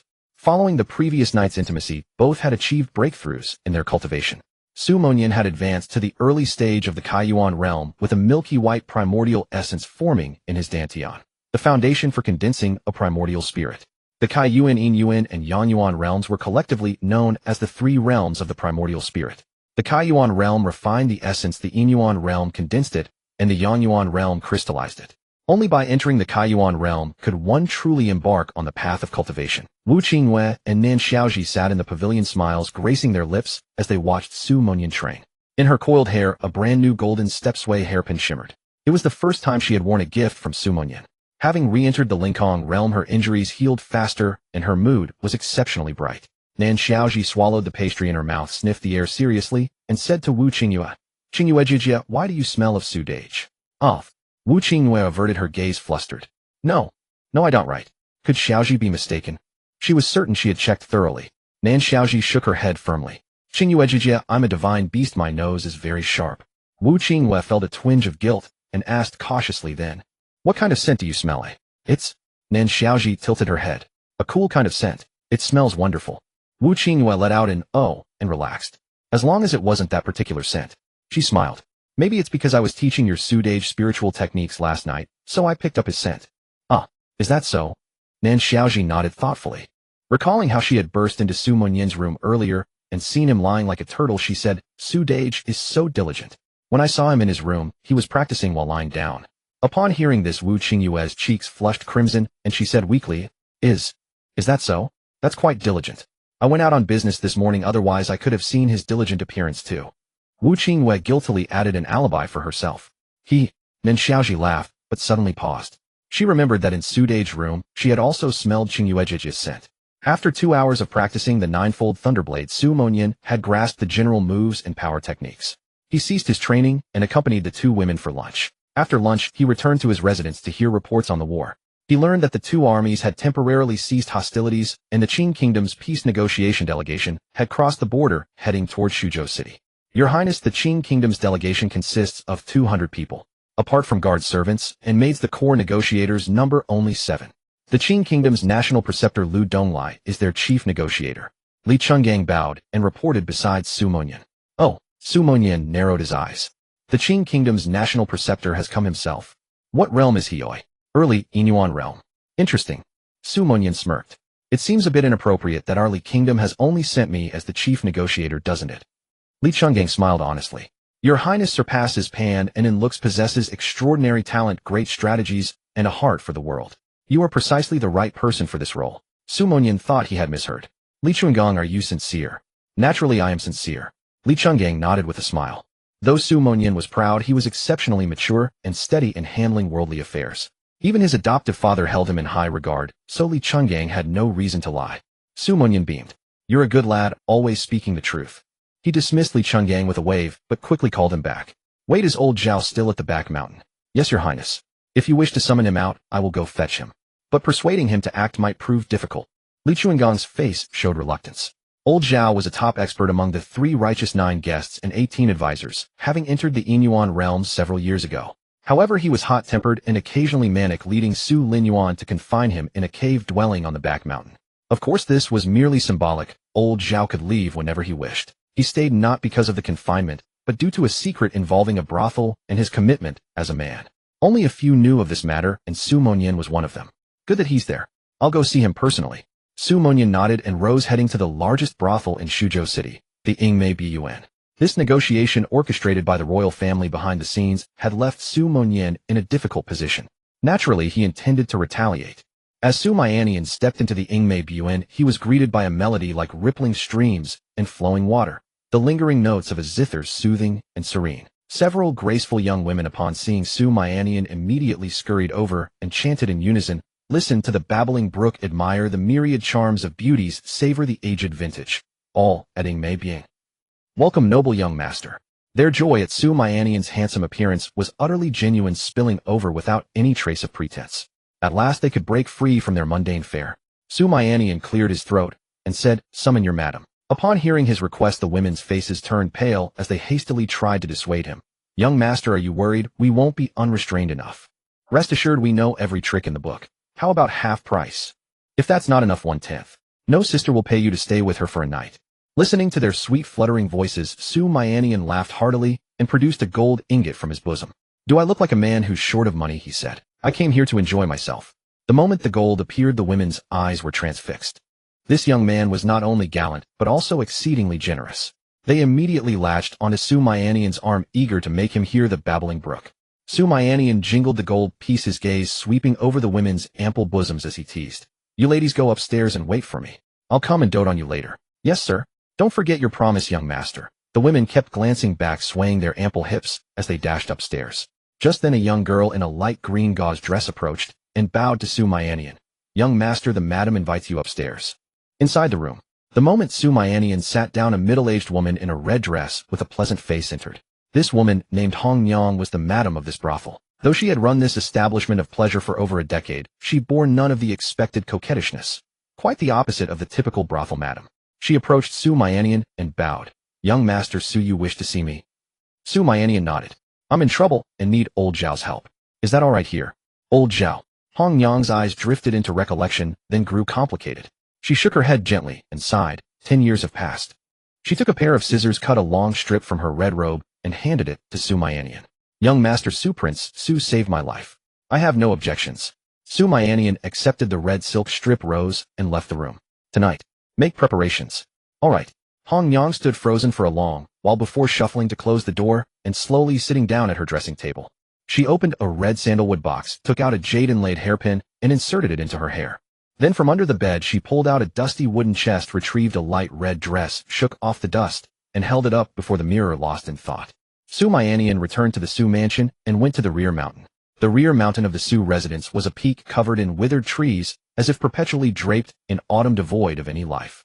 Standing at the foot of the mountain, Su Mianian felt a bone-chilling coldness. Halfway up the slope was a pitch-black cave where old Zhao was imprisoned. Su Mianian approached the cave entrance, intending to enter, but a gust of wind swept toward him, carrying dust and sand, cold and damp. Amid the howling wind came a furious roar. "Su Linian, you coward, get the hell out. I'll count to 3. If you don't scram, I'll come out and kill you. 1, 2, 3. Wind shadow in Sha Palm. A dark, chilly palm of condensed spiritual energy formed from the wind at the cave mouth and hurtled towards Su Mianian. The aura of the In origin realm was unmistakable. Seeing such a grand display, Su Mianian coughed lightly and explained, "Old Zhao, it's me. Little Su." "Little Su, what brings you here?" The dark gray palm halted abruptly, and the cold spiritual energy coalesced into a slightly stooped figure. "So it's you, kid. What do you need?" As he spoke, the stooped figure turned his back, as if preserving his dignity. Su Mianian clasped his hand slightly. "I've run into some trouble. I need your help." "What trouble?" "If it's small fry, don't bother me. Your cowardly father can handle it." The stooped figure, old Zhao, stroked his beard dismissively. Su Mianian chuckled. "If it were small fry, would I come to you? The Imperial Second Prince. Do you dare to touch him?" "Oh." Old Zhao suddenly became interested. "Little Su, you've got bigger balls than your father. If your father had been tougher back, then you'd be a prince now." Old Zhao turned and stared at Su Mianian. "Is that second prince at the Su mansion? Find a way to bring him here. I'll deal with him for you." He had originally only sworn to protect the Su mansion's safety. Beyond the estate, he wouldn't interfere. Su Mianian shook his head. "He's in the city of Shuzhou. You'll have to leave the mansion." "Leave the mansion?" Old Zhao was startled, then quickly waved his hand. "I swore an oath not to leave this place, unless Hong Yang." "I'll forget it. You're just a snot-nosed kid, what do you know?" With that, the figure of condensed spiritual energy gradually dissipated, and the cave entrance fell silent again. Su Mianian didn't leave. A sly grin tugged at his lips as he called into the cave. Old Zhao, I'll ask you one more time, will you help me or not? No. Su Mianian shrugged. No huh? I didn't come just for my own business. The cave was quiet for a moment before Old Zhao's voice rang out again. What else do you have to say? I have no interest in power and wealth. Nothing much, just that Hong Yang is getting married. I thought you should know. What? Hong Yang is getting married? Damn it. Why didn't you say so earlier? A furious roar erupted from the cave, followed by the clatter of chains and iron balls rolling across the ground. An old man in coarse gray clothes with iron chains around his hands and feet appeared before Su Mianian. In an instant his face twisted with rage. Who dares to marry Hong Yang? I'll kill him right now. He stared wide-eyed at Su Mianian, then suddenly exclaimed in shock. Damn, how did you recover your cultivation? The one marrying Hong Yang, could it be you? Su Mianian. He produced the red silk strip. Hong Yang wants to marry you. She has forgiven you. Old Zhao glanced at the red silk, his anger instantly turning to joy. He shook Su Mianian's body, urgently seeking confirmation. Is that true? Of course not. Since you won't help me, I'm just messing with you. Su Mianian tucked the red silk away and turned to leave. Messing with me? I. Old Zhao, furious, raised his hand to strike Su Mianian, but then thought, no, this kid is deliberately provoking me. Overjoyed, Old Zhao snapped the chains off his hands and feet and caught up to Su Mianian. Little Su among the Su family, I've always rated you the highest. Su Mianian winked and smiled, but did not hand over the red silk. He wanted to first let Old Zhao stretch his limbs. He shouldn't get too carried away and end up too tired to work. Old Zhao wasn't in a hurry either. He silently followed behind, Su Mianian occasionally scratching his disheveled white hair, rolling up his sleeves and trouser legs, and scratching his arms and calves, looking every bit like a mad beggar. In a deep mountain in the central region of the Li Kingdom, a swordsman in a green robe wearing a straw hat held a long bamboo pole and severed the head of the last bandit in this mountain. Finally all killed, the green-robed swordsman turned around, his hat brim still covering half his face. Behind him were hundreds of bandit heads strung together with a spiritual energy rope. He had killed his way from Qingshan City all the way to the central Li Kingdom. Every time he passed through a city, he asked the locals about the bandits' whereabouts, then slaughtered them indiscriminately, hanging all their heads on the city walls. However, unlike Su Mianian, he did not leave any written message before departing. He liked to stand on the city wall facing away from the crowd and recite a passionate speech about relieving the people's suffering, waiting for the praise and admiration of the commoners. Soon he flew with the bandit heads to a nearby small town and hung them all on the city gate. Just as he was about to deliver a passionate speech, he suddenly heard someone in the crowd shout, Su Mianian is the real deal. After his blade struck down the mad blade, so many people immediately followed suit. This is truly a blessing for us common folks. Yeah, he is truly the foremost among the younger generation. The commoners chimed in one after another, offering some praise for the green-robed swordsman, but the greater share of accolades fell upon Su Mianian. People tend to remember the first person to try something new. Why? Because they have commendable courage and dare to be the first. Later imitators, though also brave, lack that fearless spirit of pioneering. On the city wall, the green-robed swordsman's throat moved, his words stuck in his throat. His body trembled slightly, and he desperately wanted to get away from here. For some reason, hearing the people praise Su Mianian made him feel extremely uncomfortable all over. Have you heard? The Qing Kingdom recently launched a war, and the northern pacifying king Su Linyuan went north to fight. Now they are preparing to negotiate a peace treaty. Heard about it. I must say the Su family has produced talents generation after generation. The northern pacifying king is the war god of the Li Kingdom, and his son is no less than his younger self. This time the heir Su Mianian is the chief negotiator. What? Su Mianian is so young and has become the chief negotiator. It seems even the royal family has no choice but to put him in important positions. The commoners knew about the enmity between the royal family and the Su family, but they never imagined the royal family wanted to put Su Mianian in a dilemma, not that they had no choice but to promote him. In the eyes of the commoners, Su Mianian had become the most dazzling presence among the younger generation. Excuse me, how do I get to the northern frontier?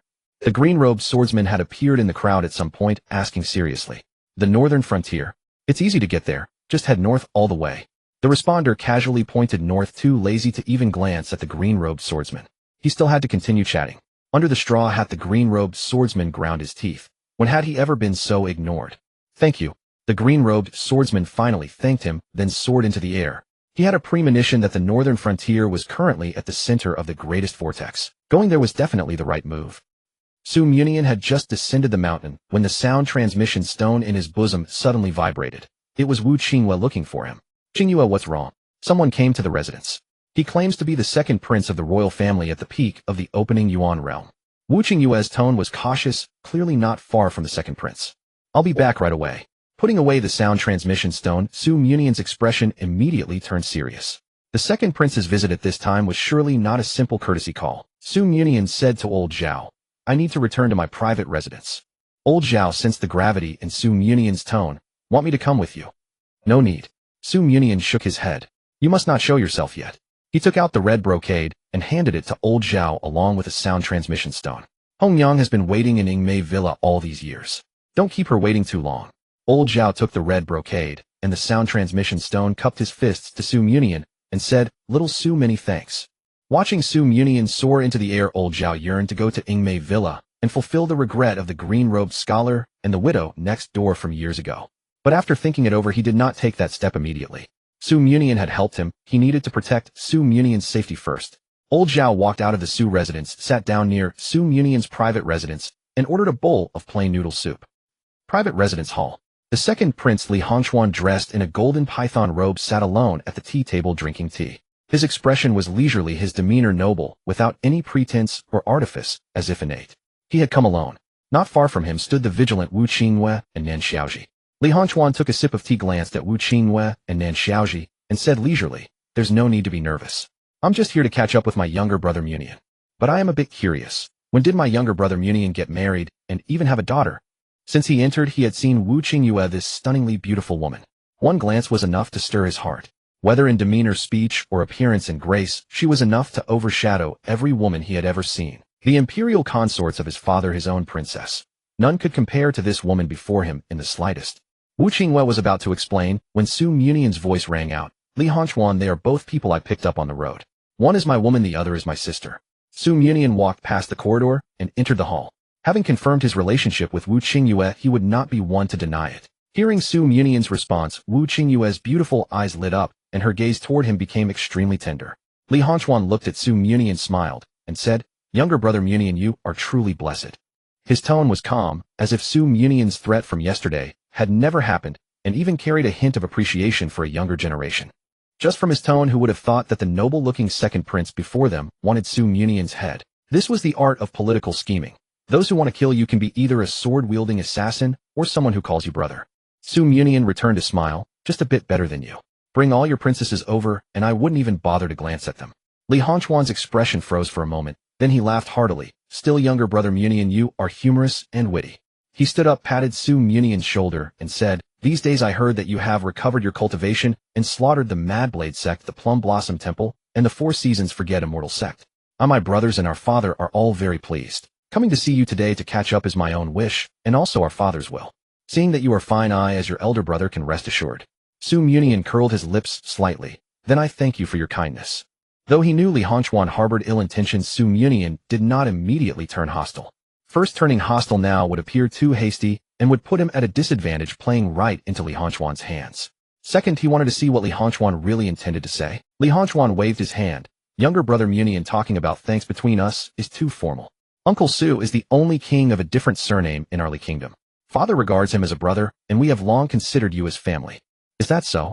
I haven't noticed." Su Munian looked at Li Hongchuan with a scrutinizing gaze. Li Hongchuan met his eyes and said with a slightly dissatisfied tone, "Younger brother Mianian, this is where you have been negligent in observation. During festivals, father has given your Su family no small number of gifts. Whatever you ask for, we give. 2 years ago, when your cultivation was crippled, father lost sleep over it for several nights and sent palace experts to help diagnose and treat you multiple times. Unfortunately, your meridians were too severely damaged, and we could do nothing." Su Munian smiled. "Truly, whatever we ask for, you give." "Naturally." Li Hongchuan nodded. "When has the royal family ever refused your Su family? Then if I ask for the throne for my father to sit on, will you give it?" Su Munian's eyes sharpened as he looked at Li Hongchuan. Li Hongchuan was taken aback, staring at Su Munian without a word. After a long pause, he raised his hand and pointed at Su Munian, letting out a helpless chuckle. "Brother Munian, a joke like this. You can tell me, but don't let it slip elsewhere. If others find out, they'd think the Su family is plotting rebellion." "I wasn't joking." Su Munian's expression was utterly serious. A flicker of anger passed through Li Hongchuan's eyes, quickly masked by a scolding laugh. "You little brat, you've got some nerve." He studied Su Munian for a moment, as if admonishing a wayward junior, then said, "All right, enough of that. You've heard about the peace talks with the Qing kingdom, haven't you?" Su Munian nodded. "I've heard." "Good." Li Hongchuan paced as he spoke. "Uncle Su is fighting the enemy beyond the frontier, so he can't serve as the chief negotiator. We originally planned to appoint someone else, but His Majesty after much deliberation decided to entrust the peace talks to the Su family. After all, the Su family has contributed the most in resisting the Qing kingdom. This merit should rightfully be credited to you. Su Manian blinked. After all this, circling the dagger had finally been revealed. Li Hongchuan continued. You're young, and His Majesty worried you might not handle it alone, so he sent me to assist you. Su Manian asked, what are the terms of the peace talks? Two foxes fully aware of each other's schemes pretended to go through the motions. Li Hongchuan produced an imperial decree and handed it to Su Manian. The Qing kingdom will withdraw and cease hostilities, and we will cede the entire northern territory. Cede the entire northern territory, Su Manian sneered. Li Hongchuan, have the royal family lost their minds? If we cede the northern territory, what will the world think of us? And where will the Su family go? Li Hongchuan, as if anticipating Su Munian's reaction, dropped his earlier amiability, his face darkening. Brother Mianian, that's going too far, isn't it? This is His Majesty's decree. After ceding the northern territory, the Su family will be granted a larger fief. What are you going to defy the order? And if I do? Su Manian remained unhurried. Li Hongchuan's face grew uglier, veins bulging on his forehead. Su Munian, are you really going to rebel? You? Say that again. Li Hongchuan suppressed his anger with effort. Though outwardly furious, inwardly, he was quietly pleased. This was exactly the outcome he wanted. A justified reason to act a righteous cause for war. Su Manian sneered inwardly. He was equally well versed in the art of imperial manipulation. He dropped his stern expression, bursting into laughter, and patted Li Hongchuan on the chest. Don't get worked up. I was just joking. Rebellion. How would I dare? I'm the most loyal subject of the Li kingdom. A flicker of surprise flashed in Li Hongchuan's eyes, then he sighed in relief and joined in the laughter. Still laughing, he pretended to be angry and made as if to strike Su Manian. You little rascal, don't ever joke like that again. Do you have any idea how much it pained me? Su Manian clasped his hands apologetically. I promise I won't. He snatched the imperial decree from Li Hongchuan's hand and said earnestly, rest assured, Brother Hongchuan. I'll negotiate according to the decree the day after tomorrow. Since you'll be there, please guide me if I make any mistakes. Having framed his talk of rebellion as a joke, Su Manian naturally shifted to a more intimate address for Li Hongchuan. His words were so sincere that Li Hongchuan nodded in satisfaction. Of course. He patted Su Manian on the shoulder, preparing to leave. I came abruptly today. I hope you won't take offense, Brother Mianian. Su Manian waved dismissively. You're too polite, Brother Hongchuan. But it feels strange that you didn't bring any gifts today. Li Hongchuan's mouth twitched, but he quickly recovered with a smile. How could I come without a gift? It's just that your earlier joke made me forget to present it. With that, he took spirit stones and gold from his ring and placed them on the table. Brother Mianian, 200 low-grade spirit stones and 100 taels of gold. That's my gift for you. Cultivate well these 2 days and take your wife and little sister out for a nice meal. Don't let things slip at the negotiation the day after tomorrow. As he spoke, he stole a glance at Wu Qingyue, gave her a slight nod, and a glint of greed flashed in his eyes. Su Manian looked at the spirit stones and gold, then solemnly clasped his hands. Rest assured, Brother Hongchuan. All for the Li kingdom. After Li Hongchuan left, Wu Qingyue walked over to Su Manian and parted her red lips. Do you need my help? A warmth filled Su Munian's heart. He looked at the beauty beside him, about to refuse, but then something occurred to him, and he said gently, of course I do. What should I do? Wu Qingyue asked. Su Manian beckoned her closer and whispered in her ear, come keep me company tonight. Thump thump thump. Su Manian quickly received a barrage of small fists, but a smile crept onto his lips. As they roughhoused, Nan Xiaoji ran over happily and joined the fray. She also threw a few punches at Su Munian, imitating Wu Qingyue, then tugged at his clothes and looked up at him. Brother Su, can I ask you a question? Su Manian bent down and ruffled Nan Xiaoji's hair. What question does Xiaoji want to ask me? Brother Su, you said Sister Qingyue is your woman and I'm your little sister. Can I be your woman like Sister Qingyue?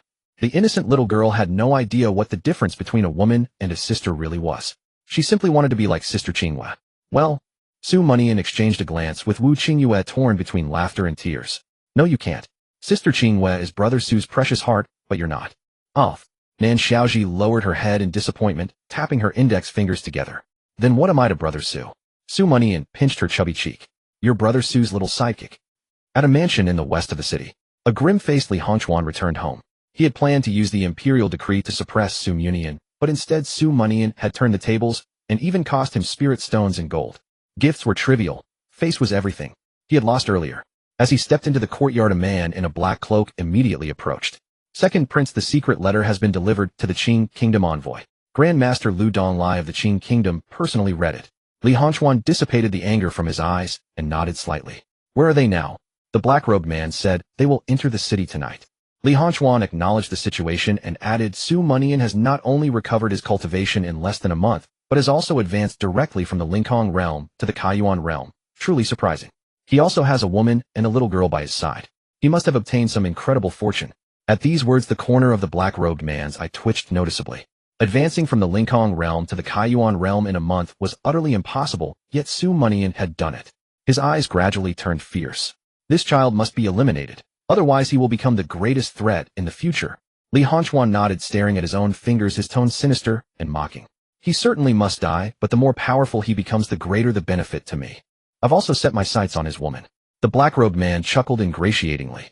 Then I'll congratulate the second prince in advance on acquiring a peerless beauty. An early congratulations is not wrong. The Su family is caught between two fronts this time. Su Mianian is doomed. Originally, I wondered what kind of surprise he might bring me, but it's a pity. At this thought, the second prince suddenly shook his head and laughed. He laughed at himself for being so petty earlier. He was bound to lose in the matter of ceding territory in the peace talks. What did it matter if he let Su Mianian win a small victory? The only way for the Su family to turn the tables was to halt the war without ceding territory. But if even he couldn't think of such a method, how could Su Mianian and Su Linyuan possibly come up with one? Night. The moonlight was bright and clear. Su Mianian and Wu Qingwei sat atop a rooftop, their attention fixed on the Yingmei Bun compound hundreds of meters away. Old Zhao and Hongyang had not seen each other for years. Now one sat at the head of the bed, the other at the foot, their expressions slightly awkward. Su Mianian and Wu Qingwei had recounted the gist of their story. It was roughly the tale of a scholar in blue robes and a neighboring widow. 20 years ago, the blue-robed scholar was diligently preparing for the imperial examinations. The neighboring widow took great care of him, but due to societal constraints and the cruel whims of fate, they never ended up together. Later, the scholar traveled north for the exams, and the widow waited at home for his return. She waited for several years until war broke out, and she was rescued by Su Linyuan. Wu Qingwei listened intently, then asked in puzzlement after a long pause, "That old Zhao, why does he look so much older than Hongyang?" Su Mianian explained, "Old Zhao is actually more than 10 years younger than Hongyang in true age. Back then, to make Hongyang accept him willingly, he deliberately dressed like this to ease her psychological burden." "So that's how it is." Wu Qingwei nodded slightly. She had never heard of such sincere love in her original world. "Then why did Hongyang later go to the brothel?" Wu Qingwei asked again. Su Mianian sighed, "Because Hongyang thought old Zhao was a scumbag." Wu Qingwei was startled. "What is a scumbag?" Su Mianian had forgotten the word heartbreaker. Earlier, so he bluffed with a straight face, "A scumbag means a good man." "Really?" Wu Qingwei was a bit skeptical. "Then are you a scumbag?" "I definitely am not." "Then are you a bad man?" "Can I not answer?" "No." Later, Su Mianian escorted Wu Qingwei back to her private residence, then went to the city wall on the north side. Inside the Arrow Tower, Su Mianian sat in the main seat at the military desk. Beside him stood Li Chuangong, and opposite him stood Zhao Kongqing, the garrison commander of Shuzhou City. Zhao Kongqing was at the late stage of the Kaiyuan realm. He had thick eyebrows and a black beard, a tall and sturdy build, wore black armor, and exuded the bloodthirsty aura of battle. He stood silently, but his face betrayed an unmistakable anxiety, clearly worried about the situation in the Northern Territory. Su Mianian sat leisurely in his seat, gazing at the terrain sand table on the table, and asked, "General, Zhao, give me a brief account of the clash between the two armies a few days ago." Zhao Kongqing looked at Su Mianian. Seeing the latter's relaxed demeanor, as if he were not at all concerned about the situation, he couldn't help but twitch the corner of his mouth. Still, he cupped his fists and obeyed. "Yes, Your Highness." Zhao Kongqing walked over to the sand table, moved the flags representing the two armies, and narrated the process of their engagement. In the first battle, the Right King of Qing Kingdom Bada Lu attempted a surprise attack, but was detected in advance by the frontier commander, who led 50,000 troops to repel him. The battle lasted 3 hours. Our side suffered 7,500 casualties, 3,000 more than the enemy. In the second battle, the Right King Bada Lu declared war, and our troops engaged, but were outnumbered. The front line retreated 20 li with over 10,000 casualties. In the third battle, Prince Su led reinforcements and pushed the Qing army back 50 li, resulting in a stalemate. Zhao Kongqing stopped after moving the red battle flag inscribed with Su forward a certain distance, indicating he had finished. Su Mianian stared at the sand table for a moment, then asked, "General, Zhao, how much compensation do you think Qing Kingdom should pay for our fallen soldiers?" "What?" Zhao Kongqing thought he had misheard. How could Su Mianian assume the posture of a victor? He cupped his hands and said, "Your Highness, forgive my bluntness, but now is not the time for such jokes." "Oh." Su Mianian smiled, turning to Li Chungang beside him. "Am I joking?" Li Chungang bowed slightly and replied earnestly, "Your Highness, you are not joking." "See, I'm not joking." Su Mianian raised his chin, signaling Zhao Kongqing to give an answer. Zhao Kongsheng sighed, inwardly thinking that the young prince was good in every respect and had read military texts, but he was too arrogant and reckless. Now we are caught between two enemies and the prince talks about how Qing Kingdom should compensate us. Isn't that a bit self-deceptive? Zhao Kongsheng took a deep breath, but still blurted out. An ordinary soldier should be compensated 100 taels of silver, a centurion 200 taels of silver, and 10 taels of gold.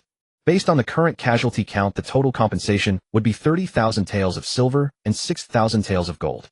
Su Mianian nodded. Let's go with that standard.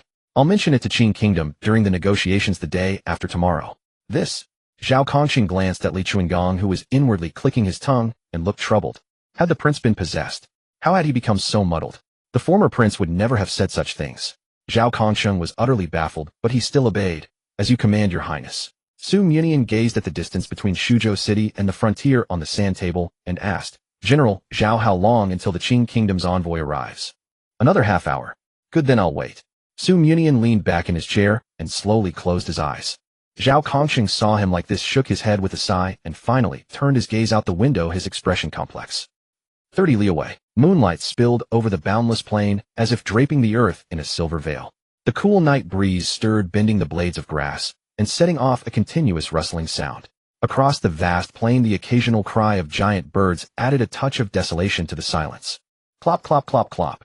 In a corner of the plain, a column of carriages appeared, the steady steps of sturdy horses breaking the stillness of the night. Behind the horses were drawn white circular felt tents, like walking houses. In the central tent, Lu Donglai, the state preceptor of Qing Kingdom, sat cross-legged in meditation behind a low table spread on the ground. His expression was calm as breath, even, and a feather fan floated beside his shoulder, giving him the air of a sage. To his left, a blue-eyed beauty with exquisite features was manipulating a floating crystal sphere. After a few breaths, the crystal sphere suddenly flickered, emitting a soft white light. The blue-eyed beauty stopped her movements and grasped the crystal sphere in her slender white fingers. She stared at the sphere for a moment, then said to Lu Donglai, State Preceptor, I've found it. Lu Donglai slowly opened his eyes, a flash of brilliance in his gaze, and asked, Is it in Shuzhou City? It is in Shuzhou City, the blue-eyed beauty nodded. Very good. Lu Donglai stood up, walked to the tent entrance, lifted the curtain, and gazed across the plain towards Shuzhou City, saying, Perhaps this time, we can turn misfortune into a blessing.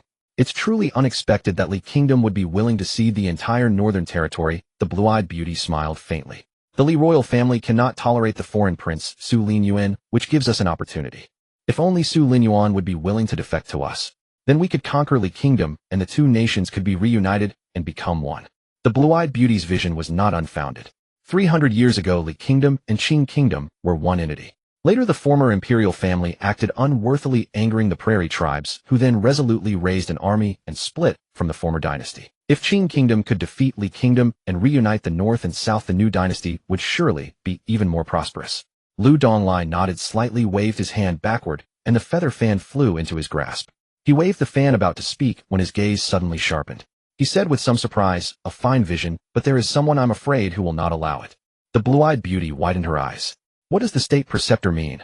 Lu Donglai did not answer, but pointed toward the city that had come into view in the distance. The blue-eyed beauty hurried to the entrance and looked intently. She saw a general in black armor holding a massive bow, aiming at them. Beside the black-armored general stood a defiant white-robed youth chewing a blade of grass, a smirk on his face that seemed almost wild. The blue-eyed beauty was astonished. What are they trying to do? Don't they want to negotiate? Lu Donglai pondered for a moment, then said, That white-robed youth must be Su Mianian, the only son of Su Linyuan. I've long heard that young man is brash and reckless. Seeing him today, it's just as the rumors say. The blue-eyed beauty asked, Your Excellency, do you mean he's acting foolishly? Lu Donglai did not answer the question. Instead, he said, Let's make a bet. Do you think he dares to shoot an arrow? The blue-eyed beauty shook her head. He wouldn't dare. He may be brash, but the Su family is besieged from all sides. He wouldn't be that foolish. Lu Donglai glanced at the blue-eyed beauty. I think so too. He's just trying to intimidate us and gain leverage in the negotiations. But negotiations are always based on strength, not on bluffing. As his words fell, the blue-eyed beauty suddenly gasped. Your Excellency, look. He's moving. Oh.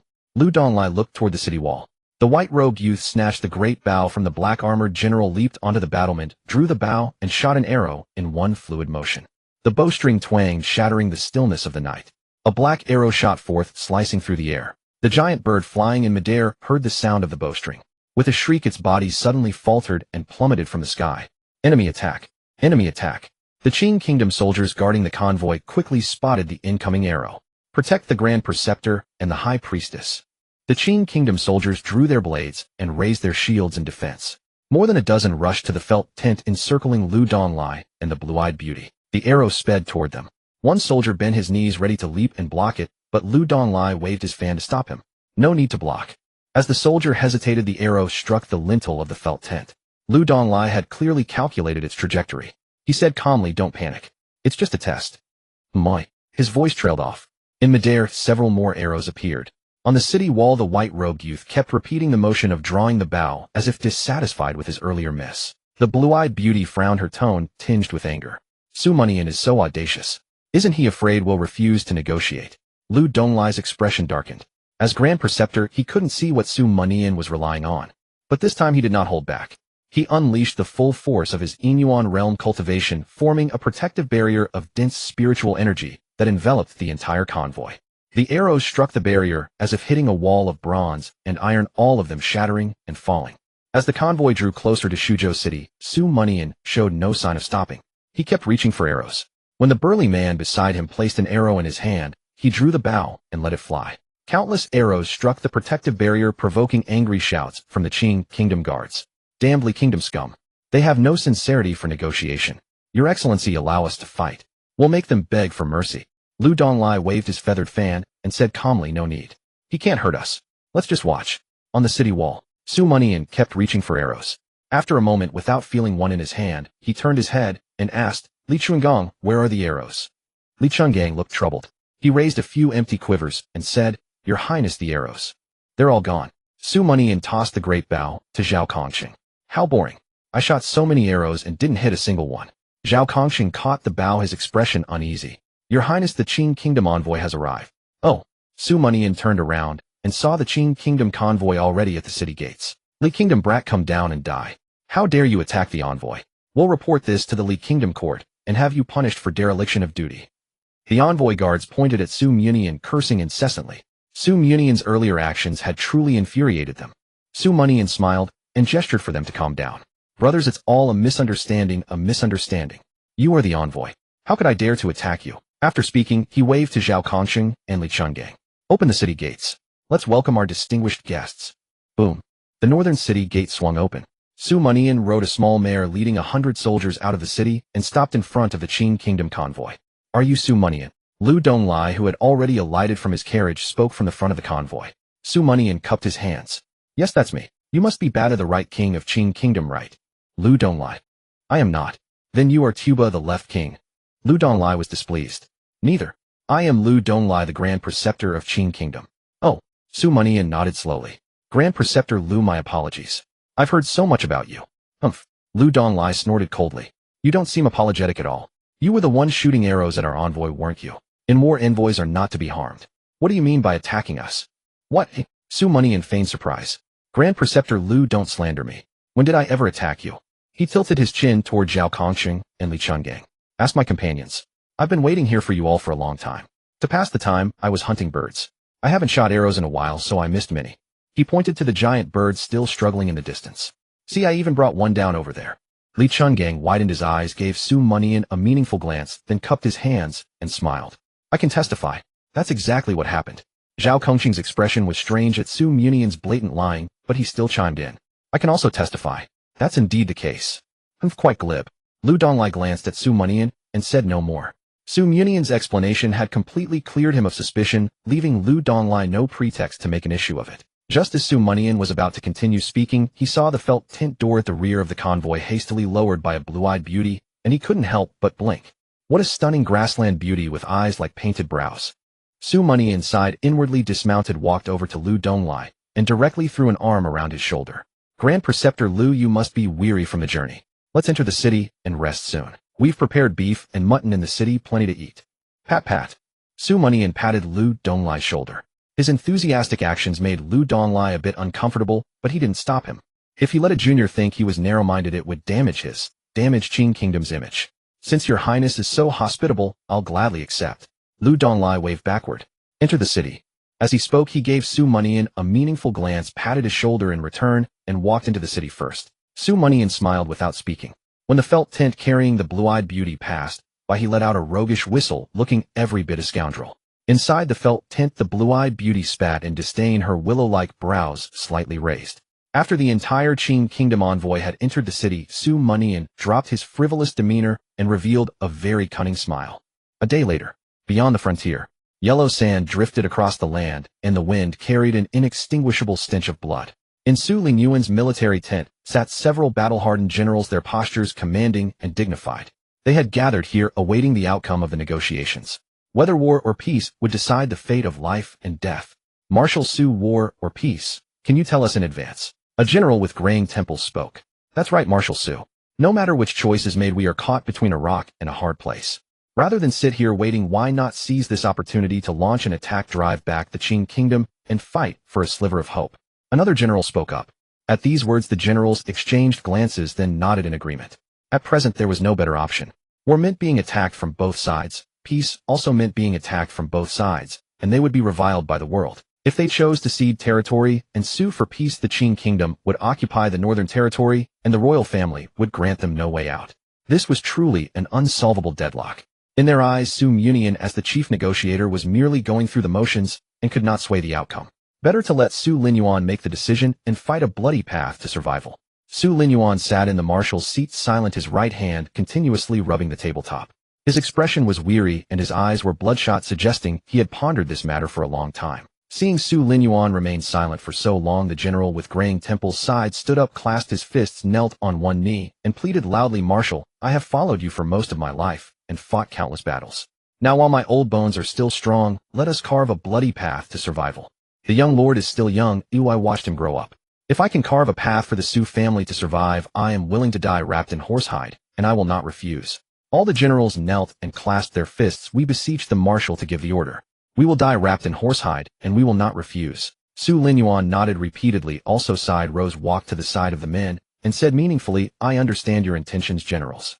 A battle is certainly inevitable, but whether to fight and how to fight must wait for the results of Mianian's negotiations. All of you have watched him grow up. Why not give him a chance to mature? Perhaps he can find a way out of this deadlock that none of us can solve." The time for negotiations arrived. At Wanghua Tower, Su Mianian, accompanied by Zhao Kongqing, Li Chuangong, and a troop of soldiers, stood waiting at the entrance. Clop, clop, clop. The sound of hooves rang out, and the Qing Kingdom delegation arrived as scheduled. Seeing Lu Donglai and the blue-eyed beauty step down from the felt carriage, Su Mianian shed his previous air of nonchalance, took the initiative to wave, and inquired solicitously, "National Preceptor Lu, my lady, did you sleep well last night?" "Passably," Lu Donglai replied, while the blue-eyed beauty merely gave a slight nod and remained silent. Su Mianian looked puzzled. "Why only passably?" "National Preceptor Lu, I arranged the best lodging for you. If there is anything unsatisfactory, I will certainly make improvements." "Best lodging?" Lu Donglai snorted. "Lord Su, last night we were disturbed by gongs and drums all night long near our residence." "What?" Su Mianian cast a glance at Li Chungang and said angrily, "Li Chuangong, what is the meaning of this?" Li Chungang clicked his tongue, inwardly clasped his fists to Su Mianian, and explained with an apologetic smile, "Your Highness, yesterday a centenarian passed away near the delegation's residence, and all the relatives came to pay their respects. Beating gongs and drums is part of the funeral custom. We could hardly stop them." "I see." Su Mianian frowned, clasped his fists to the delegation, and said with embarrassment, "My apologies, everyone. Matters of funeral and farewell are our fine tradition. I hope you can understand. Rest assured, I will arrange new lodgings for you tonight, guaranteeing a comfortable stay." "No need." Lu Donglai waved his fan in refusal. "Staying there is fine. In the future, the Northern Territory will belong to our Qing Kingdom, so it's as good as getting close to the people and learning their customs in advance." Even if he were a fool, he could see that this was Su Mianian's trick. Not only did it disturb their rest, but it also subtly mocked the crudeness of their grassland customs as unworthy of refined occasions. "This young man has some skill," Lu Donglai thought to himself. After 2 clashes, he began to take Su Mianian seriously. Su Mianian smiled and nodded. "That's fine too. Now that the auspicious hour has arrived, let us begin the negotiations. National Preceptor, my lady, after you." Su Mianian made a gesture of invitation. Lu Donglai was about to nod, then suddenly thought of something, and looked at Su Mianian. "What about the second prince of your kingdom? Why hasn't he come?" At Lu Donglai's reminder, many eyes turned to Su Mianian, including Zhao Kongqing. He too was puzzled. What was the young lord really up to? He had not heard a single word about whether it would be war or peace. The second prince. He suddenly had something to attend to and couldn't make it. "But rest assured, I am fully authorized to handle today's negotiations, and I will certainly satisfy you." As Su Mianian spoke these words, Lu Donglai's pupils contracted sharply. His gaze towards Su Mianian became heavy and solemn. If he had merely taken Su Mianian seriously before now, he regarded Su Mianian as an opponent.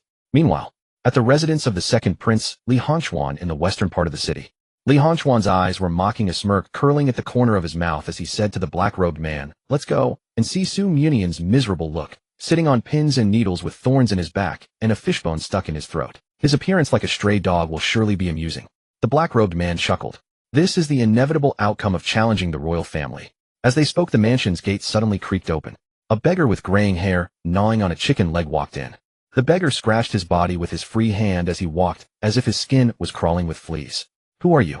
Li Hongchuan frowned and barked. "Me." The beggar glanced at Li Hongchuan. "I'm a beggar come to your residence to beg for a drink. There's no wine here. Get lost." Li Hongchuan said angrily. "No wine? Then I have other business." "What business?" "Someone ordered me to keep you here." With that, the beggar flung the chicken leg, and the formidable cultivation of the Yin Yuan realm enveloped the entire mansion. At the Wanhua Pavilion, the representatives of both sides sat down at the negotiation table. The table, 30 feet long and 7 feet wide, was crafted from millennium-old red cedar, exuding a faint fragrance of rare wood. At the center of the table lay a massive sand table upon which were clearly delineated mountains, rivers, and lakes. A miniature live map that vividly depicted the entire panorama from the Northern Territory along the national border to the southern city of Balanto in the Qing Kingdom. Were it not for the faint yellow line of sand that traced a dividing boundary between the two nations, no one would have imagined that the Li Kingdom and the Qing Kingdom were two separate countries. Su Mianian sat in the seat of honor facing the entrance, with Zhao Kongqing and Li Chungang standing on his left and right respectively. Lu Donglai and the blue-eyed beauty sat side by side directly opposite Su Mianian. A burly man wielding a curved blade clad in armor that exposed his chest stood guard beside them. He looked fierce and savage, glaring at Su Mianian with a gaze full of hatred. It seemed to be related to the fact that the blue-eyed beauty's gaze inadvertently lingered on Su Mianian. Sensing the big man's reaction, Su Mianian sneered inwardly and deliberately stared at the blue-eyed beauty's face, teasingly asking, "Beauty, are you married or betrothed? Would you consider marrying into the Northern Territory? From now on, the Li Kingdom will be under the Su family's rule. You'd have no trouble settling down here." The blue-eyed beauty was taken aback, but before she could speak, a sound of teeth grinding filled the hall. "How dare you? How dare a brat like you trifle with the high priestess?" The curved blade wielder could no longer hold back, shouting at Su Mianian. His face twisted in fury, anger pouring from his mouth and nose. He was clearly enraged to the extreme. Su Mianian let out a cold laugh. "If I can't trifle with her, can you? Do you think the beauty would even look at you? You." The big man brandished his curved blade, assuming a stance, as if to gouge out Su Mianian's flesh. Suppressing his rage, he reported to Lu Donglai and the blue-eyed beauty, "National Master, High Priestess, this lad speaks insolently. Allow me to teach him a lesson and cut out his tongue." As he spoke, his gaze lingered greedily on the blue-eyed beauty for a brief moment, then he pretended to look away nonchalantly. Clang! Zhao Kongqing drew his sword abruptly, furious. "How dare you? Does Lord Su's speech or actions warrant your meddling?" The two deputy generals, now at daggers drawn, glared at each other with eyes wide and bloodshot, silently measuring each other's might. Su Mianian sneered silently. The blue-eyed beauty exchanged a glance with Lu Donglai, then said to the curved blade wielder, "Tuzan, Lord Su was merely jesting. Put down your blade." "But..." The big man named Tuzan wanted to speak further, but a single look from the blue-eyed beauty silenced him, and he lowered his weapon. The blue-eyed beauty turned to Su Mianian and said, "I appreciate Lord Su's kind intentions, but as a child of the grasslands, my future husband must also be a son of the steppes." Hearing this, Tuzan's eyes lit up, and his gaze toward the blue-eyed beauty became intensely fervent. "Damn, what a simp," Su Mianian thought to himself, finding the scene amusing. He considered for a moment, then said, "No matter. I just thought you were fair-skinned and beautiful, ranking in the top 200 among the women I've seen. So I asked casually, if you don't wish to marry, so be it. The good men of our Northern Territory have plenty of women lining up to wed them." The blue-eyed beauty's face stiffened, a trace of anger creeping onto her delicate features. "Lord Su, we are here to negotiate. Please show some respect." Tuzan could no longer contain himself, and urged again, "National Master, High Priestess, why waste words with him? What is this beardless brat capable of besides sharp-tongued banter? Why should we waste time on such a useless fool?" Bang! The negotiation table suddenly shook. Su Mianian, propping himself with one hand on the table, leaped out in one fluid motion. In the blink of an eye, he appeared before Tuzan and threw a punch. "Well met. I was just looking for you." Tuzan roared, meeting the blow with a punch of his own. Their fists collided instantly. In Tuzan's view, Su Mianian was merely venting his impotent rage, asking for trouble. Lu Donglai and the blue-eyed beauty sat quietly, making no move to stop the fight. Tuzan was a cultivator at the late Kaiyuan realm. There was no way he could lose. They also wanted to gauge Su Mianian's true strength. Bang! Bang! Bang! The air resounded with frequent bursts, countless afterimages filling the sky. Waves of spiritual energy clashed and exploded at the point of their exchange. Is this all you've got? Huh. Tizan had just begun to mock when his expression changed drastically. In Su Mianian's fist, lightning suddenly crackled, moving faster than a thunderbolt, piercing through his defenses and slamming into his exposed chest. Tizan was sent flying backward, but Su Mianian didn't let him off. He lunged forward, catching up to Tizan, and viciously kicked him in the abdomen. At that moment his leg was coated in raging thunder. Tuzan's body smashed a crater into the ground as he spewed a mouthful of blood. How is this possible? Tuzan's eyes widened in disbelief, his expression one of utter shock, unable to accept the fact. Su Mianian glanced at him with scorn, then returned to his seat. National Master, my beauty, your subordinate has a loose tongue. I've disciplined him a bit. This won't affect today's negotiations, will it? His tone was utterly calm, but the power behind his words struck like a thunderbolt from a clear sky, stunning everyone present. Su Mianian was young already at the Kaiyuan realm, and had grievously wounded a late Kaiyuan cultivator in mere breaths with his early Kaiyuan cultivation. How could anyone remain undisturbed? The vast hall was filled with heavy breathing. Lu Donglai was dazed for a moment before he offered a faint smile. No, Lord Su. Let us begin the negotiations. As he finished speaking, a few Qing Kingdom soldiers behind him exchanged glances and carried Tuzan out. Good Su Mianian replied with a smile. We are the hosts, you are the guests. Since we already agreed to your request and held the talks within Shuzhou City, I will speak first this time. As it should be. Lu Donglai looked at Su Mianian, a barely perceptible wariness in his eyes. Su Mianian was too monstrous for a moment. He even considered striking him down on the spot. Otherwise, letting him grow would surely make him the Qing Kingdom's greatest rival, far more terrifying than Su Linyuan. For some reason, a sense of unease crept into his heart. Before entering the city, he had greatly underestimated this youth. Su Mianian nodded and gestured to Zhao Kongqing. General Zhao, bring out the indemnity details we prepared for the National Master and the beauty to review. Yes. Zhao Kongqing acknowledged and signaled to those behind him. Several soldiers immediately carried a large chest and placed it before Lu Donglai and the blue-eyed beauty. The chest was filled with yellow paper ledgers. The ink on some pages was still damp, indicating that these ledgers had only just been completed. Lu Donglai and the beauty exchanged puzzled glances. Lord Su, the Qing Kingdom does not seek indemnities. We only demand that you cede the Northern Territory. Su Mianian let out a derisive laugh. I know you don't want compensation, but we in the Northern Territory do. Every single soldier of ours who fell must be compensated by you. Lu Donglai quickly picked up a ledger and began to read. As his eyes scanned the names of fallen soldiers and the corresponding compensation amounts, his expression grew increasingly grim. Finally, he slammed the table in fury. Lord Su, what is the meaning of this? Su Mianian leaned back in his chair, tapping his fingers lightly on the table. I mean exactly what I said. You raised an army to attack the Li Kingdom, and you must pay for the casualties you caused. Lu Donglai let out a disdainful laugh, as if mocking Su Mianian's naivety. Lord Su, I'm afraid you don't understand the current situation of your northern frontier and your Li Kingdom, do you? Before the negotiations, I received word that your Li Kingdom had only one demand: to cede the northern frontier and have us, the Qing Kingdom, withdraw our troops. Su Mianian, are you defying the imperial decree? Lu Donglai's eyes sharpened as he fixed his gaze on Su Mianian. At this point, there was no need to conceal that the second prince had leaked the information to them. He was no fool. He had realized that ever since they entered the city, the Qing Kingdom's envoy had been led by the nose by Su Mianian. Further, learning that the second prince was occupied and unable to attend, and that Tuzan had been severely wounded in an instant. All of this had been calculated by Su Mianian. Step by step, Su Mianian was demonstrating his intention to defy the imperial decree. Su Mianian met Lu Donglai's gaze with a faint smile. It seems National Preceptor Lu knows. He produced the imperial decree given to him by Li Hongchuan, its red silk cord still untied. Is the imperial decree you mentioned this one, National Preceptor Lu? Indeed. Lu Donglai glanced at it and spoke flatly. Su Mianian nodded, and a flame rose from his palm, instantly reducing the imperial decree to ashes. You? Lu Donglai's eyes widened, clearly taken aback by Su Mianian's action.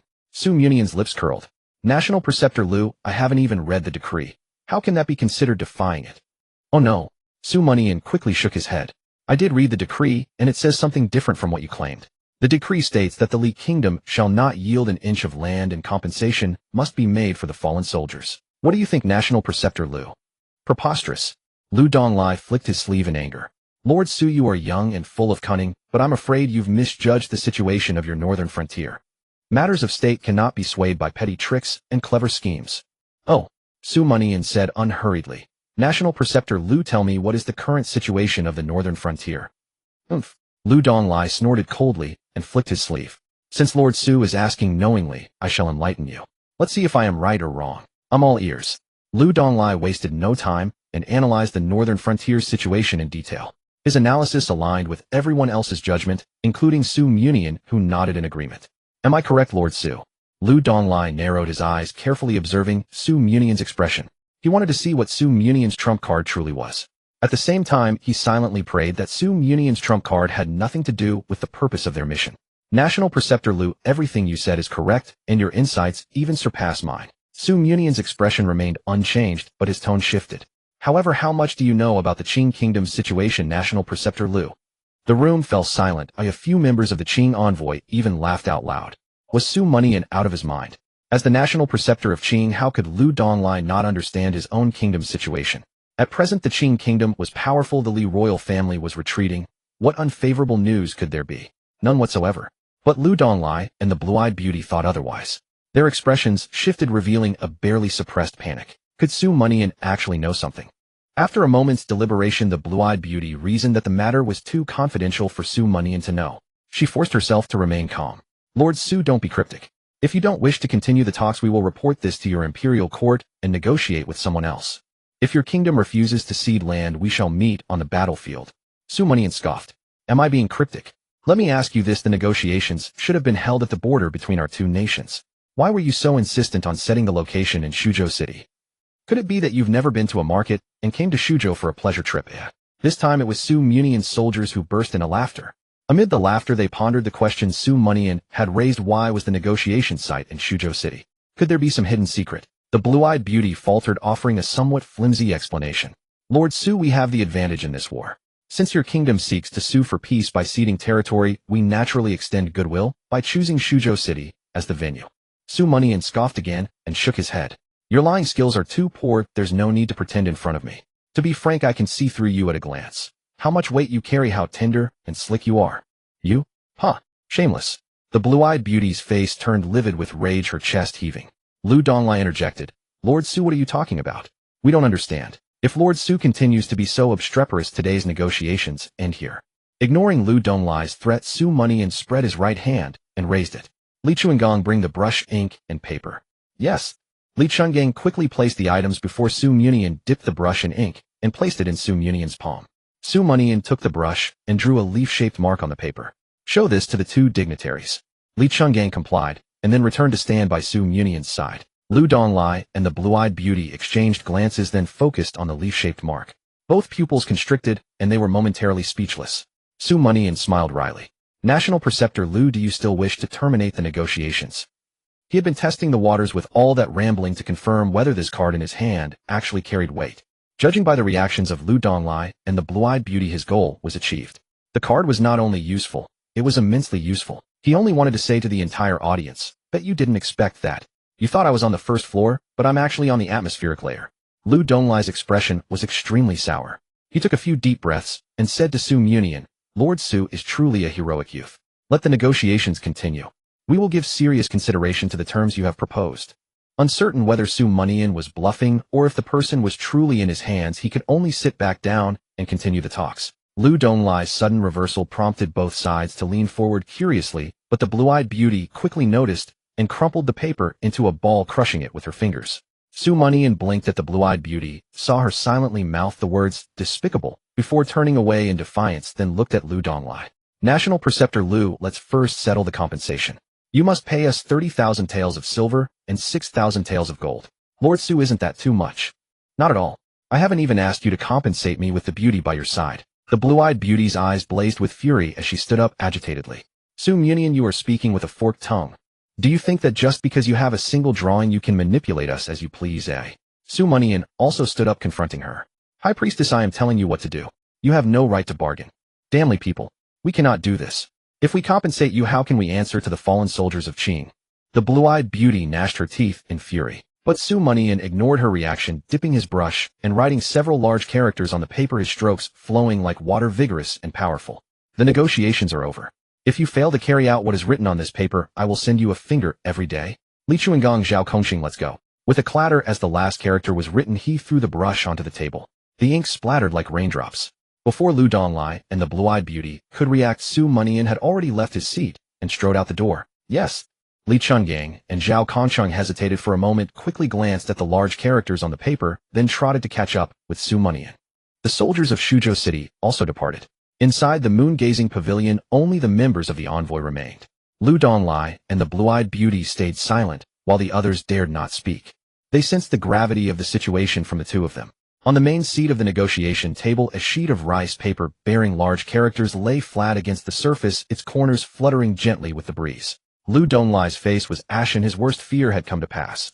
The princess of Qin Kingdom, the saintess of the grasslands, was now in Su Munian's hands. What should we do now? The blue-eyed beauty murmured, her gaze complex. Lu Donglai shook his head, a rare look of dejection crossing his face. He waved his hand, dismissing the envoy members, and closed the door. This Su Munian is far more formidable than I anticipated, he said, frowning. In their dealings with Su Munian, they had suffered a crushing defeat. In the struggle between the Li and Qin kingdoms, the northern border as a prefecture was already trapped in a dead end. Yet within this dead end, Su Munian had carved out a path to survival. He had already guessed what Su Munian intended to do next. Su Linyuan is already terrifying, and now with this young tiger that has grown its fangs, our Qin kingdom's years of accumulation may be destroyed in an instant. After a long contemplation, Lu Donglai let out a heavy sigh. The words on the paper no longer mattered. They had to rescue the saintess no matter what. The blue-eyed beauty nodded, slightly agreeing with Lu Donglai's judgment. The night before, she had used a secret technique to divine that the saintess was within the city. To avoid alarming the enemy, they had refrained from acting rashly, planning to wait until after the negotiations. Unexpectedly, the negotiations failed. The northern border was lost, and the saintess was in danger. Her spirits had sunk to rock bottom. Why was such an outstanding youth not a son of the grasslands? Why did Tuzan with only brute strength lack even a fraction of Su Munian's wisdom? Somehow this thought suddenly surfaced in her mind. On the streets of Shuzhou City, Su Munian strode quickly toward the west. By his side, Zhao Concheng and Li Chungang followed closely. The two observed Su Munian's leisurely demeanor, hesitating to speak again and again. They felt that speaking at this moment would make them look foolish. Finally, Su Munian could not help but say, "You two, if you have something to ask, just ask." Zhao Concheng was the first to clasp his fists and ask, "Your Highness, you had prepared for this all along. Why didn't you tell us? That way we wouldn't have been burning with anxiety and worrying all day." Li Chungang nodded, as well, eager to know the reason. "Is that all?" Su Munian glanced at each of them. "Great deeds thrive in secrecy, a loose lips sink ships. Haven't you heard that?" "Yes, we have." Zhao Concheng and Li Chungang exchanged a look and grimaced. Asking that only made them seem foolish. Then Zhao Concheng signaled Li Chungang to continue the questioning. Li Chungang raised his left eyebrow, thought for a moment, clasped his fists, and said with a smile, "Your Highness, earlier you told them to pay compensation, didn't you? Why did you end up writing only 8 characters on the paper? Cease hostilities, immediately retreat, 100 li." Su Munian waved his hand. "It's a negotiation tactic. If I demanded compensation and a ceasefire, they might not agree, even though their man is in my hands. Because I didn't know how important this person truly was to them. But by presenting multiple conditions, and ultimately asking only for a cessation of hostilities, they would agree no matter what." Zhao Concheng and Li Chungang suddenly understood and gave Su Munian a thumbs up. "So that's it. Your Highness is truly brilliant."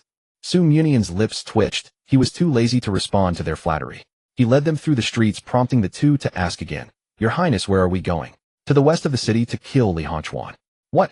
Zhao Concheng and the other were stunned. Half an hour ago they had been worrying about what to do after today. How had the tone shifted so quickly? Following the young prince, they had experienced nothing but grand scenes. First forcing the Qin kingdom to retreat, and now going to kill a prince. What? Are you coming or not?" Coming. Zhao Concheng and Li Chungang, like two lively fools, nodded repeatedly. With their greatest worry resolved, what else was there to fear? Shortly after, Su Munian led Zhao Concheng and the other through the spiritual barrier set up by old Zhao, and pushed open the gate of Li Hanchuan's mansion. Inside, the mansion's interior was nearly destroyed, scattered with rubble and broken branches. Waves of heat rushed toward them, a clear sign that a particularly fierce battle had taken place here. "Xiao Su, you're finally here." Old Zhao, seeing Su Munian's arrival, quickly walked over to his side. Rest assured, neither of them managed to go anywhere. As he spoke, he pointed to Li Hanchuan and the black-robed figure in the distance. Li Hanchuan at the peak of the Kaiyuan realm and the black-robed man at the half-step Inyuan realm both looked utterly disheveled, their previous composure completely gone. Old Zhao was not much better off. As an early-stage Inyuan realm cultivator, he had forcibly detained 2 experts, and blood still trickled from the corner of his mouth. Su Munian nodded and turned his gaze to Li Hanchuan and the other. Now was not the time for idle chatter. Li Hanchuan's face twisted in fury. He wanted to curse, but seeing Su Munian's large group, he could only point at Su Munian and rage. "Su Munian, what exactly are you trying to do?" Su Munian grinned. "I'm not trying to do anything. I just got my shoes dirty and thought you could come over and lick them clean for me. Li Hongchuan flew into a rage, his face so dark it seemed ready to drip water. Su Mianian, are you really rebelling? Rebellion? That's an ugly word. I am merely purging the court. With that, Su Mianian leaped forward, charging toward Li Hongchuan and his companion. The blades at his waist clanged out of their scabbards, flanking him as he surged ahead. Zhao Kongqing and Li Chungang exchanged a glance, then dashed forward without hesitation. When it came to action, one either did not start or went all the way. How dare you? Su Mianian, stop now, and I'll treat this as a joke from my little brother. Li Hongchuan said darkly. He made a final attempt, for the current situation was highly unfavorable to him. If only he could stall Su Mianian for a moment. Enough chatter. The next instant, Su Mianian was before Li Hongchuan, throwing a punch crackling with thunder. He had long wanted to kill Li Hongchuan. This step was the crux of his scheme over the past few days. How could he negotiate? If you want to kill the second prince, you'll have to go through me. The black-robed man waited until Su Mianian was close before striking from the side. A blade flashed, illuminating Su Mianian's profile. The nerve signals from his face told him that if he did not react, the blade would surely cleave him in two. At the same time, the second prince moved, raising his hand to block Su Mianian's fist, while the other hand opened into a palm aimed at Su Mianian's chest. Su Mianian responded calmly, sidestepping half a pace to the right to evade both the blade and the palm. The next moment, he was about to command his blades to counterattack when he heard Zhao Kongqing and Li Chunggang's roar. Your Highness, leave that black-clad fiend to us. You kill the second prince. Su Mianian looked up and saw Zhao Kongqing and Li Chungang already attacking together, forcing the black-robed man to retreat step by step. The two of them, one at the peak of the Kaiyuan realm, the other a newly ascended half-step Kaiyuan realm, quickly gained the upper hand against a wounded half-step Inyuan realm opponent. Su Mianian pointed forward with 2 fingers, and the Tianli sword quivered in the air before thrusting out fiercely. Li Hongchuan clenched his hand, and a sword radiating the aura of a mid-grade spiritual artifact materialized in his grasp. He aimed at the incoming Tianli sword and swung down, but his pupils contracted as the sword veered off in another direction. Su Mianian's voice followed, don't bother looking. Killing you doesn't require that much effort. I sent that sword after the black-clad man. In the distance, a shrill cry rang out. Under the pincer attack of Zhao Kongqing and Li Chungang, the Tianli sword struck, unexpectedly slicing open the black-robed man's left side. Li Hongchuan wanted to help, but a sense of deathly threat rose from the depths of his heart, flooding every nerve. Looking closely, he saw Su Mianian approaching with a blade, a black-gold long saber, crackling with purple lightning. Every leap of the lightning sent a chill of dread through the heart. Li Hongchuan dared not slacken. He channeled his spiritual energy and roared, Li Yun 9 defensive art. Boom. Spiritual energy surged like wind, lifting Li Hongchuan's robes and hair from below, and his aura took on a hint of ethereal grace. Su Mianian, I don't know how you obtained the art of thunder control, but the royal family is not lacking in cultivation techniques and spiritual skills. Die. Li Hongchuan's speed exploded as he charged at Su Mianian. Su Mianian did not retreat. A faint thunder pattern lit up on his arm.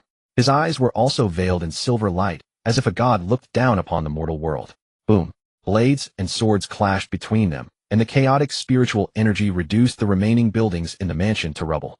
They traded blows and parries, narrowly missing each other's vital points several times before their blades locked again. Su Mianian's gaze was like a knife as he stared at Li Hongchuan. Both wanted to kill the other. At the early stage of the Kaiyuan realm, he temporarily matched Li Hongchuan, who was at the peak of the Kaiyuan realm. Li Hongchuan's breathing was heavy. Already wounded, he had thrown his full strength into the fight, but failed to push Su Mianian back. His eyes were filled with wariness. This boy cannot be allowed to live. The thought surfaced in Li Hongchuan's mind for the second time. The first time he had only been alarmed by Su Mianian's rapid cultivation progress. Now he felt death approaching and could not afford any mistake. As Li Hongchuan pondered, Su Mianian suddenly withdrew his blade and sheathed it. Return to C1/. Several black beams coalesced in the air, shooting toward Li Hongchuan like fine threads. Li Hongchuan lowered his eyelids and swung his sword, sending out several white beams to intercept the black ones. Boom. Black and white mist exploded in the air. Su Mianian moved again.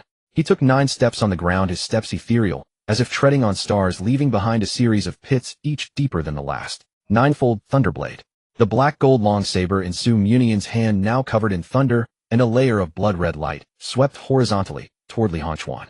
Li Hongchuan's eyes widened. He could sense that this strike carried a hint of the Inyuan realm's power, and it was executed by a cultivator at the early Kaiyuan realm. Without time to think, Li Hongchuan roared and used a spiritual skill, pressing his sword down to block. Ding! His arms trembled violently, his blood surged, and the sword hilt flew from his grasp. His injuries worsened, but Su Mianian's assault did not stop. The black gold long blade swept forward and slashed across Li Hongchuan's upper abdomen. Li Hongchuan flew backward and a thunderous sound rang out like a striking ancient bell echoing through the sky. Su Mianian frowned as the blade in his hand was met with a violent recoil. If he had not released his grip to let the blade fly, he too would have been injured by the backlash. Ha ha ha. A wild laugh came from the direction Li Hongchuan had been thrown. Su Mianian turned to see Li Hongchuan emerging from the rubble seemingly unscathed except for his previous wounds. Surprised Su Mianian, I have a high-grade spiritual artifact for protection. A high-grade artifact can withstand attacks from the Inyuan realm. How can you, an early Kaiyuan realm cultivator, kill me? Li Hongchuan laughed on his eyes mocking and frenzied. Su Mianian, before you met me, you probably never even saw a high-grade spiritual artifact, did you? As he spoke, he walked toward Su Mianian, reached out, and a long sword flew into his hand. The next moment he flickered and appeared before Su Mianian, thrusting his sword. Don't think that just because you've gained some fortune you can turn the world upside down.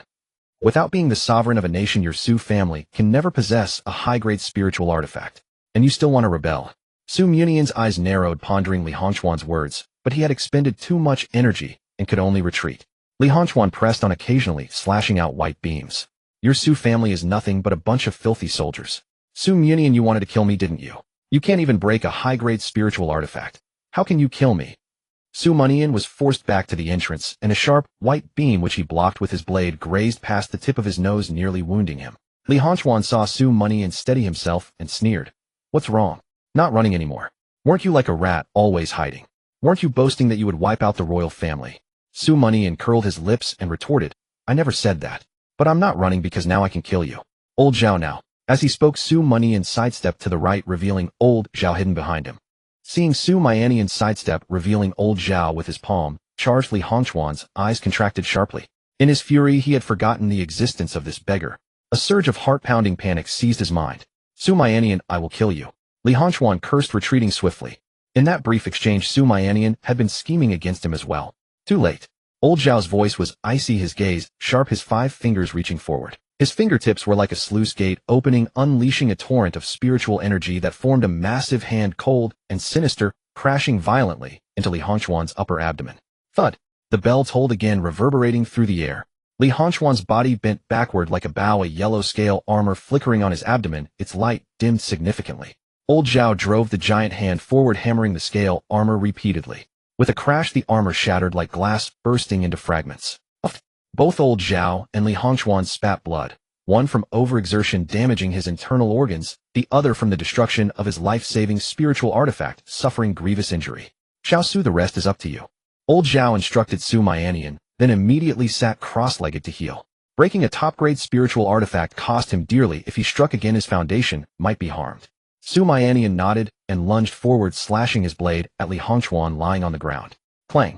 Panicked Li Hongchuan grabbed his sword to block, but the sword was quickly sent flying. Time and again Li Hongchuan crawled backward, continuously pulling spiritual artifacts from his storage ring to defend, yet each was knocked away. Su Mianian, you can't kill me. After his storage ring was emptied of artifacts, Li Hongchuan begged like a dog. Where was the noble prince now? Su Mianian's eyes turned cold, and he kicked Li Hongchuan's chin with his right foot, sending him tumbling backward several times before he landed face down. Su Mianian stepped on his face, poised his blade at his neck. Su Mianian, don't kill me. Don't kill me. Don't you want to know about your mother? Li Hongchuan hurriedly spoke, spitting out bloody foam. Su Mianian stopped. My mother is dead. No, she's not. She's in the capital. Spare me, and she might yet live. Seeing the ploy work, Li Hongchuan begged, while adding a threat. If you kill me, your mother will be torn to pieces, her bones ground to dust. Su Mianian hesitated. How can you prove she's alive? Li Hongchuan struggled to retrieve a jade slip from his ring and tossed it to Su Mianian. Your mother is in the capital in a state of suspended animation. See for yourself. Su Mianian infused his spiritual energy into the jade slip and saw a middle-aged woman of exquisite beauty and gentle demeanor seated cross-legged on a cushion in a Taoist courtyard, silent and still without a trace of life. Mother! Su Mianian murmured, a flood of thoughts surging in his heart. This seated woman was his mother, who had traveled 1,000 miles to find medicinal herbs to save his life. See? Li Hongchuan pressed his left cheek to the ground and asked loudly. Seeing Su Mianian silent, he spoke again. Su Mianian, let me go, and I can send your mother back. If you kill me, she'll never revive. After a moment, Su Mianian removed his foot, his face dark as water. Feeling the pressure lift, Li Hongchuan's eyes flickered with glee. The trick worked. He struggled to stand, straightened his clothes, and patted Su Mianian's chest, speaking in a victor's tone. Didn't expect this, Su Mianian. Even though you gravely wounded me, you still dare not kill me. Ha ha ha. Su Mianian stared at Li Hongchuan. I haven't decided to let you go yet. If you want to live, you'll trade my mother for your freedom. Li Hongchuan paused and laughed again. Su Mianian, I've met you only a few times, but I know your character well. Though rebellious, you value bonds deeply. I bet my life that your mother dies if you kill me. Do you dare? Ha ha ha. Su Mianian remained silent, clutching the jade slip. Li Hongchuan sneered, pointing at Su Mianian's nose. What? Weren't you so arrogant just now? Come on, kill me. My father and I plan to cede the Northern Territory, make your Su family traitors to Li, and then use Qing's hand to kill your father. But you two are lucky. You even turned that hopeless situation around. Li Hongchuan, already shrewd, had guessed the truth upon seeing old Zhao intercept him and Su Mianian coming to kill him. Su Mianian's face darkened. So you admit it? Li Hongchuan snorted. Admit it? So what? You dare not kill me, so why wouldn't I admit it? Your Su family may have rendered meritorious service in defending the realm, but how can a ruler tolerate a snoring sleeper beside his bed? From the day Qing attacked, the royal family never intended to send reinforcements. We let the Northern Territory fight on alone. But who knew Su Linyuan could hold his ground against overwhelming odds? Li Hongchuan circled Su Mianian, revealing all his covert schemes over the years.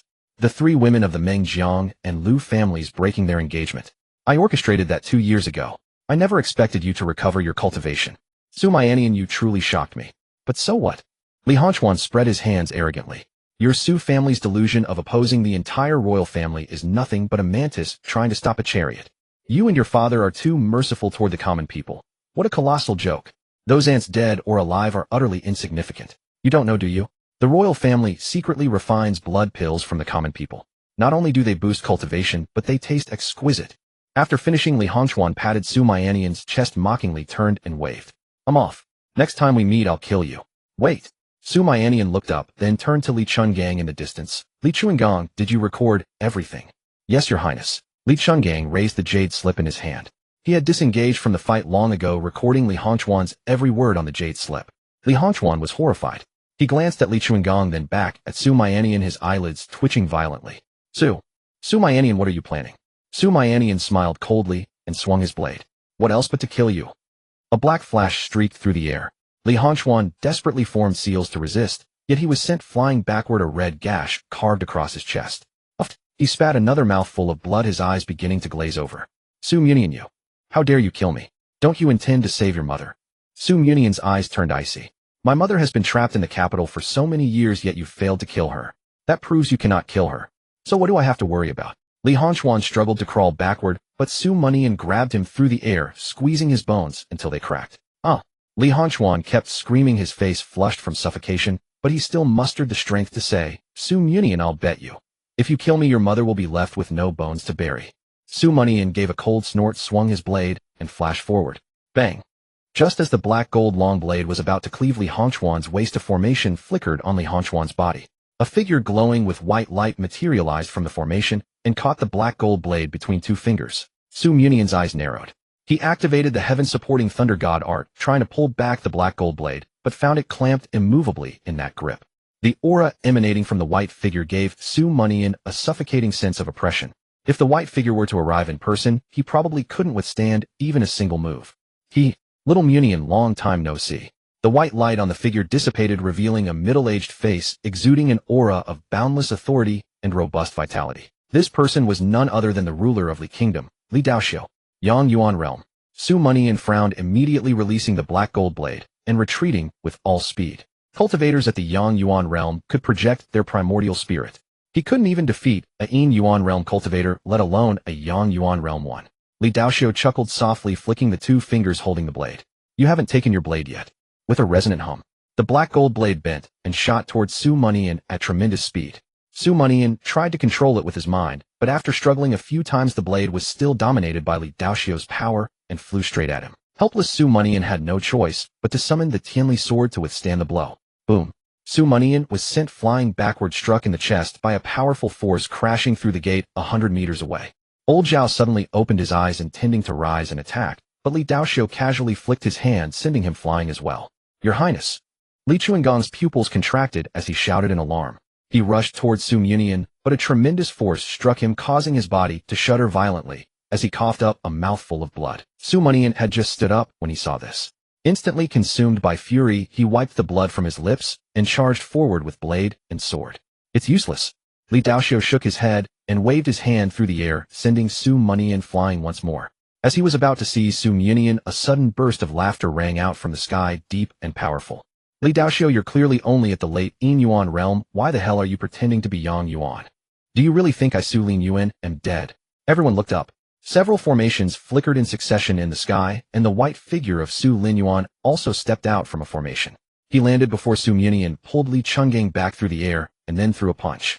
This punch was far more formidable than old Zhao's palm strike, which had been charged for a long time. Li Daoxiu's expression changed, losing all his previous composure. He also threw a punch to block Su Lin Yuan's attack. In midair, two enormous fists of spiritual energy clashed repeatedly, yet neither could overpower the other. After their final collision, they dissolved into chaotic currents of spiritual energy, sending debris from the ruins flying. Li Daoxiu looked at Su Lin Yuan and said, Brother Lin Yuan, I didn't expect your cultivation to have advanced so rapidly as well. Su Lin Yuan snorted coldly. If I hadn't advanced quickly, would I just wait for you to beat me? Brother Lin Yuan is joking. We are brothers who have faced life and death together. Don't be so angry. Li Daoxiu gave a faint smile, not appearing offended. Enough. Su Lin Yuan waved his hand. I can't stand this act of yours. We can only fight to the death now. Spare me these imperial arts. Li Daoxiu's smile froze. He glanced at Su Lin Yuan and Su Mianian, then after careful thought said, Very well, since Brother Lin Yuan feels there's nothing more to discuss, let's make a decision. 7 days from now, your son and my son will have a life or death duel in the capital until one falls. After the outcome is decided, you take your wife back home, and we stop fighting. What do you say? At the word, wife, Su Lin Yuan's expression darkened rapidly, his eyes filled with barely concealed fury. But fury was useless. He soon frowned and began to ponder. Li Hongquan's cultivation was higher than Su Mianian's. Such a life-or-death duel was far too unfair. After a moment of deliberation, Su Lin Yuan turned to look at Su Mianian. Seeing the latter nod and say it's fine, he then said to Li Daoxiu, it's a deal. Li Daoxiu nodded, turned, and rose into the air. Let's go. Li Hongquan responded with a throat-slitting gesture towards Su Mianian, then followed. In the distance, the severely injured black-robed man saw this and tried to fly away as well, but his legs were suddenly bound by a thread of spiritual energy. Save me. The black-robed man was terrified and immediately cried for help. Li Daoxiu and Li Hongquan stopped, seeing two massive ropes of spiritual energy binding the black-robed man's legs. Su Lin Yuan, what is the meaning of this? Li Daoxiu asked. Su Lin Yuan's lips curled upward. You struck my son, so I'll strike yours. At these words, everyone's pupils contracted. This black-robed man was actually a prince as well. Su Mianian looked at the black-robed man, suddenly realizing something. Since he could remember, he had never heard any news of the eldest prince. He had thought the imperial eldest prince had died young. Li Daoxiu frowned and denied, he is not my son. Nah. Su Lin Yuan laughed. Then I'll kill him. As he spoke, Su Lin Yuan clenched his right hand, and the black-robed man immediately let out a piercing scream, Father. Save. Before the black-robed man could finish, he was crushed to pieces by Su Lin Yuan. Li Daoxiu, you struck my son just now. This is a little interest. Now get lost. Li Daoxiu's eyes widened, his lips twitched, and finally he waved his sleeve and said, Su Lin, don't forget to bring your son to the capital in 7 days. The grievances between you and me and between our sons are long overdue to end. After the two cultivators from Li Dao left, Su Mianian's brows remained furrowed. He could only achieve a draw with Li Hongquan because Li Hongquan was already injured. 7 days later, in the decisive battle, Li Hongquan would surely be at his peak. What should he do then? His current cultivation was still too weak. As Su Mianian was pondering, Su Lin Yuan patted his shoulder and smiled approvingly. Mianian, you did well today.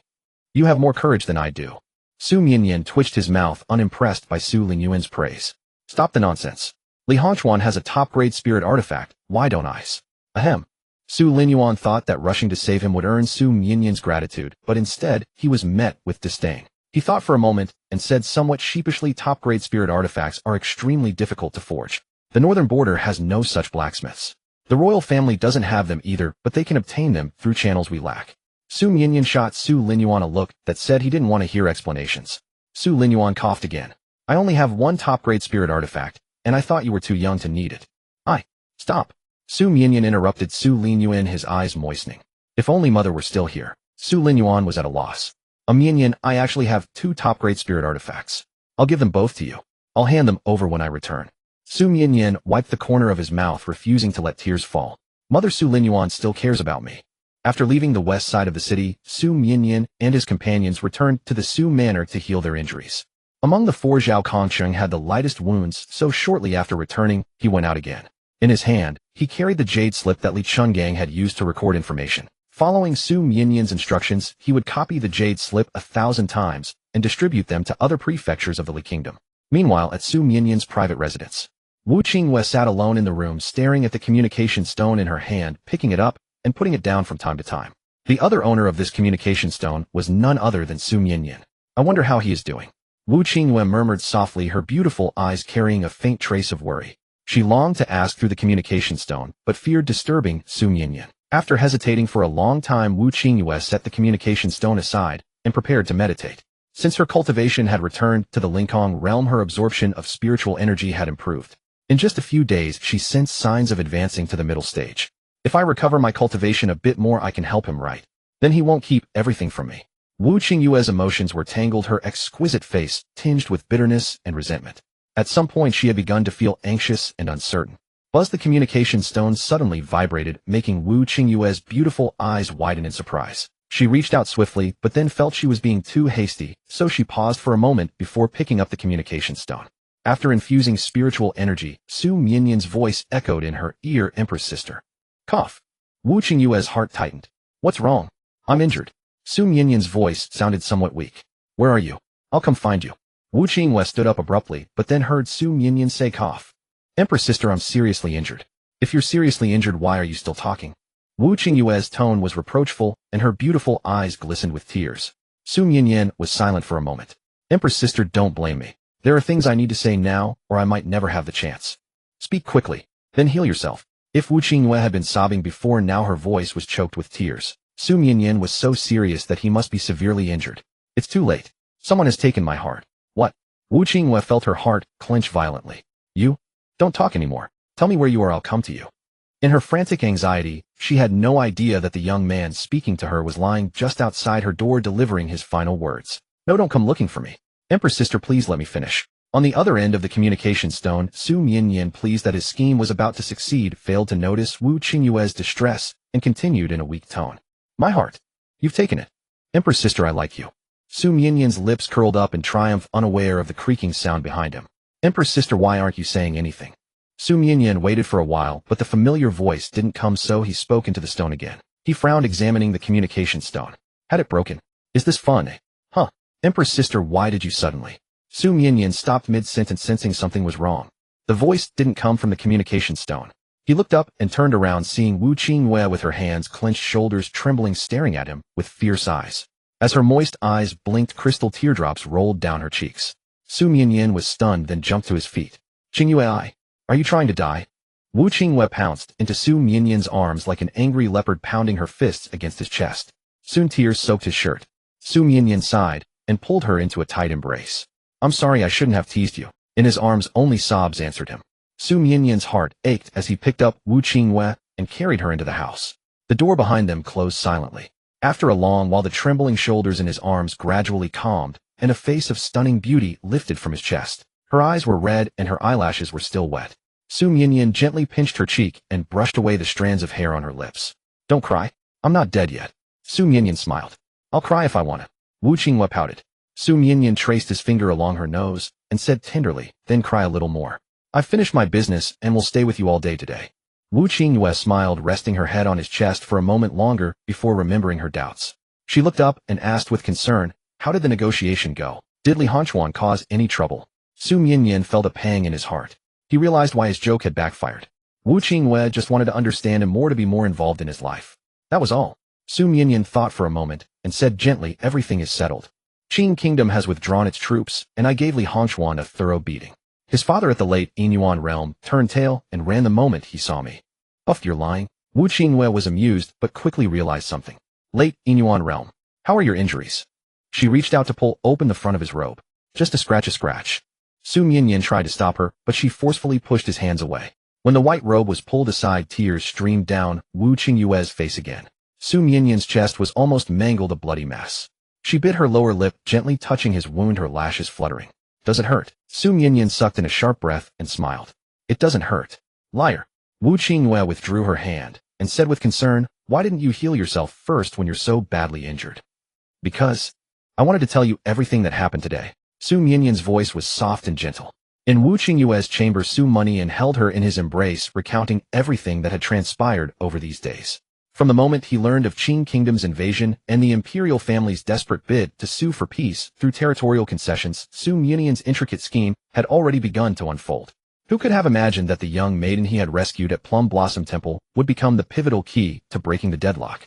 After Su Monian finished speaking, he noticed Wu Qingyue gazing at him with sparkling eyes. "What is it?" Wu Qingyue pressed her lips together in a smile and shook her head. She simply stared at the young man before her saying nothing.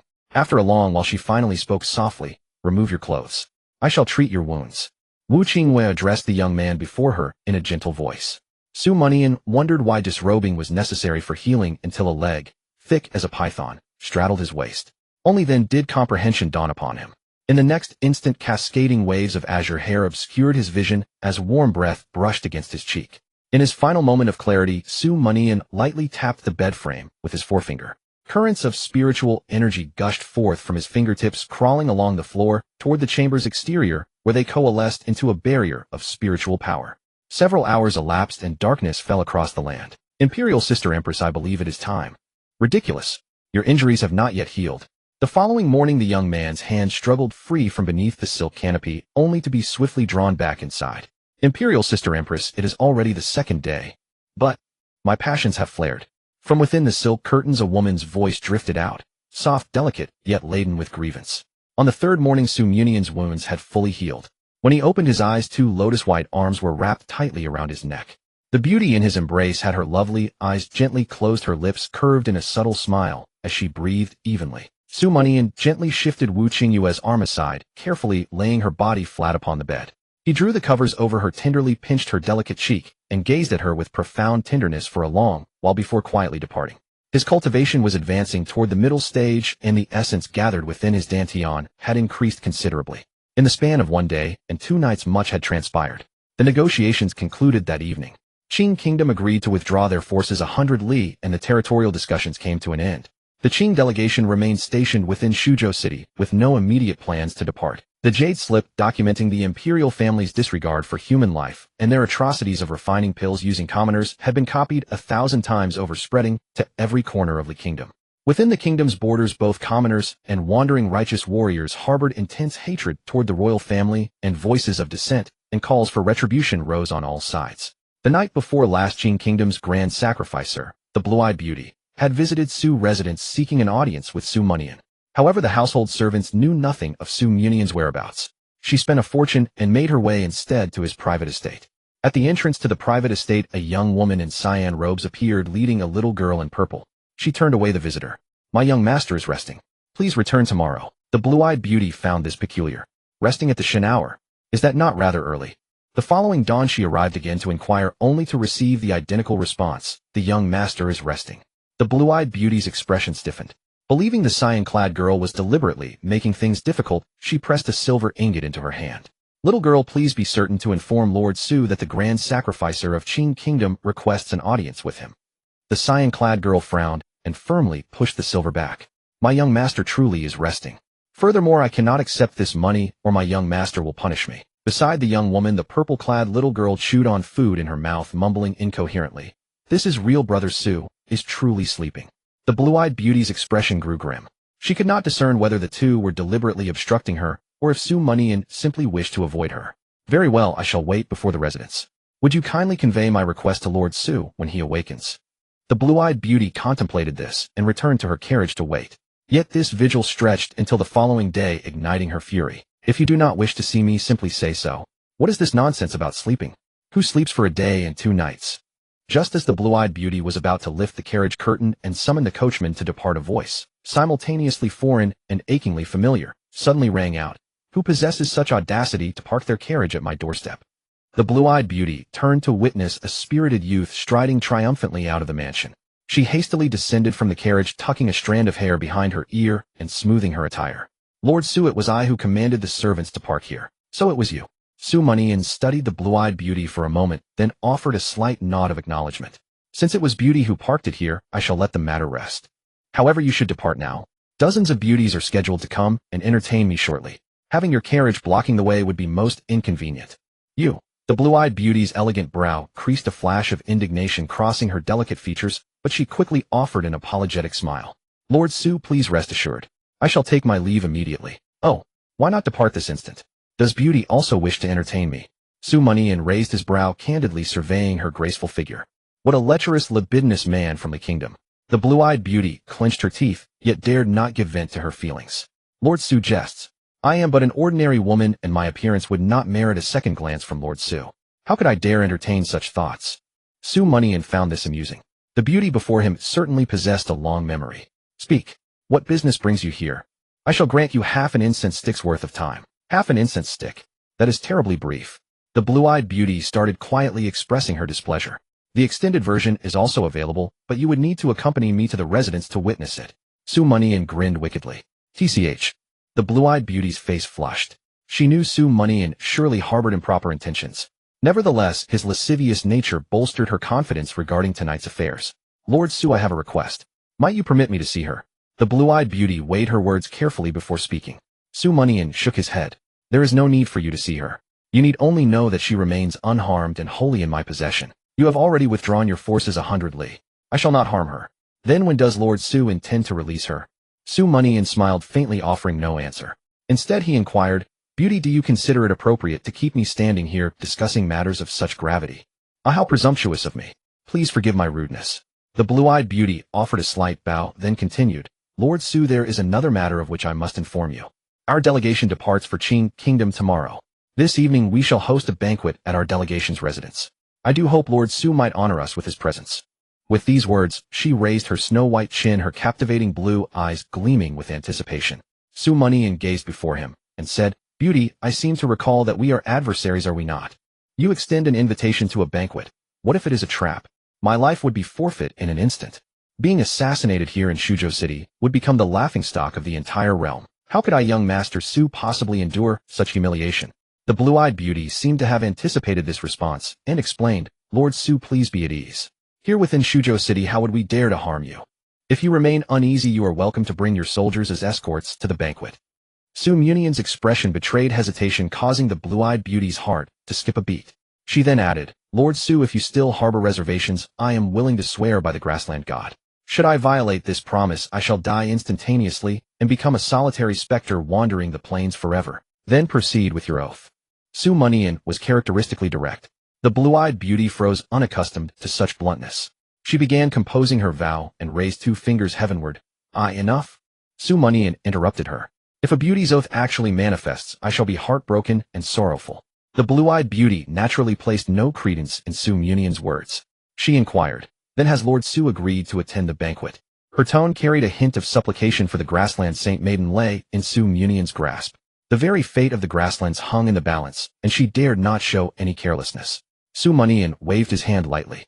Beauty, your half-incense stick's time has elapsed. You, insufferable Lord Su. Were all your evasive words merely a stratagem to consume my time?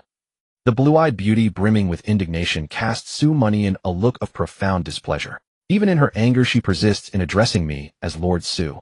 How delightfully intriguing. Su Mianian's amusement grew as he approached the blue-eyed beauty and spoke. I never claimed I would not go. I merely wished to remind you that time had run out.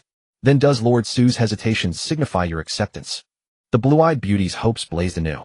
This remains uncertain. Do you possess fine wine? We do. Do you possess grassland beauties? We do. Many. Many. Then why did you not inform me sooner?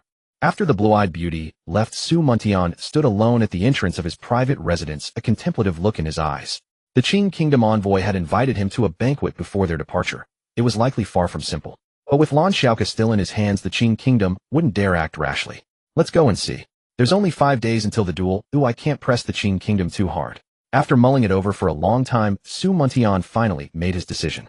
His earlier conversation with the blue-eyed beauty had been nothing more than a pretext. As for being lecherous, Su Mianian would never admit to that. Time passed swiftly, and soon night fell. A brilliantly lit mansion in the eastern part of the city echoed with the melodies of the grasslands. Lord Su, this way please. After Su Mianian and the blue-eyed beauty stepped down from the carriage, the latter immediately led him into the mansion. As soon as he stepped through the gate, Su Mianian caught a faint scent of grass, a distinctive aroma of nomadic life on the steps. Crossing the front courtyard, he saw a few children just over 10 years old competing in archery. Su Muntian glanced at them and said to the blue-eyed beauty, "My lady, life on the grasslands seems a bit dull. Children practicing archery so late at night, shouldn't they be reading books or reciting poetry at this hour?" Before the blue-eyed beauty could answer, a boy holding a bow shouted, "What use is reading? Akamu is going to become the strongest warrior of the grasslands and make you people of Li Kingdom hang your heads in shame." "Akamu, don't be rude to Lord Su." The blue-eyed beauty scolded him, fearing she might anger Su Muntian. Su Muntian raised his hand with a faint smile. "It's fine." He walked up to the boy named Akamu, ignoring the latter's hostility, and asked, "Even if you become powerful, would the people of Li Kingdom still refuse to bow their heads?" "Then I'll kill them all." Akamu answered without hesitation. "There are tens of millions of Li Kingdom citizens. Can you really kill them all?" Su Muntian asked again. Akamu was at a loss for words, clearly never having considered this question. Somewhat unwilling to concede, he retorted, "Then what do you suggest?" Su Muntian patted his shoulder. "Call me Brother Su, and I'll teach you." "But I'm not calling you Brother Su. The High Priestess sister said you're the most detestable, most cunning person from Li Kingdom." "Ahem." Su Muntian coughed lightly and looked at the blue-eyed beauty. "My lady, is that true?" The blue-eyed beauty's expression changed, and she said guiltily, "Akamu misheard. I never said that." Su Muntian gave an "oh" and didn't seem to mind. He heard Akamu again. "Besides, you and I are enemies." "I won't call an enemy, big brother." Su Muntian smiled. "You say we're enemies. Where does this enmity come from? I've never killed anyone from your Qing kingdom, nor have I taken a single coin of yours. Why are you so hostile toward me? This war between the two countries was started by your Qing kingdom first." Akamu fell silent again. He couldn't answer Su Muntian's questions. He had only heard from the adults in his tribe that the people of Li Kingdom hated them deeply, so he too should hate the Li Kingdom. But the white-robed youth before him showed no hostility at all, and even asked questions he couldn't answer, leaving him suddenly bewildered. The children around Akamu also grew confused, their hatred seemingly losing its anchor. Su Muntian was about to speak again, when the blue-eyed beauty interrupted him. "Lord Su, please don't corrupt the future eagles of our grasslands." The blue-eyed beauty furrowed her brows and glared at Su Muntian with hostility. Yet at the same time, she was deeply wary of him, for he had shaken the thoughts of several children with just a few words. The children here were the descendants of the tribal leaders of the grasslands, the future backbone of the steppes. She could not allow Su Muntian to corrupt them. Su Muntian wasn't offended. He curled his lips slightly and said, "Did I say anything wrong?" "No, you didn't," the blue-eyed beauty replied softly. She quickly changed the subject. "Lord Su, the banquet is about to begin. Let's head inside." Everything Su Muntian had said was true, and she had no counter-argument. Su Muntian nodded slightly, then turned to Akamu before leaving. "Akamu, you say I'm your enemy, and you won't call an enemy, big brother. If your High Priestess sister marries me, would you see her as an enemy too?" After asking, Su Muntian strode forward. A few breaths later, Akamu's crying voice came from behind. "Wah. High Priestess sister, I don't know if I should treat you as an enemy. My head hurts. Didn't you say you'd only marry a man of the grasslands?" Su Muntian could barely suppress his smile.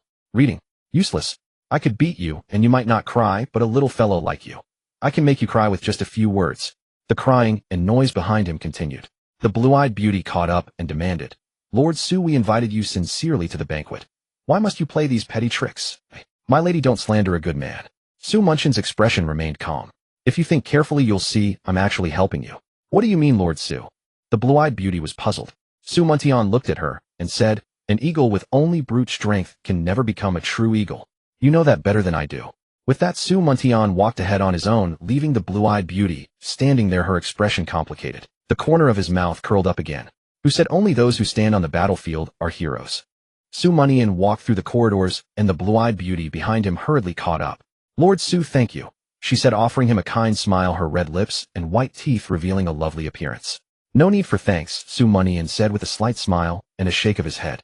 "I'm starting to regret it a little." "Why would you say that, Lord Su?" the blue-eyed beauty asked in confusion. Su Muntian looked at her. "Because we are adversaries. Your Qing kingdom wants the land of Li Kingdom. By doing what I just did, I wonder if I will reap the consequences in the future." The blue-eyed beauty was silent for a moment before saying to Su Mianian, "Lord Su, you are a good man. If your Li Kingdom loses in the future, I promise as the High Priestess that you will not die." "No," Su Muntian waved his hand. "I am not a good man. I don't like the word good man. Sorry, I'm here to show off, not to receive a good man card from you." "Oh," the blue-eyed beauty quickly corrected herself. "Then Lord Su is not a very good man." Su Muntian was speechless. "Forget it, I'm too lazy to argue with you."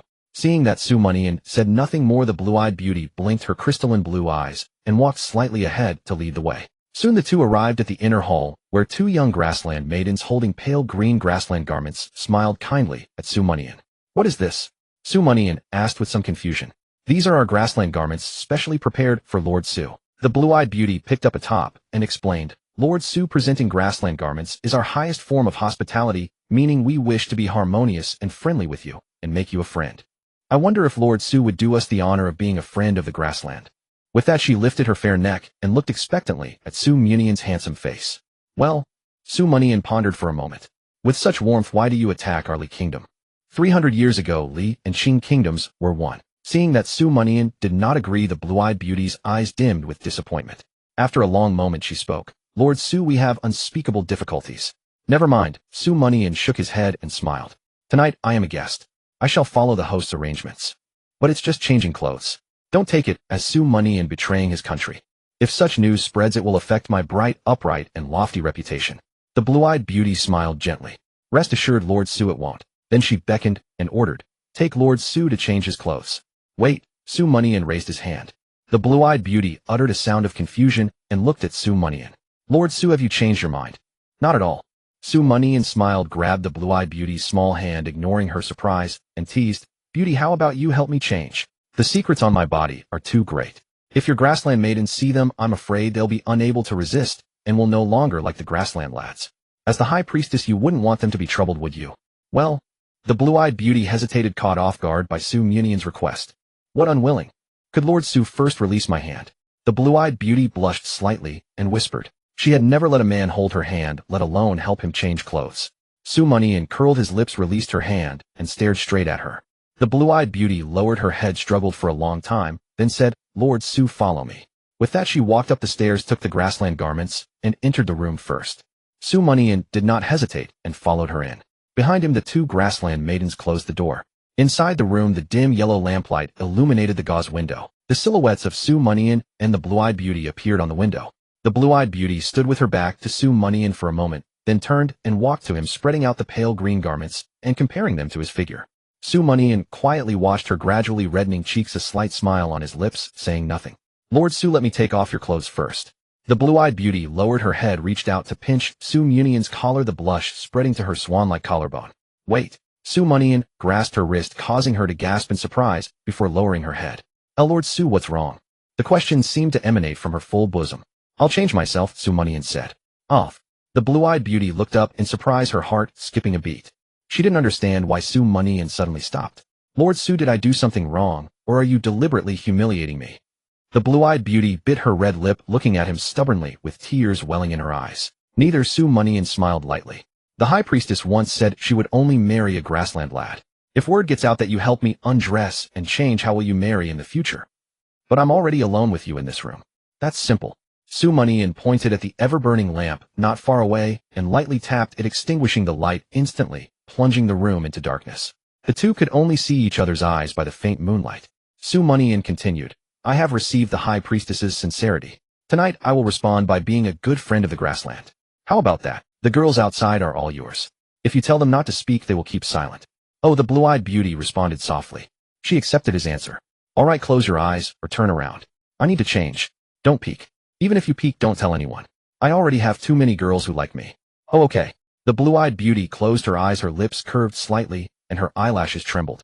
Before long, Su Mianian changed into grassland attire, accompanied by the blushing blue-eyed beauty to the hall. The crisscrossing light green collar perfectly revealed the outline of his sturdy collarbone. The grassland garments were naturally loose, yet on him they fit without any sagging, as his robust physique perfectly filled out the relaxed clothing. At the hall, Lu Donglai was already waiting with Tuzan and others. Su Mianian was the guest of honor at tonight's banquet, so those behind Lu Donglai were all grassland nobles who had accompanied the envoy. However, their expressions were far from the kindness shown by the blue-eyed beauty and Lu Donglai, their eyes brimming with palpable hostility. Lord Su is truly a handsome young man. Wearing our grassland clothes does not seem out of place. Lu Donglai smiled and clasped his hands in greeting, welcoming Su Mianian. State Preceptor Lu flatters me. Su Mianian returned the gesture, smiling as he glanced at the blue-eyed beauty, then added, It is your tailor's skillful hands that made this garment fit me so perfectly. He knew without thinking that his clothes were made by the blue-eyed beauty, as they had the most contact. The blue-eyed beauty turned her face, slightly muttering softly, rogue. Initially, Su Mianian stopping her from changing his clothes had greatly increased her goodwill toward him. But when he changed clothes, the whistling and the sounds of him and he made turned her cheeks as red as fire, and she classified him as a rogue once more. This scene made Tuzan and other young men grit their teeth. Before Su Mianian, the high priestess had never made clothes for a man, let alone for a man from the country. Lu Donglai shot a warning glance at them, and then laughed. Lord Su is too kind. Making clothes for a friend is a tradition of our grasslands. With that, he introduced the others behind him. This is Tuzan, whom Lord Su has met before. Tuzan snorted. He knew the importance of tonight's banquet, but seeing the blue-eyed beauty's flushed cheeks, and that she had made clothes for Su Mianian, he could not contain his fury, and said, Lord Su, what have you done to the high priestess? At these words, Lu Donglai's face instantly darkened. Just as he was about to intervene, Su Mianian grinned, and said, What have I done? Your envoy has many experts. If I had done anything, would you not know? If you did nothing, why is the high priestess's face so red? Tuzan was clearly unconvinced. Su Mianian cursed inwardly, thinking that if he were not tonight's grassland friend, he would slap Tuzan to death. He considered for a moment, and said, If you don't believe me, ask the high priestess yourself. Tuzan, still skeptical, turned to the high priestess and clasped his hands. High priestess, tell Tuzan the truth. Did Su Mianian do anything to you? If he did, I will avenge you. The blue-eyed beauty's slender brows furrowed and her voice turned icy. Tuzan, Lord Su is a guest tonight. Do not be rude. Apologize to Lord Su at once. But high priestess. Tuzan, scolded by his beloved, wilted in spirit. No buts. Lord Su has never done anything improper to me. With that, the blue-eyed beauty exhaled lightly, suppressing her anger. She was quite annoyed by Tuzan's behavior and wished not to recall Su Mianian's rogue actions. Tuzan's expression shifted between gloom and brightness, and finally, he burst out laughing, patting Su Mianian on the shoulder. My apologies, Lord Su. I was just testing your sincerity. Since you treat the high priestess with sincerity, you are our good friend. He clasped his hands to Su Mianian. Tuzan offers his apologies. Oh, Su Mianian blinked. Tuzan suddenly showing patience and a hint of scheming. Could he have a cunning advisor whispering in his ear? It's nothing. Brother Tuzan, don't misunderstand me. Su Mianian laughed heartily, but thought, a cunning advisor is it? You'll get what's coming to you later. Seeing the conflict resolved, Lu Donglai also smiled. Lord Su, Tuzan is straightforward. Don't take it to heart. Let me introduce the others. After introducing everyone, Lu Donglai invited Su Mianian into the hall, seating him at the guest of honor's seat, facing the main seats of Lu Donglai and the blue-eyed beauty. The height of his table was equal to theirs, slightly higher than the others, and it was laden with grassland delicacies and fine wine. Su Mianian scanned the hall, noting it was filled with grassland elements. Even the tables, chairs, and utensils were all in grassland style. The lamps were made of tallow and grass, emitting a bluish-green light. After everyone was seated, Lu Donglai exchanged a glance with the blue-eyed beauty and spoke at length once again, welcoming Su Mianian. The grassland nobles nodded frequently as Lu Donglai spoke, but Su Mianian found it somewhat tedious, occasionally smiling in response, not even bothering to raise his cup. Lu Donglai, perceptive, saw through Su Mianian's thoughts and invited him to appreciate a grassland dance. Soon 7 graceful, strikingly beautiful grassland girls ran out from all sides and posed before Su Mianian. Their wide flowing sleeves hung down along their slender waists, accentuating their enchanting curves, which caught Su Mianian's eye. Dong dong. The rhythm of the drumbeats began resonating with the heartbeat. The girls danced to the rhythm, bending, swaying their legs, and twirling, exuding charm and allure. Su Mianian's eyes widened as he earnestly searched for flaws in their movements. As the nobles watched the dance and saw Su Mianian's expression, they couldn't help but curse inwardly. Damn it. What a lecherous and debauched man. Yet in their hearts, the more Su Mianian behaved like this, the more pleased they were. Tonight's banquet was for him, and they had a favor to ask of him. Dong dong dong. The rhythm suddenly quickened and became more intense. The dancing girls changed their tempo, twirling their flowing sleeves and spinning gracefully, casting flirtatious glances at Su Mianian through the gaps of the sleeves. Lord Su, drink. Drink. Lu Donglai urged, cheerfully, laughing heartily. Su Mianian nodded, raising his cup to his lips, but not drinking, his gaze lost in the dance. Lewd man. The blue-eyed beauty's eyes fell on Su Mianian, and she couldn't help but mutter, a slight frown creasing her brow. At that moment, the lead dancer closest to Su Mianian caught Lu Donglai's signal and suddenly changed direction. With light steps, she approached Su Mianian and deliberately dipped her sleeve into his cup, sending a splash of wine into the air. This move immediately drew cheers from the entire hall and captured Su Mianian's attention. Seizing the moment, the lead dancer used her sleeve to lift Su Mianian's cup and tossed it upward. Bravo! Amidst the applause, she began a solo dance, her graceful figure dominating Su Mianian's vision.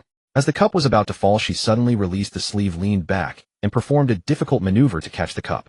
But her foot slipped, and she let out a startled cry, thinking she would fall, only to land in Su Mianian's arms. Su Mianian's gaze burned with passion as he smiled and asked, "Did the beauty intend this?" The lead dancer blushed, not answering, but instead brought the cup to Su Mianian's lips, coquettishly saying, "Please drink, Lord Su. Good. Clap, clap, clap, clap, clap. Lu Donglai and the grassland nobles all stood up, egging him on. Lord Su, drink up. Su Mianian smiled and nodded, one arm around the dancer, the other sliding along her waistline until he took the cup and drained it in one gulp. He helped the dancer up and held her close. Beauty, don't leave. Stay and drink with me tonight. The dancer refilled his cup and replied coyly, as you command, my lord. The atmosphere of the banquet reached a climax. Lu Donglai kept raising his cup to urge Su Mianian to drink, then called on the others to toast him. Su Mianian, holding the dancer in his arms, no longer declined, downing cup after cup. Only when Tizan came to toast and apologize for his earlier rudeness did Su Mianian's expression change. Brother Tizan, I don't know your capacity for wine. I can't drink carelessly. Tizan immediately perked up at the mention of drinking capacity, pounding his chest loudly. Rest assured, Lord Su, my capacity is excellent. Drink as you please. Su Mianian nodded. Then for every 1 cup I drink, you drink 10. This? Tuzan's face showed hesitation. What? Aren't you a good drinker? Su Mianian frowned and waved his hand. If you can't handle it, get lost. Drink. Of course I can. Tuzan paused for a moment, then raised his cup. Good. Su Mianian smiled and downed 10 cups in a row. Brother Tizan, your turn. Tizan was dumbfounded. He glanced at Lu Donglai, who shook his head, but he had to steel himself. Oh, all right. I'll drink. Tuzan drank 100 cups in one go, collapsing drunk on the floor, and was dragged back to his seat. Su Mianian was also slightly tipsy, his eyes becoming somewhat unfocused. Lu Donglai stood up with his cup and asked Su Mianian if he was satisfied with the wine. Su Mianian, swaying slightly, clasped his hands. Naturally, I am satisfied. Tonight I have seen beauties and drunk fine wine. Mianian thanks State Preceptor Lu, the High Priestess, and all grassland brothers. Lu Donglai laughed heartily, pleased that Su Mianian was accepting this treatment. He signaled to some servants, who immediately carried several large chests over and placed them before Su Mianian. Su Mianian set down his cup and pointed at the chest, somewhat wary. State Preceptor Lu, what is this? Lu Donglai stroked his beard and smiled. Lord Su, please don't be nervous. These are some fine jewels and ornaments from our grassland. Lord Su is talented and handsome. In the future you will only have more female companions. This is a modest gift from our grassland. Please accept it. Su Mianian uttered an "oh" and pointed with his finger from a distance, causing the chests to open, revealing piles of jewels and ornaments. He did not decline and directly stored all the chests into his ring, then said, State Preceptor Lu, when giving gifts people usually offer gold, silver, and jewels. Are you only giving jewels, thinking I am not worthy of more? Lu Donglai was momentarily taken aback, a flicker of joy in his eyes. How could that be, Lord Su? We have prepared gold and silver as well, though not as much as the reparations you demanded. We have 3,000 taels of gold and 10,000 taels of silver. With that, several more chests of gold and silver were set down. Su Mianian smiled and pointed at the chests. State Preceptor Lu, one should not accept rewards without merit. I was just joking. Do not put me in a difficult position and tarnish my reputation. Naturally not. These are gifts from our grassland for a friend not related to the two countries. Before Lu Donglai could finish, Su Mianian had already stored the gold and silver into his ring. Since they are just gifts, Mianian will accept them. Actually, I would like to return the favor, but I have been cultivating excessively lately, and my spirit stones are depleted. I have nothing worthwhile to offer. Lu Donglai smiled knowingly and clapped his hands again. Several chests of spirit stones were brought over. These are 500 low-grade spirit stones from our grassland to aid Lord Su's cultivation. Su Mianian accepted the spirit stones without hesitation and then spoke again. State Preceptor Lu, since you have given gold, silver, jewels, and spirit stones, could you also gift me a beauty? The nobles, who were still sober, saw Su Mianian's shamelessness and flushed with anger. They thought to themselves, Lord Su, are you here to stock up on supplies? Lu Donglai laughed heartily. Lord Su is a heroic youth. How could we not have prepared women? We have prepared 3 grassland beauties, one of whom is the most beautiful woman in the grasslands. Oh, Su Mianian's eyes lit up. Then why hasn't State Preceptor Lu brought them here? Lu Donglai shook his head. These 3 beauties have high standards and will not easily follow Lord Su. Tonight, everyone present has a chance to win a beauty. Whether Lord Su can take away the most beautiful woman of the grasslands, or even all 3 beauties at once, depends on your ability. Su Mianian smiled slightly, his cheeks flushed with wine. Then please, Master Lu, invite the beauties up. Let me behold the splendor of the prairie's foremost beauty. Oh, why does Lord Su only wish to glimpse the foremost beauty? What of the other 2? Lu Donglai teased, pressing for an answer. Su Mianian drank another cup, fixing his gaze upon the rim. Fine wine is good, yet one should not overindulge. Excellent. Clap. Clap. Lu Donglai applauded heartily, thoroughly pleased with Su Mianian's response. Had Su Mianian desired all 3, Lu Donglai would have thought less of him. Summon the 3 beauties. Lu Donglai gave the order. Immediately the screen on the right side of the hall was moved aside, revealing 3 beaded curtains that hung like cascading water. Behind each curtain stood a gracefully silhouetted figure. The guests, already half-drunk, gazed at the 3 indistinct, peerless faces through the curtains and were momentarily stunned. 1, 2, 3.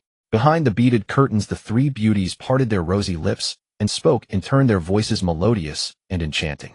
As their voices faded, a soft, ethereal melody began to fill the hall. Swish, swish, swish. The guests rose to their feet, their cheers unceasing. Only Mianian remained seated, squinting as he studied each beauty in turn. Drowsy from wine, his vision blurred, yet the combination of the curtains and his intoxication allowed him to glimpse their features with uncanny clarity. The 3 beauties sat in a triangular formation on the floor. The 2 in front were exquisitely lovely, with fair skin, each half hidden behind a peep of their shyness, subtly alluring. Mianian shook his head and turned his gaze to the one behind, the prairie's foremost beauty. She reclined upon a long chair, her eyes like autumn water, her lips like crimson paint. Dressed in white, she complemented her flawless oval face, her slender fingers gently plucking the strings of a guzheng, exuding an otherworldly elegance. Such a beauty, merely sitting there, was a vision of infinite charm. Unlike the 2 in front, who bore a hint of shyness, her brows were slightly furrowed, a trace of melancholy in her eyes that stirred instant sympathy. Interesting, Mianian murmured softly, waving away the dancing girl beside him. This prairie's foremost beauty had clearly never been conquered. As the melody ended, thunderous applause erupted. A nobleman jeered, "Master Lu, what are the conditions? How can we win these beauties? Everyone's hearts are itching at the sight of them." Lu Donglai waved his hand, summoning a feather fan, and fanned himself. "The conditions? Let me think." As he spoke, his gaze inadvertently fell upon Mianian, who was intently watching the prairie's foremost beauty. Lu Donglai narrowed his eyes slightly. "Master Lu, stop keeping us in suspense. Hurry." The drunken nobleman pressed Lu Donglai, emboldened by alcohol. Normally they would never dare, but the 3 beauties were so breathtaking that they threw caution to the wind. Mianian was merely a bit more handsome and younger. The fate of the 3 beauties was still uncertain. Why not seize the moment? Lu Donglai pondered and said, "The conditions are simple. The 2 beauties in front are extraordinary women with immense composure. Whoever can make them laugh will win them." A nobleman, noticing that the conditions did not involve the first beauty, cried out, "Master Lu, why only the 2 in front? Is the first beauty unworthy of us prairie warriors?" His words quickly garnered support, and a chorus of questions arose, some even mentioning Mianian. "Master Lu, Lord Su is indeed a guest, but the first beauty is so stunning. Surely you won't let him have her alone. If so, we protest." Lu Donglai shook his head with a smile. "That's not the condition. Only after making the 2 front beauties laugh can you approach our first beauty. Of course the condition will then change. You must make the first beauty speak before you can take her away." "Excellent. How intriguing. Let's do as the master says." The noble's excitement grew. "Master Lu, give the order to begin." "We can't wait. Patience." Lu Donglai waved his fan.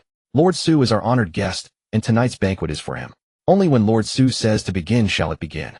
Mianian withdrew his gaze from the first beauty and smiled. "Since everyone is eager, let us begin now. I'll say this once: the first beauty is mine. No one else should try." "Don't boast, Lord Su." A nobleman retorted. "Tonight the beauty's fate is uncertain. We are all seasoned with women. In this regard you may not match us." "Indeed, indeed." The nobles chimed in. Mianian chuckled, not bothering to argue. He poured himself another drink, and let the prairie nobles launch their assault on the beauties, choosing not to interfere. On the right side of the hall, a dozen prairie nobles gathered before the 2 beaded curtains, making faces and telling jokes in an attempt to make the beauties laugh. But after 2 incense sticks' time, the 2 beauties remained unmoved, driving the nobles to desperation.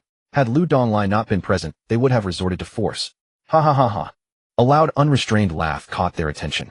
Turning, they saw Mianian, cup in hand, laughing. "Seeing you all at a loss, you might as well give up early. Beauty always belongs to the strong." "Damn, it's so arrogant." A young nobleman, irritated, challenged Mianian. "If you're so confident, go ahead." Yes, yes. Lord Su, show us. Let us see you make a fool of yourself." Mianian sneered, not refusing. He filled a cup, walked over, and approached the left beauty's curtain.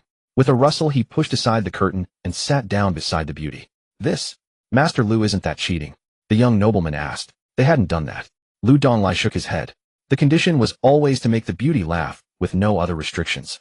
The young nobleman felt a pang of regret, but insisted, even if proximity gives an advantage, making her laugh is no easy feat. He had been with many women. Could Mianian really do something novel?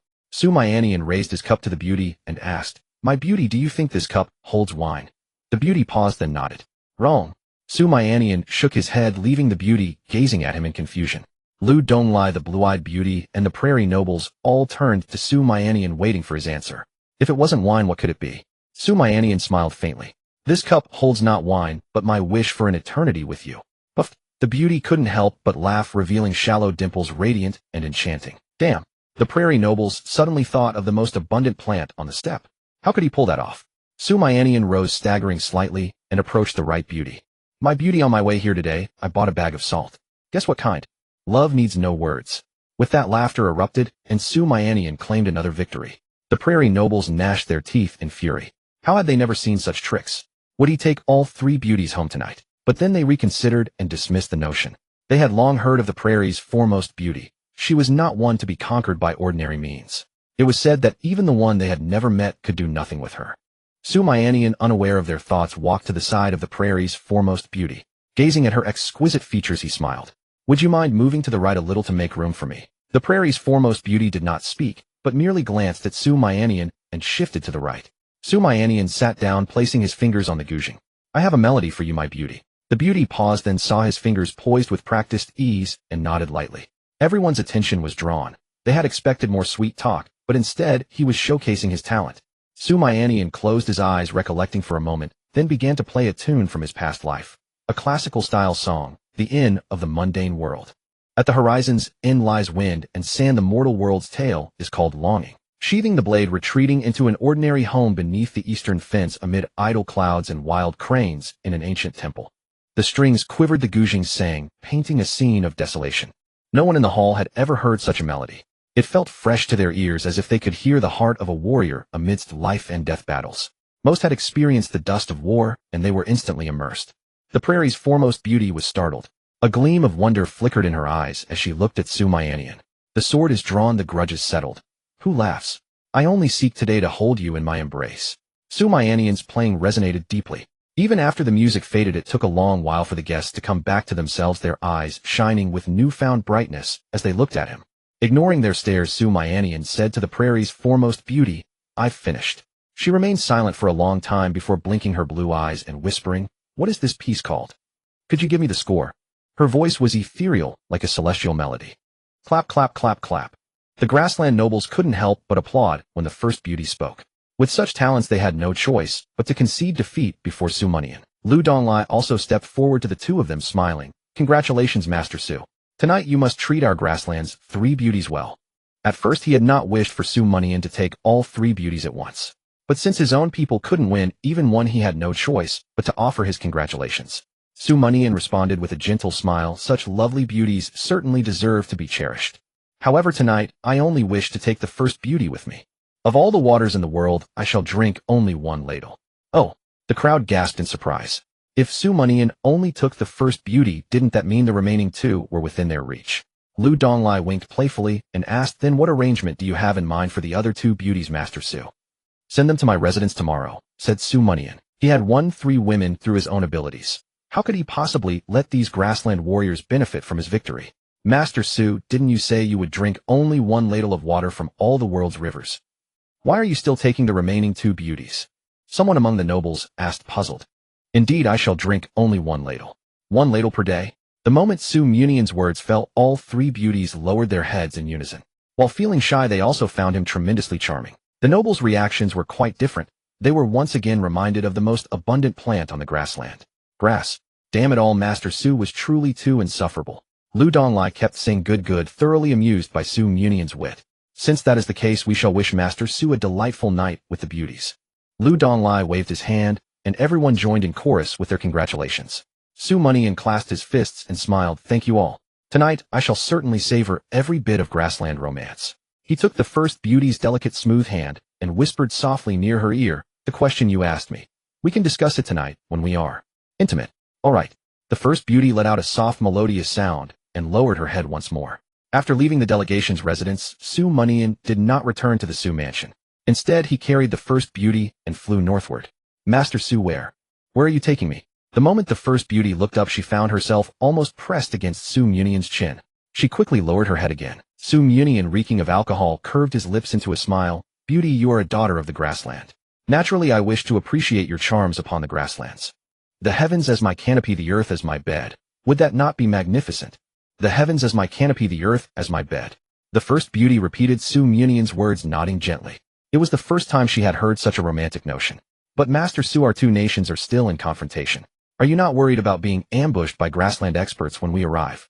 Su Mianian did not answer directly. Are you concerned about me, beauty? The first beauty shook her head against Su Mianian's chest. I was merely giving a reminder. Su Mianian nodded slightly. You shall understand soon enough. With that, Su Mianian accelerated, streaking across the night sky like a rainbow. When the first beauty opened her eyes once more, Su Mianian had already brought her to rest upon a vast grassland. The night sky glittered with countless stars resembling a sea of light. This seems to be a grassland I do not recognize. The first beauty glanced around and spoke softly. Su Mianian nodded. This is the grassland of Li Kingdom, precisely within the northern border. I see. The first beauty nodded gently, the breeze lifting a few strands of her dark hair. She gazed at Su Mianian, her blue eyes clear and bright, spreading her hands open. Master Su, hold me tight. Somewhat surprised, Su Mianian nevertheless stepped forward and embraced this grassland's first beauty in his arms. The next moment, the two of them slowly lay down together, cuddled close, gazing at the countless stars above. Master Su looked quickly. That star is beautiful. The first beauty pointed to a star in the heavens, her tone light and joyful. Su Mianian did not speak. Instead, he gently pressed her beneath him, gazing at her near-perfect oval face, and slowly leaned in. The first beauty closed her eyes, her eyelashes trembling slightly, her face filled with nervousness. After a long while, she suddenly felt Su Mianian rise and leave her untouched. Unable to understand, she opened her eyes. Master Su, what happened? Su Mianian gazed into her eyes and sighed. This performance ends here. Master Su, why do you think this is a performance? The first beauty also stood up, her face full of confusion. Su Mianian shook his head with a smile. You know the reason better than I do. I do not understand. The first beauty frowned, shaking her head, looking aggrieved. You don't understand? Su Mianian reached out, hooked her chin, then moved to her earlobe. With 2 fingers, he gently pulled, tearing off a mask of disguise. The disguised face drifted away in the wind, revealing the first beauty's true visage. At this moment, she was actually several times more beautiful than before, nearly unparalleled in all the world. Amid her shock, Su Mianian's tone turned ice cold, his gaze seeming to pierce through everything. So should I address you as the sovereign of Qing Kingdom? Or Najia? Under the pure moonlight, a young man and a young woman stood face to face, their clothes and hair stirred by the cool evening breeze. Najia first looked surprised and bewildered, then lowered her head slightly, her eyelids drooping so that her eyes were barely visible. Lord Su, you could have continued just now. Su Mianian was silent for a moment.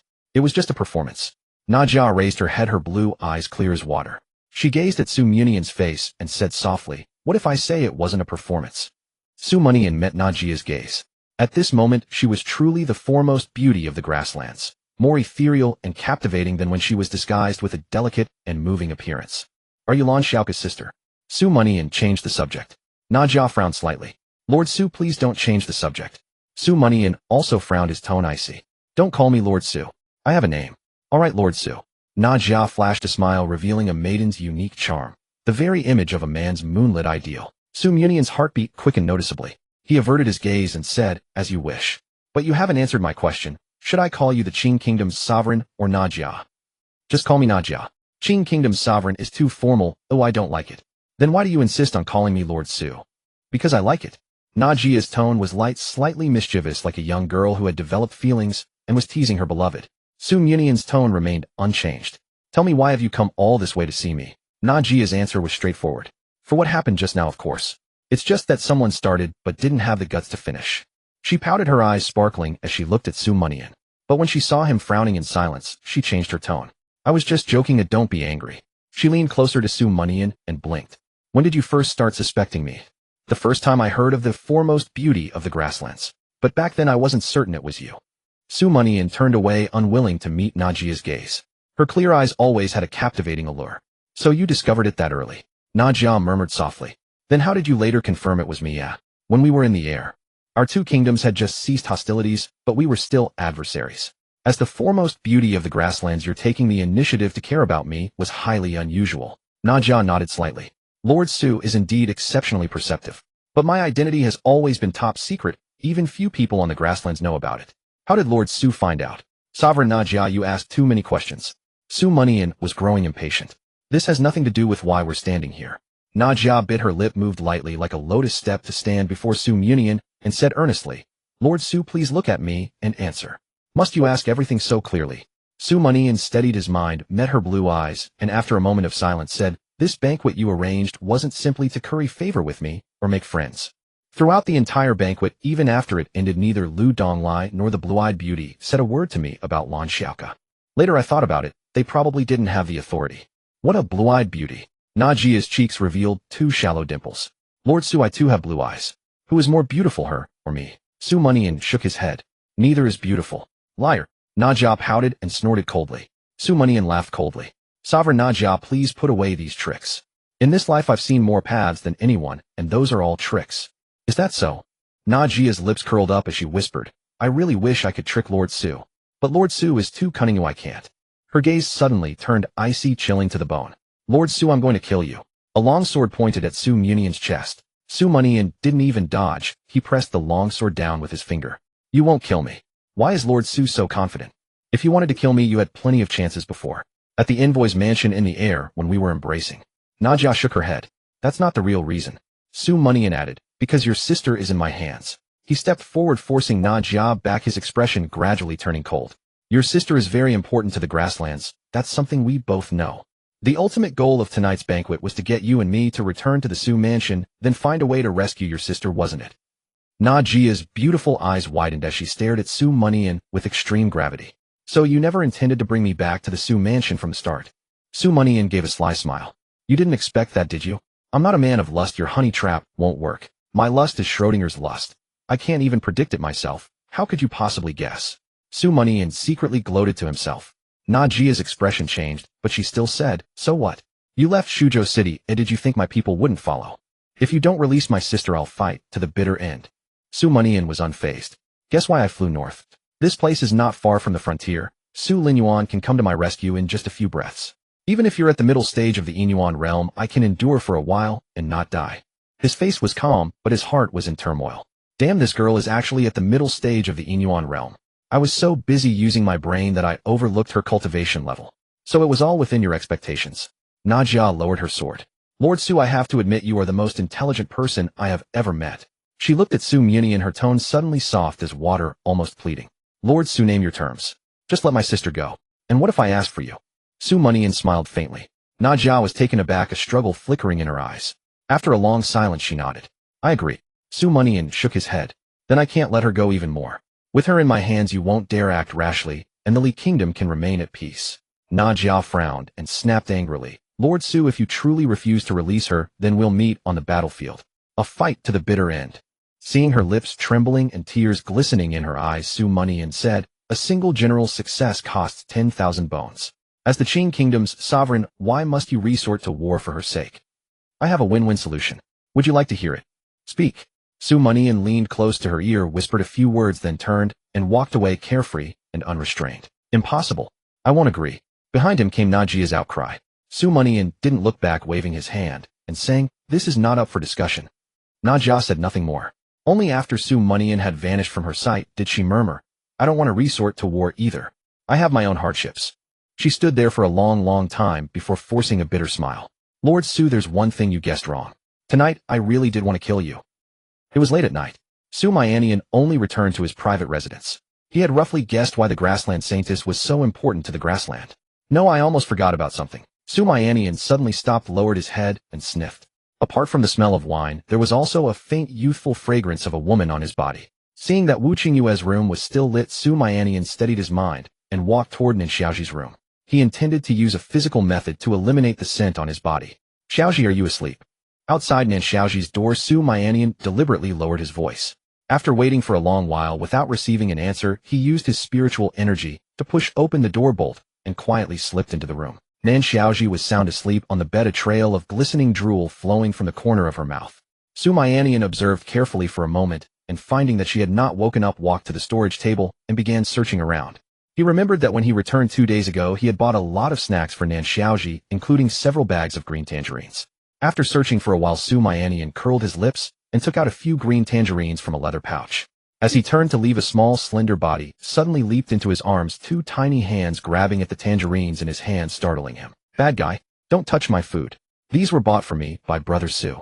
Su Mianian steadied himself and looked down.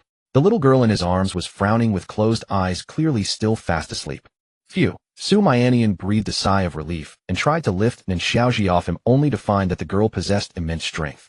He had no choice but to say helplessly, Xiaoji, it's me, Brother Su. I came to your room to get some green tangerines to eat. Nan Xiaoji's eyebrows twitched as she didn't open her eyes, but sniffed seriously. It's Brother Su. How did you come into my dream? Su Mianian. Brother Su came to see if you're sleeping well. Su Mianian felt a little helpless.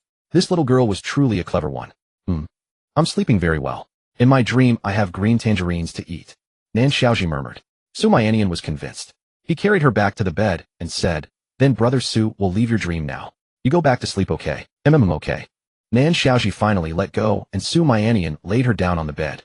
Holding the green tangerines, he walked to the door, then suddenly thought of something. He turned back, helped her adjust the blanket, and tucked her in. Looking at Nan Xiaoji's sleeping face, Su Mianian smiled faintly and whispered, divine beasts are truly wonderful. Just eating and sleeping every day, and they've already broken into the Kaiyuan realm. He stayed in the room for a while longer before closing the door and leaving. Knock, knock, knock. After eating a few green tangerines and patting his body with the peels, Su Mianian knocked on Wu Qingyue's door. Qingyue, are you asleep? Not yet, come in. A slightly weary voice came from inside the room. Through the paper window, Su Mianian saw a blurred silhouette slowly stretch, revealing an alluring figure. All right. Su Mianian responded and pushed open the door. Wu Qingyue sat at the tea table, showing him a sweet smile, but quickly turned her face away. Why are you back so late? Seeing Wu Qingyue's adorable expression, Su Mianian's heart rippled with tenderness, and he revealed a gentle smile. Who could resist a mature woman who knows how to act cute? He sat down beside her and explained softly, those lads from the Qing kingdom insisted on drinking with me. I only came back after drinking them all under the table. Wu Qingyue leaned slightly toward him. Are you really that good? Oh, of course. Su Mianian nodded. Almost everyone in the northern border has heard a saying. Su Mianian grew up in the military, but that saying is incomplete. Wu Qingyue looked at him curious. What's the complete version? The complete version is, Su Mianian grew up drinking in the military. Wu Qingyue smiled, her lively eyes blinking. So that's how it is. Then I'll take your word for it. She leaned closer to him, her breath like orchid. Tell me, besides the liquor, were there any women at the banquet? Of course there were. Su Mianian nodded. Some grassland girls danced a few dances. None of them were as beautiful as you. Oh, Wu Qingyue responded, her expression a little dejected. What's wrong? Su Mianian asked. What do you think? Wu Qingyue furrowed her delicate brows and pouted. Su Mianian was shocked. Could the green tangerine trick have failed? Impossible. He was about to explain when Wu Qingyue said softly, I've already leaned in so close to you. Why haven't you hugged me tight? In the eastern part of the city at the envoy's mansion, Neja reclined on a large sable fur chair with the Qing kingdom's national preceptor and high priest standing before her. Your Majesty, what should we do next? Asked Lu Donglai. The banquet tonight was a countermeasure they had long devised, but it had been completely defused by Su Mianian.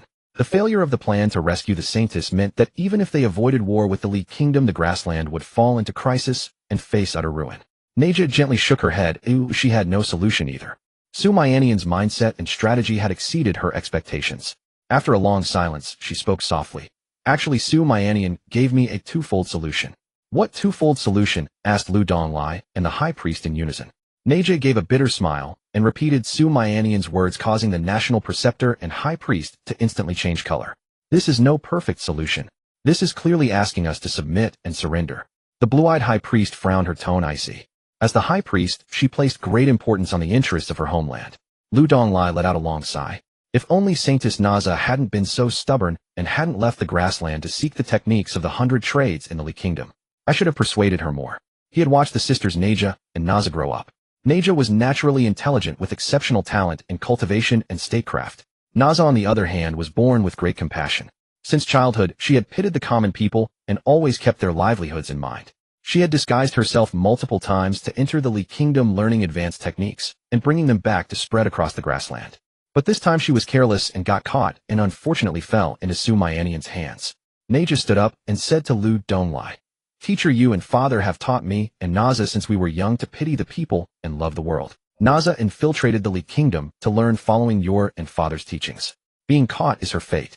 You don't need to blame yourself. I'll think of another way. If it doesn't work, I may have to. Oh no, the seal is loosening again. The high priest took out the crystal ball, intending to see if there was another way, but a terrifying image suddenly appeared in her mind, turning her face pale. Neja and Lu Donglai both looked at the crystal ball, then exchanged a glance.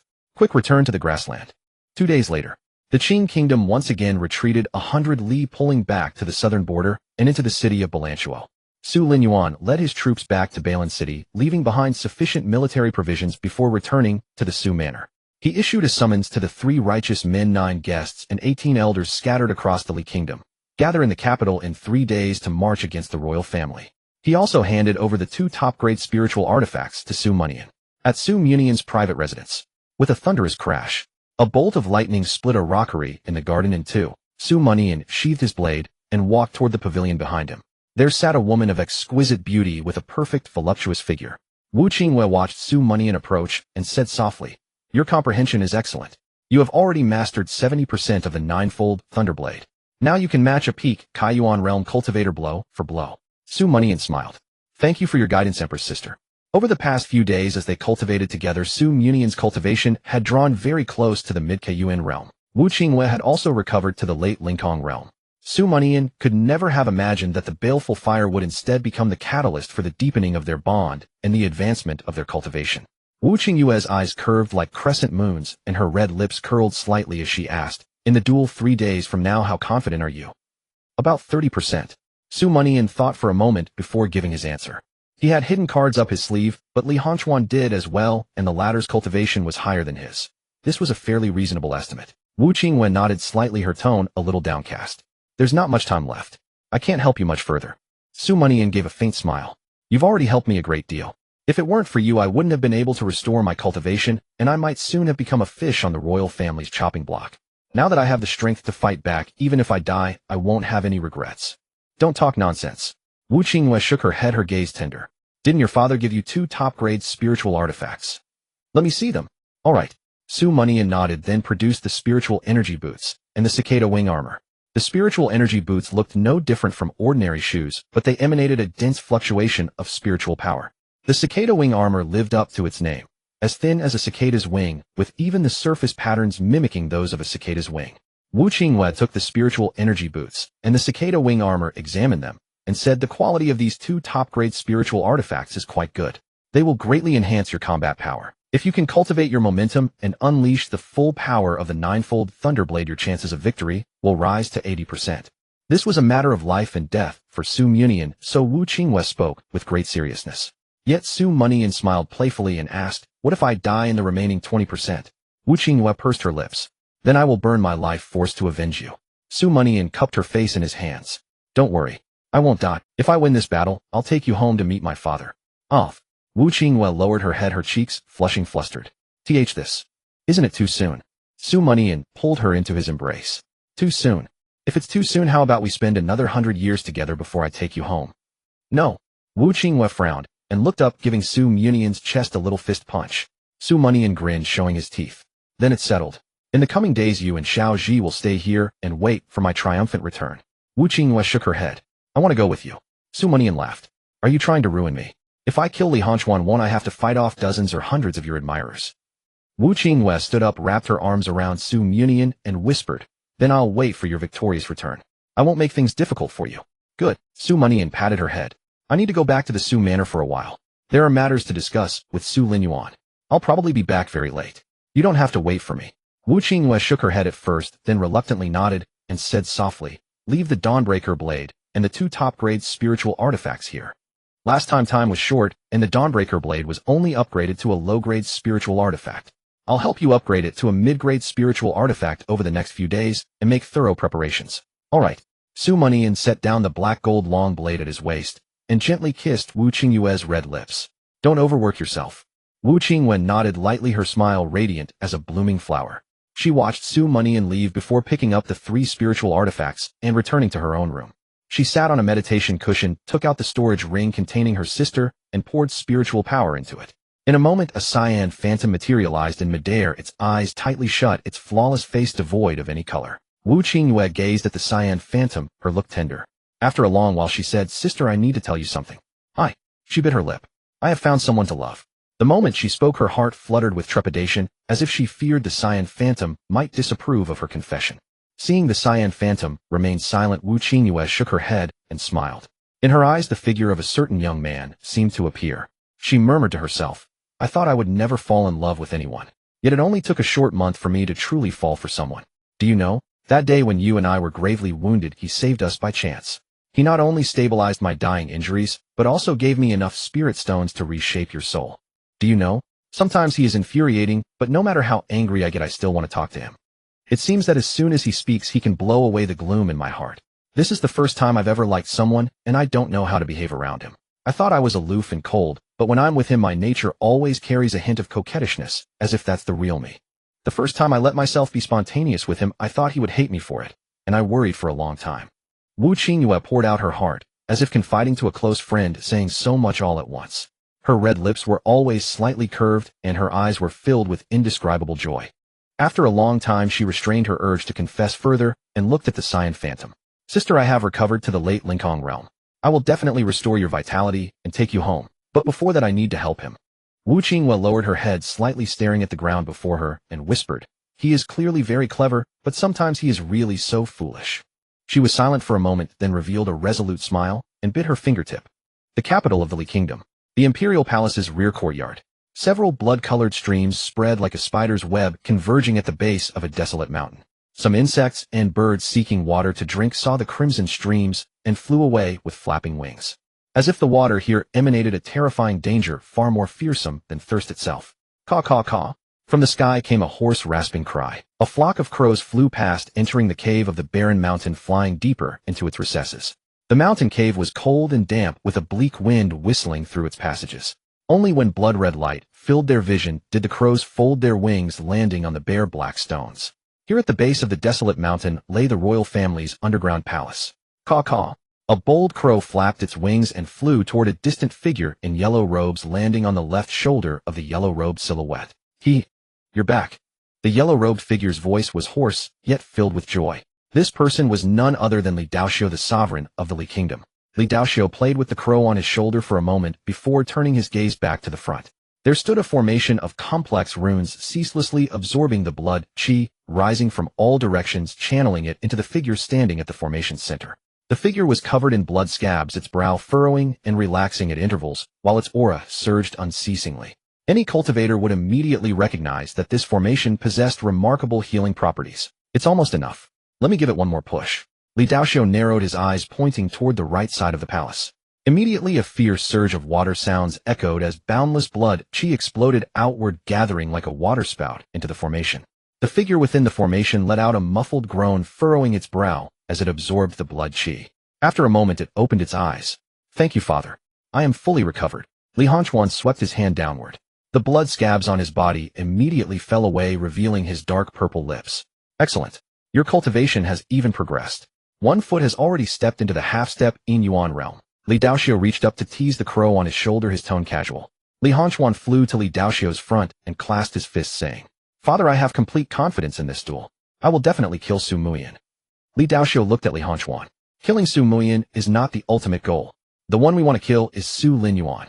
Su Muyan is merely a tool, one that will greatly benefit your advancement. Li Hongquan nodded. This son understands. With this formation's healing I've recovered in just a few days, something Su Muyan could never achieve. I'll treat this duel as merely going through the motions. As he spoke, a strange, wicked glint flickered in his mocking gaze.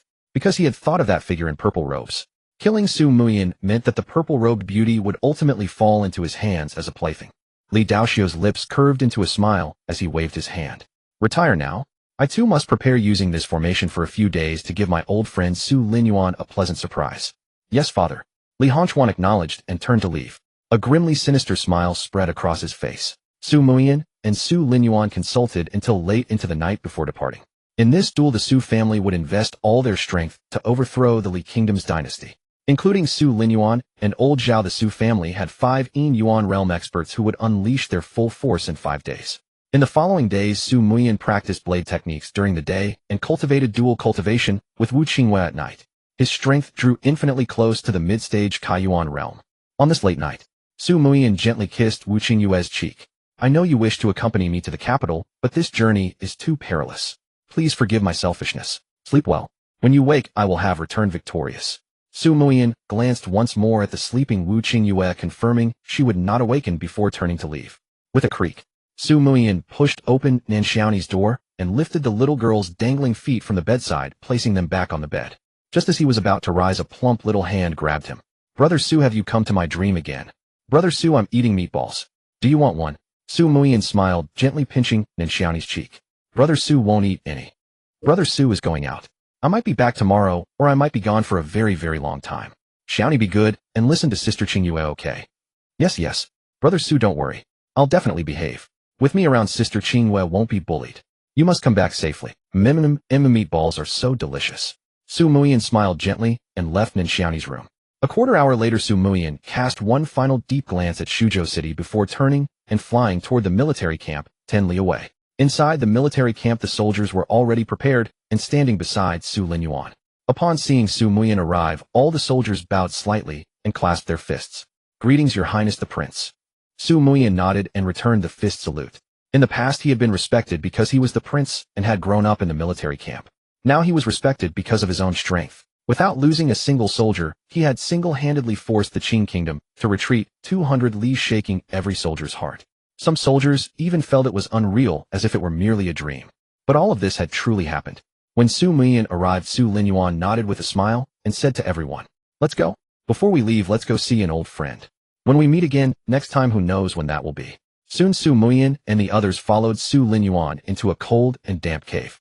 They descended dozens of meters along stone steps, arriving at the cave's depths. Faint candlelight illuminated the cave. On the upper parts of the four walls were countless niches. Inside each niche rested black ceramic jars, each bearing a name. Below, iron memorial tablets bearing only names hung, suspended in the air. When Su Muiyan and the others arrived, a gentle breeze stirred through the cave, causing these tablets to chime like wind bells, as if rejoicing at the arrival of old friends. Su Muiyan gazed at these tablets, his expression solemn, for each tablet here was in truth a spirit tablet, representing fallen soldiers. Some soldiers had left their remains behind, allowing them to be placed in urns and brought home. Those soldiers without remains had only spirit tablets to record that they had once existed. Muiyan, the light is dim. Add some oil to the lamps and pour wine for the brothers. Su Linyuan quietly instructed. Su Muiyan acknowledged and quickly added lamp oil to the flames, then filled each empty bowl beneath the walls with fine wine. Su Linyuan raised his wine bowl, his voice full and resonant. "Soldiers, you have fought beside me all your lives for the ideals in your hearts and the righteousness in your breasts. The royal family of the Li Kingdom is unfilial to the people callously massacring citizens. They have incurred the fury of all under heaven and the unforgivable crimes against morality." He turned to face the spirit tablets and urns, closing his eyes to reminisce for a long moment before speaking solemnly. 20 years of strategic planning. Today, we set forth on our expedition.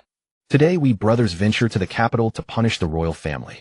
I humbly ask that all brothers keep us in your thoughts in the realm beneath and lend us your unseen aid. If we win this battle, we shall fulfill your ideals, renewing the people with a benevolent love for all under heaven. If we lose, we shall meet again beneath the 9 springs, sharing wine and tea, and remain brothers.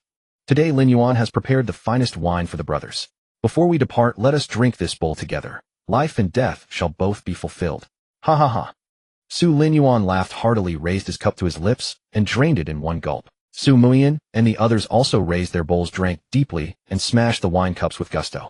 At this moment, the wind within the cave suddenly intensified, causing the spirit tablets to flutter and clatter. Su Muiyan seemed to glimpse the silhouettes of soldiers raising their cups, drinking deeply, and revealing satisfied smiles. After Su Linyuan led the soldiers away, Su Muiyan clasped his fists and bowed deeply to the spirit tablets. "This journey is for the ideals in my heart, for the righteousness in my breast." Shortly after, Su Muiyan and over 20 companions departed aboard the cloud ship he had seized from the Four Seasons Forget immortal sect. The cloud ship flew at an extraordinary speed. As long as enough spiritual energy was infused, they could reach the capital before dawn. Not long after the cloud ship left, in Su Munian's private residence, Wu Qingwei slowly opened her eyes from the bed, pinching a bloodstained silver needle between her fingers. She had now recovered to the early stage of the Kaiyuan realm. She furrowed her delicate brows and shook her head softly. "You fool, all these days while you were dual cultivating with me, you infused spiritual energy into my body to hasten my recovery. Do you think I didn't know what you were planning? I know you feared that if you lost it would involve Xiao Ji and me, and you wanted us to have enough strength to escape. But if I don't go to help you, you will truly lose." She stood up, her eyes shimmering like autumn waters, took one lingering look at everything inside the room, then transformed into a purple rainbow and departed. At a tavern in Shuzhou City, the green-robed swordsman, who had been drinking all night, placed 2 gold ingots on the table. "Boss, settle the bill." With that, he too turned into a blur and soared into the sky, leaving the stunned tavern keeper staring at the 2 gold ingots for a long time. Those 2 silver ingots could buy 20 years of drinking here. We're all experts nowadays, so generous. On the outskirts of the capital, a rosy glow rose from the horizon, driving back the night. A giant cloud in the sky seemed to open like a heavenly gate, revealing a massive cloud ship. Su Muiyan and Su Linyuan stood at the bow, gazing ahead. The capital was a vast 8-gated city divided from inside out into the Imperial Palace, the Imperial City, the Inner City, and the Outer City. Except for the resplendent buildings of the Imperial Palace and Imperial City, the inner and outer cities consisted of ordinary structures similar to Shuzhou City, but far greater in number and density. Swish, swish, swish. Continuous sounds of breaking air rang out. From the mountains around the cloud ship, dozens of black shadows shot out at extreme speed, blocking the cloud ship's path. 100 meters behind the black shadows, a general clad in heavy white armor, holding a long spear, rode a black shadow, his sharp gaze fixed on Su Mianian and the others. This is the capital. Anyone who takes one more step forward will be killed without mercy. The white-armored general at the late stage of the Kaiyuan realm spoke in an icy tone with an unyielding sternness.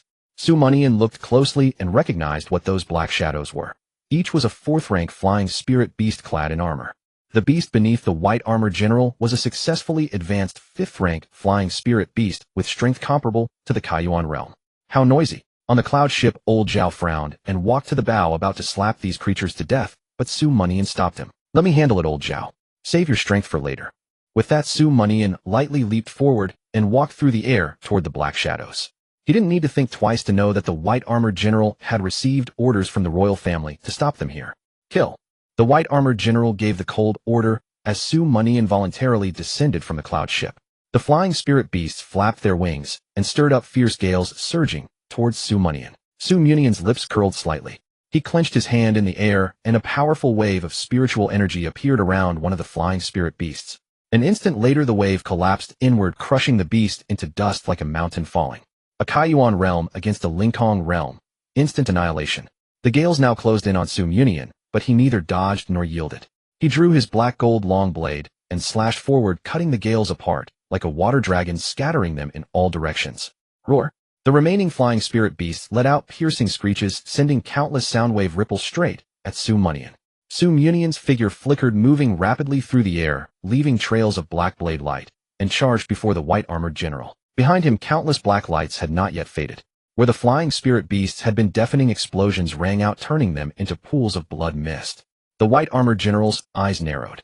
He too was at the Kaiyuan realm, but he never expected Su Mianian to strike so ruthlessly and so fast.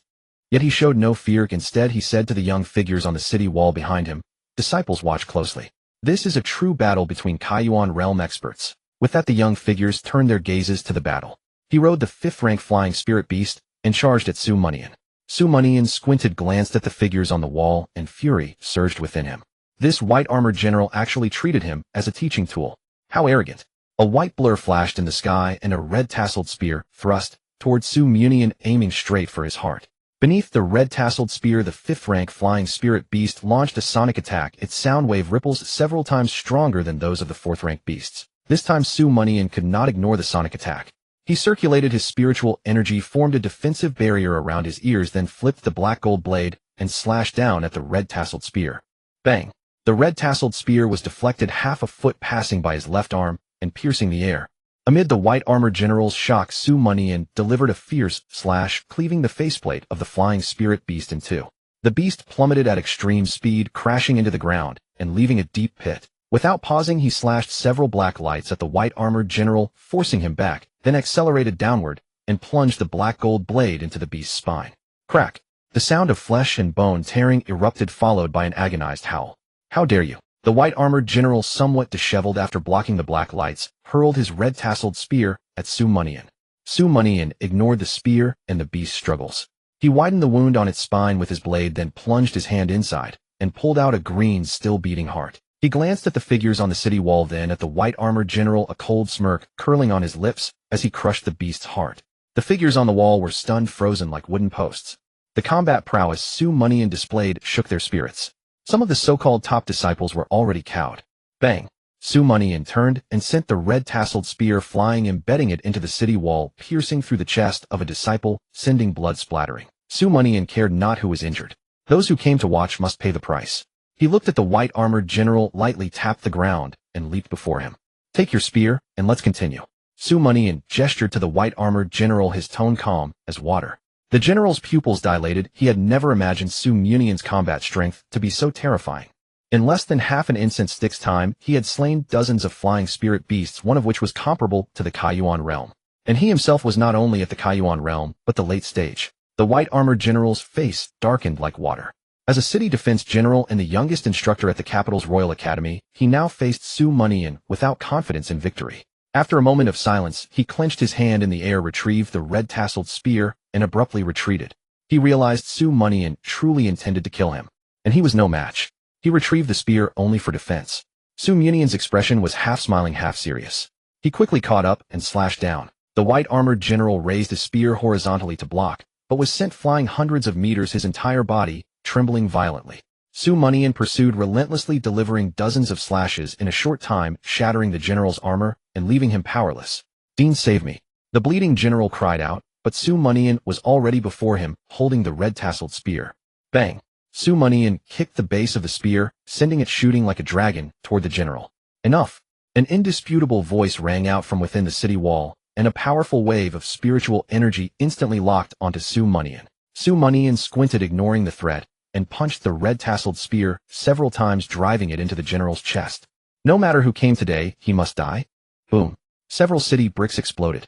The red-tasseled spear pierced through the chest of the white-armored general, pinning him to the city wall.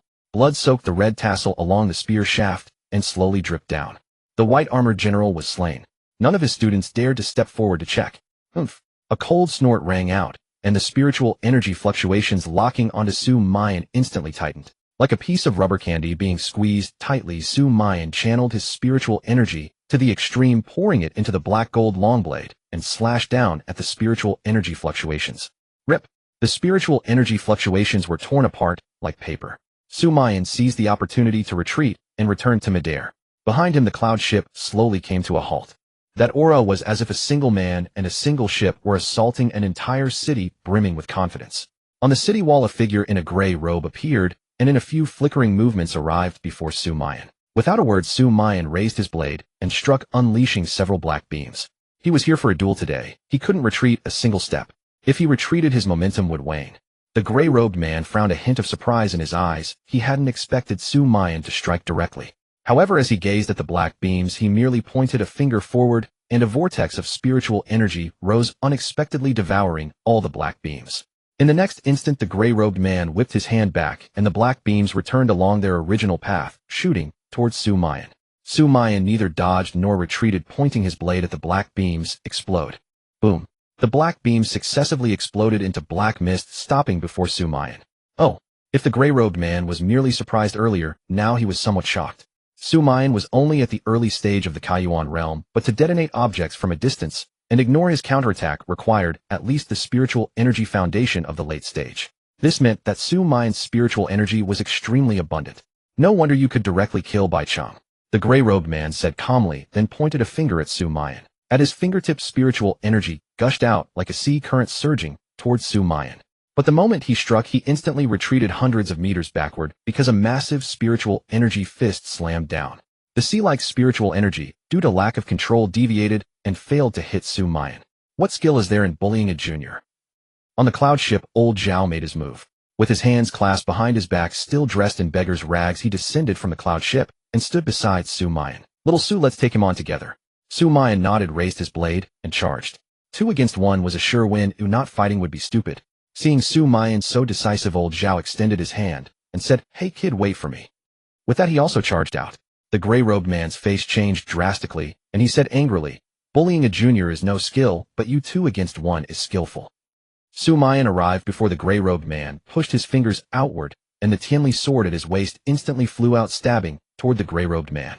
Behind the Tianli sword, several enlarged black beams aligned and slashed out together. The matter of speaking nonsense could be left to old Zhao. Old Zhao laughed heartily. "Do you think this is playing with mud and little girls? What place do propriety and honor have in a life-and-death fight? Did I say anything when you all ganged up on little Su?" He formed his 5 fingers into a claw and suddenly pressed down, and a massive spiritual energy claw formed above the gray-robed man's head, crashing down like a millstone. The gray-robed man cursed loudly, formed hand seals to conjure a spiritual energy barrier that enveloped him, then thrust a palm toward the sky to hold back the spiritual energy claw. Bang! Bang! Bang! The black beams struck the spiritual energy barrier like hailstones hitting tiles, producing crisp sounds. Su Mianian lowered his eyelids slightly, directly approached the barrier, and unleashed a frenzy of slashes on it, raining down his blade. In less than a few breaths, cracks appeared on the spiritual energy barrier, and the gray-robed man's face changed again. He let out a roar, and a white light emerged from his chest. It was his Yin Yuan. The moment the spiritual energy barrier shattered, the Yin Yuan clashed directly with Su Mian. The black gold long blade struck the Yin Yuan like hitting cotton, unable to shatter it. But the next moment old Zhao rushed over and kicked the Yin Yuan away with his worn-out shoe. Little Su, this is realm suppression. Your strength cannot break the Yin Yuan for now. Su Mian nodded, pondering in his heart whether he could shatter the Yin Yuan after activating the sky-supporting Thunder God art. He exchanged a glance with old Zhao and launched an attack on the gray-robed man. After the two fully joined forces, the gray-robed man at the early Yin Yuan realm kept retreating and was finally kicked in the chest by Su Mian, only stabilizing himself when he landed on the city wall. The gray-robed man was about to counterattack, but a voice full of authority came from the direction of the Imperial Palace. Enough, let them enter the city. The gray-robed man bowed slightly toward the Imperial Palace, then snorted coldly at Su Mian, and the other flicked his sleeves and turned to leave. Su Mian, you'd better survive, or else I won't let your family go. After the gray-robed man had gone for a while, his threat echoed in the air. This was his voice wrapped in spiritual energy transmitted from afar. Su Mian followed suit. When I take the royal family's life, you will be the next to be settled. The gray-robed man laughed loudly. Survive first before you talk. Su Mian's eyes were cold. He stared at the direction where the gray-robed man had gone for a long time before turning and returning to the cloud ship with old Zhao. After Su Linyuan said a few words of concern to him, the cloud ship directly flew over the city gate and headed toward the Imperial Palace. The shadow of the cloud ship passed over a tavern in the Imperial City. On the 8th floor of the tavern, a young man and an old man stood by the window looking at the cloud ship in the sky. Old Emo, that young man just now was quite formidable. How do you think I compare to him? The young man asked. Naturally, you are not as good as His Highness. The old man called Old Emo answered without hesitation, speaking his mind directly. This place isn't even a third-rank dynasty. For him to become a Kaiyuan realm powerhouse at such a young age, he has overdrawn too much potential. He won't be a match for your highness. The young man grinned, a hint of amusement in his expression. The Li Dao Xiao invited us here at this time, so I'll take the chance to see how impressive the geniuses here really are. The Imperial Palace. The Royal Arena. The cloud ship touched down, and Su Mianian and his companions descended slowly. Before them lay an arena spanning hundreds of meters in length and width. Around the arena, rows of elder seats and inner and outer spectator seats were arranged. Except for the elder seats, all other seats were already filled. Some cultivators of the Linkong realm chose to hover in midair, intending to watch the duel from above. Su Mianian swept his gaze across the surroundings, taking in the audience in the stands, and also spotting Li Hongxuan and Li Daoxiao, who were already seated in the elder section waiting. Su Mianian, you really came to deliver yourself to death. I thought you wouldn't dare. Li Hongxuan laughed heartily, his smile brimming with mockery. Su Mianian ignored Li Hongxuan's taunts and spoke earnestly to Su Linyuan. Father, whether I live or die, you must rescue mother without fail. Hearing Su Mianian call him father, a light brightened in Su Linyuan's eyes. His expression moved with emotion, and he patted Su Mianian's shoulder, promising, rest assured you will not die, and neither will your mother. I have already sent people to rescue your mother. Su Mianian nodded, then turned to Lao Zhao and the others. Uncles, you have followed my father for many years. I pray that after this battle you will continue to stand with him. Mianian offers his deepest gratitude. Lao Zhao and the others were also moved. Su Mianian was a child they had watched grow up, and this battle felt like seeing their own nephew embark on a distant journey, filling them with deep concern. Some clasped their fists, others patted Su Mianian's shoulder. Your Highness, rest assured. We share life and death with the Su family, and we will never regret it, even in death. Then I entrust everything to you, uncles. Su Mianian returned the fist salute, exchanged a final glance with Su Linyuan, then leaped onto the arena. Under the gaze of the crowd, amid murmurs of support and doubt, he placed his left hand behind his back and pointed at Li Hongxuan with his right. Liu dog, come down and die. Liu dog, come down and die. Those 6 words rang through the entire arena like an arrow released from a bow, becoming the focus of all eyes. The Li royal family had long been tyrannical and oppressive, and Su Mianian was the first to stand up against them. Everyone watched to see what target Su Mianian's arrow would strike and what outcome it would bring. Li Hongxuan's face turned ashen, veins bulging on his forehead. How dare Su Mianian insult him? He leaped down from the elder seats, standing before Su Mianian, and said in a sinister tone, Su Mianian, you truly have guts. Today I will kill you before the whole world, so you know how laughable it is to try to stop a chariot with your arms. Su Mianian remained calm. I let you off last time, but you won't be so lucky this time. He pointed at Li Hongxuan, then at Li Daoxiao seated high above. Every member of your royal family will lose their heads today, not a single one spared. Ha ha ha ha ha. Li Hongxuan laughed in fury. Just you. Just Su Linyuan and his few men. Don't make me laugh. This duel is a scheme to wipe out the Su family. He glanced at Su Linyuan and the others who had taken their seats in the elder section, then swept his eyes over the surrounding audience. Every person and every force that challenges the royal authority will be eliminated one by one, not a single one left. Your Su family jumped the highest and barked the loudest, so you'll be the first to be dealt with.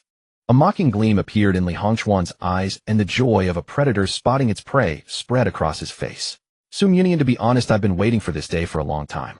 And I've had my eye on your woman for a long time too. Su Mianian narrowed his eyes, anger surging. If you hadn't said that, I might have left you a whole corpse. Now you've lost that chance. Arrogant. Li Hongchuan's face twisted with rage, and with a roar he charged at Su Mianian.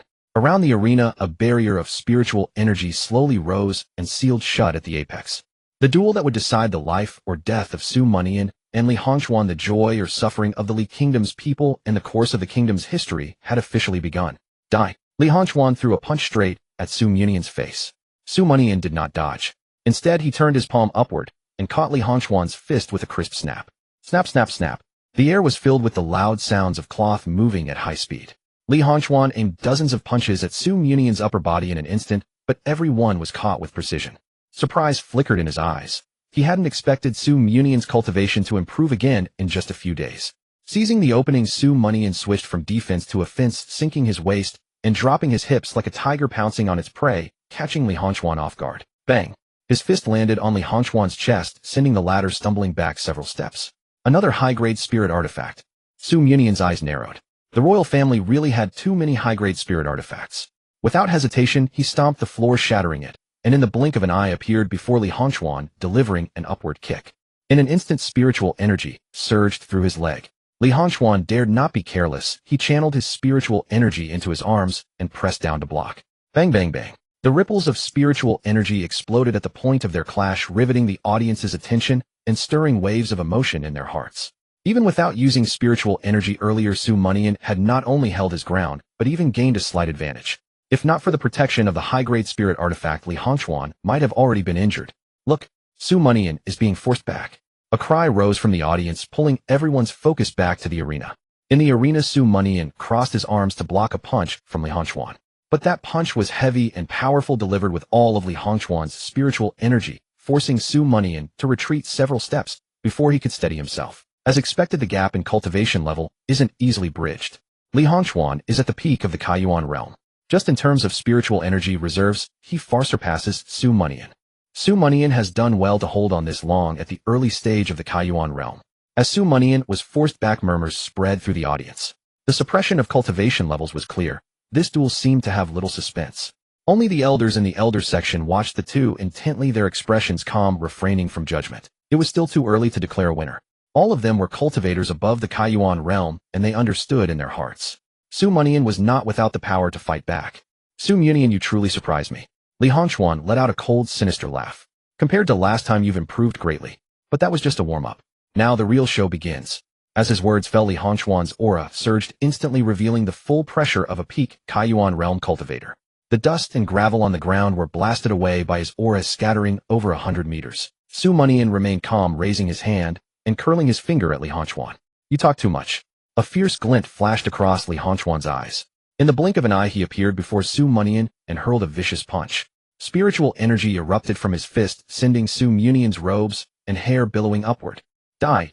Li Hongchuan bellowed. Su Mianian activated the Qingkong Thunder God technique, and just as the fist was about to strike him, his speed suddenly surged, allowing him to effortlessly evade the blow. The next moment, he seized with one hand, while reaching forward with the other, grabbing Li Hongchuan's arm and wrenching it outward, lifting the man clean off his feet before slamming a punch into his chin. Li Hongchuan's eyelids spasmed violently. He pulled both arms back to defend, somersaulting backward dozens of meters before landing safely. Seizing the opportunity, Su Mianian pressed his assault without giving his opponent a moment's respite, transforming his hand into a blade and slashing toward Li Hongchuan's neck. Li Hongchuan dared not be careless. He hastily withdrew to adjust his stance, then charged forward again to engage Su Mianian in close combat. He had anticipated Su Mianian's strength improvement, yet never imagined it would be this dramatic. In mere breaths, both combatants had risen from the ground to mid-air, continuously trading attacks and defenses, over 100 exchanges, yet neither had gained the upper hand. Clang! As they turned away from one exchange, both simultaneously drew their weapons. Blade met sword, grinding together and producing bursts of sparks. A mid-grade spirit artifact. Gazing at the black gold long blade before him, Li Hongchuan was shocked once more. Every time he beheld this blade, its grade had undergone a transformation. This meant Su Mianian had an extraordinarily skilled smith backing him. He had previously believed victory was assured, yet at this very moment, an inexplicable unease stirred in his heart. Li Yun 9 Control Technique. Li Hongchuan roared. Su Mianian's relentless offensive had forced him to employ a spiritual technique. Su Mianian, I know your cultivation method holds mysteries, so I've set my sights on it. A Foundation Establishment novice forced this golden core peak cultivator to resort to spiritual techniques. You won't die in vain. As he spoke, the tip of Li Hongchuan's sword trembled, conjuring multiple sword phantoms that shot towards Su Mianian. Silver light gleamed in Su Mianian's eyes as he leaped backward. Boom. The sword phantoms missed their mark, cleaving several massive craters into the ground, where they struck, sending dust billowing skyward. Just as Su Mianian prepared to counterattack, a flash of sword light appeared before his eyes. Instinctively, he bent backward. Boom. A sword phantom grazed his chest, shredding his clothing, before slamming violently into the spiritual barrier. Su Mianian, last time you managed a 50-50 draw because I was injured. This time will be different. Li Hongchuan's mocking voice rang out. Su Mianian glanced skyward and saw a single figure descending with sword in hand and palm extended. The colossal palm of spiritual energy behind Li Hongchuan, while lacking the vastness of the Yin Yuan realm, nonetheless carried traces of spiritual elegance. Nothing an ordinary Foundation Establishment cultivator could withstand. Su Mianian attempted to evade, but discovered a surge of spiritual energy had locked onto him. His pupils contracted as he swung the black gold long blade, slashing out dozens of black rays. Returning Ocean One blade slash. Dozens of black rays soared skyward. Seizing that momentary gap, he landed and pushed the Qin Kong Thunder God technique to its absolute limit, stomping 9 successive steps upon the ground, as if stepping on stars, traversing the celestial grid. Ninefold Thunderblade. Su Mianian bellowed, channeling all his spiritual energy into the black gold long blade, while activating the spiritual origin boots, pushing his speed to the extreme. Before the watching crowd, the thunder-veined black gold long blade collided head-on with Li Hongchuan's sword. Boom. At the junction of blade and sword, an earth-shaking roar erupted, and a blinding white light illuminated heaven and earth. The white light, carrying chaotic streams of spiritual energy, slammed against the spiritual barrier, fracturing it nearly to pieces, covered in countless cracks. The entire spectator gallery was struck dumb with shock, for they knew the spiritual barrier had been erected by several Yin Yuan realm powerhouses. Had they not witnessed the true strength of Su Mianian and Li Hongchuan, they might have assumed this was a battle between Yin Yuan realm experts. A Foundation Establishment cultivator like Su Mianian actually this formidable. I wonder if he's still alive. Shock and uncertainty filled the crowd as they stared intently at the blinding light over the arena, desperate to learn the final outcome. In the spectator area, Su Linyuan and Li Daoxiu exchanged glances across the distance, both turning their gazes toward the light within the arena. Besides Su Linyuan, old Zhao and another Foundation Establishment expert had somehow vanished without a trace. Li Daoxiu's eyes narrowed slightly as he observed this. Raising his hand behind him, he commanded, "Go assist the third brother." Understood. Beside Li Daoxiu, 2 Yin Yuan realm powerhouses acknowledged the order and departed without hesitation. The eastern suburbs of the capital, Hongchang Dao Academy. Unlike the chaotic turmoil of the arena, this place was utterly serene, so quiet one could hear the flowing water 100 meters beyond the courtyard walls. With a creak, the inner hall doors were pushed open and a wheelchair rolled inside. "You've arrived." The elderly monk inside, who had been chanting scriptures and counting prayer beads, paused at this moment and slowly opened his eyes. Into his field of vision came a young man with a pallid, sickly complexion and a frail body. This young man was none other than the third prince of the imperial family, Li Honyuan. Li Honyuan coughed lightly twice and spoke. "Old monk, there's no need for you to persist any longer. Your temple has already been destroyed and rebuilt into this Dao Academy. Yi Qingro, whom you wish to protect." The old monk sighed softly. "Her child. Did they come to the capital?" Li Honyuan sneered, neither confirming nor denying. The old monk shook his head with a bitter smile, as if comprehending the tangled threads of worldly fate. He murmured, "Such is destiny. Such is this nation's destiny." As he spoke, his eyes suddenly flickered with light. He hastily lowered his head and quickened the rhythm of his prayer bead, counting, his expression unusually solemn. Li Honyuan frowned and said, "Old monk, stop struggling. It serves no purpose." Disregarding Li Hongyuan's admonitions, the old monk accelerated his bead counting, until with a clatter the prayer beads in his hand shattered, scattering across the floor. Only then did he suddenly break into a relieved smile, chanting, "Without breaking there is no establishing. Without breaking there is no establishing. Without breaking there is no establishing." He gazed toward the sky beyond the window, toward the direction where Yi Qingru resided, and then toward the inner hall's entrance. His eyes seemed to behold the mountains, rivers, lakes, and seas of the Li Kingdom. "Master, your disciple understands." Your disciple understands. His gaze was passionate, his face wreathed in smiles. He straightened his robes and garments, pressed his palms together in prayer, and slowly closed his eyes. The instant the old monk's eyes shut, a dragon's roar echoed through Hongchang Dao Academy, piercing directly into the heavens. In Yiqingrou's courtyard, fierce combat sounds erupted as well. Li Honyuan glanced at the old monk without another word, then turned his wheelchair and departed. Inside the courtyard, old Zhao and an Yin Yuan realm expert smashed through a grand door and beheld Yi Qingru seated upright with closed eyes. Behind them lay corpses strewn everywhere, soaked in blood. Just as the two men stepped forward, Li Honyuan in his wheelchair, accompanied by two Yin Yuan realm powerhouses, blocked their path. Where do you think you're going?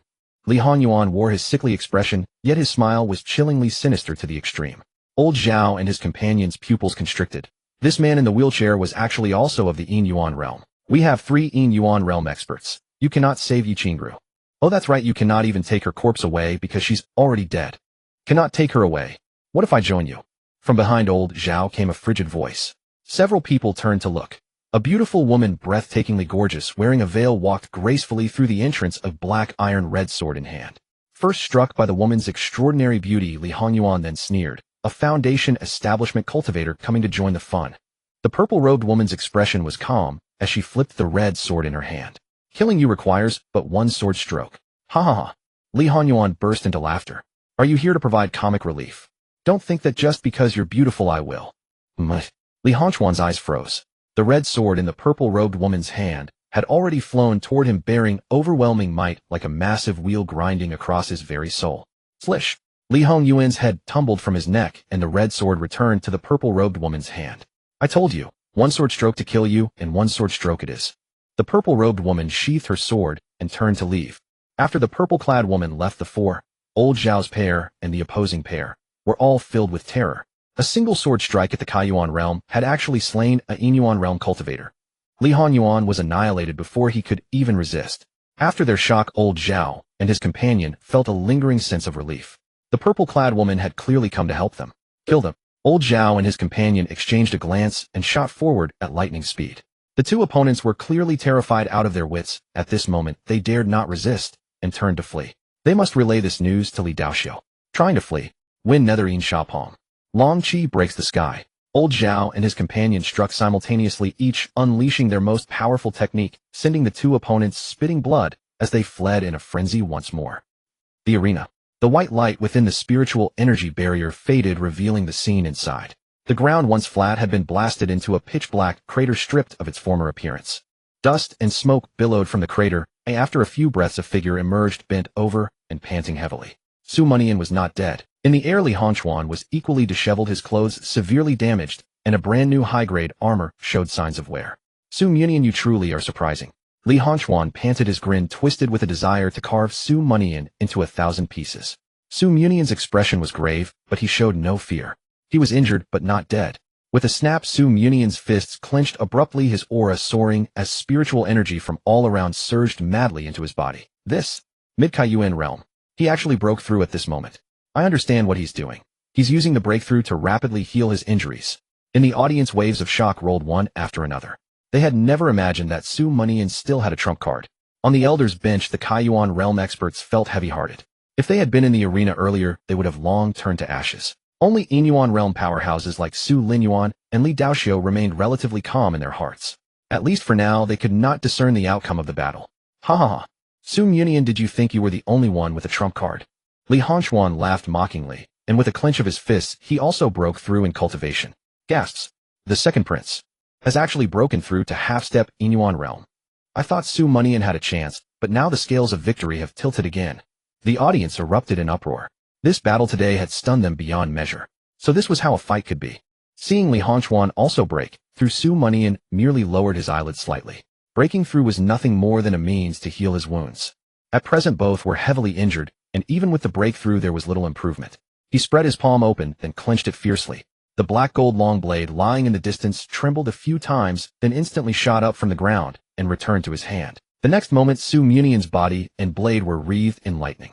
In a flash he appeared before Li Honyuan and slashed out. With the boost of the heaven-supporting thunder god art and the force of the ninefold thunderblade, his combat power had hardly diminished. He now had only one thought: to kill Li Honyuan. In the previous battle he had gained a vague understanding of momentum. Once he mastered momentum combined with the ninefold Thunderblade, he was confident in completely annihilating Li Hongchuan. Li Hongchuan's brow furrowed tightly, and wariness appeared in his eyes. Su Mianian's tenacity had exceeded his expectations. He dared not be careless, retreating several meters to evade the attack before launching a counterattack. At this moment, the Yinyuan realm expert who had been injured by old Zhao and his companion returned to Li Daoxiu's side. Seeing the two men dispirited and seemingly wounded, Li Daoxiu frowned and asked, "What happened?" Seeing the two with pained expressions too afraid to speak, Li Daoxiu pressed on, "Where is the third prince?" One of them struggled with his eyes hesitating, but finally said, "The third prince has been killed." Bang! Li Daoxiu slammed his palm down, shattering the seat beneath him, sending stone fragments flying. "Who did it?" Li Daoxiu gnashed his teeth, furious beyond measure as boundless rage burst from his eyes, glaring at Su Linyuan across from him. It was a purple-clad woman. With just one sword strike, she killed the third prince. We didn't even have time to react. The speaker lowered his head in shame. "What a—" Li Daoxiu was horrified, his expression turning extremely ugly. One sword strike killed an early Yinyuan realm cultivator. Li Hongchuan had been crippled in both legs since childhood, but he possessed extraordinary cultivation talent, which allowed him to reach the early Yinyuan realm before the age of 30. Even if Li Hongchuan had been off guard, Li Daoxiu could not have killed him with a single sword strike. How had that purple-clad woman managed it? Could she be at the Yangyuan realm? Li Daoxiu was silent for a few breaths, then asked, "Is that purple-clad woman from the Su family?" The speaker pondered for a moment, recalling the clear scene just now, and said resolutely, "She is from the Su family." "Umph." Li Daoxiu snorted coldly, pointing at Su Linyuan from afar. "Su Linyuan, my son, was killed. Was it your doing?" Su Linyuan frowned in confusion. Li Daoxiu's son had been killed. How could he not know? Li Hongchuan was here. The only one who could have been killed was Li Hongyuan, wasn't it? But how could old Zhao and his companion have killed Li Hongyuan? To rescue Yi Qingro, they had prepared to be severely injured. Could it be that old Zhao and his companion had killed Li Hongchuan at the cost of their own lives? While Su Linyuan was perplexed, a spherical object was thrown to the ground. When everyone realized what that spherical object was, the atmosphere in this entire space turned icy and solemn. That spherical object was none other than the head of the third Prince Li Hongchuan. The people in the audience, no longer caring about the fight between Su Mianian and the other, rose from their seats and fled in all directions. They had a premonition that a great battle was about to erupt here. Su Linyuan glanced at Li Hongyuan's head, then saw old Zhao and his companion return. He narrowed his eyes slightly and said with a firm gaze, "I wasn't sure before, but now I am." Li Daoxiu was so angry that he nodded repeatedly. The next moment his eyes sharpened, and he pointed forward fiercely. "You killed my son, so your son will be buried with him." In the air, a gigantic white finger of spiritual energy formed, carrying an overwhelming momentum as it crashed into the spiritual energy barrier, aiming directly at Su Mianian. "Ha ha ha." Su Linyuan, rarely so elated, let out a laugh, and also thrust out a finger. "You injured my wife, schemed against my son, and nearly made my Su family traitors to the Li kingdom. So what if I killed your son? Isn't that only right?" As he spoke, Su Linyuan's gigantic spiritual finger, violent as thunder, instantly intercepted Li Daoxiu's gigantic finger. Boom. The two giant fingers shattered, blasting the spiritual energy barrier completely apart, forcing Su Mianian and Li Hongchuan to retreat hundreds of meters each to avoid being caught in the blast. Li Hongchuan's expression was extremely grim. From the situation, the Su family had already bested them 3 times. Once was Su Mianian's undefeated performance at a lower realm, once was the killing of his younger brother Li Hongyuan, and once was the rescue of Su Mianian's mother Yi Qingru. "Father, make your move. Our third brother has been killed. We must avenge him." Li Hongchuan looked at Li Daoxiu and pleaded loudly. Clearly the royal family had not yet shown their true strength. They still had a trump card. Li Daoxiu nodded, looked at Su Linyuan, and said viciously, "Su Linyuan, since your Su family has all gathered here, I'll send you all to hell to reunite. Haven't you always looked down on me, despising me for using the common people to refine blood pills and boost my cultivation? Now I'll show you how ridiculous your self-righteousness truly is." With that, Li Daoxiu flicked his right hand, and 9 men dressed as princes leaped up from outside the arena, landing beside Li Daoxiu. They sneered at Su Linyuan. "Su Linyuan, long time no see. Who would have thought this meeting would mark your death?" Among these 9 princes, 7 were at the early Yinyuan realm, and the remaining 2 were at half-step Yinyuan realm. More and more people arrived beyond the princes, all standing on Li Daoxiu's side, sneering at Su Linyuan and his group as if they were looking at dead men. These people at the very least were at the late Linkong realm. Su Mianian's face turned pale. He had thought killing Li Hongchuan would ease much of the pressure, but within a few breaths the situation had undergone an overwhelming reversal. Besides the deceased Li Hongyuan, Li Daoxiu's faction still possessed 10 experts at the Yinyuan realm and 3 at the half-step Yinyuan realm. On Su Mianian's side, there were only 5 Yinyuan realm cultivators. Now they were trapped in a dire predicament, with barely a glimmer of survival. Su Linyuan furrowed his brows, glanced at the 9 princes flanking Li Daoxiu, then clapped his hands. Come out, all of you. The moment of life and death has arrived. Today we will not rest until the Li dogs are slain. Whoosh, whoosh, whoosh. 30 figures soared from all directions, hovering in midair beside Su Linyuan. These were none other than his 3 righteous sons, 9 guests, and 18 advisors. Greetings, foster father. Greetings, your highness. The 3 adopted sons, including Li Chuangong and 27 advisors, bowed to Su Linyuan, then turned to Su Mianian. Greetings, young prince. Su Mianian returned the gesture with clasped hands, his taut nerves easing slightly. Among the arriving 3 righteous sons, 9 guests, and 18 advisors, even the weakest was at the late Lingkong realm. The 2 adopted sons of Su Linyuan, Yang Kai and Su Qianqiu, who had been absent for a long time, had also stepped into the early Inyuan realm. The Su clan now boasted 7 Inyuan realm cultivators. The tide shifted once more. Li Daoxiu was momentarily stunned, then suppressed his fury and shook his head with a smile. Su Linyuan, do you understand what the gap in cultivation means? I have 3 more Inyuan realm experts, enough to kill you. He glanced at the people behind the princes and added, everyone knows you have many retainers, Su Linyuan, but compared to me, Li Daoxiu, you still lack over 20 men. How will you compensate for that here? Su Linyuan's eyelids drooped. Before he could speak, a chorus of voices rang out. We will compensate.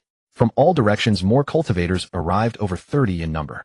Their faces were unfamiliar, never seen beneath the authority of the king or prince, carrying a strong aura of the martial world. Wen Jianke, a wandering cultivator, hears of the prince's and young prince's righteousness in fighting for the people and has come to aid. Gu Wanyu, a wandering cultivator, hears of the prince's and young prince's righteousness and has come to aid. Wandering cultivator. The heavens echoed with the cheers of these martial wanderers. Su Linyuan and Su Mianian clasped their hands solemnly. Thank you, everyone. Wen Jianke chuckled. Your highness and young prince need not thank us. As they say, the righteous gain many allies, the unrighteous few. The people have long suffered under the imperial clan.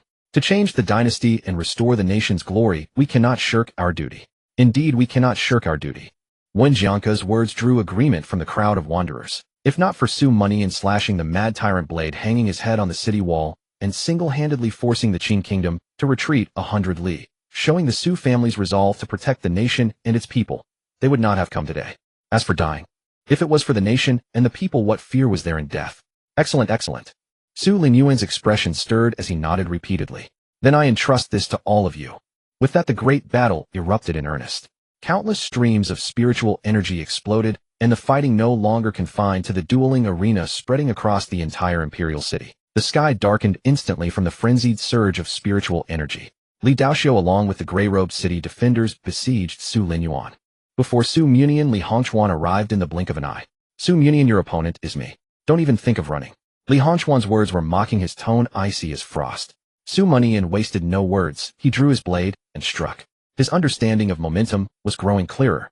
Their battle shifted from midair to high altitude, then back to the ground, leaving a trail of thunderous roars. Sky supporting Thunder God Art. Ninefold Thunderblade. After a brief moment of preparation, Su Mianian unleashed his trump cards. His gaze was resolute, tinged with a hint of madness. Since they could not settle the fight in a short time, it came down to who could recover faster and fight longer. Li Cloud 9 Imperial Art. Li Shadow Sword. Seeing Su Mianian's near frenzy, Li Hongchuan gritted his teeth and unleashed his spiritual techniques, with full force clashing head-on. He refused to believe he could not kill Su Mianian. Boom. The clash of blade and sword shattered the entire dueling arena, annihilating the dozens-meter-high walls in an instant. The shockwave toppled rows of buildings. Amid the dust, the sounds of blades and swords rang incessantly. Su Mianian and Li Hongchuan fought purely by perception. Flash. Su Mianian drove his blade into Li Hongchuan's left shoulder, but was himself jolted backward. A sword strike pierced his chest. Even with the cicada wing armor's protection, the immense impact still broke one of his ribs. Su Mianian spat blood, leaning on his blade to steady himself. He glanced towards Su Linyuan's direction. Under the pincer attack of Li Daoxiu and his ally, Su Linyuan was constrained, already showing signs of injury. On the other side, Old Zhao was also besieged by 2 opponents, coughing blood and retreating. The numerical advantage in Inyuan realm cultivators still dictated the battle's course. Su Mianian, do you feel despair? Li Hongchuan laughed heartily, though blood trickled from the corner of his mouth. But seeing the favorable battle and Su Mianian's disadvantage, he was overjoyed. Su Mianian said nothing, his gaze sweeping across the battlefield to assess the situation. He had to do something. Not good. Su Mianian's pupils contracted sharply as he saw 2 Inyuan realm experts break away from their fights, both flying towards Su Linyuan. 1 against 2 Su Linyuan could still hold his ground, but 1 against 4 meant certain death. Su Mianian's heart burned with anxiety. He was about to leap up, but Li Hongxuan had already risen ahead of him, blocking his path. Su Mianian, our duel is not yet decided. What's the hurry? As Li Hongxuan's words fell, 2 sword chimes reverberated through the heavens, drawing everyone's attention. Su Mianian looked up. A woman wrapped in black robes and a black veil intercepted the Inyuan realm expert on the left. A peach blossom sword forced the expert into a steady retreat. It's her. Su Mianian's eyes narrowed, shifting to the other side. Shriek. A crimson sword trailed an afterimage, almost crossing time itself, and severed the head of that Inyuan realm expert. What? All who witnessed this were horrified. Killing a Inyuan realm expert with a single sword strike. What a terrifying existence. Su Mianian, puzzled, followed the crimson sword's rapid movement. He had a vague suspicion. With a whoosh, the crimson sword landed in a palm as pale as snow, revealing the sword's owner to Su Mianian. That purple robe, that graceful silhouette, that peerless elegance. Wasn't it the woman he knew? Why is Qingwei here? Su Mianian wondered, but had no time to dwell. He saw beneath the purple veil that Wu Qingyue's brows were tightly knitted, her face deathly pale. Clearly her earlier outburst had caused her immense pain. The royal princes, who had regained their senses, desperately broke free from their battles, charging toward Wu Qingyue. Kill her. Kill that witch. She's only at the Kaiyuan realm. Kill her, and we can still win. Soon over a dozen experts above the Kaiyuan realm rushed at Wu Qingyue. Wu Qingyue ignored the danger. As if sensing Su Mianian's gaze, she smiled at him before retreating. Her movements were slow, but a smile graced her pale face. Her eyes, as she looked at Su Mianian, were incredibly tender, without a hint of regret. Su Mianian felt a sharp pain in his heart, and instantly soared into the sky. But Li Hongxuan, like a stubborn plaster, blocked his path. Su Mianian, I've told you your opponent is me. Scram. Su Mianian erupted with power, slashing out dozens of black rays in a row. Because of overexertion, blood constantly seeped from the corner of his mouth, but he couldn't care about that anymore. Boom. The black rays exploded. Li Hongxuan laughed heartily, not dodging at all, willing to endure injury, just to hold Su Mianian back. Seeing Su Mianian's distress, he was extremely delighted.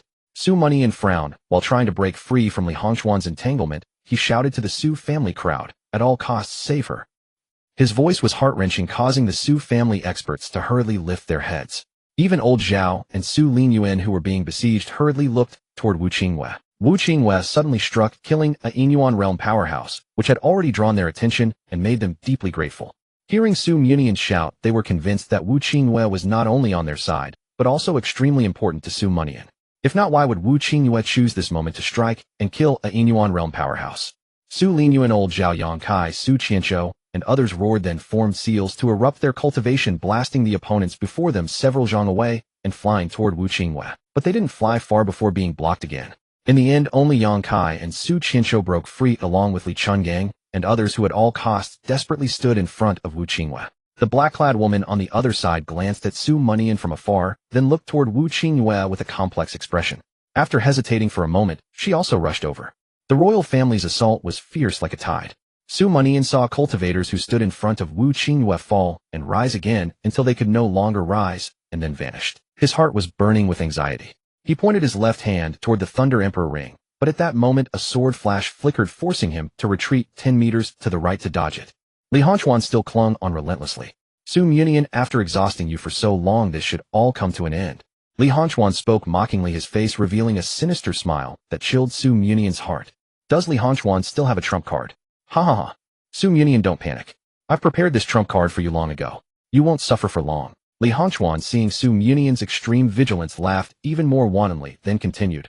Aren't you wondering why your cultivation was ruined, and why mine has advanced by leaps and bounds? Now I'll tell you. His gaze was full of sarcasm, his smile eerie. Because your talent and cultivation have been transferred to me.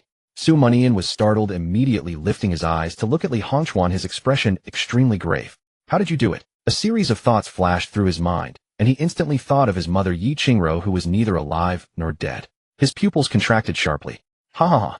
Li Hongxuan laughed loudly, amused. Su Mianian, you are indeed very clever.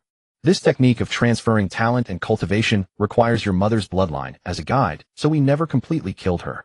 Of course, it's not because we were kind-hearted. In fact, we only needed to extract a rough amount of her blood to use the transfer technique. Her existence, however, serves another purpose. Back then, for the sake of the nation's fate, she stormed the capital. If not for the old monk of the Thunderclap Temple, using Mahayana Buddhist Dharma to protect her meridians, threatening to stabilize the national fate to save her life, we would have killed her long ago. Su Mianian was shaken to the core, momentarily at a loss for how to respond. Li Hongchuan revealing the truth to him meant that the former was about to use the transfer technique again. His cultivation was about to be taken away again, and everything today would be a complete failure. Su Mianian felt unwilling, never expecting that the royal family's conspiracy against the Su family had begun 15 years ago. Su Mianian, say your last words. After killing you, I still have to deal with that purple-clad woman, haha. Your cultivation has advanced by leaps and bounds thanks to her help, right? Li Hongchuan, seeing Su Mianian's gloomy expression, taunted again. Oh, and that black-clad woman, if I'm not mistaken, she is the ruler of the Qing kingdom, right? Su Mianian, you really have charm. As he said this, Li Hongchuan was clearly jealous of Su Mianian, his tone becoming more mocking.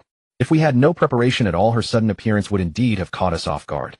Su Mianian frowned, not speaking, waiting for Li Hongchuan to continue. Since you want to hear, I'll graciously tell you. Li Hongchuan chuckled and continued. You heard the dragon's roar from afar just now, didn't you? The dragon's roar is the nation's fate.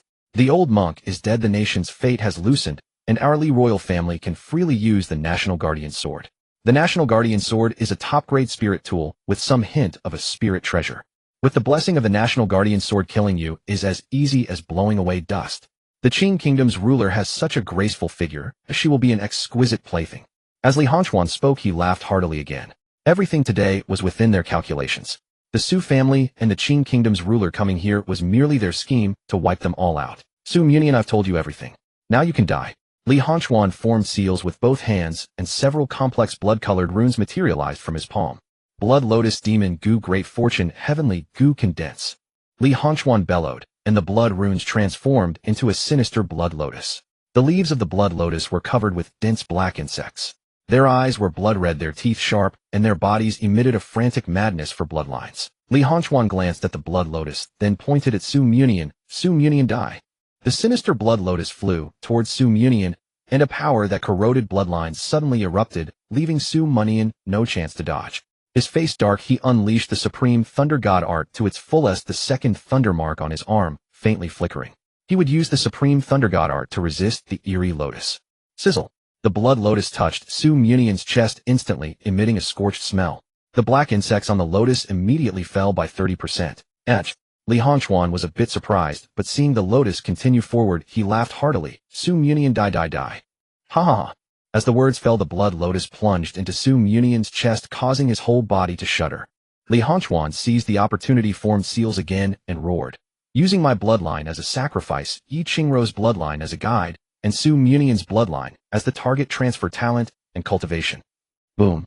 A blood-colored formation appeared in the sky, emitting two beams of bloodlight that fell on Su Mianian and Li Daoxiu. A powerful suction force pulled Su Mianian's bloodline power out and flew toward the formation. Just when Su Mianian thought everything was about to end, and Li Hongchuan thought all was well, the formation in the sky suddenly shook, instantly shattered, and slammed the two heavily to the ground. What's happening? Li Hongchuan's eyes widened, his face full of shock. How could it fail? Su Mianian staggered to his feet, suddenly thought of something, and abruptly turned around to look. High above, Wu Qingyue let out a scream, blood mist exploding from her chest. Like a drifting flower, she fell from the sky. Qingyue. Su Mianian's heart clenched violently. Flustered, he hurriedly lowered his head and tore open his clothes to look. On the cicada wing armor, a formation was slowly rotating, suppressing the blood lotus beneath it. Su Mianian's eyes narrowed, and he instantly understood everything. Wu Qingyue had transferred the damage from the blood lotus by sacrificing her own injury. Su Mianian, you're incredibly lucky to have survived this. Li Hongchuan was no fool. He quickly grasped what had happened, so he blocked Su Mianian's path again, refusing to let him leave. Su Mianian flew into a rage, his aura surging higher and higher. His beloved was gravely wounded. He could no longer hold back. Second layer of the sky supporting thunder god art. Ninefold thunderblade. The blood oozing from Su Mianian's lips suddenly increased, but his silver eyes flashed with a crimson light. The sky darkened in an instant. 9 colossal stars appeared both in the heavens and on the earth. Su Mianian stepped on the stars, as if treading on water, sending ripples cascading outward. The terrifying aura of a high-grade spiritual technique converged from all directions, surging into Su Mianian's blades, stirring up a gale and rolling thunder across heaven and earth. If a powerful observer were to examine Su Mianian's body closely from a distance, they would see his bones and sinews humming in unison, emitting thunderous echoes that resonated with the celestial thunder, his momentum soaring to its peak. This is a high-grade spiritual technique. Li Daoxiu, who was besieging Su Linyuan, sensed the upheaval in heaven and earth, immediately halted his attack and turned his gaze towards Su Mianian. How could he possess a high-grade spiritual technique? Li Daoxiu felt a foreboding sense of danger and shouted to Li Hongchuan. Quanner run. That's a high-grade spiritual technique. Li Hongchuan was terrified, his lips turning white. Though a mid-grade and a high-grade spiritual technique are separated by only one rank, their effects are more than tenfold apart. In this world, superior spiritual techniques and cultivation methods are far more valuable than spiritual artifacts. Because on the path of cultivation, artifacts and pills only serve as aids defining the lower limit. Talent and spiritual techniques, however, determine the upper limit. Except for cultivators who integrate sects and become core disciples, almost no one has access to high-grade spiritual techniques. Within the Li Kingdom, and even in the neighboring small states, there is not a single complete high-grade spiritual technique. Just as Li Hongchuan tried to retreat, Su Mianian was already upon him, blade in hand. Thinking of fleeing, Su Mianian's voice was icy, exuding a ruthless ultimate intensity. This was the awakening within him after Wu Qingyue was injured. Before this, he had held back in battle, which led to Wu Qingyue's injury and the entire situation turning dire. Su Mianian, don't kill me. Li Hongchuan begged for mercy while frantically forming hand seals to defend himself. Too late. Su Mianian spat out two cold words. As he spoke, his long blade came crashing down. A crimson radiance laced with lightning burst from the blade's tip, expanding dozens of times, in an instant shattering all of Li Hongchuan's defenses and piercing through his body. Boom. The red blade ray did not stop, it drove into the earth with overwhelming ferocity, cleaving through every obstacle, leaving a 100-meter fissure on the ground. Quanner. Li Daoxiu cried out in anguish. He never expected Su Mianian to possess a high-grade spiritual technique, a way to counter the demon goo and the means to kill Li Hongchuan. Su Mianian, I will kill you. Li Daoxiu's voice was hoarse, his entire cultivation base exploding forth. Su Mianian glanced at Li Daoxiu, then twisted his wrist and slashed several more times, carving Li Hongchuan into pieces. Ha ha ha. Su Mianian laughed maniacally. Li Daoxiu, I'm waiting for you to come and kill me. With that, he looked toward the direction where Wu Qingyue had fallen, tapped his chest 3 times with 2 fingers, and spat out a mouthful of blood. His aura waned, yet his cultivation base made a subtle advance. At the cost of severe injury, he absorbed spiritual energy to heal, pushing his speed to the limit, shooting forth like a bolt of thunder. On the way, many tried to block his path, but he split them in 2 with a single stroke. Forget Su Mianian. Kill her first. The royal family members besieging Wu Qingyue shouted orders as Su Mianian approached. If Wu Qingyue died, Su Mianian's mind would surely be shattered. Otherwise, below the Yin Yuan realm, Su Mianian cut down one opponent after another. It was too terrifying. On the other side, the severely wounded old Zhao suddenly cried out. You must save that girl. She killed Li Hongyuan, rescued Miss Yi, and just now took down a Yin Yuan realm expert. Yang Kai, Su Qianqiu, Li Chuangong, and the others, upon hearing this, forcibly boosted their cultivation at the cost of further injury. Wu Qingyue had slain 2 Yin Yuan realm cultivators and was Su Mianian's woman. They had to protect her no matter what, even if it meant death. Boom. Dozens of spiritual techniques collided and exploded. The 3 of them, Yang Kai and the others, were knocked back, gravely wounded, but they steadied themselves and continued to resist. Despite their efforts, the royal family's assault was overwhelming. Su clan cultivators fell one after another, and the line held by Yang Kai's trio was breached. A half-step Yin Yuan realm prince instantly appeared before Wu Qingyue and thrust his sword. Die! Wu Qingyue, already severely injured, saw the sword coming and closed her eyes, resigning to her fate. But the next moment, she felt a flash of crimson before her, and her entire body fell into a solid embrace. She snapped her eyes open and saw the blood-stained white-robed youth thrusting his black gold long blade forward, his roar shaking heaven and earth. Get the hell back. From the blade's tip, crimson light burst forth, forcing the prince back. Dozens of Zhang. The few who had followed the prince were instantly turned into souls beneath the blade. Su Mianian sheathed his blade, lifted Wu Qingyue, and slowly descended to the ground. Qingyue, how are you? Su Mianian was frantic with worry, gazing at her pale, delicate face. He held Wu Qingyue with one arm and grasped her hand with the other, continuously channeling his spiritual energy into her. Cough. Cough. Wu Qingyue coughed up blood, forcing a faint smile. I won't die. Just badly hurt. Cough. Su Mianian's heart ached. While transferring spiritual energy, he frowned and scolded. Didn't I tell you not to come? If you hadn't come, you wouldn't have been hurt. When Wu Qingyue remained silent, Su Mianian continued. And you knew all along that Li Hongchuan would use the demon goo technique to transfer my cultivation and talent. Why didn't you tell me earlier? You've borne so much behind my back. If something really happened to you, I would be guilty for the rest of my life. Wu Qingyue furrowed her brows, pouted her pale little lips, and whispered in a grievance voice as faint as a mosquito. But it hurts so much. Can you please stop blaming me? Su Mianian blamed himself, remaining silent for a long while before gazing at Wu Qingyue's pale face, gently squeezing her small hand, and saying, "Isn't it because I care about you?" Wu Qingyue smiled beautifully, then quickly snorted and said displeasedly, "Then why don't you hurry and hold me tighter?" This I will." Su Mian gave a helpless smile and held the beauty in his arms even tighter. Wu Qingyue pressed her face tightly against Su Mian's chest, gently rubbing it, inhaling his scent, and her body completely relaxed. As if in his arms, she could forget pain and worries. Su Mian silently held her, ignoring the noise around them. Some residual waves of battle struck, but they were all blocked a few meters away by a barrier of spiritual energy he erected. Thump, thump, thump, thump. Hundreds of meters away, a prince at the Yin Yuan realm sprinted swiftly toward Su Mian's direction. He intended to seize the moment when everyone's attention was focused on the sky to ambush and kill Su Mian. After crossing street after street, his gaze gradually brightened, and a hint of ruthlessness flashed across his face.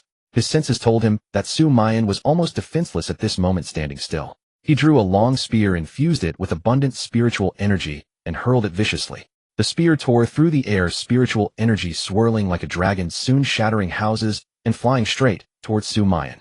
The Yin Yuan realm prince watched the spear fly away, turning back with confidence. This spear strike, using 80% of his power, was enough to kill Su Mian. But the next moment his body suddenly jolted, and he spun around. Clang, clang, clang. The spear's advance was halted as a black-clad woman, while retreating, tapped the spear tip repeatedly with her peach blossom sword, completely neutralizing the spear's force. Then the black-clad woman lifted the spear tip, reversed its direction, and kicked the spear's tail. The spear returned along its original path.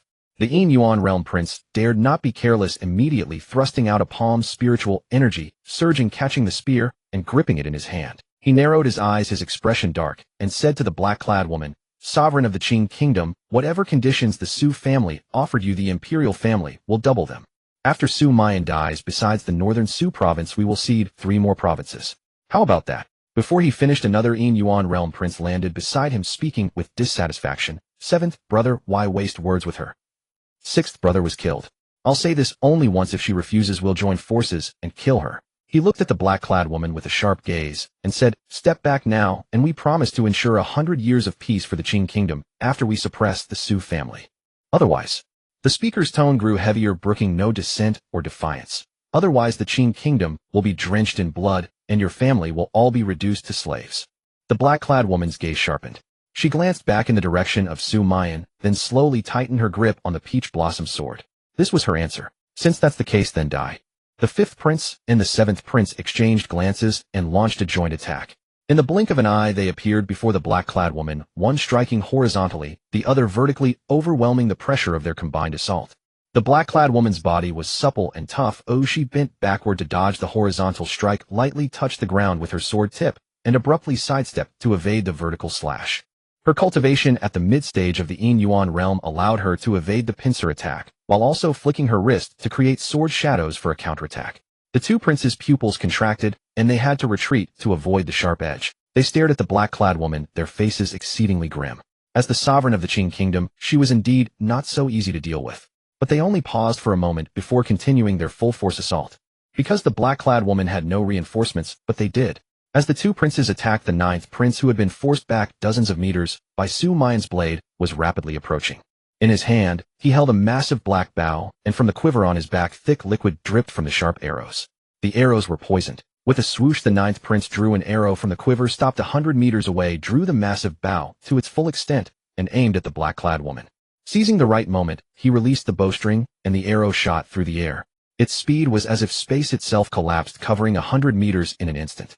While the black-clad woman was engaged with the 2 princes, by the time she sensed that the arrow was already inches away, her beautiful eyes widened as she hastily withdrew her sword to block. The arrow grazed the sword blade, and its immense penetrating force caused her to grunt, forcing her to retreat several steps before regaining her balance. The black-clad woman frowned, a piercing pain shooting through her left shoulder. Looking down, she saw that the arrow had grazed the sword and cut her left shoulder. The wound quickly turned black. The toxin rapidly invaded her nerves, and soon her left arm began to feel numb. But she had no time to think as the attacks before her came again. Peach Blossom Shadow, 3,000 swords. With a crisp shout, a cold gleam flashed, and the Peach Blossom sword in her hand split into 2, then transformed into hundreds of sword shadows that circled around her. "Go!" She pointed 2 fingers forward, controlling the 100 sword shadows, shooting them at her foes like a rain of swords descending from the sky. Sword control art. The two princes' pupils contracted, and they immediately mobilized their full cultivation to resist, twisting, leaping, and dodging among the sword shadows to avoid injury. Even so, amidst the rain of sword shadows, they were severely restricted and sustained wounds. The sword control art was extremely difficult to master. Those who wielded it could easily defeat opponents of the same level. However, the sword control art was also highly draining. Not only did it consume double the spiritual energy, but it also greatly exhausted the user's spirit and essence. While controlling the sword shadows and keeping watch for distant sneak attacks, the black-clad woman glanced back into the distance. Her gaze passed through rows of damaged houses and courtyard walls, landing on a figure in white who was still holding the woman in purple in his arms, as if time had stood still. The black-clad woman's expression was complex.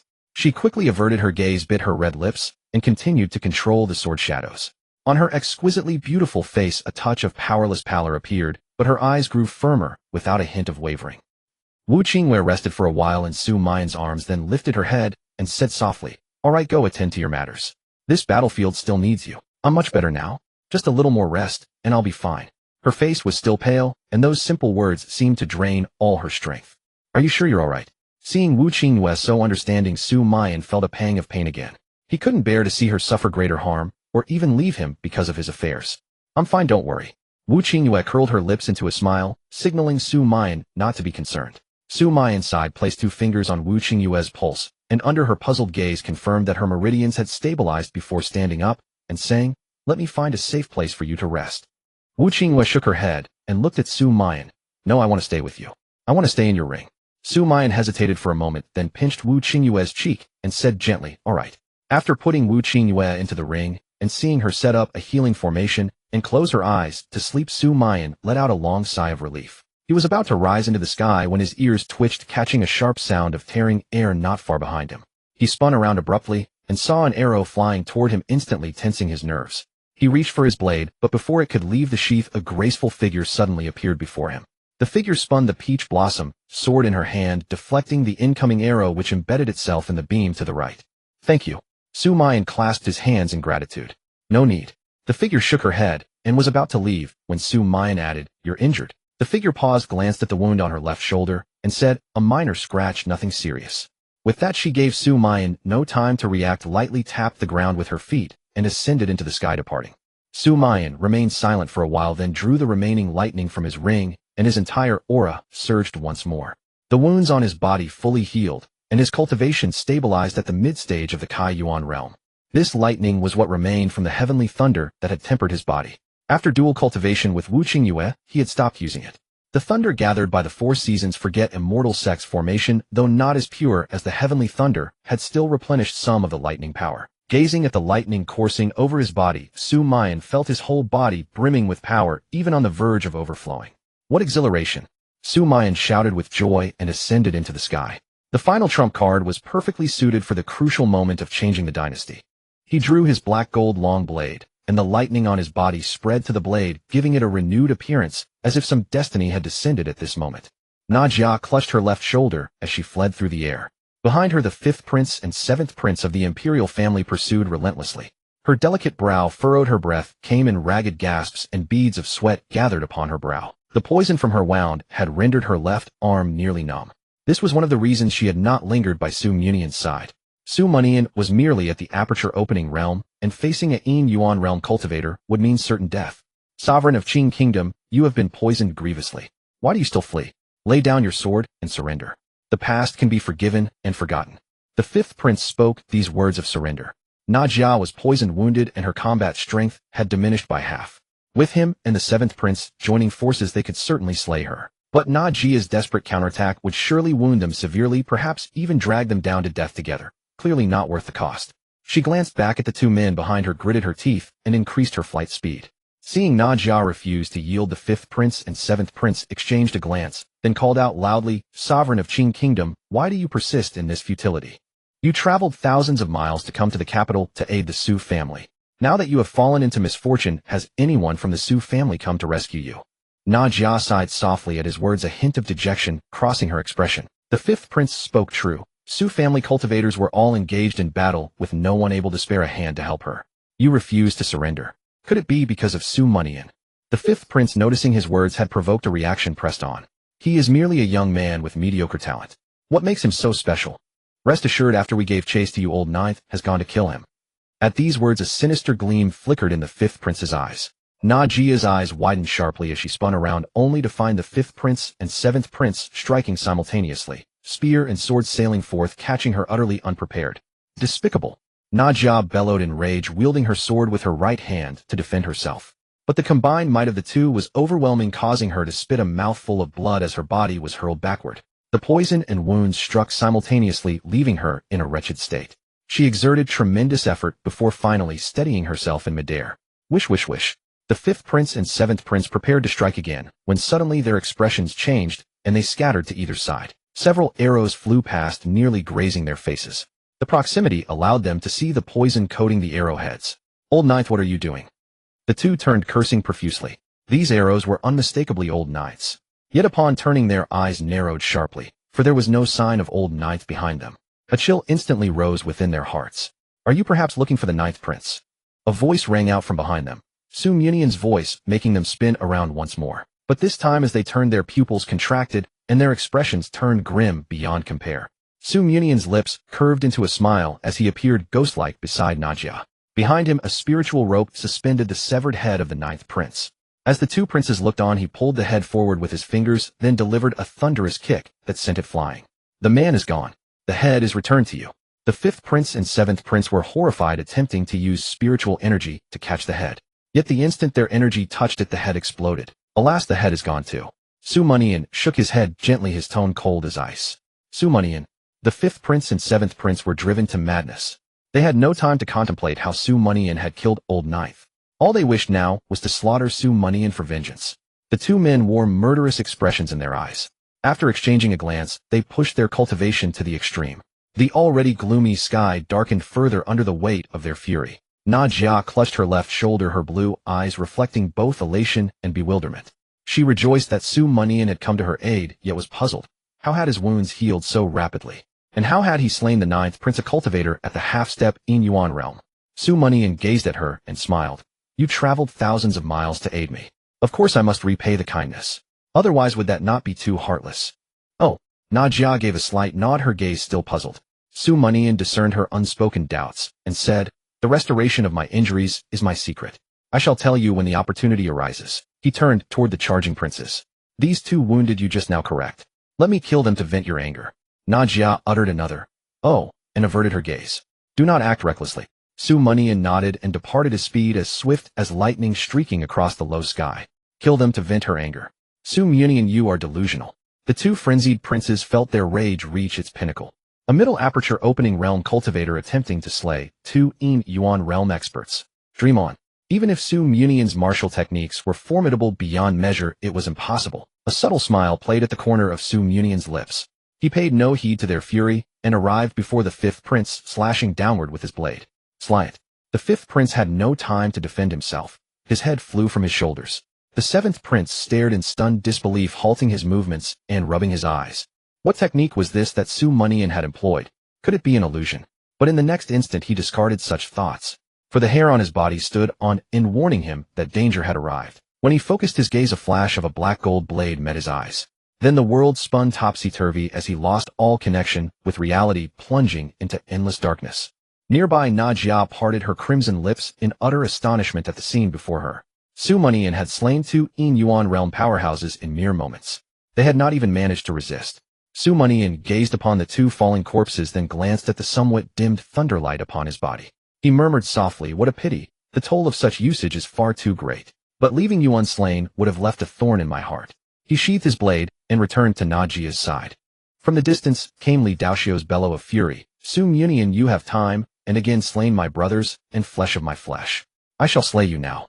The two turned to look toward the distance. Li Daoxiu's hair was disheveled, his countenance twisted with madness. He reached out and made a grasping motion through the air, bellowing, summon the nation-protecting sword. The moment his voice fell, the heavens and earth shifted dramatically. The entire imperial city quaked.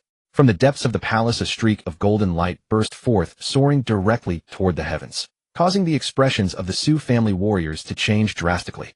As a top-grade spiritual artifact, the guardian sword of the nation had been passed down for thousands of years in the land of Li Kingdom.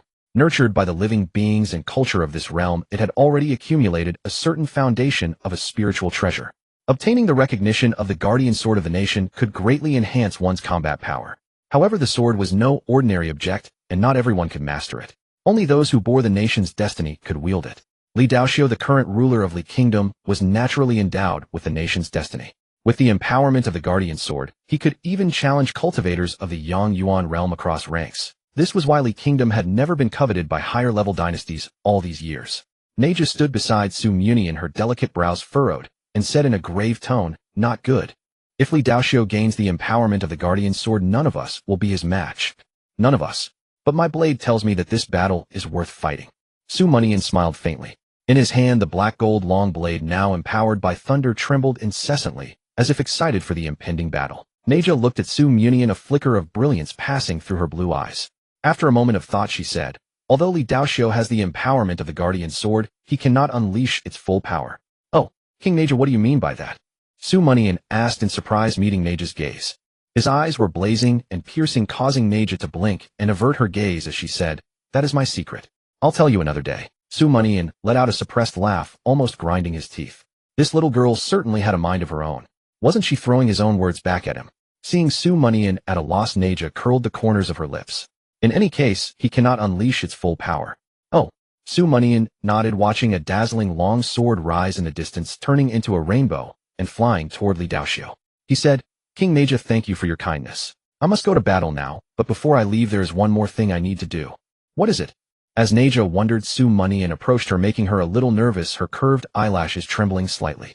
Su Mianian pointed at the wound on Neja's left shoulder. "King Neja, do not be alarmed. I am not one to take advantage of a person's weakness, nor am I greedy or lecherous. I merely wish to help you heal, seeing that you are wounded and poisoned." Neja let out an "oh" and refused, "Go fight. My poison is not a problem." Su Mianian frowned, ignoring her refusal, and said, "Move your hand away." "You?" Neja was taken aback by Su Mianian's boldness, yet intimidated by the authority in his tone. She could only lower her head slightly and comply. Su Mianian drew closer to Neja, gently tearing the cloth over the wound to reveal the already blackened injury. His movements were very careful, but still caused the wound to hurt, making Neja inhale sharply. The veil she used to cover her face had long been lost in the battle. Being so close to a man, a flush of crimson was clearly visible on her exquisite, stunningly beautiful oval face. "Let me first suppress the poison in your body, or it will damage your internal organs." Su Mianian glanced at the wound and immediately assessed the severity of Neja's poisoning. "Oh, okay." Neja still did not lift her head, her eyes restless, a shy feeling surging in her heart.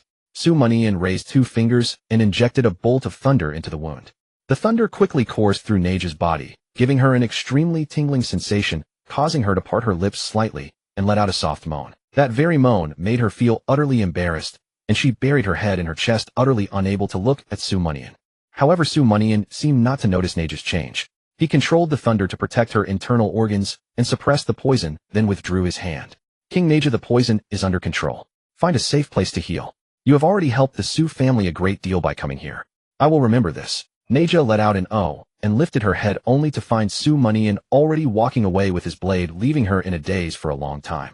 Little did she know that at that moment Su Mianian was flying while muttering to himself, "Big indeed. White too. A pleasant voice as well. But was I too proper just now?" With a clatter, the guardian sword of the nation fell into Li Daoxiu's hands, causing his aura to surge, instantly chilling all who saw him. His eyes viciously, Daoxiu swung the sword at Su Linyuan, forcing him back 1,000 meters. Su Linyuan had been fighting 2 opponents alone and was already injured. He was no longer a match for Li Daoxiu. Seeing Su Linyuan's fear, Li Daoxiu laughed recklessly, looking around for Su Mianian. "Su Mianian, weren't you waiting for me to kill you? Why don't you come out? Could it be that you saw your father being scared off and decided to hide as well?" Though he seemed manic, his thoughts were unusually clear. After obtaining the guardian sword, he noticed that Su Mianian had gone into hiding, so he used provocation to force him out. Before this, he would never have deigned to act personally, let alone think of using the guardian sword to eliminate the Su family. But Su Mianian had shocked him too many times. He had to finish him off with his own hands, lest the night bring more trouble. Li Daoxiu's voice echoed throughout the entire imperial city. Though it drew no response from Su Mianian, it greatly boosted the morale of the royal loyalists. Their spirits surged, and they fought with increasing ferocity, killing several more cultivators of the Su family. In an instant, the Su family's camp was on the verge of collapse. Old Zhao Yongkai, Su Qianqiu, and the others retreated to Su Linyuan's side, their faces extremely somber. The difficulty of this battle far exceeded their expectations. They exchanged glances and asked, "Prince Foster Father, what do we do now?" They had all witnessed Su Mianian killing the two princes. The only one who could turn the tide of battle now was Su Mianian, who had yet to reveal his final trump card. But Su Mianian's disappearance cast a shadow over everyone's hearts, leaving them unsure of what to do next. Su Linyuan pondered for a moment before saying, "Everything is up to Mianian to decide." Today they had already achieved significant results. Even if they retreated, they could start over. "Yes, Prince." The men clasped their fists in agreement. They understood the weight of those words. Moreover, Su Mianian's displayed combat prowess had won their heartfelt admiration and proved him worthy of that statement. In the distance, seeing that Su Mianian still hadn't appeared, Li Daoxiu pointed his sword at Su Linyuan and said, "Su Mianian, if you don't come out now, I'll kill your father. Rumors say you are loyal and devoted. Are they all false?" "Ha ha ha. Of course not. I was just a bit busy with something earlier." From one side of the imperial city, Su Mianian's casual voice rang out. The next moment his figure flickered several times in midair, appearing beside Su Linyuan. "Li Daoxiu, you can come and kill me now." Su Mianian raised his blade, a few drops of blood slowly dripping from its tip. Li Daoxiu keenly noticed this and frowned, asking, "Su Mianian, did you kill someone else just now?" "That's right. I just found time to kill two more princes." Su Mianian's lips curled into a smirk as he tossed two severed heads toward Li Daoxiu. "That's right, I just took the time to kill two more princes." Su Mianian's voice echoed across heaven and earth, shaking the hearts of all who heard it. If not for witnessing it with their own eyes, who could have imagined that Su Mianian by himself could slay 5 princes? After all, among these 5 princes, 4 were at the initial Inyuan realm, and 1 was a half-step Inyuan realm powerhouse. Now, with 5 of the 9 princes dead, and only 4 remaining, the Su family camp held an overwhelming advantage in the number of Inyuan realm cultivators. The scales of the battle had tipped dramatically under Su Mianian's leadership. Everyone stopped fighting, their gazes fixed on Su Mianian. Their battles no longer mattered. The only ones who could determine the outcome of the war were Su Mianian and Li Daoxiu. Su Mianian, I will kill you." Li Daoxiu, after seeing the severed heads, was first stunned, then consumed by boundless fury. His eyes split with rage as he shot forward instantly. The full force of his late Inyuan realm cultivation erupted, causing ripples to spread through the space around him. Su Mianian, unhurried, exchanged a glance with Su Linyuan before declaring in a loud voice, "All Su family warriors and martial heroes of the realm hear my command. Everyone retreat 3,000 meters. Your orders." The heavens and earth resounded with the morale-boosting cries of the Su family camp. Such an order should have been given by Su Linyuan, but now Su Mianian had the right to command them. The troops obeyed and retreated, clearing space for Su Mianian. Su Linyuan and the other 7 Inyuan realm experts also retreated 1,000 meters, watching the battle from afar. They knew that staying would only distract Su Mianian. Sensing the crowd's withdrawal, Su Mianian flipped his blade and charged at Li Daoxiu. "Su Mianian, come die for me." As they met, Li Daoxiu swung his sword, aiming directly at Su Mianian's vital point. The speed was so great that Su Mianian could barely track the sword's movement. Qingtian Thunder God Art, second layer. Ninefold Thunderblade. Su Mianian held nothing back, deploying all his trump cards. With the enhancement of the Qingtian Thunder God Art and the Ninefold Thunderblade, he finally matched Li Daoxiu's speed, raising his blade to clash with Li Daoxiu's Zhenghua sword. Clang, clang, clang. In a single breath, their blade and sword crossed dozens of times. Sparks, thunder, and chaotic streams of spiritual energy erupted from where they clashed. Su Mianian gritted his teeth. After each strike, he felt his arm tremble and his blood surge throughout his body. The Zhenghua sword, as a top-grade spirit artifact, is indeed formidable. If not for the thunderous power, Su Mianian would not have been able to withstand even a single blow. He gripped his black gold long blade, constantly shifting his position to evade Li Daoxiu's attacks, while seizing opportunities to strike back. Li Daoxiu was equally shocked. What technique is this brat cultivating? How can his blade, enhanced by thunder, contend with a top-grade spirit artifact like the Zhenghua sword? And why does the Zhenghua sword seem reluctant when attacking Su Mianian? He could clearly feel the reaction of the sword in his hand. If not for this, I would have surely killed him by now. Li Daoxiu was furious, but had no other recourse. He could not kill Su Mianian quickly, and the same was true for Su Mianian. Thus their battle swept across every corner of the imperial city, smashing buildings and tearing apart streets. Swish, swish. 2 sounds of flesh being pierced rang out. Su Mianian's left shoulder was impaled by the Zhenghua sword. Meanwhile, his blade sank into Li Daoxiu's left shoulder, severing his shoulder bone. They glared at each other with venomous eyes, neither uttering a cry, and with perfect synchronization, they withdrew their weapons and resumed fighting. Su Mianian's eyes burned with madness, obliterating all other thoughts. At this moment, only the word battle existed in his heart. He had realized that since neither could overpower the other, this fight would ultimately be decided by whose endurance lasted longer. Not good. The Zhenghua sword's power is weakening. After another 100 exchanges, Li Daoxiu frowned, sensing the change in the sword. Ever since the Zhenghua sword had pierced Su Munian's left shoulder, its power had been steadily declining. After 100 exchanges, this change was especially pronounced. Su Munian also noticed the shift and attacked with even greater ferocity. Every strike was lethal, every blow a gamble. Ding! After several dozen more strikes, Su Munian knocked the Zhenghua sword away with a single slash, leaving Li Daoxiu's eyes wide with shock. Su Munian's eyes flashed as he seized the moment to deliver another slash, severing Li Daoxiu's left arm. Up! Li Daoxiu retreated in agony, his eyes filled with resentment and fear. Su Munian, I bear the national destiny of Li State. You cannot kill me. Otherwise the national destiny will collapse, plunging Li State into a calamity unseen in 1,000 years. At that time the people will suffer hunger and poverty will ravage the land. Is that what you want to see? Su Munian paused, squinting his eyes, and said, If I don't kill you, the people will still suffer hunger and poverty, and countless more will be slaughtered by your hand. Given the current state of affairs, not killing you would make me complicit in your tyranny. Li State has reached its present state through long-standing corruption. It's better to break it down and rebuild, giving the people a fresh start. With that, Su Munian raised his blade and brought it down toward Li Daoxiu's neck. Watching the black gold blade descend, Li Daoxiu's heart pounded with terror as he roared, Elder Mo, why haven't you struck yet? What are you waiting for? Elder Mo. Su Munian halted, his eyes narrowing. This was a name he had never heard before. Could there be another twist in this battle?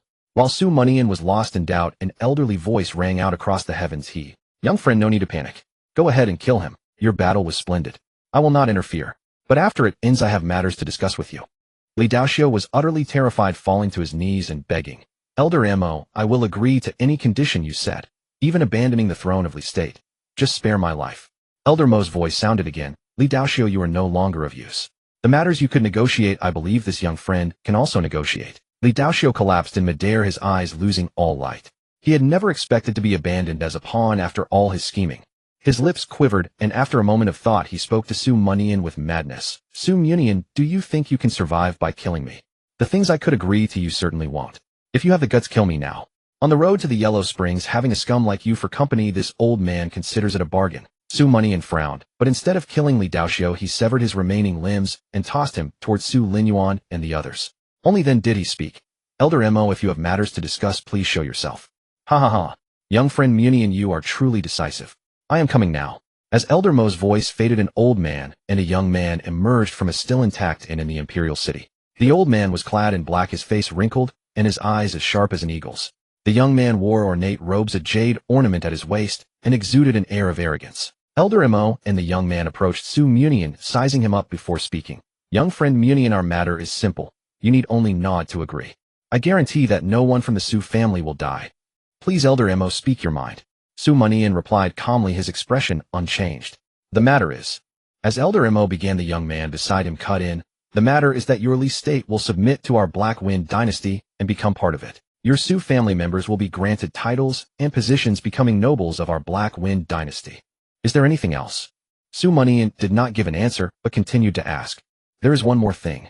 The young man pointed to Naga in the distance and said, that beauty has caught my eye, and the purple-robed beauty you were holding earlier. I want her too. Hand them both over to me. Su Munian sneered. And if I refuse? Refuse. The arrogant young man's tone was mocking, his smile sinister. If you refuse, I'll kill you. Are you sure you can kill me? Nonsense. Killing you would be child's play. The arrogant young man glanced at Elder Mo, signaling him to step back, and the latter complied quickly. Then he turned to Su Munian, the contempt and mockery in his eyes reaching their peak. Su Munian lowered his eyelids, slightly, a grin curling at the corner of his mouth. In that case, then sword come. Su Munian's voice spread across the heavens and earth. He extended his right hand, grasped the air, and the Zhenghua sword, which had fallen in the distance, immediately began to tremble. With a resonant hum, the Zhenghua sword soared up, transformed into a rainbow-like beam, and flew into Su Munian's hand. In the heavens and earth, resounding dragon roars echoed. This is the Zhenghua sword, recognizing a new master. Mo Lao and the crowd, who were bewildered, widened their eyes, astonished by the sword's reaction. The dissolute youth was also astonished. You can actually control the Zhenghua sword. As a half-step Inyuan realm cultivator, though not yet fully stepped into the Inyuan realm, he relied on the advantage of his martial arts, and thus held Su Munian in contempt. Even against Su Linyuan at his peak, he could suppress him to some extent. This was the superiority of martial art suppression. Otherwise, how could fighters of the same rank be distinguished? It was merely luck. I never expected that I would bear the national fortune. The earlier exchange, along with a few words from a friend, gave me some hints. Su Mianian spoke calmly, his tone filled with inexplicable confidence. Holding the Jingwa sword, he could feel that he had established countless connections with the heavens and earth. The spiritual energy of the heavens and earth, as if flocking to him, surged madly into his body, its speed far surpassing that of the Qingtian Laotian art.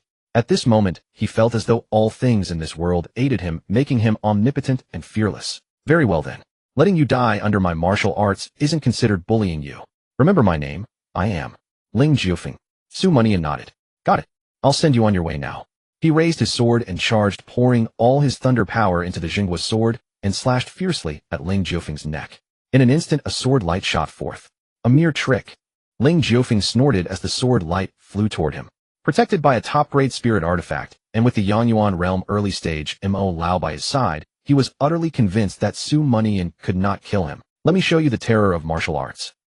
Ling Jiufeng suddenly felt a chill at his neck. He looked down and saw the sword light had shattered his defense and severed his throat. You actually. Before Ling Jiufeng could finish, his head fell from his shoulders and plunged into boundless darkness. Ninth Prince. Mo Lao was greatly alarmed, his hawk-like eyes almost popping out. This all happened too fast, he hadn't even reacted. How is this possible? How could the Jingwa sword possess such power? In his judgment, Su Mianian had already spent much of his thunder power defeating Li Daoxiu, and was on the verge of exhaustion. Even with the Jingwa sword's enhancement, he should not have been a match for Ling Jiufeng, which was why Mo Lao had chosen to stand by and watch. How could he have imagined that Su Mianian would kill Ling Jiufeng with a single strike? Su Mianian, do you know what you've done? Su Mianian shrugged. Of course I do. I just killed him, didn't I? Did you think only you could kill me, but I couldn't kill you? Just killed him. Mo Lao was furious, veins bulging on his forehead as he pointed at Su Mianian and roared, You've killed a prince of a 4th-grade dynasty. That's a 4th-grade dynasty whose strongest is at the Shimpa realm. The entire Li kingdom prepare to be razed. Shimpa realm. The hearts of all Li kingdom citizens sank. That was an existence beyond the Yanyuan realm. After this great battle, the entire Li kingdom's strength had been reduced to the extreme. Now a few Yanyuan realm cultivators could sweep through the entire Li kingdom. If a Shimpa realm cultivator came, would the Li kingdom have any hope of survival? Ha ha ha. Li Daoxiu, held by Su Linyuan and the others, suddenly burst into laughter, gloating. Su Mianian, I told you long ago. Did you think that just because I lost you would win? Now you haven't saved the people of Li kingdom. You've dragged them into an endless abyss. Enough. Lao Zhao slapped Li Daoxiu, knocking out a row of his teeth. No matter what His Highness does, we support him. We would rather die standing than live in disgrace. Lao Zhao's face was dark, but his gaze was especially resolute. Even if the Li kingdom submitted to the Haifeng dynasty, they would ultimately face a purge. In the face of absolute power, they had no room to resist. Better to die standing now than to cling to life and die later. Su Linyuan and the others nodded in agreement with Lao Zhao. At this point, they had no way back. Su Mianian let out a breath, turned to Mo Lao, and raised the Jingwa sword in his hand. Then let's get to it. Li Daoxiu's move was a blatant scheme, but blatant schemes were unsolvable. One could only face them calmly. The reason he had been able to kill Ling Jiufeng in an instant was that when he acted, he felt as though all things in this world were aiding him. Killing Ling Jiufeng was not only his will, but also the will of the entire Li kingdom. Unfortunately, after that single strike, he was completely drained with only a few strands of spiritual energy left in his body. If not for his sheer willpower, he would have already collapsed. Fine. Good. Mo Lao clapped, gnashing his teeth in rage. I was about to make a move against you, but you've dared to challenge me first. He pointed angrily at Su Mianian, and a phantom finger shadow shot from his fingertip, hurtling towards Su Mianian. Boom. The phantom shadow exploded just before hitting Su Mianian. Then a figure flew backward. Father! Su Mianian was horrified. The one flying back was Su Linyuan. Cough. Su Linyuan coughed up blood, waved his hand to indicate he was fine, and gave Su Mianian a gratified smile. Niner, you've done well to get this far. Let your father take it from here. I'll hold him off, you escape. Lao Zhao, Yang Kai, Su Qianshou, and the other 6 also stood in front of Su Mianian, saying, Yes, your highness, you should escape. You are still young. As long as you live, there is hope. They looked solemnly at the Yanyuan realm early stage, Mo Lao fully prepared to face death. Forget about escaping. With you all here, I have a home. If you all die, what difference would I be from a dog? If we must die, let it be together. Su Mianian shook his head, abandoning the thought of escape. Other times he could run, but not today. Your highness. Lao Zhao and the others were moved, tears welling in their eyes as they looked at Su Mianian. Since no one is leaving, let's fight this Mo to the death. With the 8 of us, can't we kill a Yanyuan realm cultivator? Add me, and make it 9. A melodious female voice sounded beside Su Mianian just as Lao Zhao finished speaking. Su Mianian turned to look. A figure in black appeared beside him, holding a peach blossom sword. What are you doing here? Su Mianian frowned. This has nothing to do with you. Na Jia turned her face, slightly her tone stubborn. Whether it does or not isn't for you to decide. If your Li kingdom falls, my Qing kingdom will be the next target. I'm not helping you, I'm helping myself. She seemed to have anticipated what Su Mianian would say, so she prepared her words in advance, leaving him momentarily speechless. Su Mianian fell silent for a moment. Then don't be reckless. If things go wrong, Ron, this is ultimately not your concern. None of your business. Na Jia left a displeased remark and charged toward Mo Lao with her sword. Su Mianian watched the graceful figure depart, merely sighed, and said nothing more. He activated the sky-shattering Thunder God technique, using the enhancement of the Guardian Sword of the Nation to rapidly replenish his spiritual energy. After Naga left, Su Linyuan and the other 6 followed suit, surrounding and attacking Old Mo. Soon fierce sounds of battle erupted from their location. Roar! Old Mo suddenly let out a thunderous roar, and the sonic attack like thunder directly repelled Naga and the other 7 dozens of meters. The next moment, Old Mo threw several punches from afar, directly smashing Old Zhao Yangkai and Su Qianshou into the ground, landing them amidst the ruins of a house. Old Zhao, already severely injured, coughed up blood violently after the impact and could no longer stand. Yang Kai and Su Qianshou briefly paused before returning to midair to rejoin the battle. The group joined forces again, finally forcing Old Mo to retreat, leaving him so entangled that he cursed loudly. You scum, I'll tear you apart with my bare hands. Su Linyuan and Yang Kai exchanged glances and nodded. Moved. As the words fell, Su Linyuan, Yang Kai, and 4 others directly grabbed Old Mo's limbs and said to the remaining 3, including Naga, go all out. Kill him. Naga and the other 2 were stunned. If they went all out, they would definitely injure Su Linyuan and the 4 as well. However, without further thought, they immediately deployed their strongest spirit techniques. Seeing this, Old Mo's eyes widened. Despite several struggles, he only managed to injure Su Linyuan and the 4, but couldn't break free. He then roared, 2 punishment elders, why haven't you acted yet? What are you waiting for? What? Su Mianian and the other 8 were shocked. The Black Wind Dynasty actually had people here. Ha ha ha. 2 cold, sinister laughs echoed through the heavens and earth. Mo Tingfeng never thought you'd be in such a pathetic state. Before the laughter faded, Su Mianian and the others felt an inexplicable dread surge in their hearts. For the 2 who had not yet appeared were even stronger than Mo Tingfeng. Bam! Bam! Bam! 2 figures flashed by, and Su Linyuan and the 7 all suffered heavy blows, crashing to the ground. Su Mianian focused his eyes and saw that beside Mo Tingfeng stood 2 grim-faced, middle-aged men, one in black and one in white. The strength of these 2 was actually at the Yang Yuan realm mid-stage. He was about to act when he suddenly saw Mo Tingfeng make a grasping motion through the air. The surrounding spiritual energy instantly collapsed like a giant hand squeezing him in its grip. Crack, crack, crack. The immense pressure nearly suffocated Su Mianian, and his left hand and left foot were crushed. The next moment, Mo Tingfeng's gaze turned ruthless, and he slammed his hand down, smashing Su Mianian into the ground. Boom. A massive palm print was stamped into the ground. Mianian, Your Highness. Lord Su. Su Linyuan, Yang Kai, Naga, and the others cried out in panic, flying desperately towards Su Mianian. But the 2 punishment elders beside Mo Tingfeng gave them no chance to approach. With a casual wave, they sent the group flying. Cough, cough. Su Mianian lay prone on the ground, spitting mouthfuls of blood, feeling as if all his bones were broken. If not for the sky-shattering Thunder God technique keeping a breath of life in him, he would have been dead. Su Mianian, I won't kill you directly. Mo Tingfeng said mockingly, lifting Su Mianian through the air. You killed the 9th prince. I'll take you back to the Black Wind Dynasty, make you linger between life and death for 100 years, and then flay you alive. Su Mianian spat out the blood in his mouth and sneered. If I don't die, I'll slaughter the entire Black Wind Dynasty in the future. Especially you. I'll chop you up and feed you to the dogs. Ha ha ha. Mo Tingfeng laughed uproariously. Su Mianian, do you in your current state have the right to say such things to me? Rest assured, before I take you away, I'll slaughter every single member of the Su family. TSK. Your teamwork just now was truly touching. Mo Tingfeng's gaze sharpened, and he increased the pressure in his grip, causing Su Mianian unbearable pain. He endured the pain silently, screaming in his heart. What to do? I don't want to die yet. Damn it, I've only been transmigrated for over a month, and only managed to seduce 1 girl. System daddy, system grandpa, come out and save me. Unfortunately, Su Mianian's inner cries received no response, and no system came to rescue him. At this moment, the 2 punishment elders beside Mo Tingfeng, unwilling to hear him spout more nonsense, interrupted. Enough, Mo Tingfeng. Take him away first. We'll clean up and kill everyone here. All right. Mo Tingfeng nodded, dragging Su Mianian as he prepared to leave. Then another voice rang out through the heavens and earth. Wait. This male voice was extremely excited, carrying a sense of relief, as if he had prepared for decades, and finally, it was his turn to appear. Mo Tingfeng and the 3 punishment elders were startled, then said, wait. Who else is eager to die? Come out directly, and I'll send you off. He. The male voice chuckled. To dare say such words to me, you truly have audacity.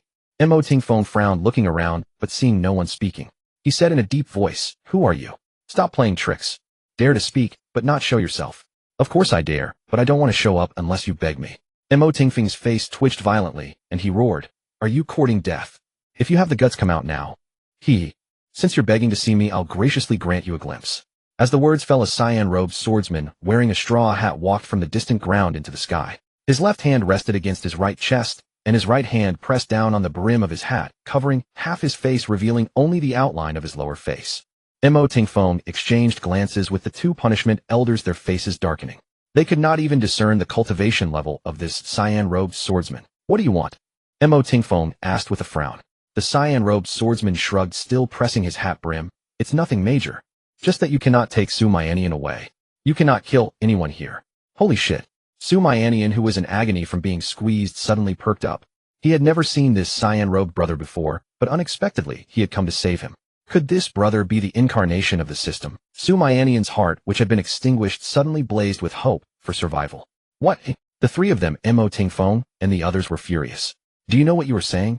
Are we three Yuan realm cultivators afraid of you? And if we don't agree? The cyan-robed swordsman sneered. If you don't agree, then sword come. The cyan-robed swordsman imitated Su Mianian's earlier move, casually grabbing a sword from the ground and slashing it at Mo Tingfeng. Swish! Mo Tingfeng's head fell to the ground. Holy shit! Everyone's eyes nearly popped out. A Yuan realm early stage was instantly killed just like that.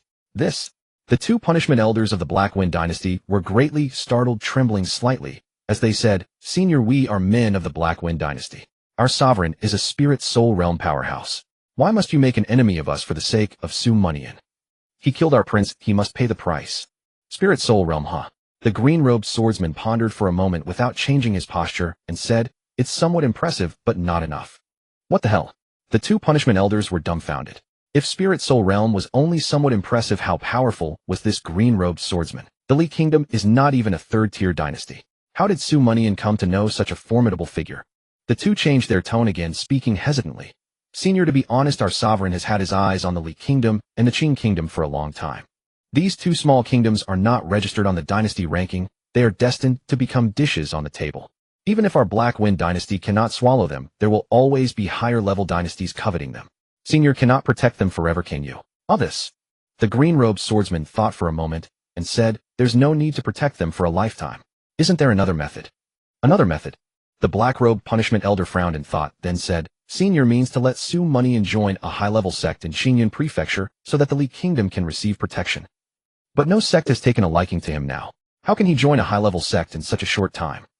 The green-robed swordsman hesitated for a moment, then said, There wasn't one just now, but now there is. He casually tossed out a string of sect tokens and said to Su Mianian, who had already landed, Brother Su, choose a token and drip your essence blood into it, and you will become a disciple of that sect. What the hell? The two punishment elders were shocked again. The green-robed swordsman actually called Su Mianian Brother Su. And that string of sect tokens, every single one was something they coveted.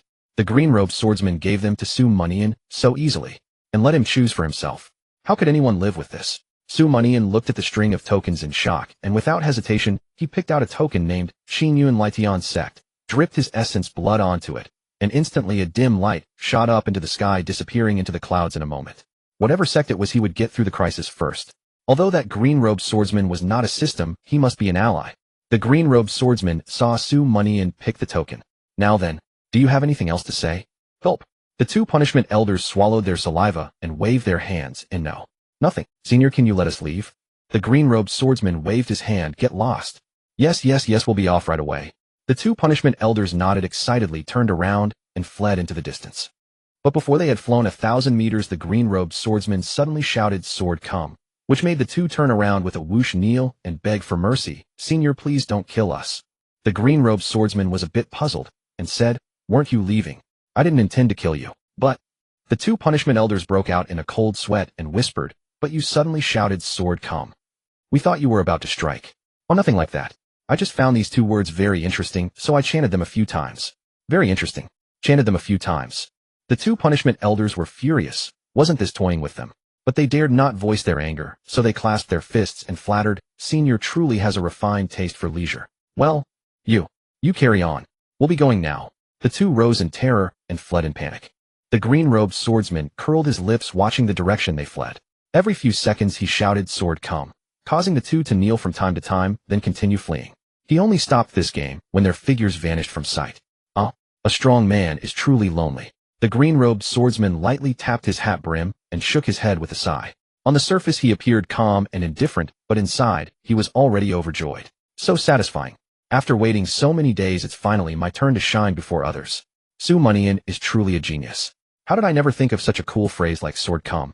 The green-robed swordsman curled his lips, still reveling in his thoughts, when suddenly, he sensed a great danger descending. Not good. Someone wants to see my face. The green-robed swordsman quickly pressed down his hat brim and stepped back a few paces, only then realizing that Mianian bearing his wounds had flown to his front at some point. Cough. Brother Su, is there something? The green-robed swordsman spoke with slight embarrassment, unsure if Mianian had seen his face. Mianian looked at the green-robed swordsman with confusion, thinking to himself, what is there to hide? Is he an ugly freak? However, he didn't voice his thoughts. Instead, he smiled and said, "Thank you for saving my life, brother. I merely wish to see your true face and remember this debt of gratitude. If you are unwilling, I will not force you. A swordsman roaming the martial world leaves behind his name and his sword, not his face." "I understand." The green-robed swordsman shuddered, repeating in his mind, "A swordsman roaming the martial world leaves behind his name and his sword, not his face. How did I never think of that line? Could Mianian be my natural rival?" The green-robed swordsman's heart was in turmoil. Every word Mianian said seemed full of style. How infuriating. He coughed dryly and smiled. "Brother Su truly understands me. My intervention today was merely out of admiration for your actions. There's no need to dwell on it. If anyone else could show such great love for the world like Brother Su, I would have intervened today as well. You are truly righteous." Ignoring his broken left hand, Mianian forcibly raised his clasped fists and thanked him again. "But I don't know your name, brother. If I have a chance to repay you in the future, I must be able to find you." The green-robed swordsman nodded. "My name is Yang Zihua. You can call me Brother Zihua." "So it's Brother Zihua." Mianian clasped his fists again. "Brother Zihua, you have done a great favor for me and the Su family today. You must stay in the Li Kingdom for a few days so we can fulfill our duties as hosts." Yang Zihua shook his head and refused. "No need, Brother Su. I have lived a wandering life, merely wishing to roam the martial world, experience the warmth and coldness of human life, and see all the facets of life. I don't care much for lively scenes. I am already happy that you have this intention, Brother Su." Mianian sighed softly. "I was thinking of hosting a grand banquet, inviting poets to compose verses and praise Brother Zihua's righteousness and achievements. But now it seems I won't have this opportunity." Hearing this, Yang Zihua was suddenly stunned, cleared his throat twice, and said, "Well, actually I have been wandering the martial world for many years and haven't stayed anywhere properly. Since Brother Su is so enthusiastic, I'll stay here for a few more days." He handed a sound transmission stone to Mianian. "Brother Su, today's business is over. I won't interfere with the rest. I'll take my leave now. Call me with the sound transmission stone when the banquet is ready." With that, Yang Zihua's figure gradually became ethereal and vanished. Since he could no longer show off here, staying any longer would be meaningless. Mianian held the sound transmission stone, twitched his mouth, and complained in his heart, "Is this Yang Zihua some kind of show-off god? Why does he only think about showing off and being praised?" He shook his head, then suddenly gave a sly smile, looking at the already broken Li Daoxiu in the distance. Yang Zihua left just like that. I wonder if he will regret it. Mianian endured his pain, looked around, and saw that Su Linyuan Naga and others had already stood up. He then made a grasping motion toward the state-securing sword, grabbed Li Daoxiu by the collar, and brought him to the top of the imperial city gate. Below the city gate, the common people surged in like a tide. Some were astonished, some puzzled, some expectant, some fearful, some joyful. But one thing was the same: they all stared wide-eyed, looking up at Mianian, wondering what earth-shattering feat this blood-stained, scarred youth would accomplish next. Mianian took a deep breath, his gaze sweeping over the simple, honest faces of the common people. With a full and forceful voice, he declared, "My fellow people, the imperial family of the Li Kingdom has ruled for over 20 years, betraying trust, ruling with tyranny and cruelty, oppressing the people to countless deaths and injuries, making life unbearable. This is the greatest evil under heaven. Li Daoxiu, as the sovereign, should have disciplined and restrained the actions of the imperial family. Yet as the ruler of the nation, not only did he fail to strictly discipline the imperial family's actions, but he also openly allowed them to act as they pleased, leading to famine everywhere, refugees rising, and even using the flesh and blood of the people as materials to refine demonic pills for cultivation. His crime deserves death. Today I Su have followed the will of the people, traveled far to the capital, captured Li Daoxiu before the imperial city gate, listed his crimes, and sentenced him to immediate execution. With that, Su Mianian raised the state-securing sword and swung it down in one stroke. The common people stared wide-eyed, some covering their mouths, some shouting, some running to tell others, watching the head that symbolized the authority of the Li Kingdom's imperial family fall from Li Daoxiu's shoulders drop to the ground, and they wept with excitement. In the sky, sunlight finally pierced through the dark clouds, shining onto the city wall and onto Su Mianian. Listening to the people's cries and thanks, he raised his blood-covered right hand, shielding his eyes, curled his lips, and slowly closed his eyes. Su Mianian collapsed. He suffered severe injuries and had been unconscious for 7 days. During that time, Su Linyuan, along with 6 Inuan realm experts, killed all the remaining royal princes, surnamed Li, purging the remnants of the imperial family. The news of the change of dynasty spread to every corner of Li country. Garrison troops and officials from various regions expressed their loyalty, willing to serve the new court. Su Linyuan implemented radical reforms with bold strokes, abolishing taxes, reducing corvée labor, ordering local officials to open granaries and distribute grain to relieve the refugees, compiling advanced agricultural techniques into pamphlets and distributing them to the common people. The imperial palace. Inside a palace hall, Su Mianian slowly opened his eyes. He shifted his gaze, surveying his surroundings, then suddenly recalling something, he sat bolt upright. He probed his ring of holding with spiritual energy and saw Wu Qingyue safe and sound still lying in the formation to heal her injuries. Only then did he heave a slight sigh of relief. Mianian, you're awake. Su Linyuan, who had been resting with his eyes closed beside the bed, sensed Su Mianian's movement and immediately opened his eyes, tears of joy welling up. Su Mianian turned his head, seeing Su Linyuan's bloodshot eyes and graying hair, and was deeply moved. I'm fine, father. Don't worry about me. It's fine, it's fine. Su Linyuan nodded repeatedly, relieved, and smiled. If anything happened to you, I wouldn't have the face to see your mother. Mother? Su Mianian's gaze sharpened, and he asked, how is mother? She's doing well. Su Linyuan turned his head slightly, hiding the disappointment on his face. Su Mianian had just awakened, and he didn't want to deal him a blow. Yi Qingrou's life force had long since been severed. Had it not been for the Mahayana Buddhist Dharma protecting her physical body, she would have already perished. It was likely impossible to wake Yi Qingrou. Rest first. Leave your mother's matters to me. I have a way. Su Linyuan quickly composed himself and patted Su Mianian's shoulder with a smile. Su Mianian sighed inwardly, knowing that Su Linyuan was comforting him, so he nodded. Father, take me to see mother. I haven't seen her for many years. Very well, you should see her. Su Linyuan agreed happily. If she were awake today, it would be her sitting by your bedside, not me. Your mother cares about you even more than I do. Su Mianian smiled and followed Su Linyuan to a nearby palace. Inside the palace, Yi Qingrou lay on the bed clad in a light green dress, her eyes closed, her face peaceful. She looked exactly as Su Mianian had seen in the jade slip. He sat by the bedside, gently holding Yi Qingrou's hand, and whispered, Mother, your child has come to see you. By inheriting this body and this identity, he had also inherited the original owner's deep affection for his parents. Seeing this, Su Linyuan sat beside Su Mianian and spoke to Yi Qingrou. Qingrou Nyener has grown up. Our family, after 15 years apart, is finally reunited. In the palace, the longing of the Su father and son for their mother and wife echoed, gradually fading after a long time. Su Mianian returned to his own palace, carried Wu Qingyue out of his ring of holding, and gently placed her on the bed. After confirming again that her injuries were stable and she was out of danger, Su Mianian gently kissed her cheek and turned to leave. He had barely stepped out of the palace when Li Chungang came running over, looking somewhat unwell. Your Highness, someone is looking for you. She says she has something to give you. Su Mianian frowned. Who? Thinking of the person's identity, Li Chungang hesitated, cupping his fist. She is the ruler of Qin country, Najia. Najia. Su Mianian thought for a moment, then frowned. Why didn't you just have her handed over to you? I've been unconscious for 7 days. Has she been waiting all that time? Li Chungang looked embarrassed. Your Highness, we suggested that, but she insisted on giving it to you in person. Su Mianian sighed. Where is she now?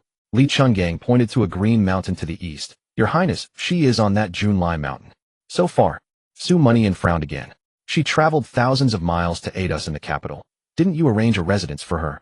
Li Chungang clicked his tongue and bowed with cupped fists. Forgive me, Your Highness. We did arrange it, but she refused and insisted on waiting for you on Junlai mountain. I understand.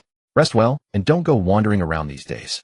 Su Mianian patted Li Chungang on the shoulder, then transformed into a streak of rainbow light, flying east toward Junlai mountain. On Junlai mountain, Najia was still dressed in black robes, with a tear on her left shoulder revealing snow-white skin and a visible wound. She bit her parched lower lip, crouched before a cluster of flowers, and gently picked colorful blossoms. A slight smile, curving her lips, her willow-like brows arched her face, unmatched in beauty. When she spotted particularly gorgeous flowers, she would pluck them and weave them into her dark hair, wearing a delighted smile. Mianian landed softly, gazing at her back, and let out a gentle sigh. Hearing the sound behind her, Najia's delicate frame trembled. Turning around, she saw that it was Mianian. She stood up, holding the flowers, walked to him, and gave him a radiant smile. "Lord Su, do I look beautiful?" Her face was pale, her lips chapped like a flower on the verge of withering, mustering all her strength to bloom one last splendor. "So you haven't healed your wounds in these 7 days?" Mianian frowned slightly. Naga shook her head, her gaze resolute. "Lord Su, please answer my question." "Well, you're just about average. Among the girls I've seen, you could rank in the top 20,000. Mianian offered a faint smile, trying to lighten the mood. Naga's appearance was truly pitiful. If not for the difference in their status, Mianian would have long since been joking and scheming to bring this girl home. "I don't believe you. Lord Su is lying." His first response made Naga break into a grin, but the latter part caused her brows to furrow. Mianian shrugged. "Since you already have the answer, why ask me yet? Asking Lord Su a question comes with a fee." Naga was somewhat annoyed, her fair cheeks puffing slightly. "Doesn't all the tribute our grasslands gave to Lord Su entitle me to one answer?" Recalling how Mianian had greedily taken so many treasures from the envoy that night, she felt a surge of irritation. "It's possible, I suppose." Mianian's lips curled upward as he looked at Naga's face. "But Queen Naga should stop asking such trivial questions. Lord Su is very busy. Lord Su is very busy."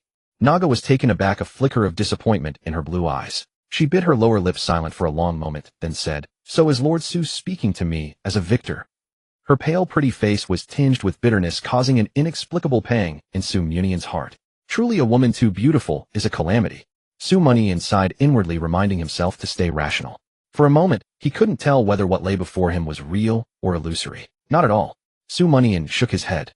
"Tomorrow I will arrange for you to meet your sister." "Just to see Naza?" Naga froze, then sneered. "Then I suppose I should thank Lord Su. Why not just keep her locked up forever?" She clenched her fists, glaring at Mianian in anger. Her eyes reddened, tears glistening, filled with immense grievance. Mianian averted his gaze. "I won't harm her. No one in the entire new dynasty will harm her, you can rest assured on that." "I am not assured." Naga stamped her foot in fury, shouting at Mianian, "She's my sister. I long for her to come home every single day and night. How can you expect me to be at ease when she's imprisoned alone in a foreign kingdom?" "Lord Su, I hate you." Mianian glanced at her, suppressing his own emotions, and tried to change the subject with a grin. "Queen Naga, we've all just been wounded. There's no need for such heated arguments. Everything can be discussed. Li Chungang mentioned that you have something to give me. Go ahead, what is it?" "Who said anything about giving you something?" Seeing Mianian change the subject, Naga frowned and shot him a glare, then turned away indignantly. "Not giving it." But after a moment, she took a small red wooden box from her ring, walked back to Mianian, grabbed his hand, slapped the box into his palm, and then hurried away to sit down in the distance with her knees drawn up. Her demeanor clearly showed she was still sulking. Mianian sighed softly and gently opened the box, immediately catching the fragrance of a medicinal pill. Inside the small red wooden box lay a jade-green pill. 2 faint white lines on its surface indicated it was a second-grade pill. Mianian's eyes narrowed as he looked up at the distant, somewhat forlorn figure. Both Li and Qing were small kingdoms possessing extremely scarce cultivation resources. Spiritual herbs were rare enough, let alone pills 100 times more precious. This second-grade pill must have cost a great deal to obtain. Yet she gave it to him, making Mianian's heart suddenly grow heavy. He was silent for a moment, then closed the box and walked over to sit beside Naga, raising the box. "On what grounds does Queen Naga offer this pill?" Naga ignored him, turning her head away. After a long while, she finally looked back at Mianian. "On my own behalf. What do I need a reason to give a pill?" Her brows knitted slightly, a faint trace of tears still glistening in her eyes. Seeing Mianian silence, her face paled, then she forced a smile. "Just kidding. It's actually on behalf of the Qing Kingdom. Lord Su, please don't attack the Qing Kingdom. I promised my father I would protect my people." Mianian was taken aback, then a smile tugged at his lips. "That's good. But when did I ever say I would attack the Qing Kingdom?" Naga's eyes dimmed. Lord Su overthrew the old dynasty, possesses formidable personal combat prowess, and has the aid of 7 Inuan realm experts. The next target is surely our Qing Kingdom. Mianian chuckled. "Since you foresaw this possibility, why did you still come to help me?" Naga looked down at her small hands, smiling bitterly. "Even if I hadn't come, Lord Su would have one, wouldn't you?" Mianian's eyes brightened, and he said thoughtfully, "So you anticipated this all along, just to say these words to me today?" "That's right." Naga nodded, admitting it softly. Mianian let out a no and laughed. "Queen Naga is truly clever. If I weren't careful, I might well fall into your beauty trap." Hearing his teasing joke, Naga lifted her head and waved her slender hand triumphantly. "Scared, are you?" Mianian admitted generously, "Terrified, truly terrified." I beg Queen Naga to spare me in the future and not bully poor Mianian. Oomph. Naga turned away, letting out a displeased snort. Your words sound anything but scared. Su Mianian laughed again. Rest assured, Queen Naga, I swear by my innocent heart and noble character that I will never launch an attack on the Qing kingdom.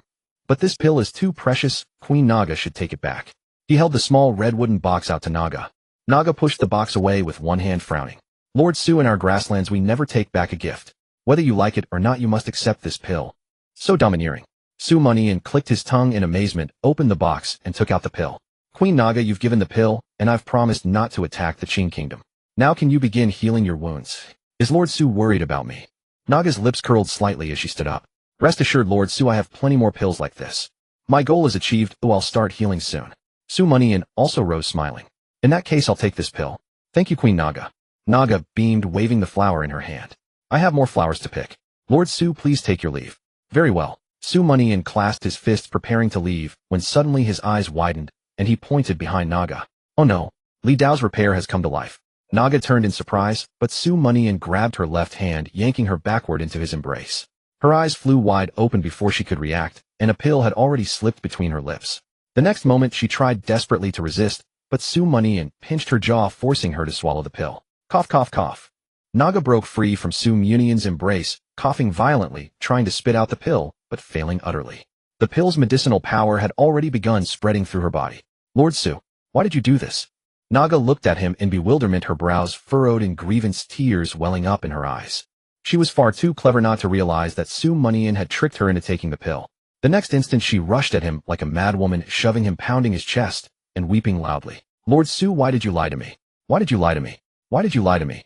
This pill was my gift to you for healing. You cannot refuse it. Naga's fist struck Su Mianian's chest, the flower in her hand like a thorny whip, stinging him painfully. Su Mianian winced, and let her push and hit him, saying nothing. After a while he saw the color gradually return to her pale face, and only then did a faint smile appear on his own. After a long while Najia's strength gradually faded, and her sobs subsided. She leaned against Su Mianian's chest for a long moment before lifting her tear-streaked face and delivering a punch to his heart. Sir Su, I hate you. Su Mianian felt a jolt to his vital energy from the blow. His voice slightly hoarse, he said, Is hating me really so terrible? We're enemies on opposite sides after all. Your father, the Emperor, should have taught you never to show mercy to your opponents. Never show mercy to your opponents. Najia's entire body went rigid.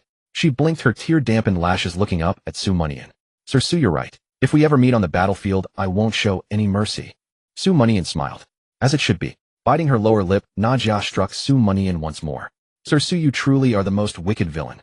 With Naza in your hands, you know perfectly well I cannot wage war against you. Seeing her like this, Su Mianian felt a pang in his heart. He sighed and said, Please reconsider the compromise I proposed back then. Najia shook her head. Sir Su, your compromise is far too unfair to me. I cannot agree. The ethnic integration you speak of, our two nations' histories, do contain precedents for such unification. But what happened afterward? Afterward, the Li kingdom slaughtered and drove out our grassland, people forcing us to scatter and flee, only able to return to the grasslands out of desperation. Her eyes brimming with tears, she gazed into Su Mianian's eyes. Sir Su, this is blood-soaked history written in red. Su Mianian nodded subtly, not denying this chapter of history, and spoke earnestly. What if I were the one making this promise? I pledge that after our two kingdoms unify, the grassland and Central Plains people will be treated as equals. I pledge that the Central Plains agricultural techniques, architecture, textile crafts, and metallurgical knowledge will be taught to the grassland people without any reservation. I pledge that grassland citizens will be free to enter and exit the Central Plains, settle, and thrive there, reclaiming wilderness and expanding the land. Najia listened earnestly to Su Mianian's pledges. After a long silence, she still shook her head. Sir Su, without Naza the grasslands cannot know peace. She is our grassland's sacred maiden of paramount importance to the grasslands. Without her, the grasslands will fall into an abyss of suffering. She reached out her finger, gently tracing across Su Mianian's chest, and softly said, Sir Su, if Najia were merely my sister, perhaps I might agree to your terms. But within the grasslands exists a terror that cannot be resolved. Only by drawing upon Naza's power can it continue to be sealed away. Sir Su, please return Naza to me, won't you? She offered Su Mianian a sweet smile, attempting through this gesture to make him agree to her request. A terror that cannot be resolved, eh? Su Mianian frowned and asked, What exactly is that? Najia shook her head. Sir Su doesn't need to know the details. Simply understanding that it is an extremely terrifying existence is enough. This matter has nothing to do with you anyway. It is our grassland's calamity. Su Mianian fell silent, sighing inwardly. By now detaining Na Za was no longer his true intention.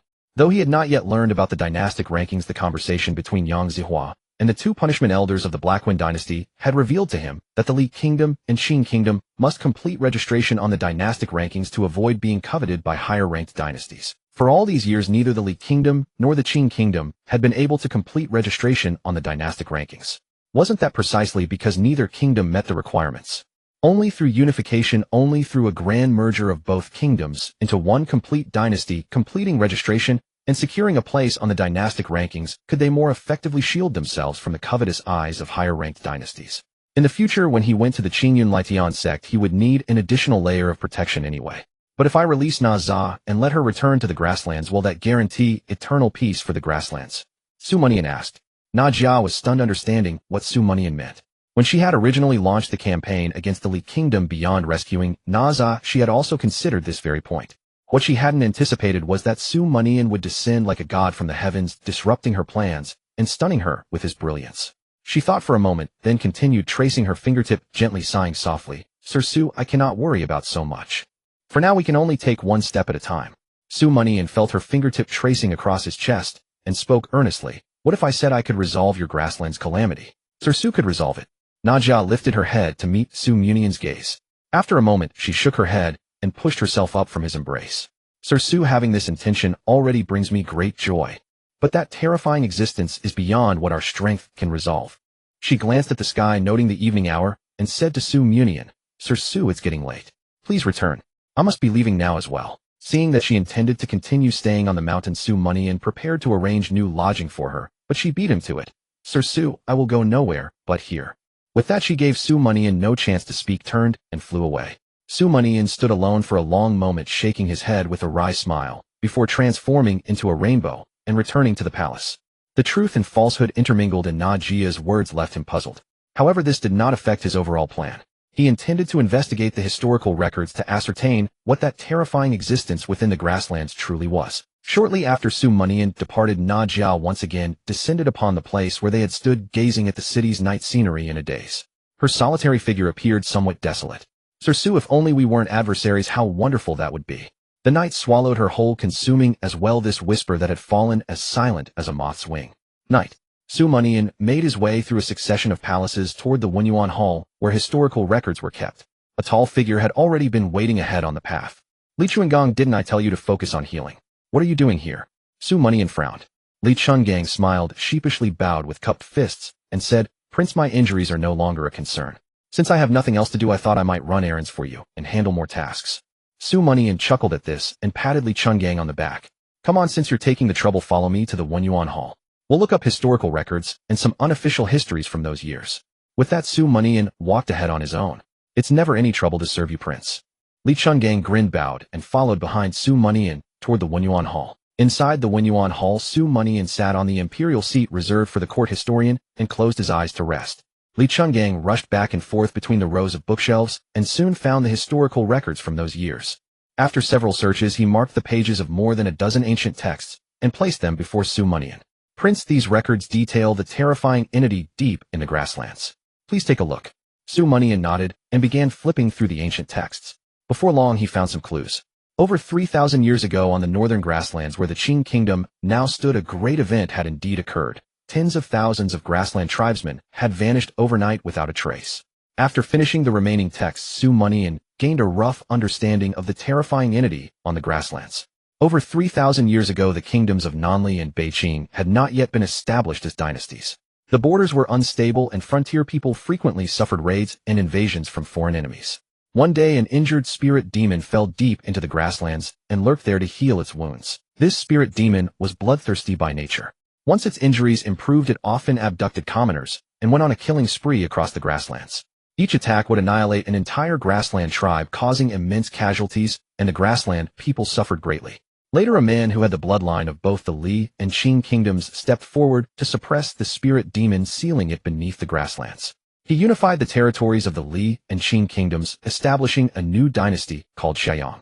The ruler of the dynasty was hailed as the first emperor of the Central Plains and the grasslands. To ensure stability on the grasslands, the first emperor did not kill the spirit demon after sealing it.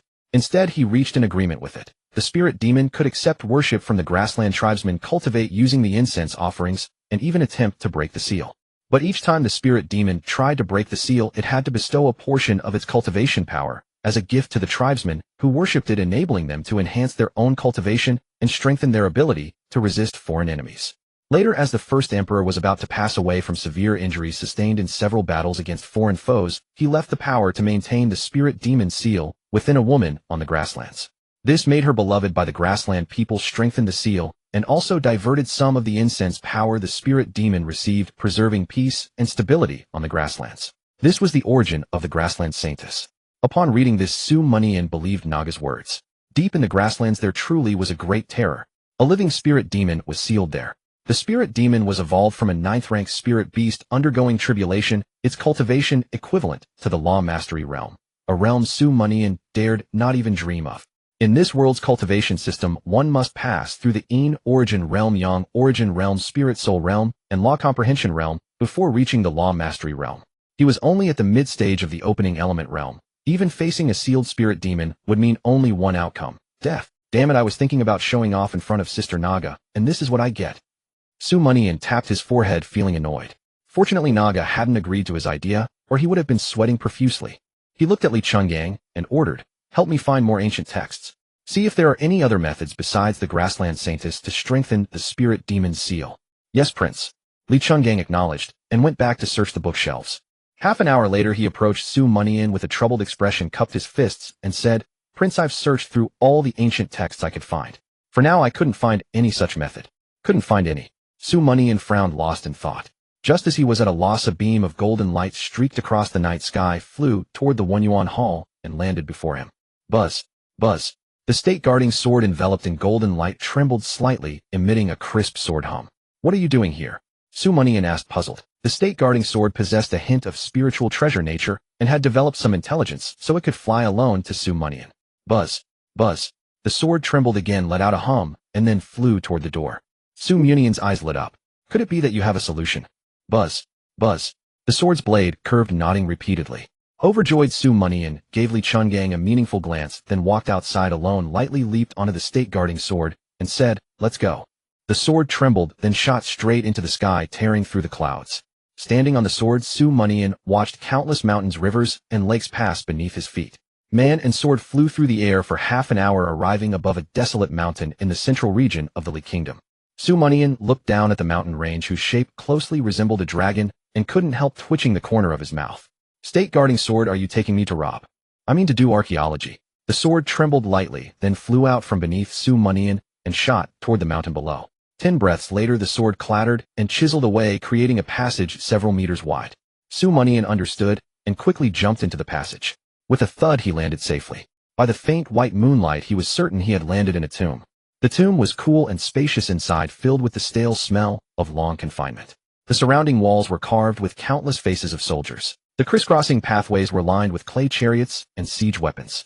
In a pit burial nearby, piles of bamboo slip books, gold, silver, and jewels were heaped like mountains. Gazing at these burial goods, Mianian exclaimed in astonishment, "Could this be the tomb of the first emperor?" His eyes swept around, and he saw that the ends of the pathways connected to pitch-black openings, likely tunnels leading to other chambers. He narrowed his eyes, trusting his judgment. With such grand burial arrangements, this must indeed be the first emperor's imperial mausoleum. But this was already the main chamber. Why was the first emperor's resting place nowhere to be seen? Buzz! Buzz! As Mianian wondered, the state-guarding sword emitted a hum beside him, signaling him to step forward a few paces. Mianian complied and stepped into the moonlight. Rumble! Rumble! The ground beneath him suddenly shook, and a white jade-like stone pillar rose before him. On the pillar stood a bronze mirror facing away from him. At that moment, Mianian understood the sword's intention. He glanced at the bright moon in the sky, then grasped the mirror with both hands, slowly turned it around, and placed it under the moonlight. A change occurred. A beam of pure moonlight reflected off the mirror shone onto the tomb's dome, illuminating a single night pearl at the apex. Then, like flowing water, the moonlight streamed from that pearl, lighting up the 6 adjacent pearls one by one, completing the connection of 7 pearls. This is the 7-star alignment. It's the Big Dipper in the sky. Mianian was astounded. His breathing became heavy. The transformation on the dome continued. The 7 pearls radiated light, illuminating tens of thousands of night pearls across the dome, like a brilliant galaxy spreading across the night sky. The entire tomb chamber was almost fully lit. Su Munian could clearly see the lifelike faces of soldiers on the surrounding walls. The chariots and siege weapons on the pathways revealed vivid resplendent colors. A gentle breeze blew and everything in the tomb seemed to come alive. Su Munian closed his eyes as if he could hear the deafening cries of soldiers, the thunderous hoofbeats of charging cavalry, and the crash of siege weapons smashing through city gates. When he opened his eyes again, he felt his blood surging with passion, as if the mission to unify the world had fallen upon him. Who dares to disturb my rest? A voice full of vigor and tinged with reproach echoed through the space, making Su Munian's entire body jolt. He fixed his gaze on the darkness ahead. At that moment, the Big Dipper cast down a beam of light landing before Su Munian. Then it slowly moved, illuminating 100 stone steps floating in the air, and finally shone upon a towering stone platform hundreds of meters wide high above. At the center of the platform stood a throne made of pure gold. An old man clad in a black dragon robe and wearing a crown with tassels sat upon the throne. His expression was naturally imposing, his aura dominating the world. When the throne was illuminated, he suddenly opened his eyes, gazing at his soldiers, his realm, and also at Su Munian. Su Munian's heart trembled, his blood boiled, and every cell in his body seemed to awaken. He flicked his robe, stepped forward, clasped his fists, knelt on one knee, lowered his head, and declared loudly, "Your descendant, Su Munian, pays homage to the first emperor, descendant of later generations." Su Munian, the first emperor seated upon his throne, gazed at Su Munian.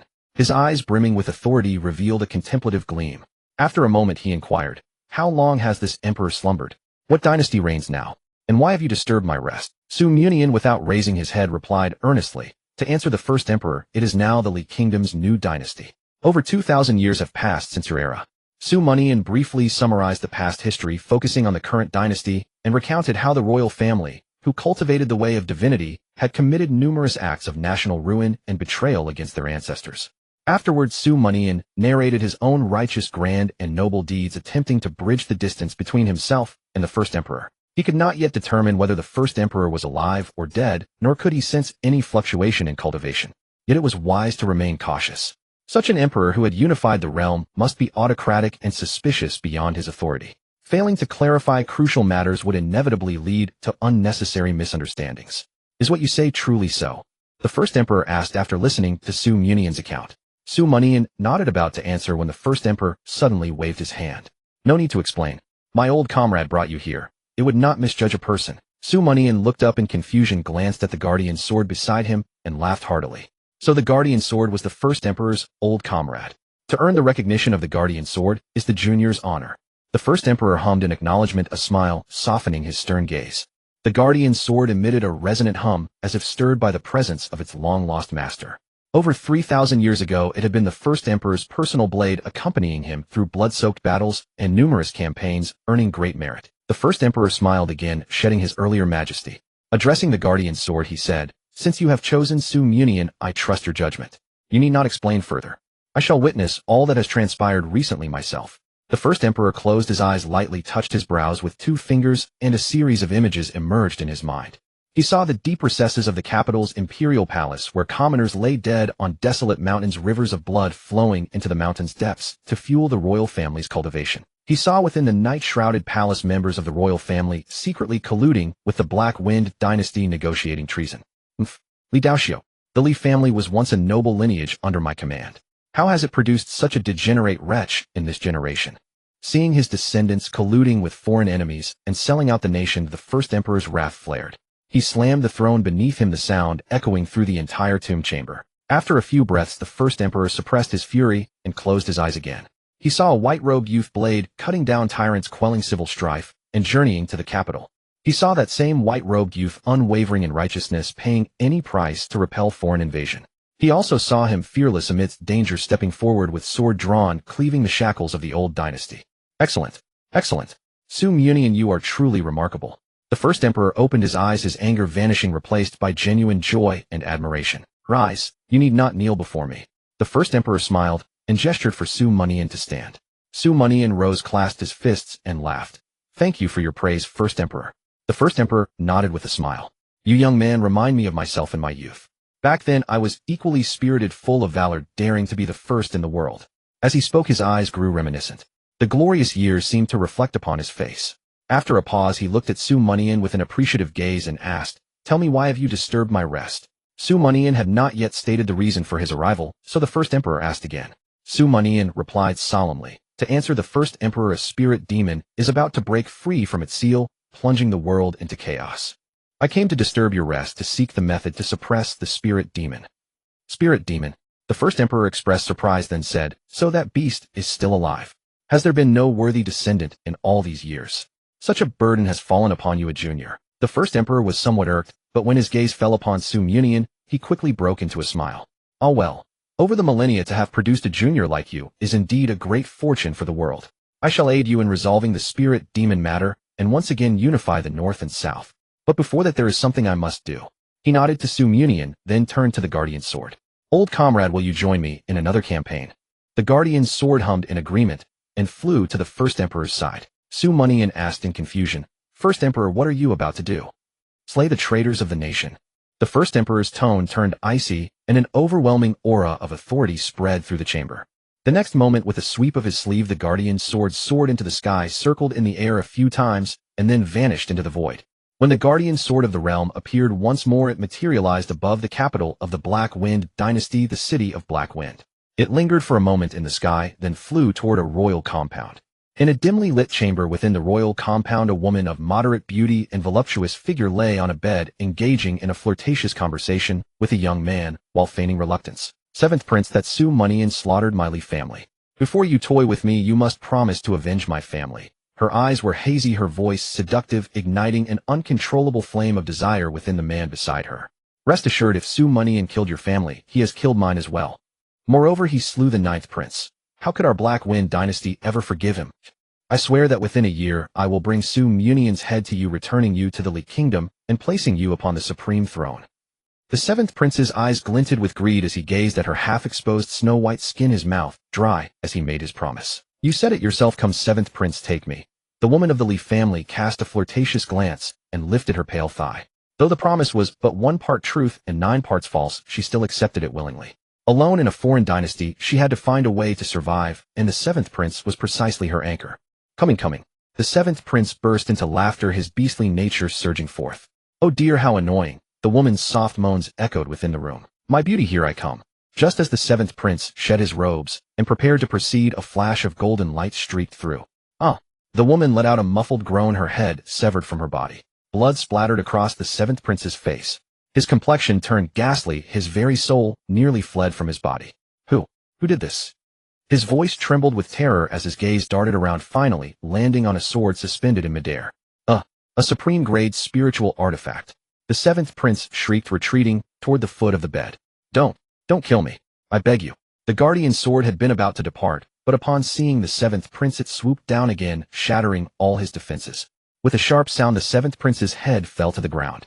You Black Wind dynasty who harass my descendants and covet the empire I left behind, I shall collect some interest. A voice of immense authority resonated from the guardian's sword. Then the sword pierced through the window and vanished into the void, disappearing without a trace. Traitor to the nation. Su Mianian was puzzled, but a suspicion soon formed in his mind. He asked, Ancestral Emperor, do you mean? The Ancestral Emperor nodded at Su Mianian. Indeed, among the Li family there was one who escaped the net. You did not kill thoroughly enough, so I killed them for you. Su Mianian solemnly cupped his fists. I thank the Ancestral Emperor for your intervention. I take this lesson to heart. He was no fool. He understood that the Ancestral Emperor was teaching him how to act. A few moments later, the guardian's sword tore through the void and returned, its blades stained with blood. Go back and accompany your new master. The Ancestral Emperor cast a glance at the guardian's sword, then waved his hand lightly, sending it back to Su Mianian's side. Young Su, let me ask you a question. The Ancestral Emperor's gaze was deep, fixed intently on Su Mianian, like an elder giving a final test to a junior. If after killing the one who escaped you saw others present, what would you do? Su Mianian pondered for a moment, then answered seriously, Ancestral Emperor, if I had the strength, I would kill them all. Oh. The Ancestral Emperor was somewhat surprised. Are you not afraid of retaliation? Su Mianian shook his head. Ancestral Emperor, killing one is the same as killing 10. Since we have already made enemies of the Black Wind dynasty, it shall be a fight to the death. I am not afraid. He vaguely guessed that the Ancestral Emperor had done something after killing the fugitive. In truth, he had long considered the Black Wind dynasty an adversary. Making enemies once or twice made no essential difference. Forcing the Black Wind dynasty to suffer 2 losses was a huge gain for him, and a massive loss for them. Excellent. Excellent. Truly excellent. The Ancestral Emperor clapped his hands and praised his admiration for this descendant reaching its peak. Young Su, meeting you today fills me with great joy. Su Mianian smiled faintly. Meeting you, Ancestral Emperor, is also a great honor for me. Fortunately, I have not disgraced the Empire and brought shame upon our ancestors. The Ancestral Emperor nodded and continued. Now it is time for me to teach you the method of suppression. He pinched his fingers together and drew 3 complex talismans of yellow paper with red characters from the void beside him. With a wave, the 3 talismans flew before Su Mianian.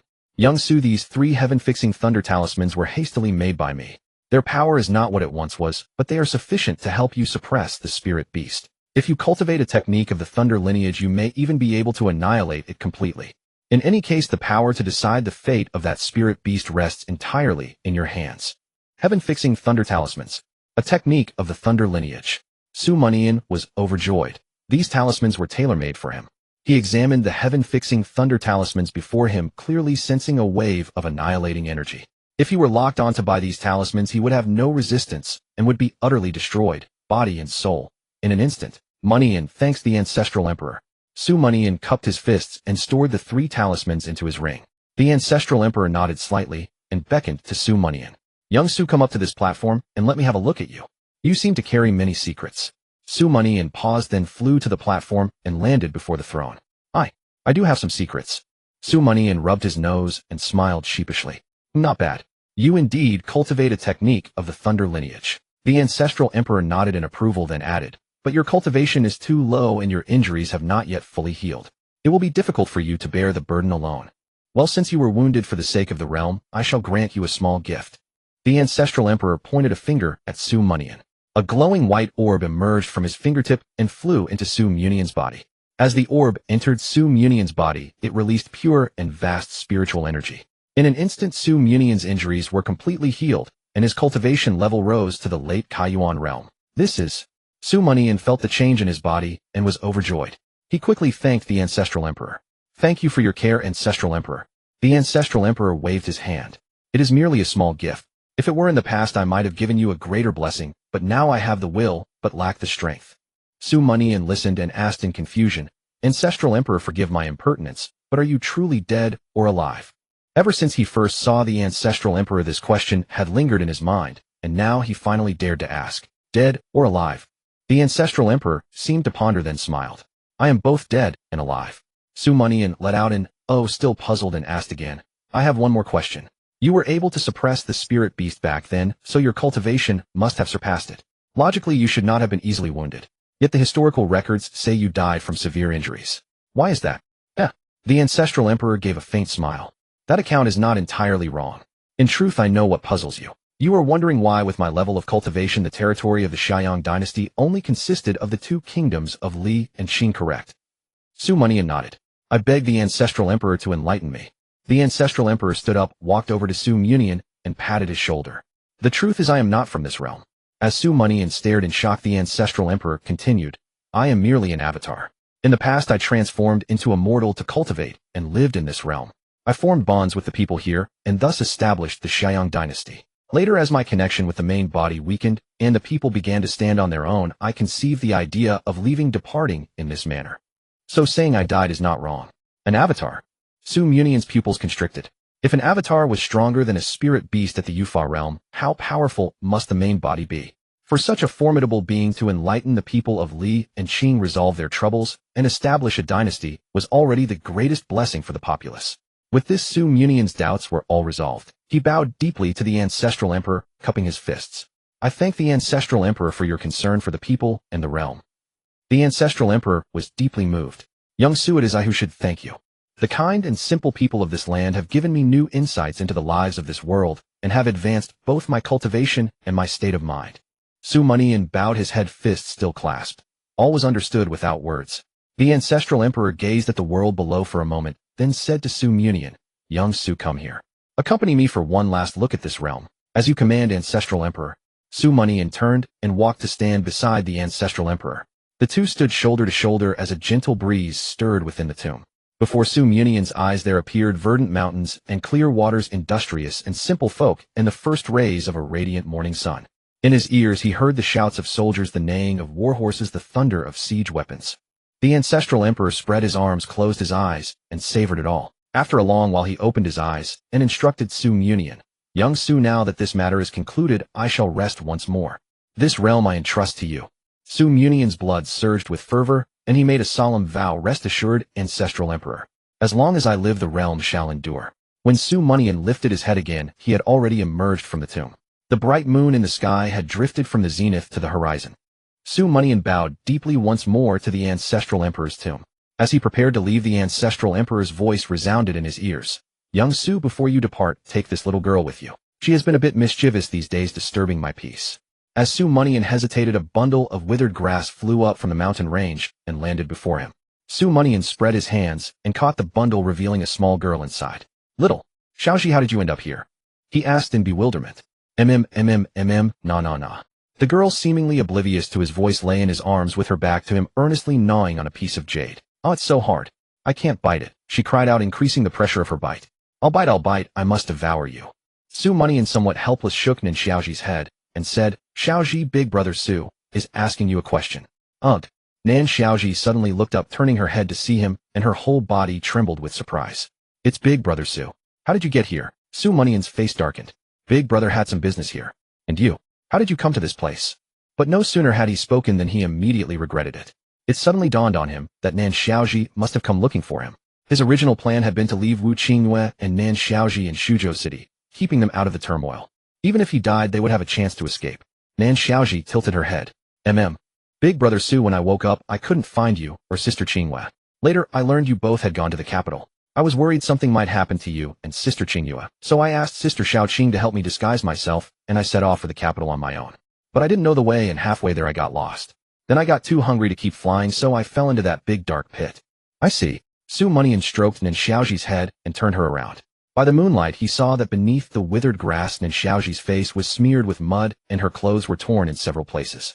Clearly she had endured no small hardship these past days. Su Mianian's throat tightened with pity. It's big brother's fault. I should have come looking for you sooner. Nan Xiaoxi smiled happily. It's okay, big brother Su. I don't blame you. In that big dark pit, I had a lot of fun with that old man. I often tugged at his beard. Tugged his beard. Yes. He liked playing with me too, but in that pit he couldn't find any food for me. Nan Xiaoxi said with a hint of disappointment. Su Mianian clicked his tongue. That was the ancestral emperor. You little divine beast, how could you be so mischievous? Yet from Nan Xiaoxi's account he began to understand what the ancestral emperor meant by neither dead nor alive. If he had not entered the tomb and ignited the countless stars within, the ancestral emperor might never have revived. This also explained why the ancestral emperor had been completely unaware of Li Daoxiu and others' treason. So cultivation brings such power. Recalling the scene of the ancestral emperor's execution, Su Mianian felt a stronger yearning for advancement. To protect his beloved, protect his country, and protect the people, he would need greater cultivation to stand firm in this world. Su Mianian suppressed his thoughts and was about to speak to Nan Xiaoxi when he felt a sharp, hard object gnawing at his arm. Looking down, he saw Nan Xiaoxi biting him, chewing with effort. Xiaoxi, why are you biting me? He pushed her head gently. Sorry, big brother Su, I'm starving. I want food so badly. I want to eat something. Upon returning to the capital, Su Mianian took Nan Xiaoxi out for a meal. They ate until her little belly bulged round, and only then did he carry her back to the imperial palace. Walking along the palace path, Nan Xiaoxi clutched her snacks in hand, letting out delighted giggles now and then, forgetting all her worries. Su Mianian shook his head helplessly. Children truly had it good, every day so pure and carefree. Thinking about the sisters Najia and Naza meeting tomorrow, he felt a headache coming on. When he had imprisoned Naza, he hadn't considered things so thoroughly. He'd only wanted to force the Qing kingdom to withdraw its troops. Later, when he encountered Najia, they became both rivals and teammates. Su Mianian would have to change his approach and attitude toward Naza. What if your sister truly falls in love with me? I should still be a bit kinder to you, my dear sister-in-law. Su Mianian thought to himself, feeling rather pleased. That black-clad figure flashed through his mind again, along with those blue eyes that held both resilience and helplessness. As Su Mianian walked along, Nan Xiaoxi popped snacks into her mouth with her right hand, giggling happily before looking up and saying, Brother Su, where are we going now? I miss sister Qingyue. Su Mianian glanced at Nan Xiaoxi and said, I'll take you to have a bath first, then bring you to see sister Qingyue. She's injured and hasn't woken up yet. That's so serious. Nan Xiaoxi furrowed her little brows, deeply worried for Wu Qingyue. A sharp pain twisted Su Mianian's heart. He sighed and said, It is quite serious. She was injured because of Brother Su. But don't worry, Brother Su will take good care of her. Okay. Xiaoxi believes in Brother Su. Nan Xiaoxi raised her little fist, her smile returning once more. Shortly after, Nan Xiaoji leaned against Wu Qingyue's bedside, propping her chin, with both hands, her expression one of deep worry. She was pondering how to help Wu Qingyue wake up sooner. Suddenly her entire body trembled. She grinned at Su Mianian and said, "Brother Su, I know how to help Sister Qingyue wake up sooner." "What do you have in mind?" Su Mianian asked, curious. Wu Qingyue's injuries were severe, having damaged her meridians. The healing formation that had been active when Su Mianian took her out of the storage ring had already lost its effect. At present, besides transferring spiritual energy, there was only one option left: taking pills. Here, Nan Xiaoji rummaged through her new dress pocket and pulled out a handful of colorful round spheres, waving them before Su Mianian. "These are spirit beast pills." Upon seeing the round spheres, Su Mianian exclaimed in surprise. While spirit beast pills were less potent than refined pills, they served as pill materials and were crystallized essence from spirit beasts, possessing remarkable healing properties. Looking at the 3rd, 4th, 5th, and even 6th grade spirit beast pills, he exclaimed in amazement, "Xiaoji, you have so many spirit beast pills. Why didn't you say so earlier?" These spirit beast pills must have belonged to Nan Xiaoji before she met Su Mianian. If they could have exchanged spirit beast pills back, then Wu Qingyue's younger sister could have received better treatment. Brother Su didn't ask me." Nan Xiaoji tilted her head, then added, "Besides, these spirit beast pills taste awful. I don't like them. But if Brother Su wants them, I'll give them all to you." Nan Xiaoji smiled again. "Awful. You don't like them?" Su Mianian covered his forehead, thinking internally, "You little rascal, treating spirit beast pills as snacks. Do you have any idea how many people would want to use spirit beast pills for cultivation, yet can't find them anywhere? Especially 6th grade spirit beast pills. Those could only be produced by spirit beasts comparable to Yin Yuan realm experts." After his inner complaints, Su Mianian smiled gleefully and said to Nan Xiaoji, "No need to give them. Brother Su will trade with you. 1 meal for 3 spirit beast pills, okay?" Nan Xiaoji lowered her head, counting on her fingers, then her eyes lit up. Okay, I'll do whatever Brother Su says. 3 spirit beast pills in exchange for a delicious meal. Absolutely great value." Seeing Nan Xiaoji readily agree, Su Mianian offered an even better deal. "Xiaoji, since you have so many spirit beast pills, how about a package deal? 3 pills per meal and 3 meals for 10 pills. How about that?" "Great." Nan Xiaoji agreed happily, without a moment's hesitation. Who knew such a profitable deal existed in this world? "Brother Su, you're so kind to Xiaoji." Su Mianian sighed, gently stroking Nan Xiaoji's head, and said tenderly, "You're Brother Su's little follower. How could Brother Su not be good to you?" Soon Su Mianian exchanged 9 meals for 30 spirit beast pills. Kids really are easy to trick. Her spirit beast pills should be all mine now. Suppressing his excitement, Su Mianian crushed 3 6th grade spirit beast pills, releasing their spiritual energy and medicinal properties for Wu Qingyue to slowly absorb. As Su Mianian worked intently, he caught Nan Xiaoji staring seriously at him from the corner of his eye. Beside him, Nan Xiaoji drooled, clutching her pocket, her eyes bright and full of anticipation as she gazed at Su Mianian. "Xiaoji, why are you looking at Brother Su like that?"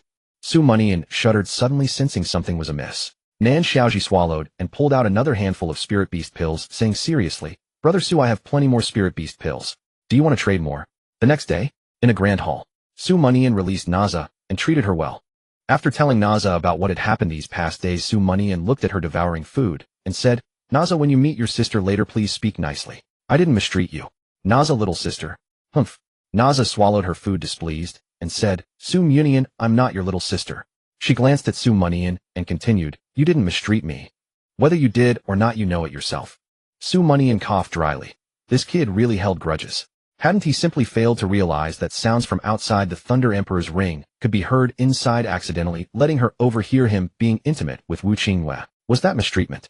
Didn't you profit from it? Su Mianian thought for a moment and said seriously, "About that matter, don't tell your sister." "Which matter?" "You know that matter." "Which matter is which matter?" Naza thought for a moment, then suddenly blushed and spat. "Su Mianian, how dare you bring that up? I was going to tell my sister that you wanted me to memorize 20,000 books about the social classes to let me return to the grasslands. Since you mentioned it, I'll tell her about that too." Naza raised her chin and stabbed her chopsticks into her bowl. Learning of Su Mianian's intentions, she became emboldened.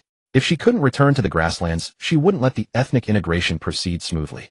Moreover, she was determined to destroy Su Mianian's image. No way would she let her sister fall for this villain. Not even a sliver of a chance.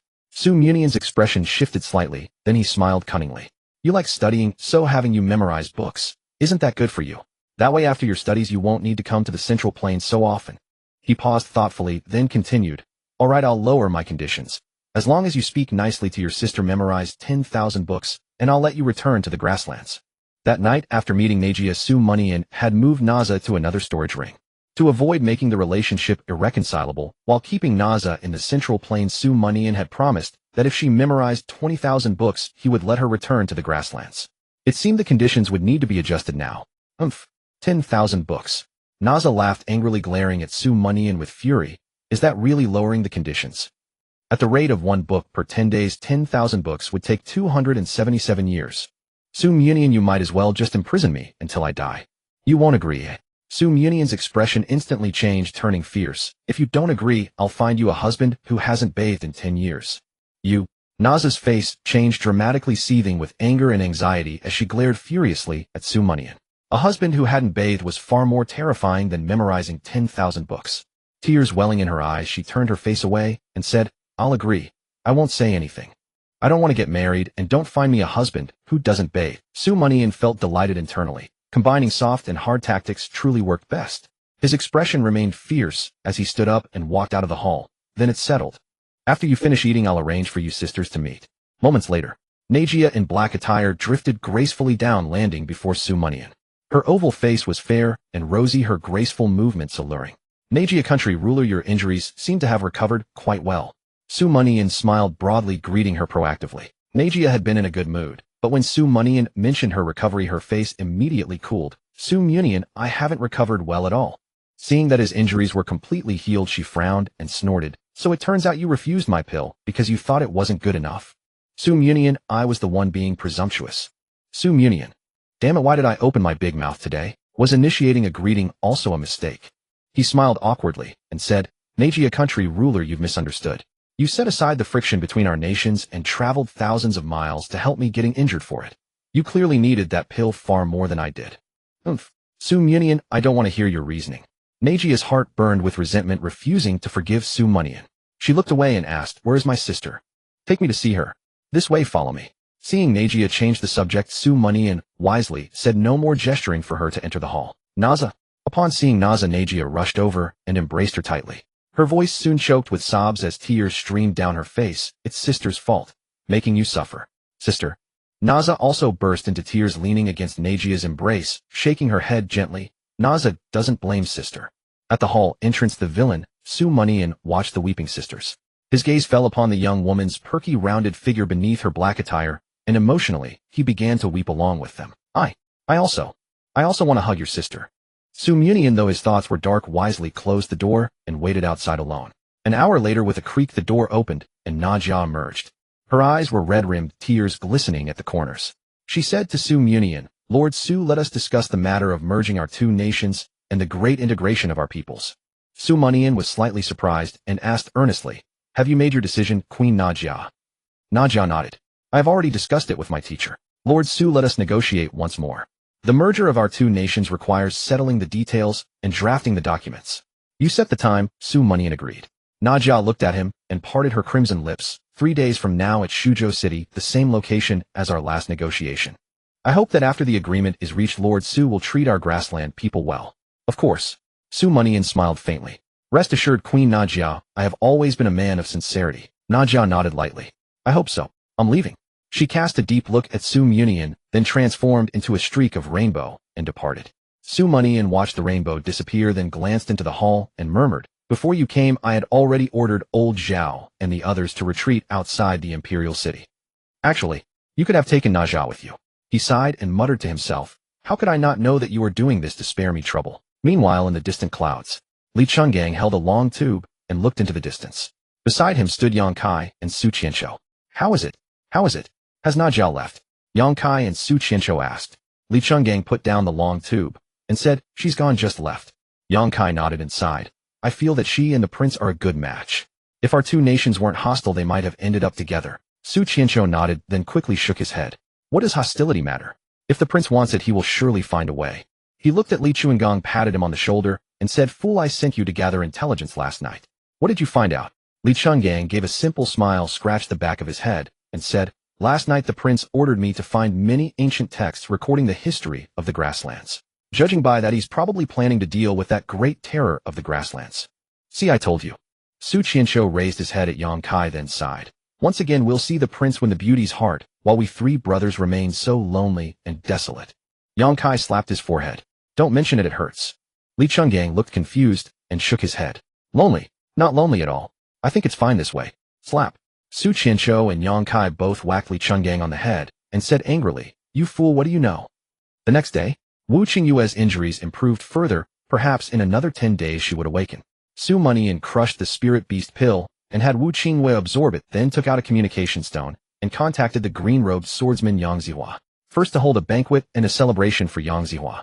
Second to ask Yang Zihua what kind of sect the Qinyan Huntian sect really was. In the imperial city, within a large courtyard, Su Mianian sat in the seat of honor enjoying the sound of silk and bamboo instruments. Beside him sat the green-robed swordsman Yang Zihua. He still kept his head bowed, his true face still unseen.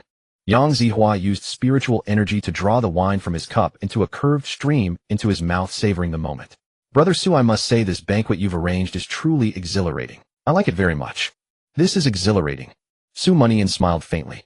This is only the beginning. Oh. Yang Zihua suddenly became interested and said expectantly, Brother Su, what other surprises have you prepared? Let me see them. Su Mianian nodded and clapped. Come on up. Yes.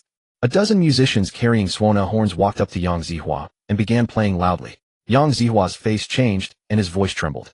Brother Su, why are there suona players at your banquet? Playing suona at a banquet isn't that inappropriate. What's wrong with it? Su Mianian gave a mischievous smile.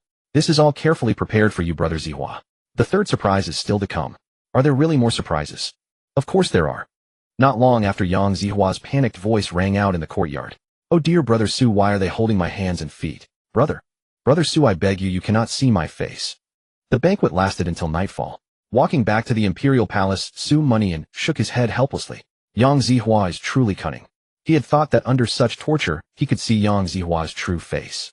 But Yang Zihua's hat simply could not be removed, and from the angles, he could see his face was shrouded in a mist revealing nothing behind it. Though he had not seen Yang Zihua's appearance, he had managed to glean some information about the Qinyan Laiwan sect. The Qinyan Laiwan sect was located in the central part of Qingyun Prefecture, a major sect among the 7 sects of Qingyun. The 2 kingdoms of Li and Qing lay at the junction of the central and eastern regions, precisely within the sphere of influence of the Qinyan Laiwan sect. Once he became a disciple of the Qinyan Laiwan sect, the major powers near the 2 kingdoms would surely be cautious and dare not act rashly against them. The threat from the Black Wind dynasty could also be almost disregarded. The Qinyan Laiwan sect is not bad, but you should be wary of a female disciple named Lin Qingshuang. Stay far away from her, and you'll be fine. As Su Mianian walked forward, Yang Zihua's warning echoed in his mind. Lin Qingshuang. Su Mianian shook his head slightly. Whatever her name, I've never met her. There shouldn't be any interaction between us. Su Mianian dismissed the thought and put it behind him. He needed to find Su Linyuan to discuss the merger of the 2 kingdoms and the matter of ascending the dynasty ranking. In the Golden Throne Hall where affairs were discussed, Su Mianian's ideas and actions won Su Linyuan's praise and strong support. If the 2 kingdoms were to merge again and the ethnic groups reunite, Su Mianian would be recorded in history as a legendary young hero. A place in the annals, a young hero. Su Mianian smiled faintly and left the Golden Throne Hall under the cover of night. Late at night, deep within the Great Prairie in the Great Rift Valley, the left king of Qing Kingdom Tu Zhuahe and the right king Bachalu, along with a host of tribal leaders and soldiers, were stationed at the entrance of the Rift Valley. They watched intently the flickering ceiling array deep within the valley. Beneath the complex array, a spherical behemoth rose and fell continuously, pushing against the formation with each surge only to sink back down. Screech, screech, screech. Piercing shrill cries rang out incessantly like an assault that battered the senses and nerves of all present. Puff, puff, puff. At the rear of the crowd, some soldiers of lower cultivation levels could not withstand the cries and suddenly spat blood. Sensing this, Tu Zhuahe and Bachalu both ordered their men, all soldiers below the Kaiyuan stage, withdraw 1,000 meters from this place. The soldiers quickly obeyed, retreating at great speed. The seal is loosening again. Tu Zhuahe frowned, his gaze heavy. I wonder if Na Jia can bring the Sanctus back. As he thought of Na Jia, a clear glint of greed appeared in his solemn eyes. As the youngest left king in Qing Kingdom's history, his cultivation had reached the middle stage of the Yin Yuan realm, nearly touching the late stage. In the eyes of the upper nobility of Qing Kingdom, he was handsome, a loyal follower of Na Jia, and had grown up alongside her. Almost a match made in heaven. If Na Jia were to marry, it was highly likely she would choose Tu Zhuahe, the left king of Qing Kingdom. Not far away, the tall man, Bachalu, smirked slyly. Tu Zhuahe, isn't the Sanctus not returning exactly what you wish to see? Why act so worried? Bachalu had once been the most formidable warrior under Na Jia's father, both brave and resourceful, with profound cunning that made his true thoughts hard to discern. Even the state preceptor Lu Donglai found it difficult to fathom his stance and objectives. What did you say? Tuzwaha was immediately alarmed. Bachelor, don't slander me. I am utterly loyal to Najiao. I would never harbor such treasonous thoughts. Bachelor snorted disdainfully. Tuzwaha, your hypocritical facade is truly repulsive. I know exactly what you're thinking. Aren't you hoping the Saintess won't return so you can take the opportunity to force the ruler into marriage, use the power of the grassland god to fight the spirit monster, and eventually seize both the ruler and the prairie? Tuzwaha's pupils contracted. He quickly denied it. Bachelor, that's nothing but your speculation. My loyalty to Najia is a fact witnessed by the entire prairie. Najia trusts me deeply. Can your few words change that? Bachelor scoffed. If the ruler trusted you completely half a month ago, it would have been you, not me, who infiltrated the Li Kingdom to rescue the Saintess. Tuzwaha, I advise you to abandon your fantasies. The power of the grassland god exists only in legends and has never been proven. Be content with your position as left king. Apart from the Saintess, none of us can defeat that spirit monster. Although both the left and right kings of Qing Kingdom held high positions, they represented different power factions within the prairie. The conflict and struggle between them had lasted for years. With his seasoned tactics, Bachelou could barely suppress Tuzwaha, but he could not completely crush him. Because Tuzwaha's cultivation was only slightly inferior to his own. As the ruler, Najia also needed to maintain the balance of the prairie and would not allow such a thing to happen. Bachelou, with a great enemy at hand, do you want to start a war with me, eh? Tuzwaha was so furious that he ground his teeth and his face turned red. Najia's trust in me cannot be undermined by your few words. In this prairie, the one Najia is most wary of is you, not me.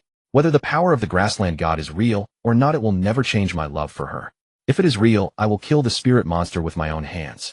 If it is false, I will still burn myself to protect her and the prairie people. The power of the grassland god was an ancient legend that the high priest had glimpsed through mysterious means 2 nights ago. A legend that the power of the grassland god would awaken within the ruler when the prairie was in crisis.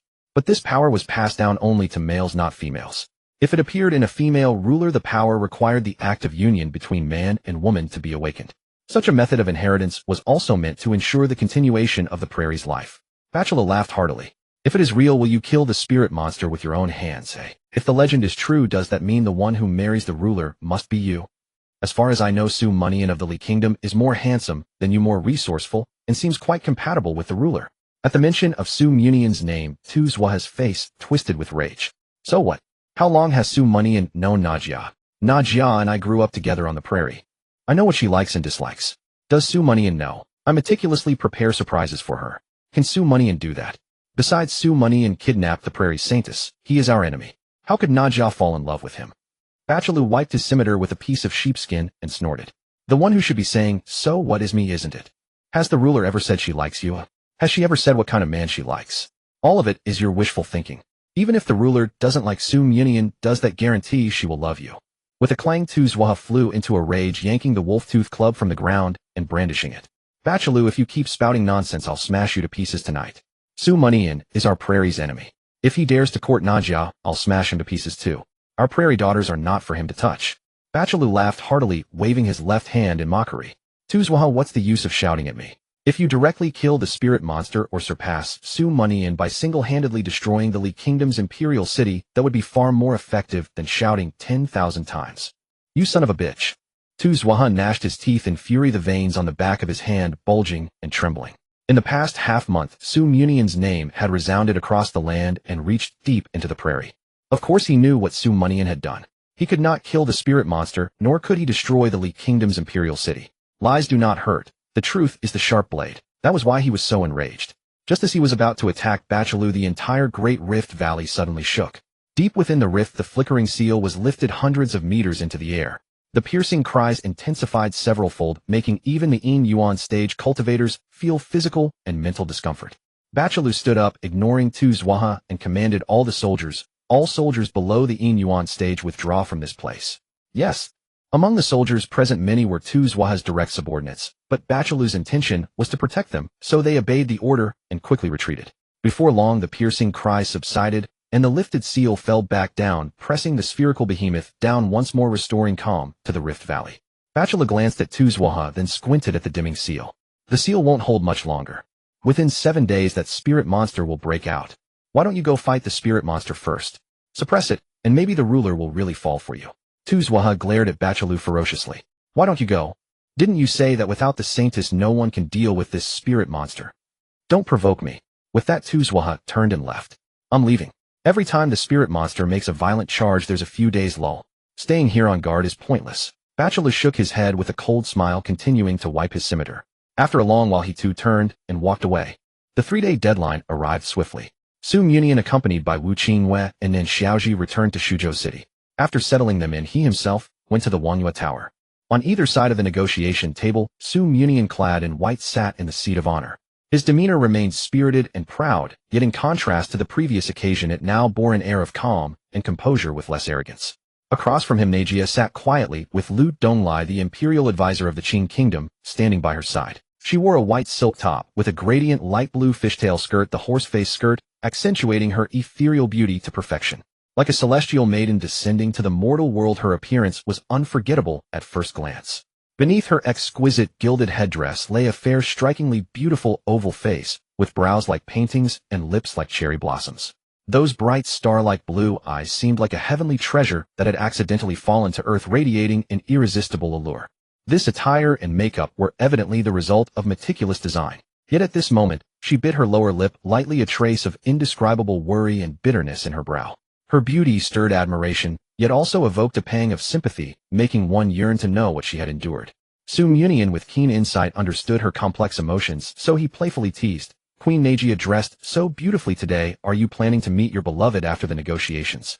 Nejia blinked her blue eyes, the bitterness in her brow easing slightly, and a faint smile curved at the corners of her lips.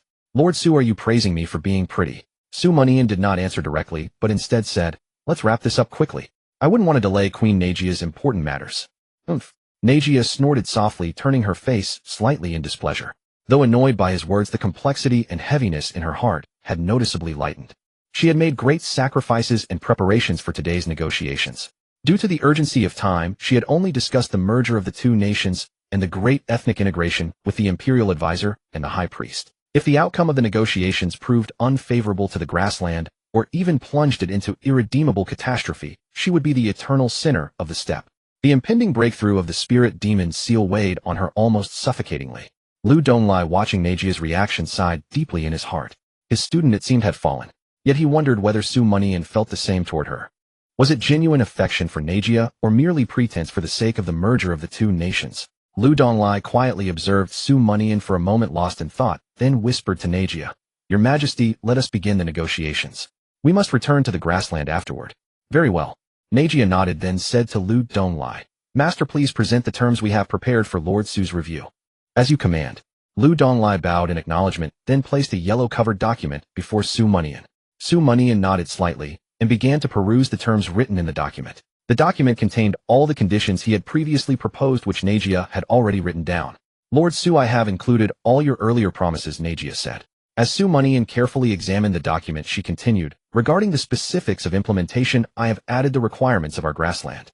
We agree to the great ethnic integration, but it cannot be rushed. We cannot forcibly demand that the grassland people move to the Central Plains to live, nor allow large numbers of Central Plains people to enter the grassland. A certain buffer period is necessary." Su Mianian listened attentively, remaining silent for a long time. Nejia's face turned pale, and her heart sank. If even such conditions were unacceptable to Su Mianian, had everything that happened before been nothing but a calculated scheme against her?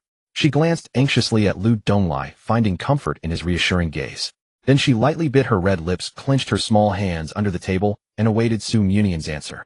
After pondering for a long while, Su Mianian finally looked up at Nejia and offered a kind smile. "Queen Nejia, your considerations are thorough. I accept all of them. I have just deliberated carefully. Based on your conditions, I would like to propose some further refinements. Please consider together with the imperial advisor whether they are feasible." Nejia let out a soft sigh of relief, then gestured to Su Mianian. "Lord Su, please proceed." Su Mianian nodded and said, "Ethnic integration is a general direction. My aim is not for the people of the Central Plains and the grassland to immediately engage in seamless interactions. Our two peoples have been separated for over 300 years since the last division, and apart from some residual commercial exchanges, there has been little contact." Under the earnest gazes of Nejia and Lu Donglai, Su Mianian continued, "My suggestion is this: let us first agree in principle to the merger of the two nations, establishing a 30-year buffer period for integration. A buffer zone for ethnic integration should be created between the northern border and Balanchuo City. Allow free marriage and trade between the people of the Central Plains and the grassland, and promote various economic trade and cultural exchanges.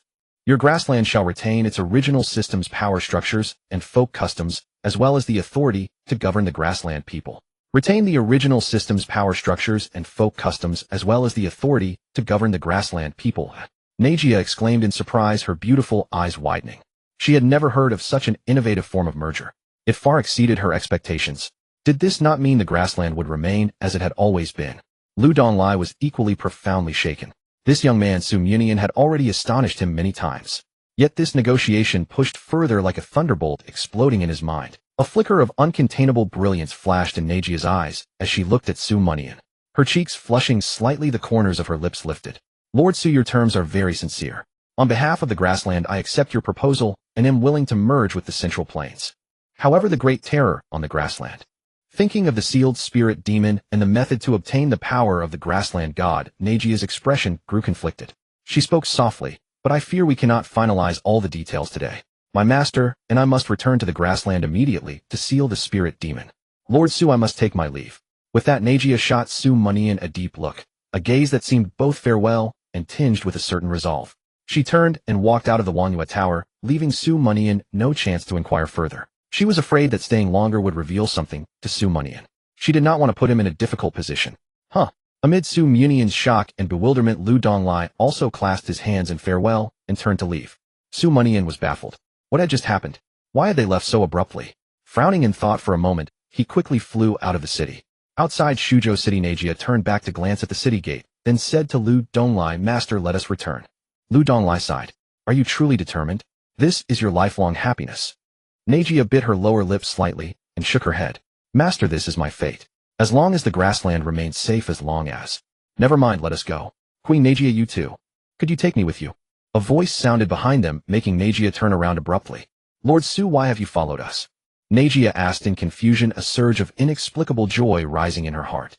Su Mianian, slightly out of breath, said earnestly, Queen Nagia, you left in such haste. I haven't finished speaking. If I escort Naza back to the grassland and seal the spirit demon, would you allow me to be a perpetual friend of the grassland? As he spoke, Su Mianian stepped aside, revealing Naza, who had been hidden behind him. Sister. Naza revealed a smile and waved at Nagia. Naza. Nagia's blue eyes widened, her curved lashes trembling slightly. Her emotions transitioned from bewilderment to astonishment and finally to delight. She had already resigned herself to the fact that Naza would never return to the grasslands, yet Su Mianian had brought her back. Nagia turned to Su Mianian, bared her teeth in a smile, and said softly, Lord Su, thank you. Su Mianian shook his head and replied with a faint smile, Your Majesty, Nagia, this is my duty. Since we have decided to merge the two nations and reunite our peoples, and you have traveled thousands of miles to the capital to assist me, it is only natural that I return Naza to you. He glanced at the Nagia sisters, then turned to Lu Donglai, and continued, Let the rights and wrongs of the past be left behind. Allowing the saintess to return and suppress the spirit demons is my gesture of sincerity.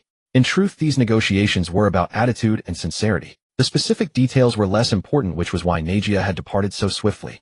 As the principal architect of the entire affair, Su Mianian naturally had to take the first step toward reconciliation.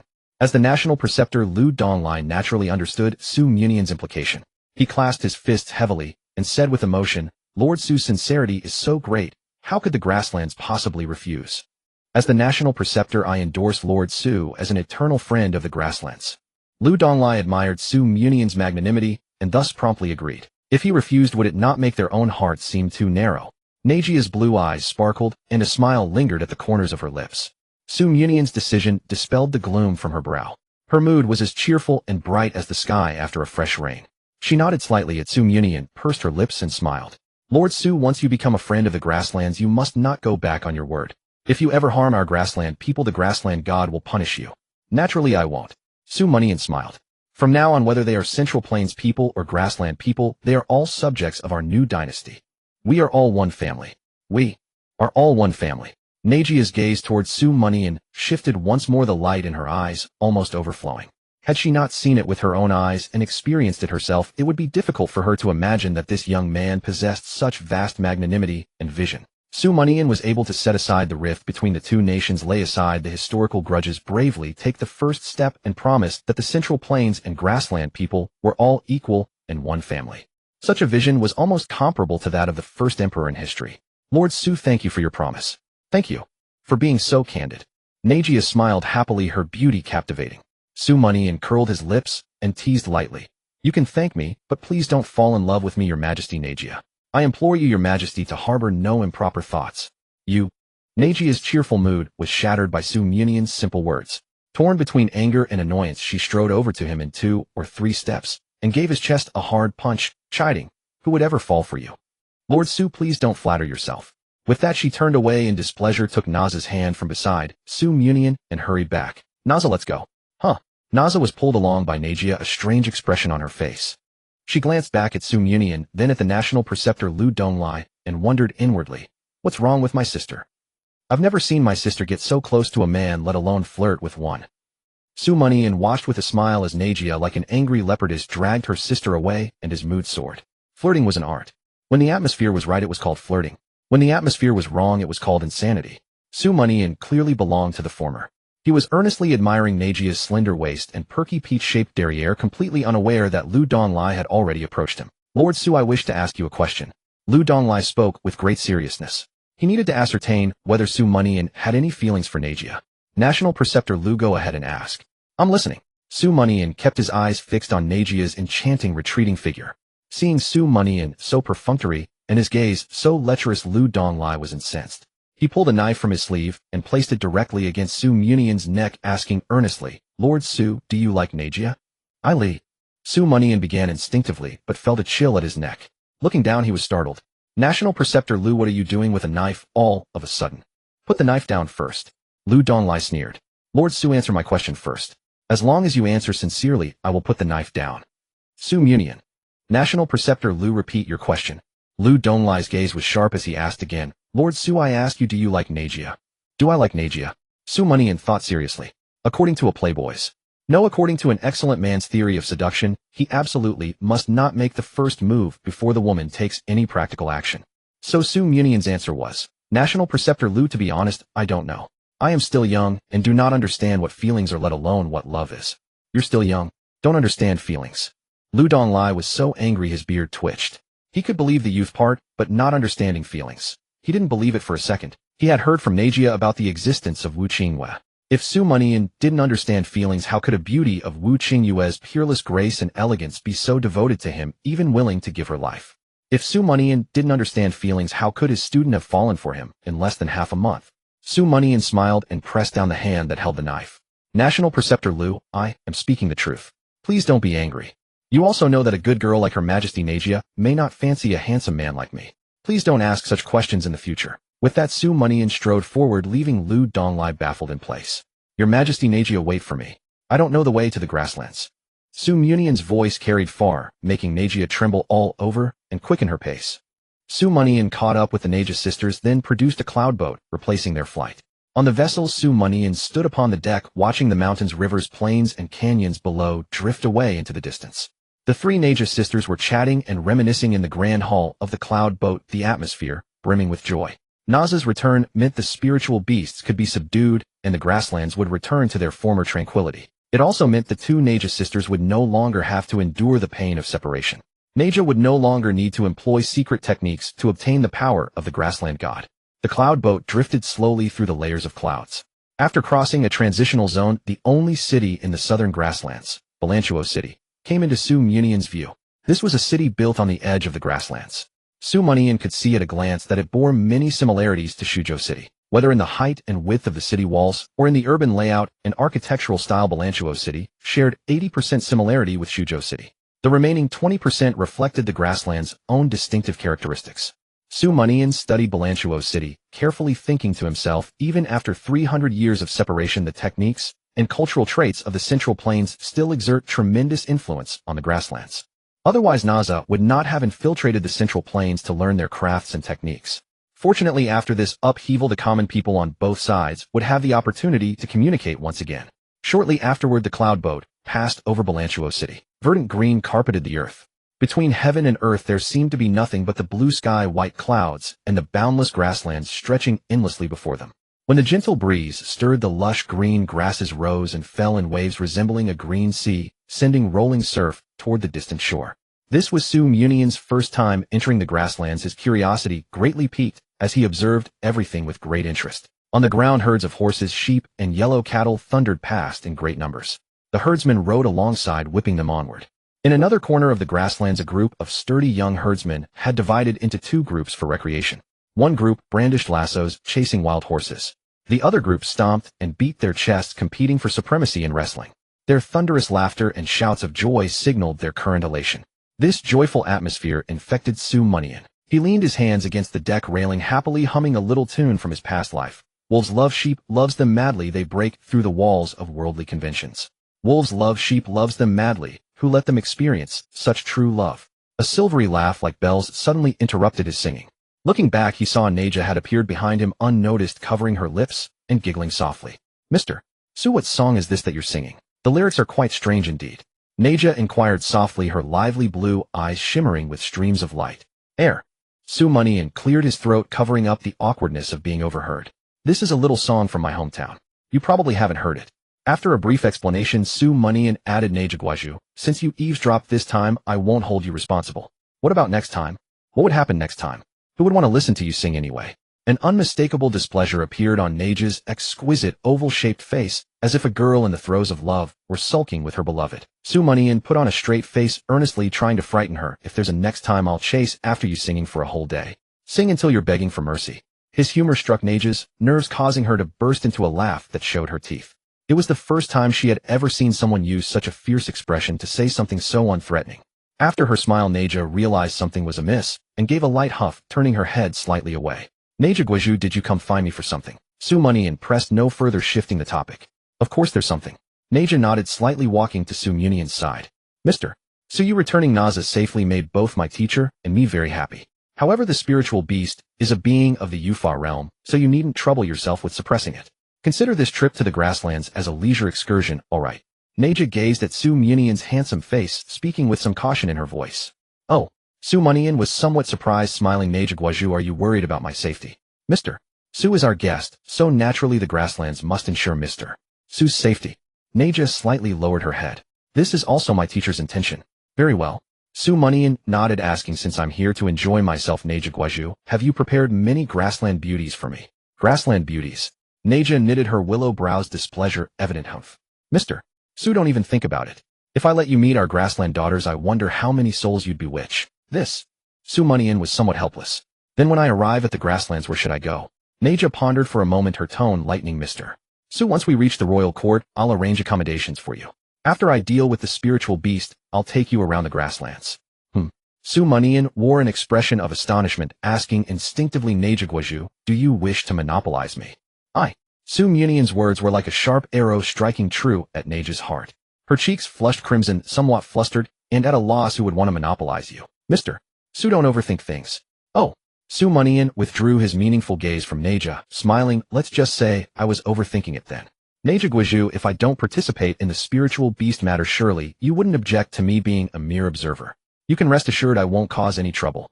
He had two purposes for coming to the grasslands this time. The first was to suppress the spiritual beast.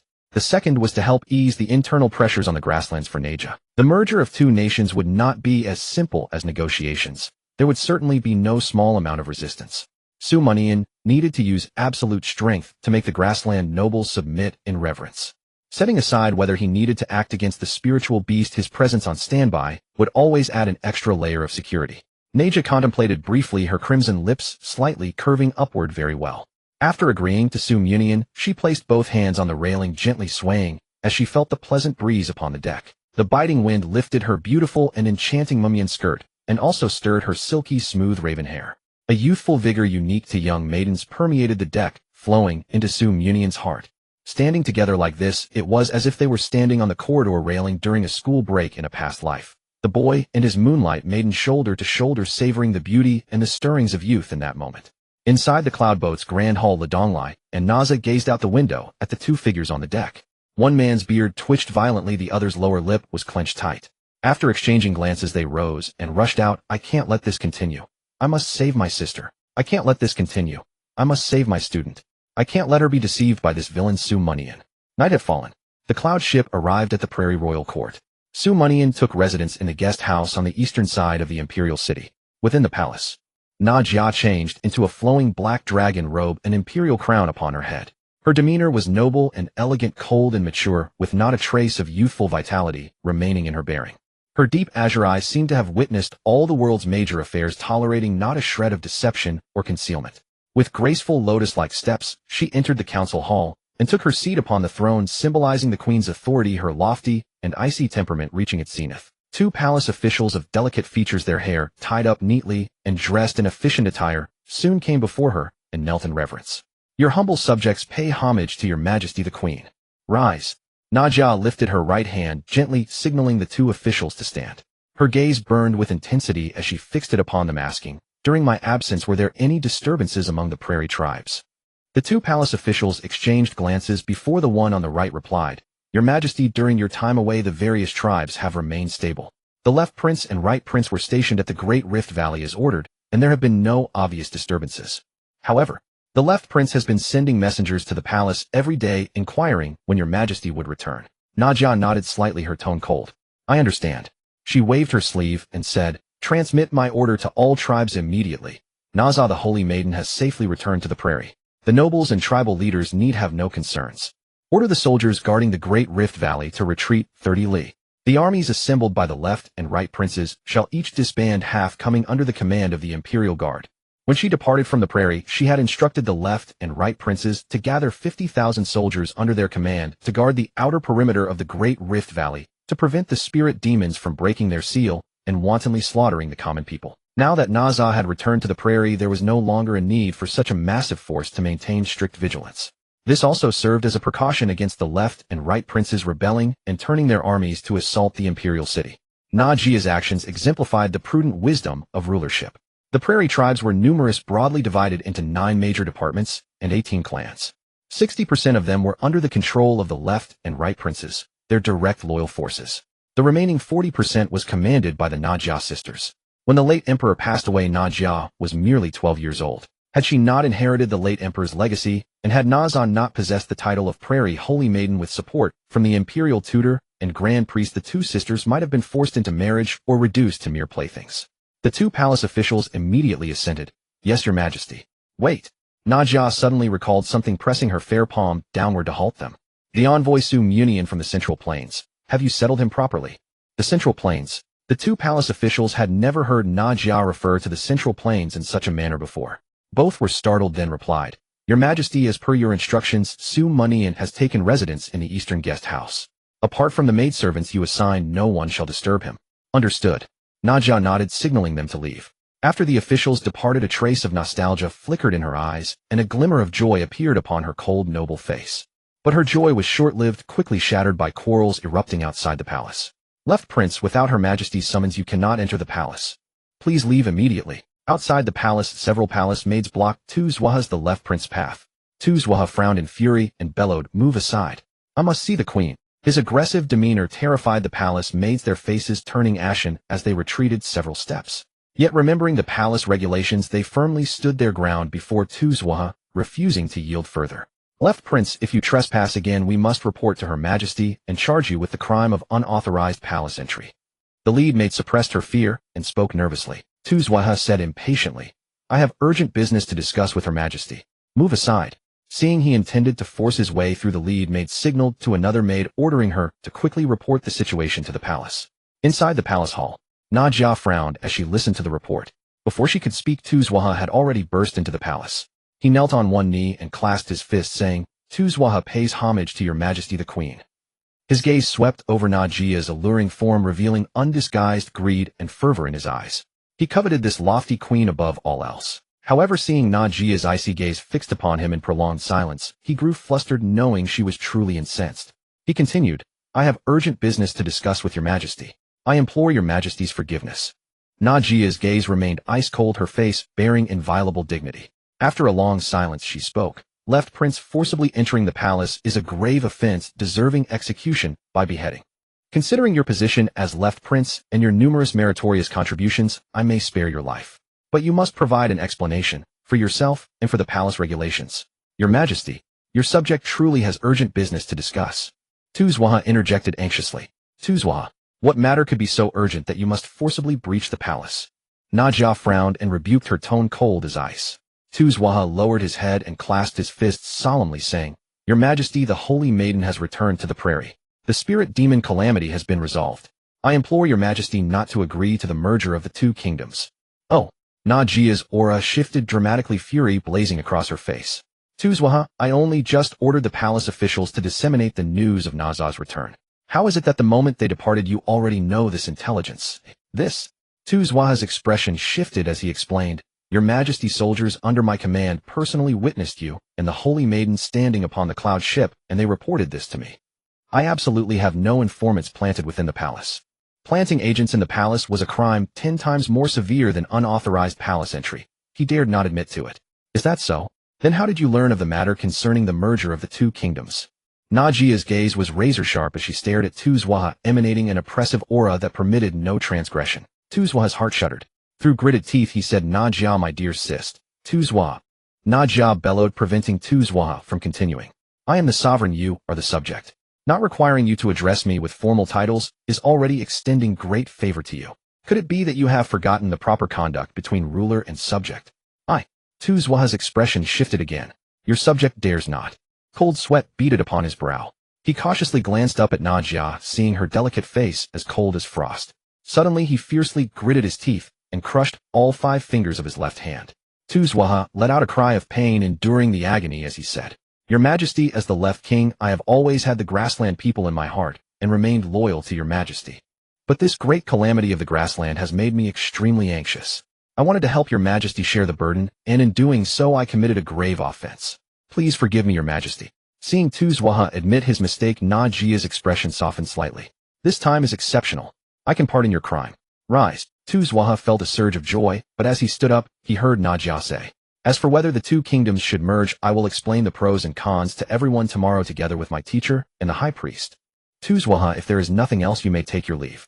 Hearing this, Tuzwaha immediately became anxious and said, Your Majesty, the grassland cannot merge with the Central Plains. 300 years ago, what did the Central Plains do to us? Have you forgotten? Najia lowered her eyelids, her tone as cold as ice. Tuzwaha, are you teaching me how to do my job? Tuzwaha lowered his head. I dare not. He thought for a moment, and then said, I do not know what that Mianian said to you, or did to you. But what I want to say is that this matter must not be taken lightly. If the two kingdoms merge, what if Mianian goes back on his word in the future? As long as we do not merge, the grassland will remain the grassland. Najia had foreseen Tuzwaha's words and retorted, Tuzwaha, if we do not merge, and the Central Plains raises an army to attack the grassland, do we have the strength to resist? If Lord Su wanted to conquer the grassland, would he have needed to send Najia back? Would it not have been better to let the spiritual fiend break out of its seal? If we do not merge, can our grassland alone secure a place on the dynasty ranking? If we are not on the dynasty ranking, will the high-level dynasties not treat us as playthings? Najia's words were incisive, echoing within the hall, leaving Tuzwaha with no ground for rebuttal. He was silent for a long time before raising his head, a sharp glint in his eyes, and said, Your Majesty, since the two kingdoms are to merge, why don't we take the lead in all this? We still have the power of the grassland god. With the blessing of the grassland god's power, we will not be weaker than Mianian and Su Linyuan. Tuzwaha thought again, and again, gazing at Najia's tempting figure, raised his hand and swore, Najia, I like. Enough. Najia frowned, raising her hand to stop him. She knew what Tuzwaha was about to say. I am willing to devote my entire life to protecting you and the grassland.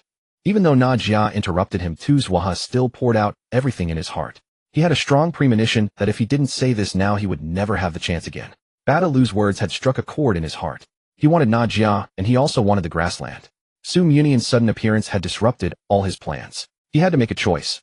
Najia shook her head. Tuzwaha, as the left king, you should know that the internal balance of the grassland cannot be easily broken. Moreover, I have no romantic feelings for you. Do not mention this matter again. I will pretend I did not hear what you just said. You may withdraw. But I like. No buts. Najia stopped Tuzwaha from speaking further, casually instructed a palace maid to summon the imperial physician to treat Tuzwaha's hand, and then rose and left. Tuzwaha stood frozen, watching Najia's graceful figure fade away, then punched the ground with all his might. Late at night, the news of the grassland saints' return spread to all the tribes. The tribal leaders and nobles who had been extremely worried immediately felt relieved. 200 li to the right of the royal court, the Badalu tribe. Badalu, dressed only in a white undershirt, sat cross-legged in front of a table, wiping the curved blade in his hand. Before him stood several of his generals, tall and imposing. You all know the news of the saints' return, eh? Badalu asked. Yes, Prince, we have just learned of it. Several generals bowed in reply. Badalu nodded and waved his hand, saying, Following Her Majesty's decree, withdraw the troops. General, One of the generals exclaimed in surprise, "Have you truly given up?" The others beside him also looked serious, waiting for Badalu's answer. "Given up?" Badalu laughed and retorted, "What do I need to give up? Assembling the army to guard the rift was a last resort.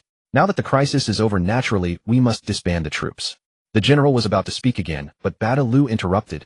"You need not say more. Dismiss." Badalu waved them away. After they sighed and left, he muttered to himself, "You don't know what Su Mianian's arrival means. But I do." Badalu shook his head with a smile and continued wiping his curved blade. However, a glint of sharp light flashed in his eyes. That fool Tuzwa must have hit a wall right. On the left side of the royal court, the Tuzwa tribe. Su Mianian. Su Mianian. You bastard, you ruined my plans. You ruined my plans. Crash. Crash. Tuzwa raised his hands and kept smashing objects in the room, veins bulging on his face in rage. The recovery power of an Inuan realm cultivator was extremely strong, and he had not severed the meridians in his hand, so his hand was already fully healed. He never expected that Su Mianian would send Naja back and propose the idea of merging the two kingdoms and integrating the ethnic groups. Now, not only had he lost the chance to obtain the power of the grassland god, but he had also lost the opportunity to win Najia. He could clearly feel that Najia's already cold attitude toward him had grown even colder. Before him, several generals knelt on one knee, not daring to speak, afraid of enraging him. After smashing everything he could, Tuzwa pointed at them and roared, "You lot, aren't you usually full of tricks? Now that Su Mianian is here, quickly think of a way to deal with him." The generals exchanged glances, all smiled bitterly, and shook their heads. Then one of them said, "Left Prince, now that the saint has returned, the grassland's safety is assured. We cannot get Her Majesty." "Moi." Tuzwa glared fiercely at the speaker, causing him to quickly change his words. "Left Prince, the matter of merging the two kingdoms is not something that can be achieved immediately just because Su Mianian plans it, and Her Majesty agrees. If he wants to merge, we simply refuse. Besides, he is only at the Kaiyuan realm. Why should we be convinced? Killing Li Daoxiu was merely by borrowing external force. Now that he has no external force, even if we did not succeed, he will not succeed either." Tuzwa frowned and asked, "What do you plan to do?" The speaker smiled and said, "Prince, it's simple. We are not the only ones opposed to the merger. Badalu's tribe may not support it either. We just need to unite the tribes and put pressure on Her Majesty and Su Mianian." Tuzwa nodded, then quickly shook his head because he had also thought of this method. "That's not enough. If the two kingdoms do not merge, we forget it. I have no solution anyway. Telling you is useless." He waved his hand and instructed them, "Withdraw." "You," as he said, informed Badalu's tribe of this matter. The men nodded and left. The room was now empty except for Tuzwa. He returned to his seat and sat down. Soon after, the shadow cast on the wall behind him suddenly rippled like water and split into two. The shadow on the right was extremely sinister and spoke in a hoarse voice, "Tuzwa, have you really not considered my method?" In the eastern annex of the imperial city, Su Mianian, attended by two maidservants with delicate features, graceful figures, and refined manners, cheerfully enjoyed his dinner and dessert, soaked in a fragrant bath, and then lay contentedly on the bed. Recalling the shy yet lingering glances of the two maidservants who had scrubbed his back during the bath, Su Mianian let out a deep sigh. "In this life you have no chance of having me. Maybe in the next." He gazed at the ceiling, imagining Naja in her dragon robe, and slowly drifted off to sleep. The next day, Su Mianian rose early, and the two maidservants had already prepared the meal. Guiding him to his seat, one maidservant poured tea and said, "Lord Su, this meal is prepared for you by Her Majesty the Queen. Please enjoy it slowly." The other maidservant, smiling, added, "After the meal, Her Majesty the Queen has instructed us to invite you to the royal garden for a gathering. Would Lord Su be willing to come?" The royal garden. Su Mianian thought for a moment, then smiled and nodded. "Naturally, I am willing." After parting last night, Naja had not sought him out. Today she must have something to say, so there was no reason to refuse. Unless... He glanced at the maidservants' voluptuous figures. "Never mind, breakfast first." Su Mianian finished his breakfast methodically, then under the guidance of the two maidservants, boarded a sedan chair to head to the royal garden. The royal garden was located on the western side of the imperial city, requiring a journey across the entire city. Peering through the carriage curtain, Su Mianian observed the grassland imperial city and soon arrived at the royal garden. Stepping through the gate and traversing several corridors, Su Mianian saw a beautiful young girl in a black dragon robe sitting in a pavilion at the center of the garden lake, arranging tea utensils on the table. Her countenance was breathtakingly beautiful, and every movement exuded an irresistible and captivating charm. The cold aura unique to the dragon robe made this charm even more distinct, as if it were the only one of its kind in the world, tempting yet forbidden to defile. The maidservants nodded to Su Mianian, signaling him to cross the plank bridge to meet the queen. Su Mianian nodded in acknowledgement and proceeded to the pavilion. With a smile, he lightly clasped his hands in salute. "Friend of the grasslands, Su Mianian pays homage to Her Majesty Queen Naja." "You're here, Naja," said the corners of her mouth, lifting slightly, as a faint blush rose on her cheeks. She gestured for Su Mianian to sit, picked up the teacup with tongs, placed it before him, and said softly, "Lord Su, when you meet me there is no need for formalities." Su Mianian sat down, nodded, and said, "Understood, Your Majesty." "You." Naja frowned reproachfully. "Lord Su, are you doing this on purpose?" Su Mianian chuckled. "Queen Naja, now that you are wearing the dragon robe, I as a guest must observe some etiquette." He pointed to the maids standing by the edge of the lake, and said if I fail to observe the rites, it would not be good for them to witness. Naja gently nodded. "Then I shall have them leave." Su Mianian was speechless. "Queen Naja, there's really no need for that, especially since you are not yet married. Don't you mind your own business?" Naja snorted softly, casting a displeased glance at Su Mianian, then waved to the maids by the lake, and ordered all of you withdraw. Yes, the maids bowed and retreated. Seeing the maids depart, Naja raised her chin slightly, and said in a light tone, "Lord Su, can you now speak to me as before?" Su Mianian blinked, muttering to himself, "This girl is a bit domineering. I wonder if a good beating would make her more obedient." Su Mianian grinned lightly. "Since Queen Naja has made the request, naturally I can."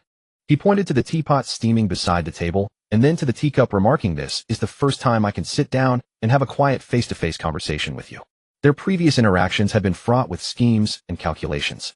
Suddenly falling into tranquility, a different state of mind arose within him. Naja curled her lips and blinked at Su Mianian, somewhat pleased. "So Lord Su, were you speaking to me with a fluttering heart before?" Su Mianian was speechless. Not only was she a bit domineering, but she kept teasing him. What was this all about? Such boldness in love and hate. A beating, absolutely a beating. Su Mianian plotted mischievously in his mind, then replied, "Queen Naja, it's daytime, now please refrain from daydreaming." "What fluttering heart? It doesn't exist." "Humph." Naja frowned slightly, her expression clearly turning displeased. Seeing this, Su Mianian smiled and changed the subject. "Queen Naja, did you invite me here to discuss something important?" Naja glanced at Su Mianian, her expression softening, and nodded. "Of course there is something." She picked up the teapot beside the table, poured hot water into a teacup, and stirred the lid with her slender fair fingers, then continued, "First, I wanted to invite you to taste the tea I brewed, and ask if you slept well last night. Second, I wanted to inform you that you should be prepared to handle pressure. Within the grasslands, apart from my loyalists, many are strongly opposed to the merger of the two kingdoms." "Thank you for your concern, Queen Naja," Su Mianian said with a faint smile. "Last night, I slept quite well." He looked into Naja's blue eyes, and added, "Thank you for the reminder. I have come with plans to convince them." "However, how is the matter of the spirit beast being handled, Queen Naja?" "It is being handled." Naja met Su Mianian's gaze, her eyelashes fluttering slightly. "A few days ago the spirit beast attempted to break free from its seal, but failed. Every time it fails, it needs a few days to recover before it can attack the seal again. Now that Naza has returned to the grasslands, the power of the seal has naturally strengthened. In a few days, she will use her sealing power to restore the seal completely." "I see." Su Mianian nodded lightly. "Then I will focus on dealing with those old-timers who disagree." "It's all right to be a bit heavy-handed, isn't it?" Su Mianian gave a meaningful smile. "Just don't kill anyone," Naja said softly, setting the boundary. As she spoke, she pushed the teacup towards Su Mianian. "Lord Su, have some tea." "I never expected Queen Naja to have the leisure for tea brewing," Su Mianian teased, raising the cup and drinking it all in one go. "Of course I do. This is fine spring tea from beneath the snow lotus mountain." Naja set a blossoming smile on her face, her eyes expectant. "Lord Su, how is the tea I brewed?" It was the first time she had personally brewed tea for a man. The anticipation in her heart was evident. Su Mianian paused for a moment, then said seriously, "As for whether the tea is good, I cannot yet give a verdict. However what?" Naja's heart skipped a beat, confusion in her eyes. Su Mianian pointed to the clear, plain boiled water in the teacup, and said, "However, the next time you brew tea, perhaps you could add some tea leaves first." "Oh." Naja shuddered, quickly lowering her head, and let out a gasp. The water in the teacup was crystal clear, showing no sign of tea at all. Blushes spread across her delicate cheeks like sunset clouds, and she awkwardly lowered her head to her chest, her hands nervously fidgeting, whispering, I forgot to add the tea leaves." Su Mianian's lips curled up, and he was overjoyed inside. How embarrassing. How unexpected. Soon his irrepressible laughter echoed in the small pavilion by the lake. Accompanying the laughter was Naja's exasperated retort, "Lord Su, don't you dare laugh at me. I'm not laughing at you, I just remembered a funny story." "I don't believe you, you're lying." Their voices continued, and the morning tea session lasted a full hour before ending. The maids, following Naja's orders, had retreated 100 meters away from the garden and had no idea what had transpired between the two. But none of them noticed that an inconspicuous maidservant, after leaving the garden, carefully observed her surroundings and then walked off alone into the distance. After the tea party concluded, Naja took the lead, while Su Mianian followed behind, arriving at the Grassland Palace. Inside the Grand Assembly Hall, all the female officials stood with bowed heads. Not far before them were 2 rows of long tables reserved for the nobility and royalty. Su Mianian sat on the guest seat on the right side, flanked by the state preceptor Lu Donglai, the high priestess Lan Qingyan, the prairie saintess Na Jia, and the tribal chieftains loyal to Na Jia. Across from him were the seats of the left and right kings, Tu Zhuo and Baturu, along with their subordinates.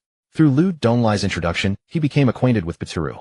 Strangely, however, the seat to Baturu's right, which belonged to Tu Zhuo, was now empty, with no sign of Tu Zhuo. Su Mianian carefully observed everything in the hall, including Na Jia and her two companions, and counted 7 Inyuan realm powerhouses. If Tu Zhuo were added, there would be 8 Inyuan realm powerhouses. Such a lineup was indeed a force not to be underestimated. Yet facing merely this lineup, Li Daoxiu had once proposed ceding territory in exchange for peace to deal with the Su family. How utterly detestable. Su Mianian silently killed Li Daoxiu several more times in his mind. If he hadn't insisted on not ceding land and overthrown Li Daoxiu's rule, how could there be a situation where the two kingdoms were about to merge again? A family united. Why engage in fighting and killing? While Su Mianian was lost and thought the prairie nobles in the hall were also scrutinizing him, whispering among themselves and sharing their opinions. A mere Kaiyuan realm late-stage cultivator dares to propose merging two kingdoms and ethnic integration. Isn't he afraid of biting off more than he can chew? Exactly. Even if he killed Li Daoxiu and several Inyuan realm experts, so what? Everyone heard about it last night, right? He relied on external power to be so formidable. Killing several Inyuan realm experts at once must have drained his external power greatly. We'll test him soon. Hump. Someone sneered, just test him. I'm also a Kaiyuan realm late-stage cultivator, and I want to kill him. If we kill him and then attack the Central Plains, we'll be the rulers of the future. Bowing to a Central Plains brat. What kind of nonsense is that? Makes sense. We'll find an excuse to trouble him later, then strike with lethal force. He'll regret ever coming. Su Mianian's expression turned strange, and the corner of his mouth twitched. Though these whispers were extremely low and even had the tacit approval and support of the left and right kings, wasn't plotting his death a bit too extreme. He cast a strange look at the blue-eyed beauty Lan Qingyan beside him, thinking, could what I saw in the envoy group that day be true? Do these prairie nobles really not read? A huge question mark loomed in Su Mianian's mind. Lan Qingyan understood Su Mianian's gaze and couldn't help but cough lightly, her cheeks flushing slightly, feeling a bit embarrassed. Lord Su, they are just speaking casually. Please don't take it to heart. Su Mianian nodded slowly, drawing out his voice. I understand. Then he blinked meaningfully at the lofty queen on the throne, a mischievous smile curling at the corner of his mouth. The noble and icy Na Jia, sensing Su Mianian's gaze, cast a barely perceptible glance at him, letting out a faint hum from her nose before giving Lu Donglai a look to signal him to take charge of the proceedings. Lu Donglai understood and stood up, announcing loudly, everyone quiet. By His Majesty's order, I have gathered you all here today to discuss important matters. Do not make a clamor. As the state preceptor, Lu Donglai's voice was full of authority when he was serious.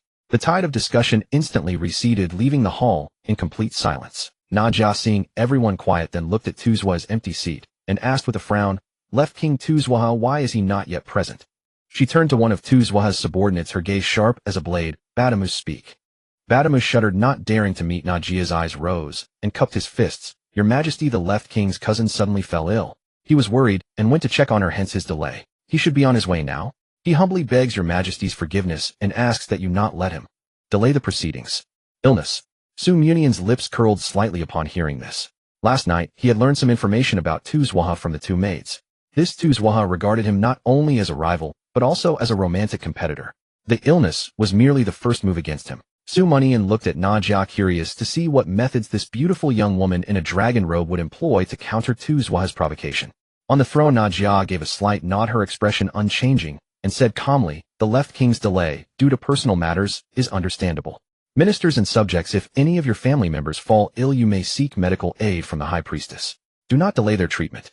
You are all the backbone of the prairie, and I always keep you in my heart. She turned to Lan Qingyan and instructed, High priestess, after the meeting, I want you to go to the left king's tribe to diagnose and treat his cousin. Lan Qingyan stood up and bowed in acknowledgement. Yes, your Majesty. Su Mianian was inwardly startled. Sister Na Jia's methods were truly remarkable.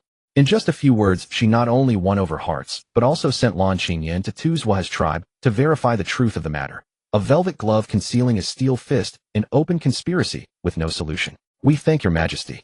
The nobles rose one after another along with the female officials to express gratitude for Na Jia's concern. Na Jia lightly waved her hand. Please all be seated. Today I have invited you all to discuss matters. I trust you are already aware of the content, so I will not elaborate. She briefly introduced Su Mianian and added, if any of you oppose, you may speak your mind freely, and I will consider it.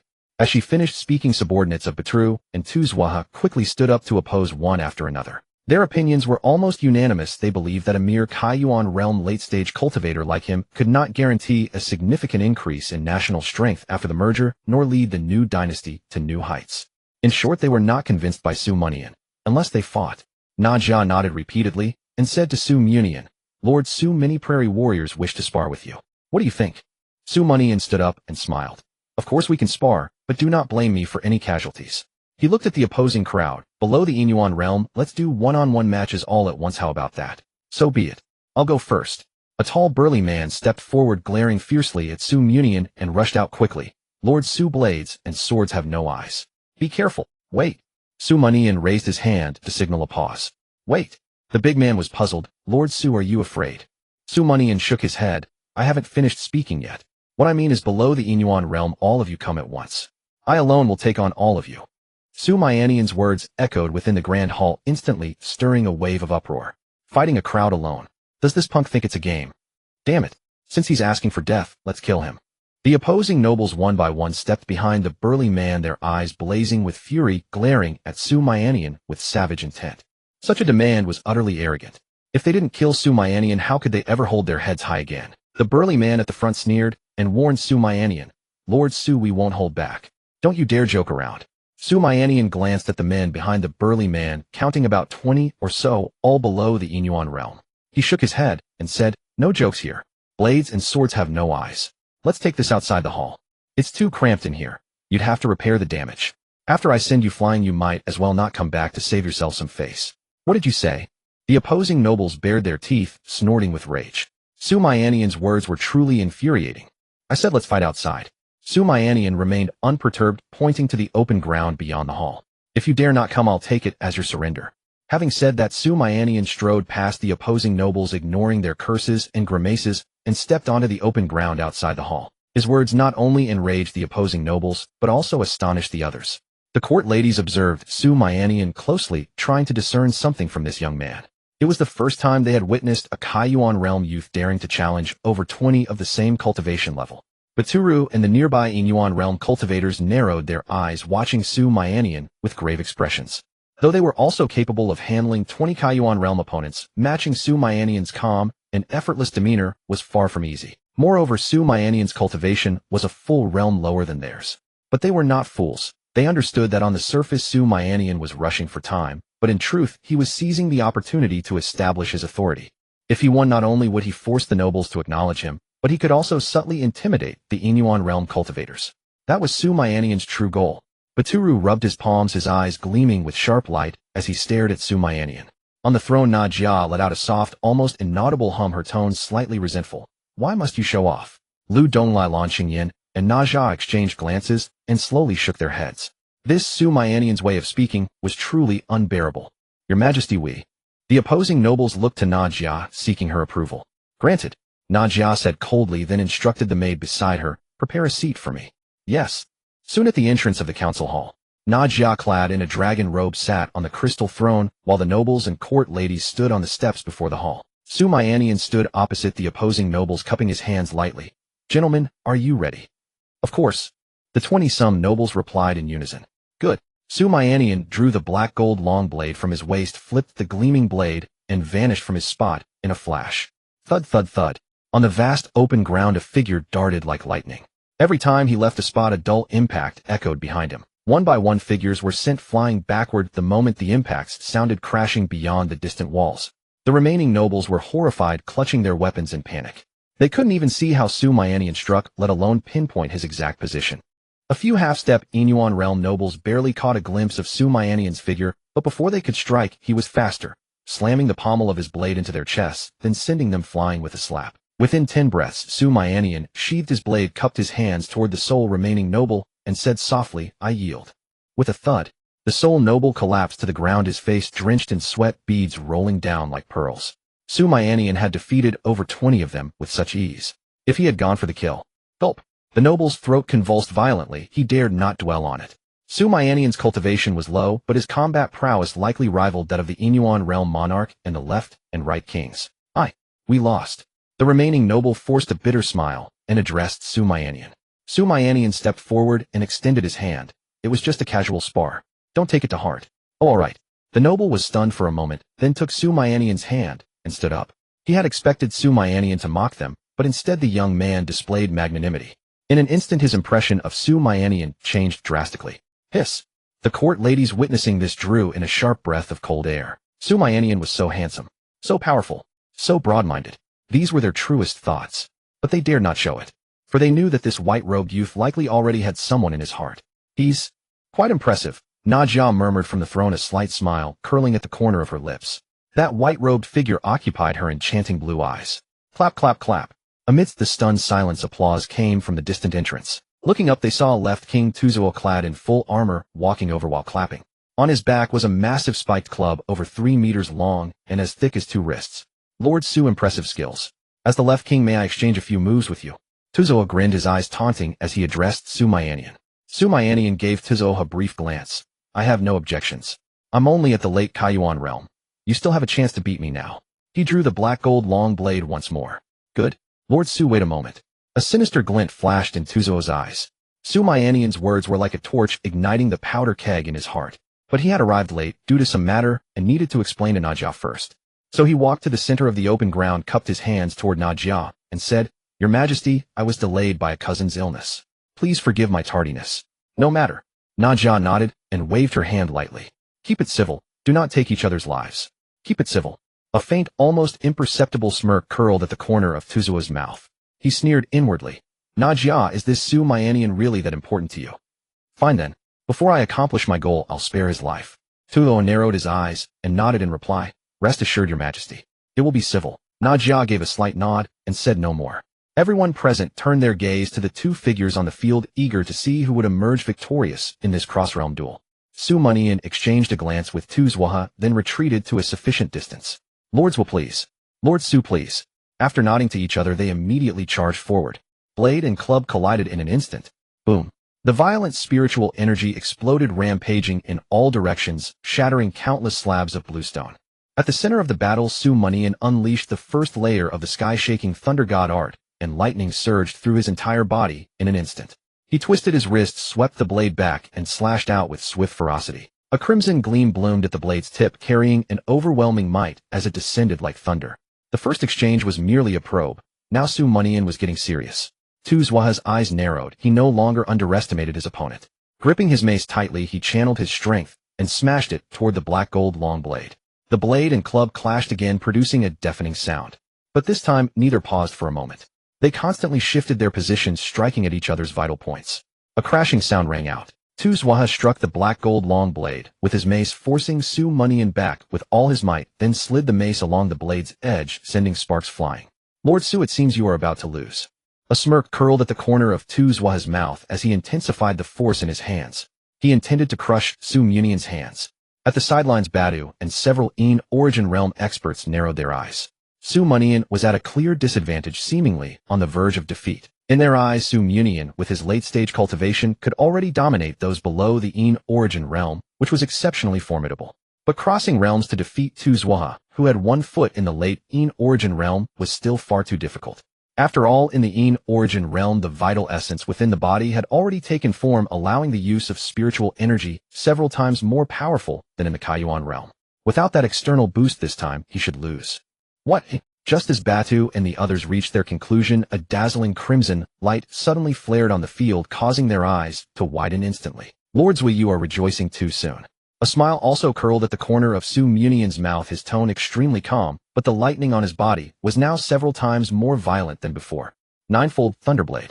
The second layer of the sky-shaking Thunder God art. Su Mianian gripped the blade with both hands, raised it forcefully upward, and blocked the descending mace. The next moment, he replicated Tuzuo's move, slicing toward Tuzuo's hands. Impossible.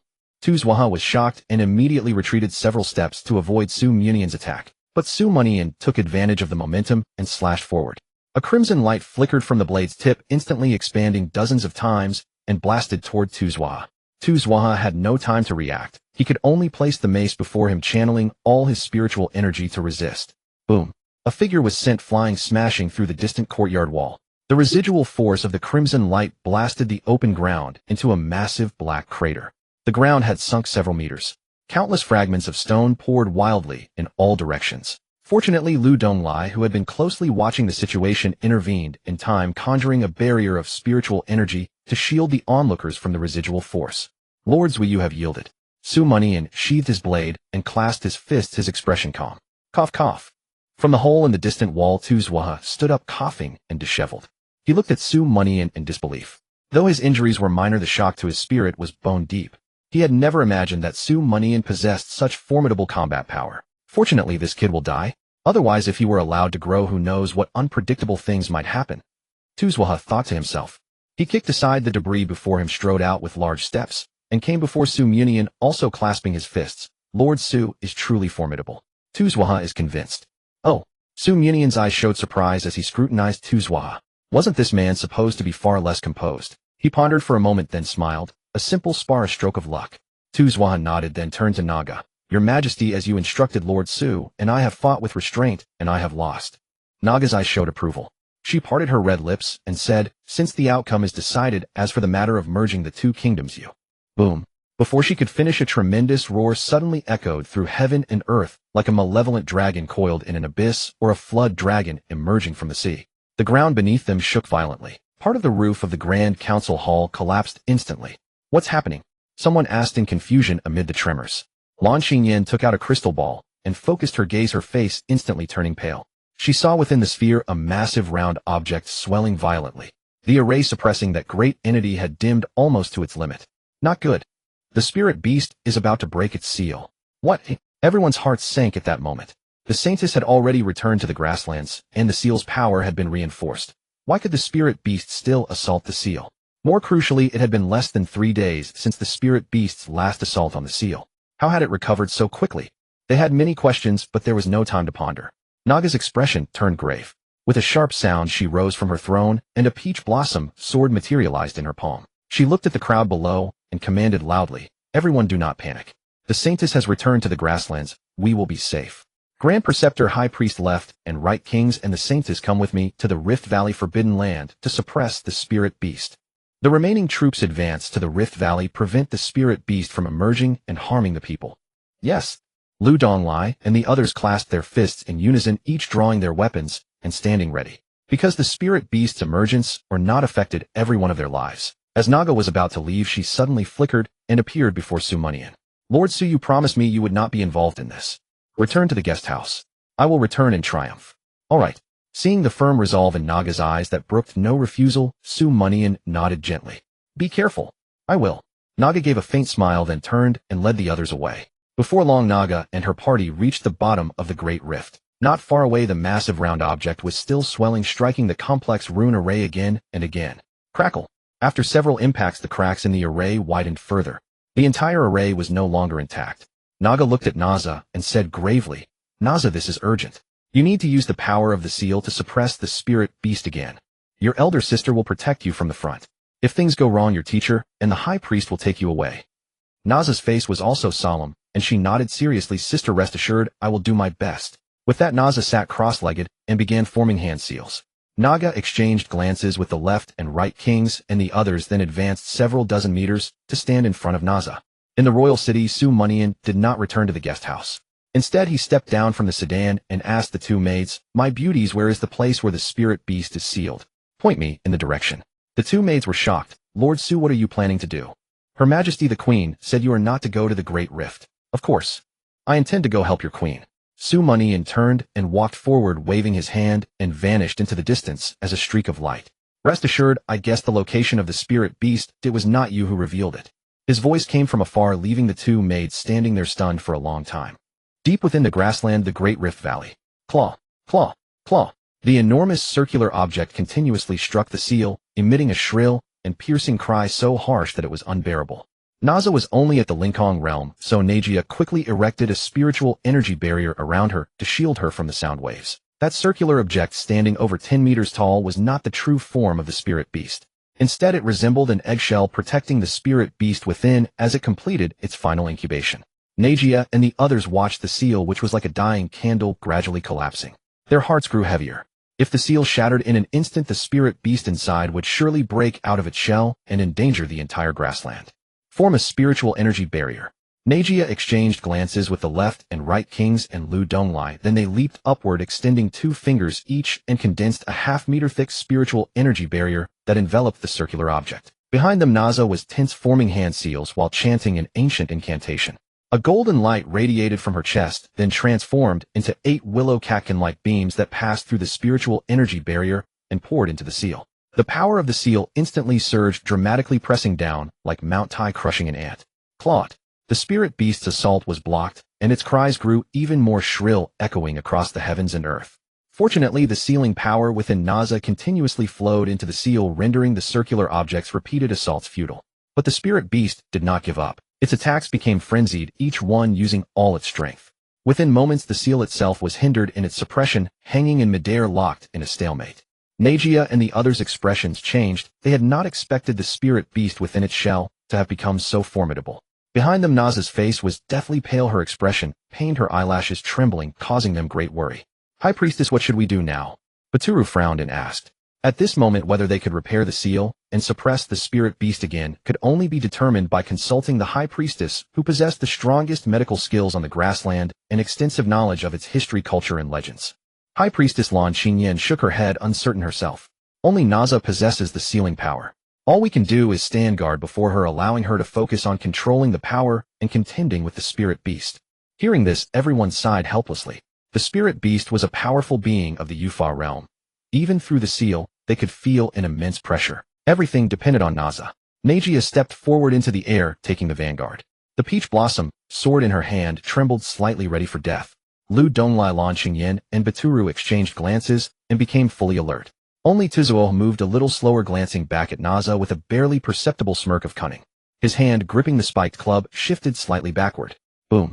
At that moment, the spirit beast, like a snake struck at its vital spot, began to struggle with unprecedented frenzy. It surged upward again and again, slamming into the sealing array.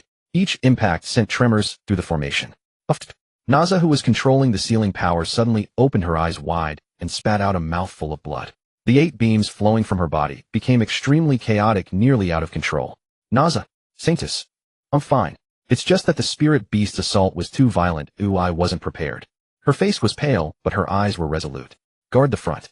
Leave the suppression of the spirit beast to me. Only I possess the sealing power within me. I will do my utmost to seal it. All right. Najia and the others exchanged glances, then nodded gravely after a moment. The situation was critical, involving the safety of the entire grassland. Each of them was prepared to make the ultimate sacrifice. This, of course, included Naza. Regardless of her identity, this was a consensus in everyone's heart. After receiving their responses, Naza looked at the spirit beast under the seal, which was hundreds of times more powerful than her. She bit her lower lip and began forming hand seals again. The sealing power, like a waterfall cascading from the sky, surged violently from her body, flowing along the 8 beams and plunging into the seal. Boom. The seal, which had been retreating step by step, now slowly pressed downward, exuding an aura of world-destroying might. The spirit beast's frenzied assault was once again suppressed by the seal, as if an ant were crushed beneath Mount Tai, unable to move an inch. Did it work? Lu Donglai and the others exclaimed with shining eyes. Tuzuo's eyes flickered and he blinked, smiling. Your Majesty, the danger of the spirit beast seems to have been resolved. Without the help of the Central Plains, we can still solve the spirit beast problem. Najia was silent for a moment. She looked at the immobilized spirit beast shell under the seal, then glanced back at Naza, who was gritting her teeth in persistence. She slowly shook her head. It won't be that smooth. This spirit beast attacked the seal less than 3 days after the last time, and it chose to strike again, even with the seal reinforced. It has clearly made thorough preparations. We cannot let our guard down. Najia looked again at the spirit beast shell, and ordered the left and right kings and Lu Donglai. Issue the order: all warriors above the Linkong realm are to enter the Great Rift Valley. All other elite troops are to deploy 10 li outside the Great Rift Valley, ready for a life-or-death battle. Isn't that unnecessary? Tuzuo objected. The Saintess has already suppressed the spirit beast. Summoning the troops would be a wasted effort. And if the spirit beast breaks through the seal, no number of people will be of any use. Tuzuo, this is Her Majesty's decision. Are you trying to rebel? Lu Donglai, seeing Tuzuo deliberately obstructing, burst out cursing. Najia frowned, raised her hand to signal Lu Donglai to calm down. She shot a cold glance at Tuzuo, then took out a black gold military seal engraved with a lion and handed it to Lu Donglai. Chancellor, take this seal. Gather the army here. Anyone who disobeys will be executed. Yes. Lu Donglai took the seal, glared fiercely at Tuzuo, and then turned and left. Tuo shrugged and turned to Nagia ingratiatingly. Your Majesty, don't listen to the Chancellor's nonsense. I have always been loyal to you. What I said earlier was from the heart, it's just a difference of opinion. Your Majesty, rest assured Tuzuo, you need not say more. Nagia frowned at him, her tone icy. You've said too much today. Your Majesty is right. I'll shut up now. Tuzuo, with an awkward expression, quickly lowered his head. But inside his anger surged and his eyes turned extremely sinister. Nagia, even now you still put on such a haughty air. I wonder if you'll still be this arrogant after the spirit beast emerges. Once this is done, I will definitely kill Su Mianian and then make you kneel before me. Tuzuo squinted, stepped back a few meters, placed his left hand behind his back, and crushed a jade stone in his palm. Shortly after Lu Donglai left, Bachalu cast a suspicious glance at Tuzuo, not far away, his eyes filled with confusion and bewilderment. In his memory, Tuzuo rarely contradicted Naga, especially in urgent situations. As if sensing his gaze, Tuzuo returned a friendly smile before turning his solemn expression toward the seal. Bachalu furrowed his brow slightly, remaining silent, and began to assess the current situation. If that spirit fiend broke through the seal, all of them would likely perish in the blink of an eye. They must not be careless.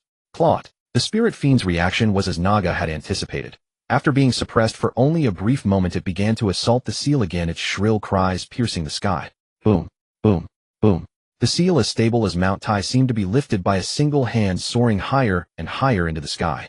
A massive shockwave radiated outward, shattering the surrounding boulders and striking the spiritual barrier with a crisp sound. The ground began to tremble violently, and countless rocks tumbled from both sides of the rift into the valley below. Naza spat blood again, her spirit utterly drained. Her face grew paler, like a flower on the verge of withering, ready to fall at the slightest breeze. Naga was frantic with worry, calling out softly with heartache. Unable to contend with the spirit fiend, she could only keep setting up spiritual barriers around Naza to shield her from the falling rocks. Naza forced a smile, shook her head gently, and once again controlled the sealing power to grapple with the spirit fiend. However, the flickering light at her chest had grown dim. It seemed she could not hold on much longer before it would dissipate. This scene tugged at the heartstrings of everyone present. High Priestess Lan Qingyan, her expression worried, spoke to Naga. Your Majesty, I have the ability to heal. Let me go and treat the saintess. It is the only thing I can do now. Naga looked at Lan Qingyan, her eyes moved, and nodded gently. Go ahead. We'll handle things here. Lan Qingyan turned around in response, quickly flew to Naza's side, sat cross-legged behind her, placed her palms on Naza's shoulders, and began to transfer healing spiritual energy. With Lan Qingyan's healing, Naza's condition improved, and she manipulated the sealing power with greater ease. Rumble, rumble. The seal and the spirit fiend's shell collided repeatedly, the sound echoing across the heavens and earth. The residual shockwave, brimming with violent energy, was like a steel blade slashing in all directions, cleaving the earth. Tuzuo watched this scene and couldn't help but furrow his brow deeply. He had thought that with Naza injured, she would be unable to control the sealing power and resist the spirit fiend. But Lan Qingyan's intervention added a bit more difficulty to the fiend's breakout. In that case, Tuzuo's lips curled into a smirk, his gaze locking onto Naza. Yet the wolf-tooth club in his hand was slightly raised, pointing toward the spirit fiend's shell beneath the seal. As if the moment the fiend broke out, he would charge forward with all his might to block it. Claude. At that moment, the spirit fiend let out a roar and surged upward, violently crashing into the seal. This was its full-powered strike after gathering strength, incredibly ferocious. Under the impact, the seal shot upward dozens of meters in an instant, and the array turned completely dim. Naza, controlling the sealing power, spat blood again, bracing herself against the ground with her hands, persevering only by sheer will. But the spirit fiend was also in trouble. After the collision, it crashed heavily to the ground, kicking up clouds of dust. Several cracks appeared on its round shell, quickly spreading all over its body. Naga's face turned grave, and she tightened her grip on the peach blossom sword. If Naza couldn't hold on, the spirit fiend would likely break free. What a pity. So close. Tuzuo gritted his teeth and sighed inwardly. But it's fine. Now is the time for me to act. Tuzuo's lips curled into an imperceptible smirk, and he cupped his fists to Naga. Your Majesty, the spirit fiend is about to break the seal. To suppress the fiend now, the only way is to obtain the power of the prairie god. How about you and I? Naga furrowed her brow. Tuzuo, are you deliberately trying to make things difficult for me today? I've already told you I have no feelings for you. The authenticity of the prairie god's power is impossible to verify. Given the critical situation, why are you still deliberately causing trouble?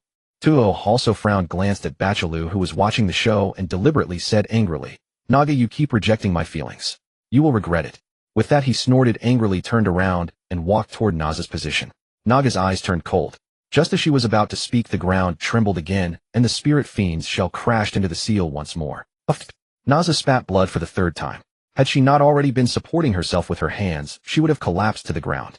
Naga looked around at this scene, a deep sense of helplessness rising in her heart. She had thought that after Naza returned, she could completely suppress the spirit fiend. Now it seemed impossible. If the fiend broke free, who could still suppress it? Naga thought quickly, and the image of that white-robed youth appeared in her mind. Rely on him. Naga soon shook her head, bitterness welling up in her heart. He is only at the late Kaiyuan stage. If we can't solve this, how could he? Good thing I didn't let him come otherwise. It would truly have harmed him. Her gaze fell on Naza, her heart filled with both pain and hope. I hope Naza can hold on. Just then fierce sounds of battle erupted from the rear of the Great Rift, jolting Naga, who spun around abruptly. Less than a kilometer from the Great Rift, dust and smoke billowed up as the army on the right charged desperately toward the center. Your Majesty, the left king has betrayed us. Lu Donglai flew forward from the rear, but was blocked by Badamu, a powerful subordinate of Tuzo, and could only shout loudly, "Be sure to guard against him harming the Saintess." What? Naga and Bachelor shuddered violently, instantly turning to look at To. At that moment Tuzo, who was near Naza, slowly turned back and sneered coldly. Naga, I told you I would make you regret it. He raised his wolf-tooth club and smashed it down toward Naza. No. Naga's heart clenched, and she roared in desperation, charging forward instantly. Tuzo, how dare you? Bachelor, blazing with fury, erupted with his late Inuan stage cultivation and charged fiercely. At this point, what do I have to fear? Tuzo's eyes hardened, and he increased the force in his hands. The wolf-tooth club tore through the air and slammed into the spiritual barrier, shattering it in an instant. Lan Qingyan's eyes snapped open. As she spoke, she summoned a pale green longsword. Tuzo, you dare lay hands on the Saintess? Are you not afraid of the prairie god's punishment? Tuzo ignored Lan Qingyan's words. He merely turned sideways, glancing at Naga and the others approaching behind him, and said coldly, "You have forcibly promoted early Inuan stage, are not qualified to stop me." He frowned and swung his club again, sending the defensively raised Lan Qingyan flying dozens of meters. Naza, who was nearly prostrate on the ground, saw Tuo attacking her own people and let out a bitter laugh. Such a scene was truly absurd. Yet she did not give up controlling the sealing power. As long as she lived, she would give her all to prevent the spirit fiend from emerging. It seems. You are not going to help me with this. Tuzo's eyes sharpened, seeing through Naza's intention. He gripped the wolf-tooth club with both hands and slammed it down fiercely. No matter, I'll do it myself. Boom. Just as the club was about to strike Naza, the sealing power at her chest suddenly surged, forming a barrier that blocked the wolf-tooth club. But after the block, the sealing power completely collapsed. The immense impact sent her flying dozens of meters, crashing into the cliff wall before falling down. Oh, that's somewhat surprising. Tuzo shook his head with a hint of regret. But this is enough. The sealing beam is broken, no one can turn the tide. At this moment, Naga, Bachalu, and Lan Qingyan all landed in front of Naza, shielding her behind them. Naga cast a worried glance at Naza, confirming she was still alive, then stepped forward, raising the peach blossom sword in her hand, her anger and bewilderment reaching their peak. Tuzo, why are you doing this? Injuring Naza, letting the spirit fiend out. Do you think you can survive? Shh. Tuzo laughed heartily and sneered. Naga, guess why I attacked Naza? He glanced at the sealing beam behind him, now shattered and dissipating into particles, and the seal array that had collapsed under the impact, and said in a chilling tone, the great spirit fiend is about to emerge. I have already pledged allegiance to the great spirit fiend. Killing Naza is my tribute to him. What? Naga and the others' pupils constricted in shock, never expecting Tuzo to have allied with the spirit fiend. Their hearts sank completely in that instant. Naga looked at Tuzo in disbelief, suddenly finding the whole scene utterly absurd. Tuazo had actually betrayed the entire grassland to join the spirit demon that would wreak havoc upon it. This was the stark reality unfolding before her eyes. Suppressing her shock and confusion, Naga glanced at the spirit demon about to hatch in the distance before turning to Tuahar. Positions are crucial to the grassland. In this critical moment, is the matter of men and women more important than the safety of the grassland? Men and women. Grassland safety. Tuazo burst into loud laughter, his voice mocking and scornful. After a few breaths, he snorted coldly. Naga, do you really think I sided with the spirit demon lord just to make you regret it? His gaze swept over Badu, over Lan Qingyan, and finally settled on Naga. He said coldly, in truth, from the very beginning, I wanted the entire grassland. Getting close to you, supporting you. It was all just to have a chance to win you over and ultimately control the grassland. Unfortunately, Su Mianian emerged and ruined all my plans. Now that the spirit demon lord is about to be born, I might as well drop the act. He shrugged, his tone dripping with mockery. Naga, I admit you are beautiful, but there are many ways to have you. Once the spirit demon lord emerges, you will become my plaything completely. With that, he slowly clenched his right fist, tilting his head to gaze at Naga's voluptuous figure. If you don't want to suffer too much at my hands, I suggest you step aside now. After I kill Naza, I will treat you well. Naga furrowed her brows knowing words were useless. She pointed her sword at Toazo and said to Badu and Lan Xingyan behind her, I'll hold him off. You take Naza and leave. Badu also frowned, his expression grim. He knew Toazo appeared loyal, but was deeply selfish, yet he never imagined Toazo would side with the spirit demon. He raised his curved blade, honed it against the black iron bracer on his left arm, then pointed it at Toazo, his voice calm. Your Majesty, I am the right king entrusted with protecting the grassland. Please let the high priestess take the saintess away. Naga looked at Batu in surprise, but before she could speak the latter shook his head. Your Majesty, say no more. I know you and Lu Donglai have always been wary and guarded against me. But I once promised the late emperor to protect the grassland, and see you sisters grow up. You have done well all these years. Bata gave Naga a reassuring smile, then leaped forward charging at Toazwo. Countless crescent-shaped blades burst forth from the curved blade in his hand. Uncle Ba. Naga was stunned, a flicker of emotion appearing in her eyes. Though Bata had spoken only a few words, she suddenly understood many things. All these years Batu had been playing the villain simply to help her mature quickly. Even her teacher Lu Donglai had not anticipated this. For both she and Lu Donglai had always regarded Badu as an adversary to be wary of. Thoughts flashed through her mind, but the sounds of Badu and Toazo's fight quickly drew Naga's attention. She rushed forward with her sword, glancing back at Lan Xingyan. Xingyan, take Naza away. If we die and the spirit demon runs rampant, go find Lord Su. With that, Naga let out a soft sigh, once again thinking of that white-robed figure. She truly hated to trouble him. But now she had no choice. She didn't expect Su Mianian to kill the spirit demon, but he should be able to protect Lan Xingyan and Naza. Take care. Lan Xingyan nodded without further ado, scooped up Naza, and lightly tapped the ground, soaring into the sky. But then Toazo's arrogant laughter echoed through the Rift Valley. A massive spiritual energy binding descended from the sky, like a great bell, trapping Lan Xingyan and the girl, and sending them crashing to the ground. Ha ha ha. Did you think I would let you go? Toazo's lips curled into a sneer, his eyes full of mockery and contempt. He swung his mace, shattering Bata's attacks one by one, his tone arrogant. Naga Bata, did you really think I would dare to challenge all of you with my mere Midian essence stage, without any backup? With the help of the spirit demon lord, I have already stepped into the mid-yang essence stage. As he spoke, a powerful aura unique to the yang essence stage radiated from Toazo. Within his body, a solid humanoid essence faintly appeared, the condensation of pure essence. Yang essence stage. Naga and the other two narrowed their eyes, their hearts sinking further. Naga had witnessed yang essence stage experts in action. The sheer power and terrifying methods still made her shudder in recollection. With the spirit demon's help, Toazo had directly elevated an entire major realm. Although a forcibly elevated realm was certainly unstable. But to raise Toazo's cultivation to the mid-yang essence stage in such a short time. How terrifying must the spirit demon's true power be? Naga bit her lower lip, a deep sense of helplessness rising within her. The grassland was likely doomed. Bata's face was ashen, but he remained calm. Your Majesty, break Toazo's spiritual binding, and let the high priestess take the saintess away. I will hold off this traitor to the grassland. Naga nodded solemnly, and in a flash she appeared before Lan Xingyan. With a meaningful glance at Lan Xingyan, Naga flipped her peach blossom sword and struck the spiritual binding with all her might. The sword's light flickered like lightning. Bang, bang, bang. The peach blossom sword slammed against the spiritual binding again and again, only to bounce back, jolting Naga's internal energy. She gritted her teeth and struck relentlessly, finally, causing a crack to appear in the bell-like binding. But to shatter it completely would take at least a dozen more breaths. For it was the work of a mid-yang essence stage expert. In the distance, within less than 5 breaths, Batu was already covered in wounds. The armor around his abdomen bore a blood-soaked dent. Blood flowed like water from the dent. Naga noticed this and was overcome with anxiety, sweat beading on her forehead. Time was running out. Her eyes reddened, she bit her fingertip and dripped her essence blood onto the peach blossom sword. The sword immediately hummed and began to spin rapidly. Mountain breaking all. Naga softly exclaimed, her hands forming seals rapidly. The peach blossom sword shot forth. The spiritual energy at its tip soon formed a tornado, like all crashing into the spiritual binding. Boom. The spiritual binding shattered in an instant. Take Nazo and go. Naga instructed, then turned to join the battle. 3,000 falling peach blossom swords. Hundreds of sword shadows materialized around her, thrusting toward Tuo. Toazo took half a step back, steadied himself, and spun his mace with both hands at speed, forming a shield that neutralized both Naga's and Bata's attacks. He glanced at the rising Lan Xingyan, and the girl shook his head with mockery, and said coldly, I told you they can't leave. Toazo leaped into the air, his eyes glowing with a sinister light, transforming into double pupils. On his once handsome cheeks, 4 black marks appeared on each side.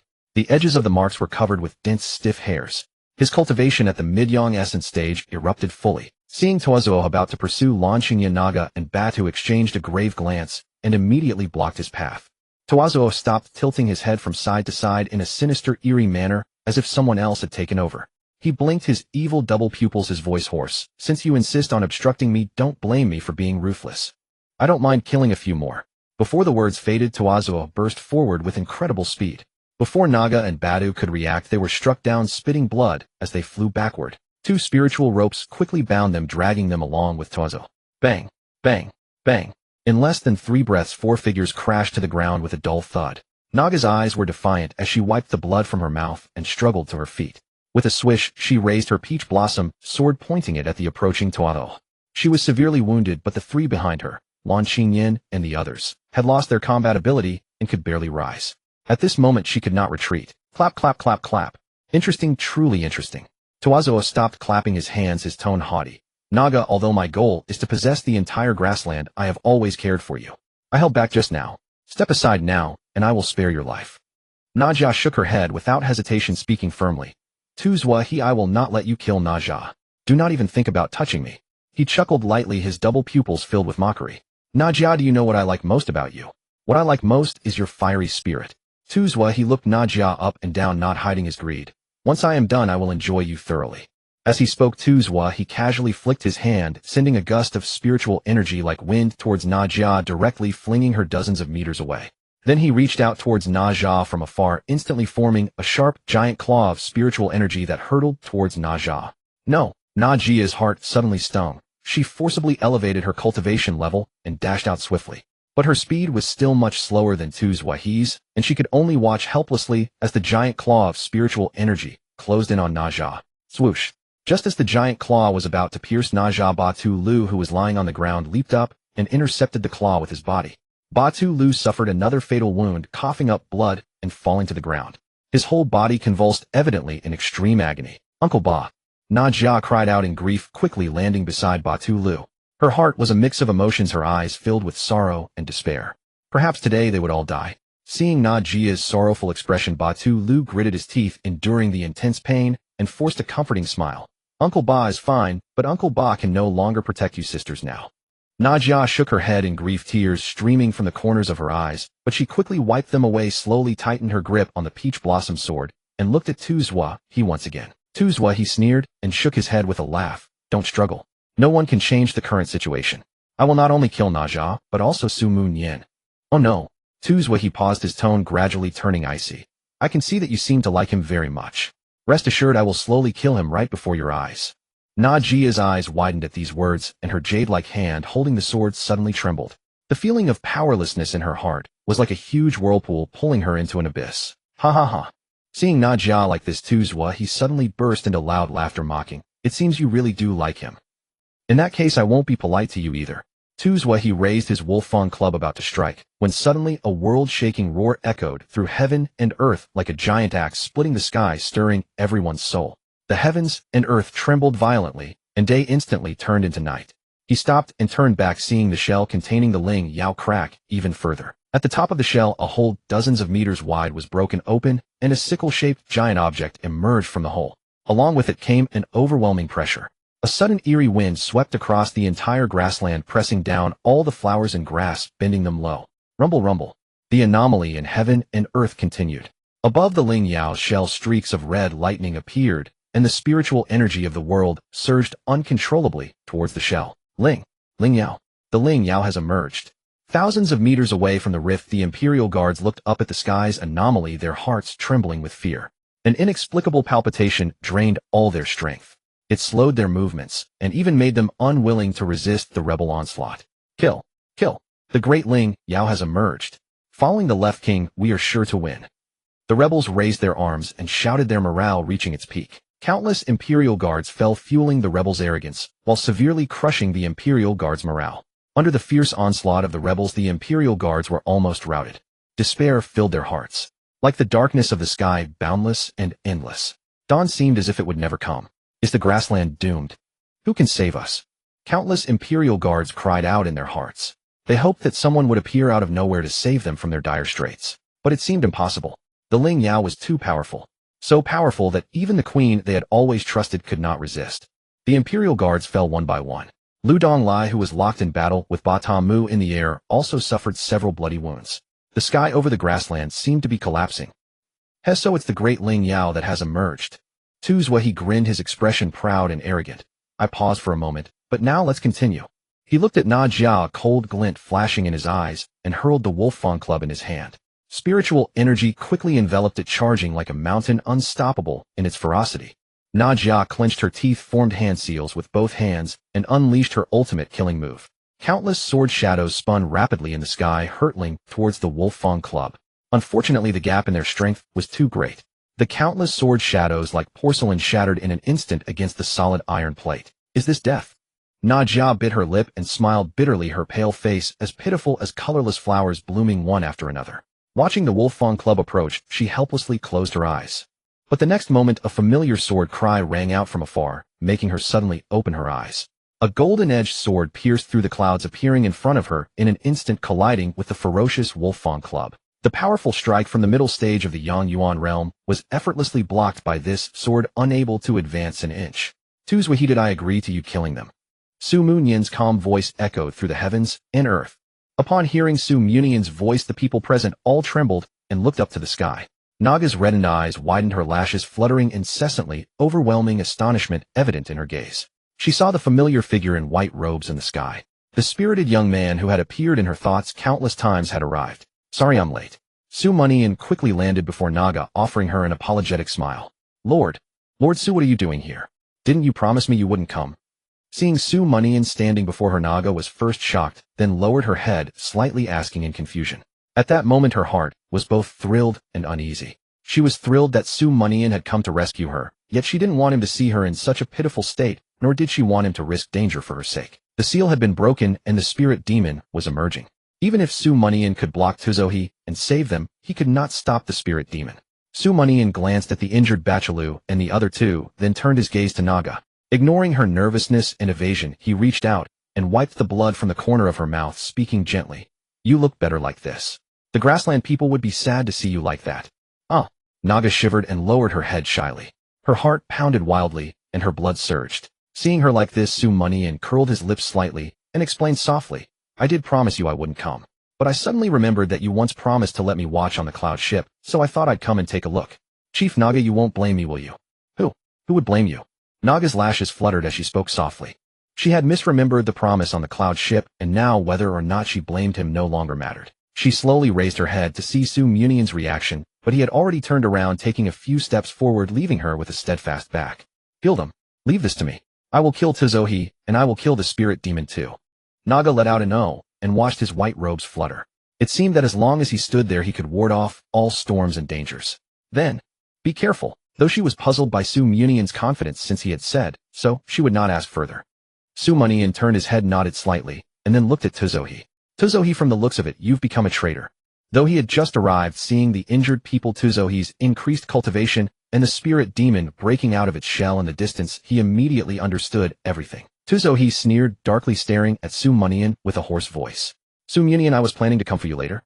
I didn't expect you to read my mind and deliver your head to me. That works too. He curled his lips mockingly. Su Munian, I heard everything you said to Naga just now. I'm indeed not as smooth-tongued as you, but that doesn't matter. Enough. Su Munian waved his hand impatiently, cutting him off. You're just trying to say your combat power is stronger than mine, aren't you?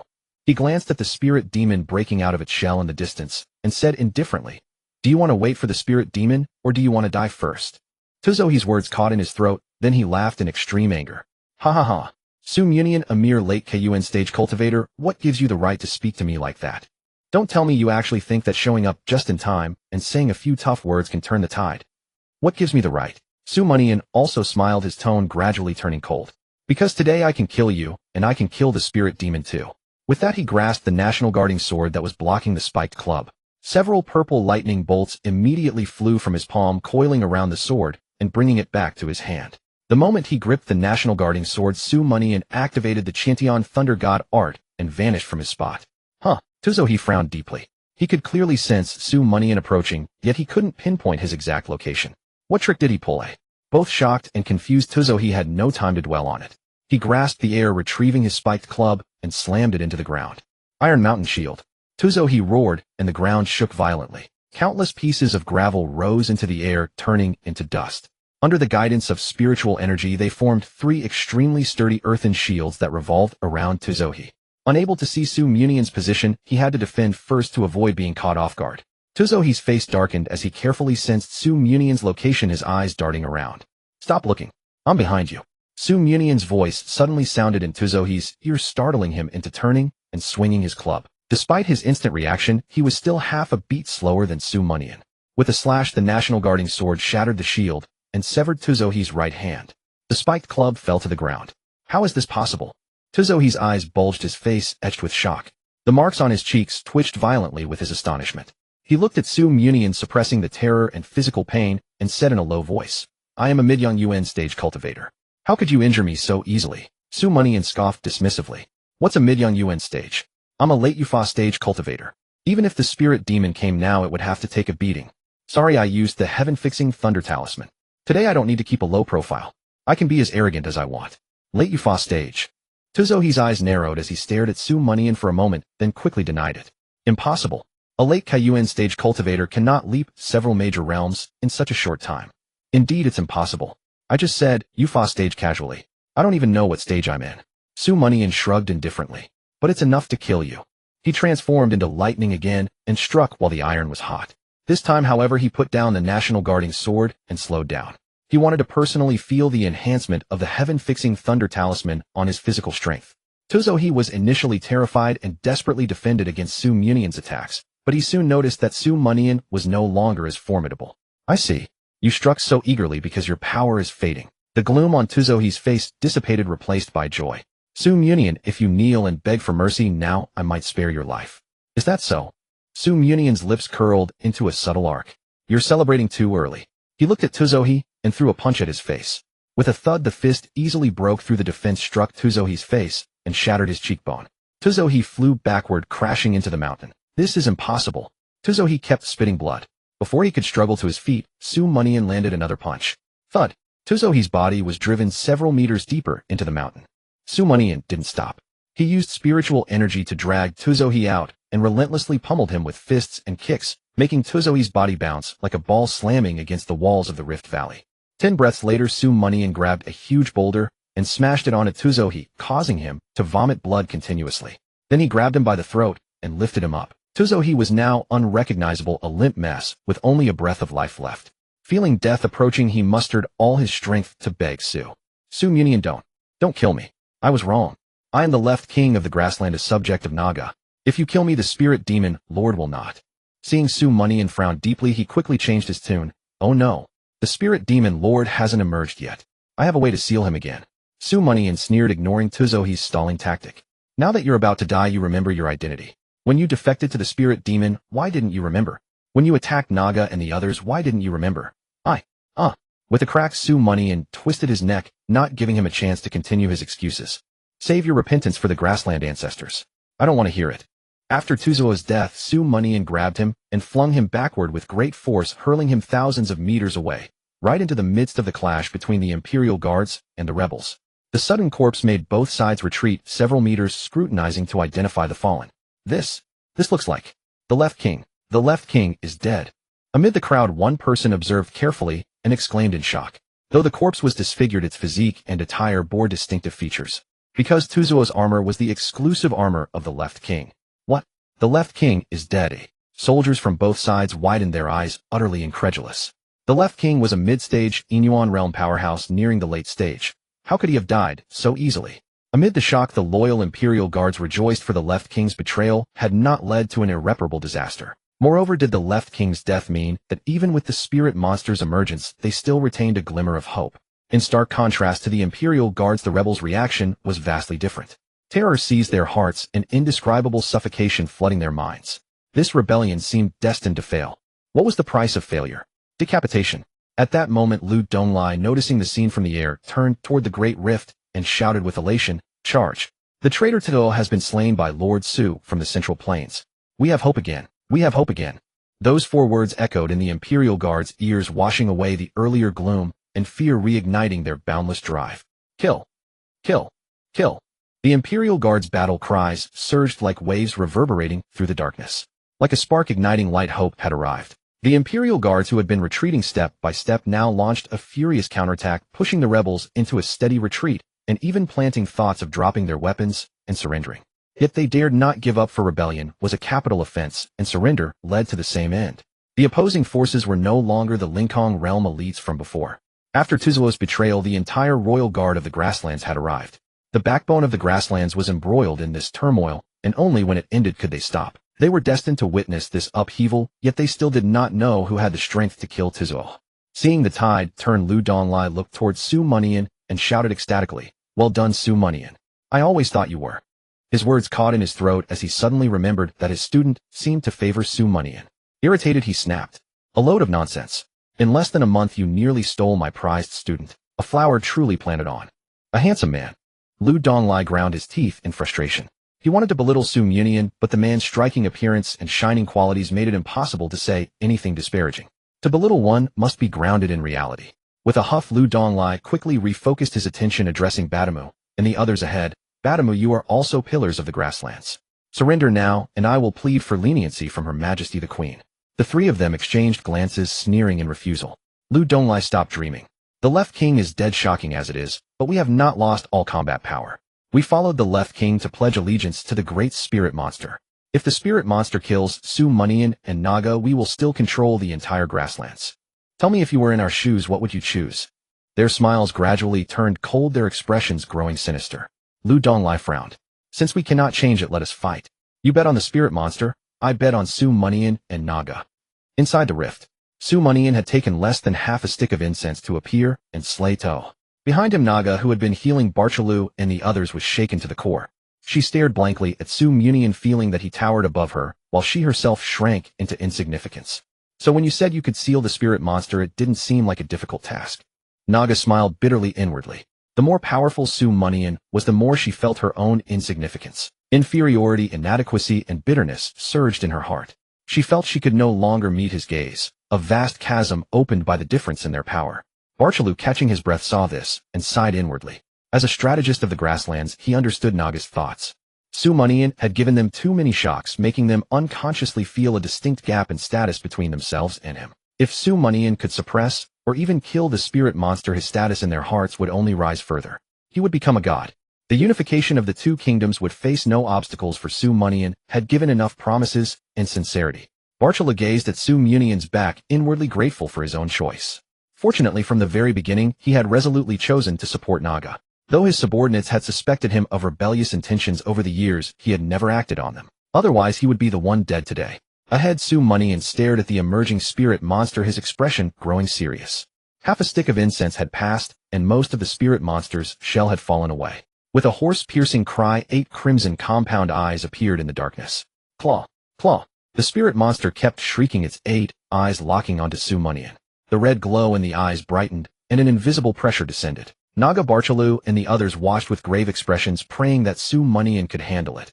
The pressure did not fall directly on them, but from a distance, they still felt its suffocating terror. If it fell upon them, they would likely be annihilated instantly.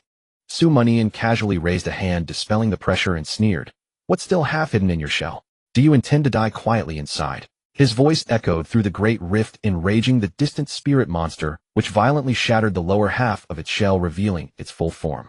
In the darkness, a gigantic spider, tens of meters tall, hovered in midair. Its body gleamed with a black luster, and its 8 sickle-like legs were sturdy and powerful, covered in barbed bristles. The sharp tips resembled razor-edged blades, causing ripples in space even when it stood still. With a slight exertion, it could tear through the void, exuding an overwhelming sense of oppression. "So you are Su Mianian." The spirit monster did not open its mouth, but its hoarse voice resounded with immense pressure across the land. "And you are the 8-legged spider." Su Mianian retorted nonchalantly, "Your true form is indeed hideous." The 8-legged spider paused, then laughed angrily. "Su Mianian, you have audacity." Its 8 compound eyes fixed on Su Mianian, it continued, "I sense the aura of that fellow on you. Your high combat prowess must be a gift from him, right? If he were here, I might be cautious today, but now I will kill you to announce my arrival to the world." Su Mianian shrugged, undaunted, and said with a hint of excitement, "Are you done? I too want to kill you and proclaim to the world that the spirit monster has been slain by me." He rubbed his hands together, looking forward to it. "Just thinking about it gets me thrilled." Su Mianian's words left the eight-legged shadow spider and Na Jia's group utterly bewildered. Where did Su Mianian's confidence come from? The eight-legged shadow spider stared at Su Mianian, its 8 pairs of pupils shimmering with confusion. He was dumbfounded. With Su Mianian's declaration, who was the true master of the law-controlling realm? Himself or Su Mianian? Na Jia, Bada Lu Lan Qingyan, and Na Jia exchanged bewildered glances. Astonished, they were also intensely curious as to why Su Mianian spoke with such audacity. That was a spirit beast equal to the law-controlling realm. They supported Su Mianian wholeheartedly, but they were genuinely worried for him. One shouldn't be too overconfident. They were extremely anxious now. Unlike their confusion, Su Mianian's heart was calm and serene, as light as a passing cloud, because he unconditionally trusted the first emperor. The first emperor said he could suppress and kill the spirit beast, so it would surely be done. Since that was the case, he had to put on a show. If he didn't say something impressive, wouldn't it be too dull? Interesting. Seeing Su Mianian's calm expression, the eight-legged shadow spider let out a sneer. It seems you really have a death wish. Its voice suddenly turned sinister as it raised a scythe-like leg and slashed down at Su Mianian. A crimson scythe-shaped light instantly emerged and shot towards Su Mianian. Its speed was so fast that it crossed 100 meters in the blink of an eye. Na Jia's heart tightened at the sight. Such speed was beyond her comprehension, and she wondered if Su Mianian could handle it calmly. But the next moment her pupils contracted sharply for the crimson blade light, when less than 100 meters from Su Mianian suddenly split the space, vanished into it, and disappeared. Lord Su, be careful. Na Jia's voice cracked her heart in her throat. She knew the blade light wouldn't vanish for no reason. It would surely reappear unexpectedly and harm Su Mianian. Careful. What good does being careful do? The eight-legged shadow spider sneered again. Tearing through space was the signature move of the law-controlling realm. How could Su Mianian, a mere enlightenment realm cultivator, withstand it? Even with that entity's blessing, it was impossible. Unless during the years of its imprisonment that entity's power had increased several times over. The eight-legged shadow spider thought to itself, its gaze fixed on Su Mianian, who was constantly scanning his surroundings on guard against a sneak attack. So nervous? It seems that entity didn't give you any trump card. The eight-legged shadow spider chuckled inwardly, using its will to command the blade light to appear. Come out. The space behind Su Mianian suddenly twisted and rippled. The crimson blade light silently materialized and slashed at his waist. Seeing that Su Mianian was almost unaware, the eight-legged shadow spider smiled coldly. Died just like that. Did I hit too hard? Before the words faded, the eight-legged shadow spider suddenly trembled all over, sensing a terrifying aura descending. That aura came from Su Mianian.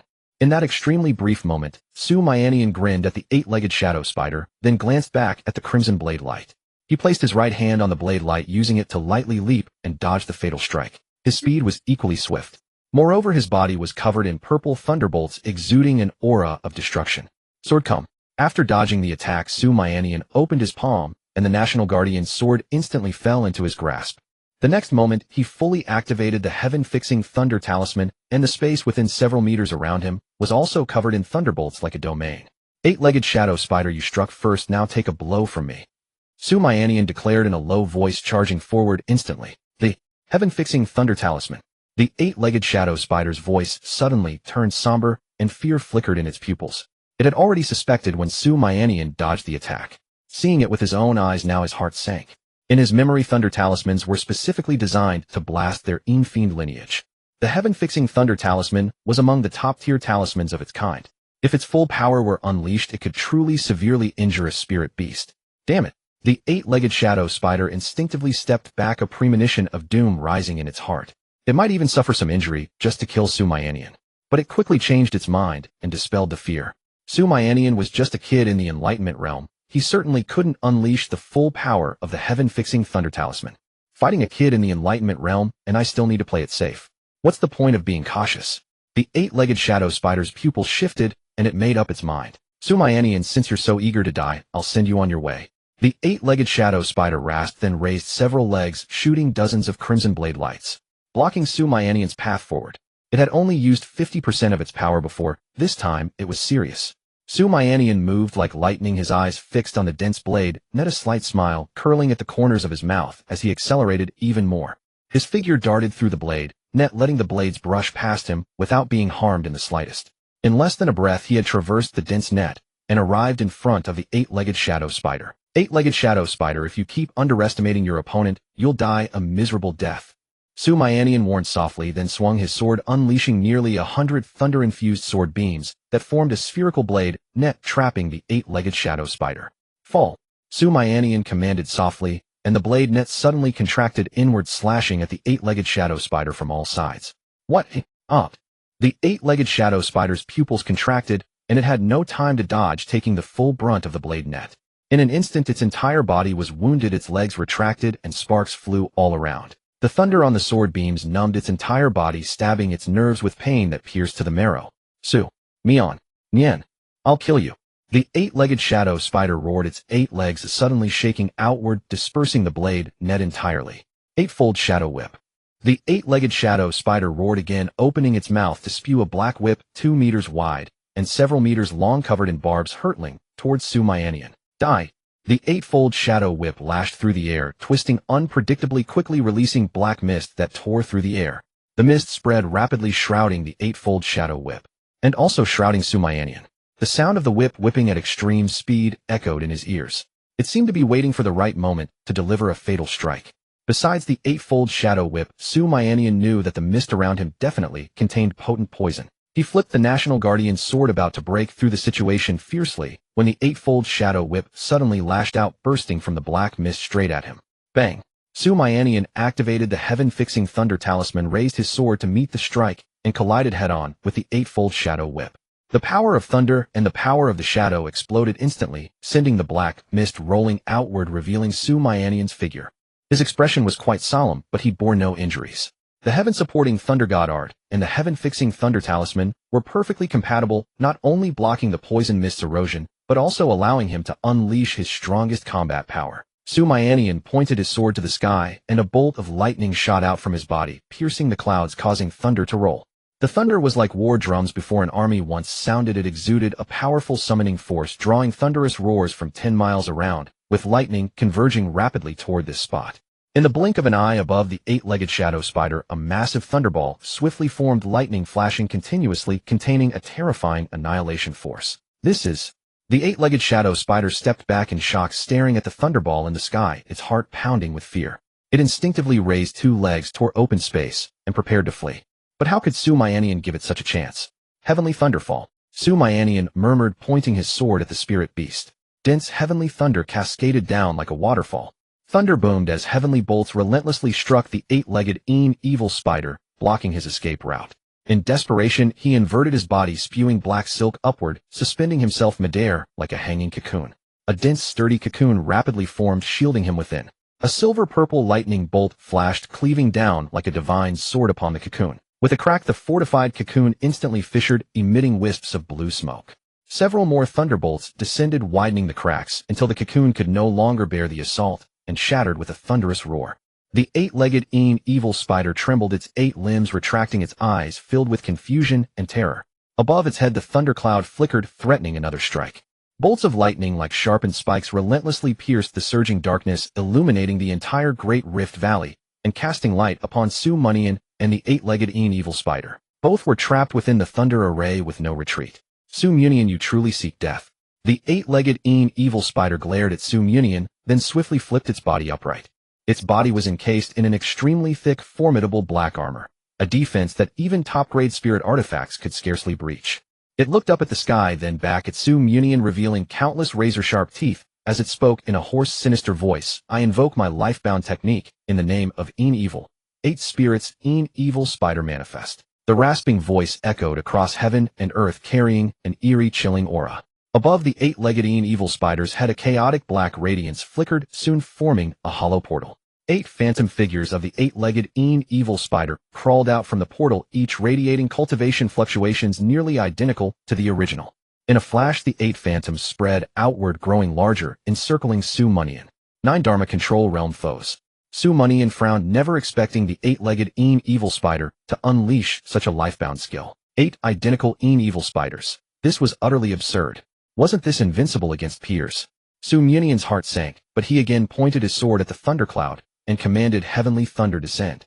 With a roar, the thundercloud went berserk, unleashing all its power at once. Like silver dragons, the bolts charged toward the 8-legged evil spider.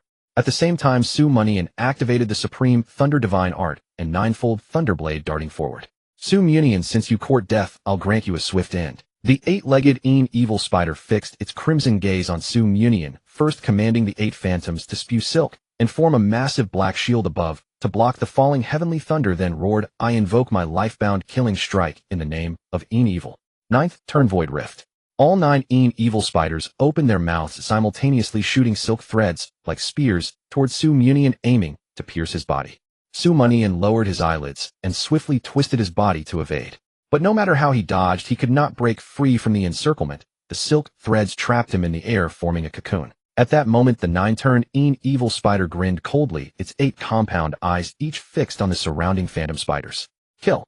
As the word fell, all 9 evil spiders flickered simultaneously, and a crimson light coalesced in the space before them, forming a razor-sharp sickle. 9 sickles shot forth, tearing through the void. Like skipping stones, they flickered a few times before striking the cocoon and exploding upon it. The silk was merely a diversion. This was the true killing blow. The cocoon burst open with a deafening roar. The violent spiritual energy detonated, spreading a black mist hundreds of meters high in the sky. The chaotic spiritual currents flung Naga and the others hundreds of meters away. Lord Su. Naga cried out in anguish, her heart skipping a beat, aching beyond words. Baturu spat out a mouthful of blood, his already fragile wounds worsening. Gazing at the black mist above, he let out a sorrowful sigh. Though the Phantom's cultivation was inferior to the original, they were still formidable. Under such an assault, Su Mianian was surely obliterated, his remains scattered. Suppressing his grief, Baturu struggled to look at Naga and urged, Your Majesty, take Naza and Qing Yin and flee. Hurry. Naga looked up in panic at the black mist, then at the wounded Naza and Lan Qingyan. Her eyes brimmed with sorrow and confusion, unable to make a decision. Think you can leave. The 8-legged evil spider, seeing its killing strike land, no longer bothered with Su Mianian. It raised a leg and slashed toward Naga. Su Mianian is dead, now it's your turn. A crimson light flickered, piercing through the black mist to appear before Naga. The wind it stirred scattered her clothes and hair. Finally death. Naga murmured blankly, a hint of relief on her face. Since resistance was futile, let death come. She smiled faintly and closed her eyes serenely. Tears streamed down her cheeks. I'm coming to join you. Queen Naga, who are you going to join? Could you tell me? Su Mianian's gentle voice sounded in her ear, making her open her eyes instantly. She widened her beautiful eyes, dazedly staring at the white-robed youth smiling at her. Her body trembled, and she wept with joy. Words could not express her feelings. Su Mianian now stood before her, thunder surging from his back, blocking the crimson light a meter away. You're not dead. Naga, both sad and overjoyed, spoke softly to Su Mianian as tears fell. Su Mianian chuckled. It seems Queen Naga doesn't trust me enough. Didn't I say I would kill Toazo and then the spirit demon? How could I die before finishing what I set out to do? Oh. Naga uttered a single word, then fell silent, her eyes fixed on Su Mianian with unconcealed delight. Damn, could she be any more infatuated? I still have to kill the spirit demon. Su Mianian's heart quivered as he inwardly grumbled with a mischievous twist. He reached out and pulled Naga up. Watch closely. I'm going to kill that stinking spider now. With that, Su Mianian turned, blood trickling from the corner of his mouth, but his piercing gaze cut through the black mist and fixed on the 8-legged evil spider. The 8-legged evil spider felt a shudder run through its entire body, every hair standing on end. Su Mianian, you're still alive. Alive. With such meager skills, how could I die? Su Mianian smiled, wiped the blood from his lips, and said coldly, 8-legged evil spider, if you have no more tricks, then go to hell. Su Mianian leaped upward, instantly piercing through the black mist, arriving before the 8-legged evil spider. The power of thunder surged from within him, flowing into the Jingwa, sword in his hand. Heavenly thunder, descend again. As the words left his lips, a heavenly thunderbolt formed above the 8-legged evil spider, crashing down directly. This strike was more than 7 times mightier than the previous one.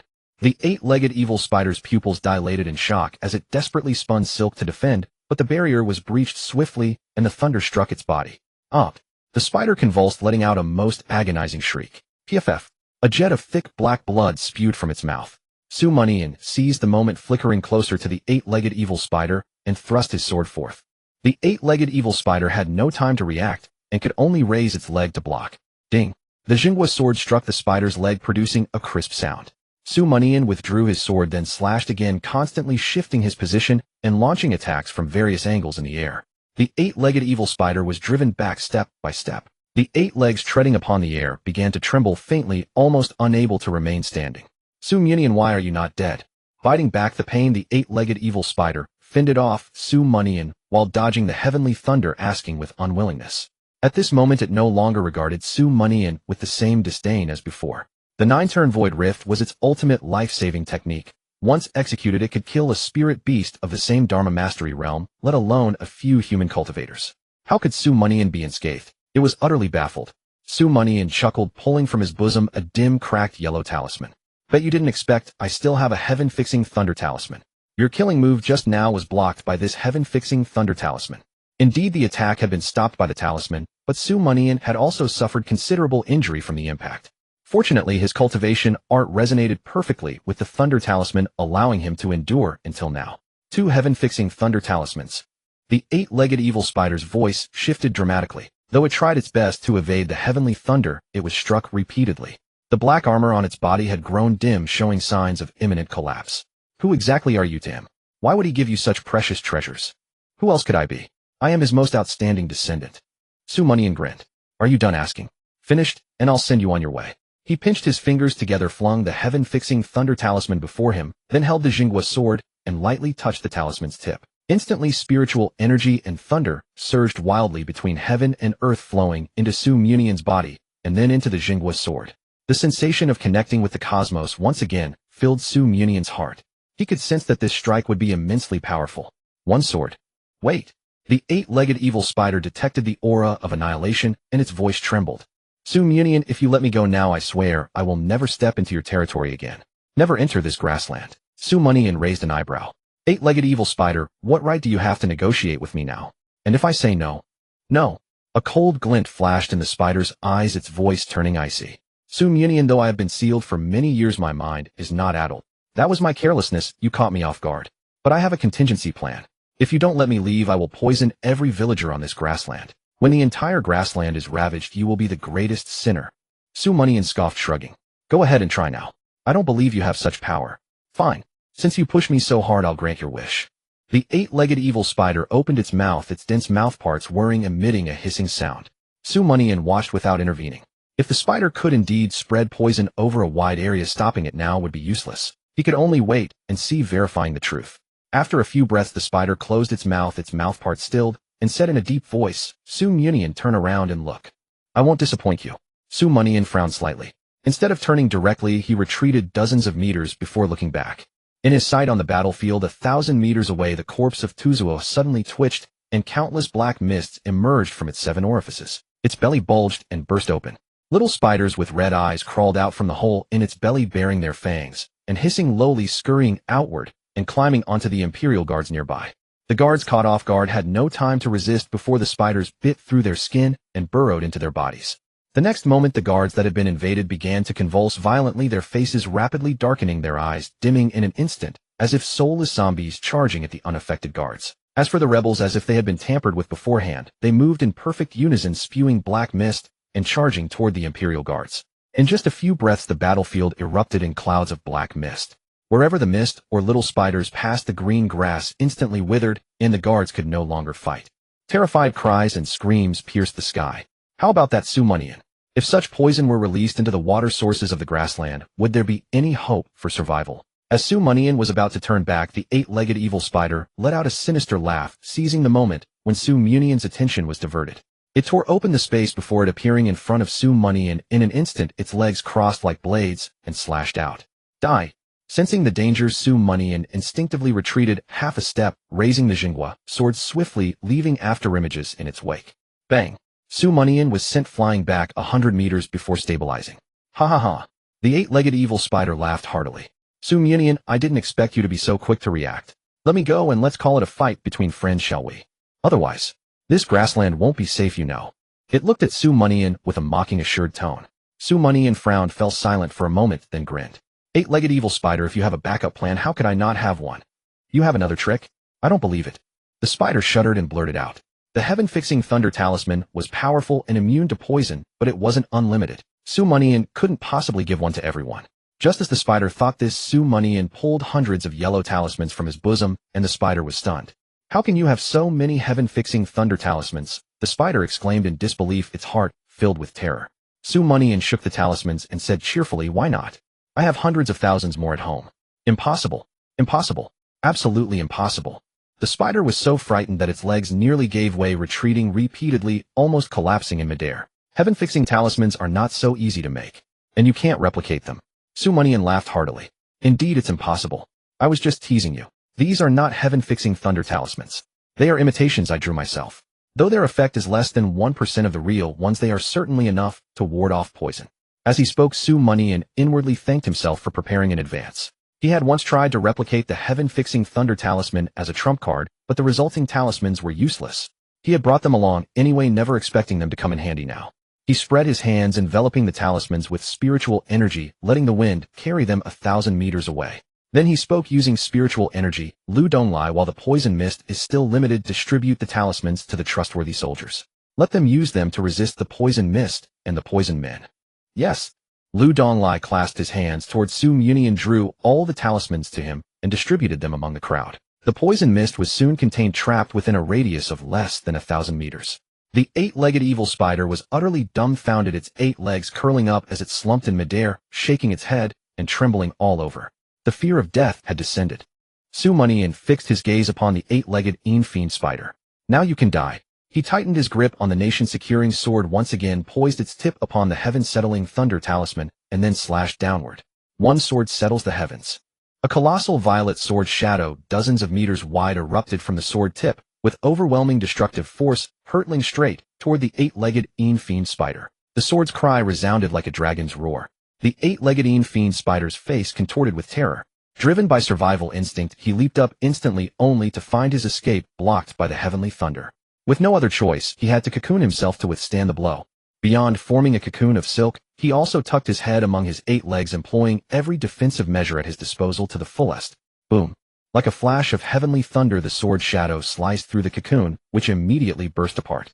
The sound was deafening, as if the sky were collapsing. Bang! The 8-legged fiend spider inside the cocoon was cleaved by this single sword strike, hurled into the great rift, smashing a crater hundreds of meters wide. He lay in the pit, 5 of his 8 legs severed, leaving only 3 intact. The black armor on his body was shattered, barely a tenth remaining. Black blood gushed from him like a pillar soaking the pit. Earlier unleashing his lifebound killing move had already drained him greatly. Now crippled by Su Munian, he was at the end of his tether. All he wanted was to flee, instinctively, desperately. Cough. The 8-legged fiend spider propped himself up on 3 legs, spitting black blood. He kicked off with his 3 legs, leaping less than 10 meters upward, when suddenly darkness enveloped his vision. He looked up in horror. 8-legged fiend spider, you've taken the wrong path. Hell is not this way. Su Munian stood midair, blocking the 8-legged fiend spider's escape, then plummeted downward. Swoosh. He gripped the sword with both hands, landing on the spider's back, and drove the blade through its chest, pinning it firmly to the ground. With a thud, Su Munian leaped down, about to speak, but the 8-legged fiend spider burst into laughter first. Ha! How ridiculous that I am mighty being and being beaten to death by a mere Kaiyuan Realm Jr. Absolutely absurd. Ha ha. The 8-legged fiend spider shook his head, only stopping his laughter after a long while. He raised his head to look at Su Munian and said in a low voice, Su Munian, even if I die, I won't let you off easy. Oh. Su Munian frowned. What tricks do you have left? No tricks, but I can still make everyone here die with me. The 8-legged fiend spider shook his head, his double pupils radiating the madness of impending death. I will self-destruct. Self-destruct. Su Munian's expression shifted. A Yufa realm cultivator's self-destruction was no joke. Yet he did not flee, standing still, calmly watching the spider. What? Not going to run? The 8-legged fiend spider, seeing Su Munian unmoving, asked in confusion. He pondered for a moment, then continued, Su Munian, I know what you're thinking, but don't waste your breath. I won't agree to any terms. If you knew this would happen, why did you push me to this point? I want you all to die. Oh. Su Munian nodded. Go on, keep talking. Huh. The 8-legged fiend spider was baffled again. Su Munian's demeanor showed no fear.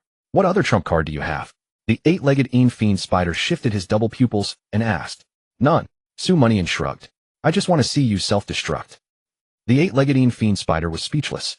His mind was seething with rage. How could he be constantly outmaneuvered by Su Munian? Every step had been calculated to the letter. But to preserve his last shred of dignity, the 8-legged fiend spider had no choice but to steel himself. Since you want to die so badly, I'll self-destruct right now. His gaze swept over Su Munian Naga and the distant battlefield. You, your woman, the soldiers far away. All of you will be blown to bits. Su Munian, it's your fault they die. No. Su Munian waved his hand. Let me correct you. She is not yet my woman. Don't talk nonsense. The 8-legged fiend spider was once again rendered speechless. Damn you. I'll kill you now. Having made up his mind, the 8-legged fiend spider decisively began his self-destruction. A black orb of light emerged from his chest, pulsating like a heartbeat rapidly expanding. A frantic, unsettling sound echoed across the sky and earth, drawing everyone's attention. All eyes turned toward the depths of the rift. All eyes turned toward Mianian. Mianian's eyes narrowed as he saw that the self-destruction was irreversible. He immediately turned and flew out, shouting with spiritual energy, "Everyone retreat immediately. The spirit beast is about to self-destruct." At his words, everyone in the distance stiffened and instinctively fled for their lives. What they didn't know was that without someone to withstand this explosion, they would still die. The blast radius was incalculable. In an instant, Mianian appeared before Naga and the others and said gravely, "You all go too. Leave this to me." Without waiting for a reply, Mianian gently pushed with his right palm, sending Bada Lu Lan Qingyan and Naza away one by one. But when he reached Naga, his hand paused. "It'll be fine, don't worry." Seeing Naga biting her lower lip, her eyes red as she stared at him, Mianian gave a grin. Naga shook her head, tears streaming down her face, and whispered, "Don't lie to me. This is a Yufa realm spirit beast's self-destruction." She reached out her small hand, grabbed Mianian's clothes, and clenched it tightly, sobbing, "Lord Su, can you let me stay with you? I don't want you to die." Mianian fell silent. He knew what this meant. If Naga stayed, she wouldn't have to worry about being deceived. He was silent for a long moment before reaching out to stroke Naga's head, completely ignoring the black orb in the distance, which had already swollen to 100 meters in size. "All right, then you shall come with me." With that, Mianian waved his long sleeve and brought Naga before the eight-legged fiend spider. Mianian, why are you back?" The eight-legged fiend spider, who had resigned himself to death, was startled to see Mianian return. Had Mianian lost his mind, bringing a woman back to die with him? What madness! The eight-legged fiend spider's double pupils shifted in bewilderment, but he focused his remaining energy on the self-destruction.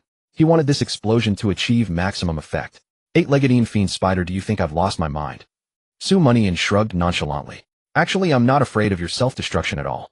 "Impossible, how can you not be afraid?" The eight-legged fiend spider's entire body trembled, his energy reaching the critical point of detonation. "Why impossible?" Mianian smirked, pulling out a third heaven-settling thunder talisman from his pocket. "Bet you didn't expect this. I have 3 heaven-settling thunder talismans." "You puffed." The eight-legged fiend spider's mind shattered, and he spat out his last mouthful of black blood. "I'll blow you to hell." Boom. The eight-legged fiend spider instantly self-destructed. A colossal wave of energy swept across the land, and a pillar of fire shot into the sky, piercing the clouds. Mianian raised his hand, instantly forming a protective barrier that shielded him and Naga. Then he hurled the 3 heaven-settling thunder talismans and shouted, "3 thunders settle the heavens."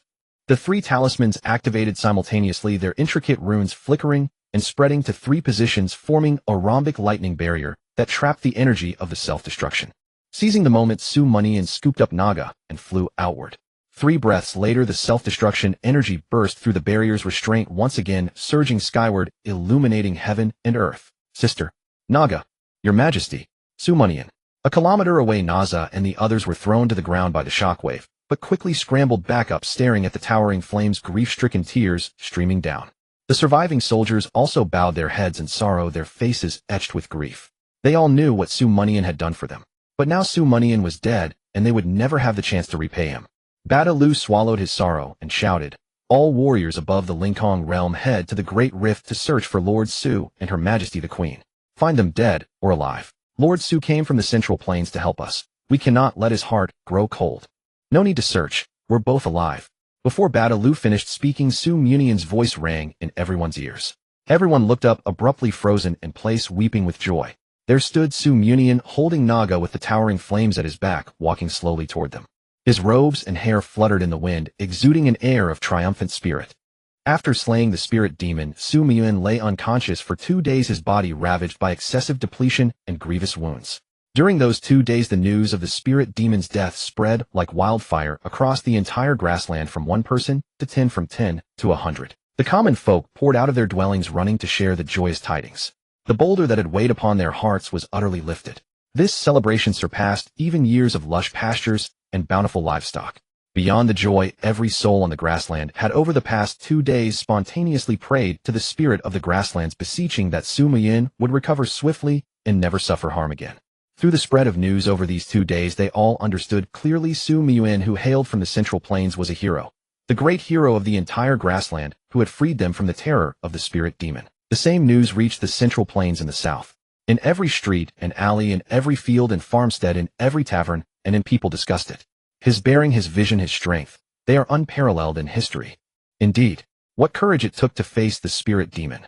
In the taverns of the capital, voices praising Su Muyuan filled the air. Gentlemen, I say this Su Muyuan is truly the foremost figure since the Yellow Emperor. His bearing, his vision, his strength, they are unparalleled in history. Indeed, what courage it took to face the spirit demon. The Su family is extraordinary to have produced such a descendant. Ha ha ha. You speak truly. The fortune of our central plains flows unceasingly. This is our blessing. He has truly restored the glory of the Yellow Emperor. The drinkers discoursed loudly, utterly oblivious to the corner where a swordsman in green robes sat with his back to them, his right hand clenched into a fist, his whole body trembling. Damn it. Su Muyuan gets to show off and play the hero again.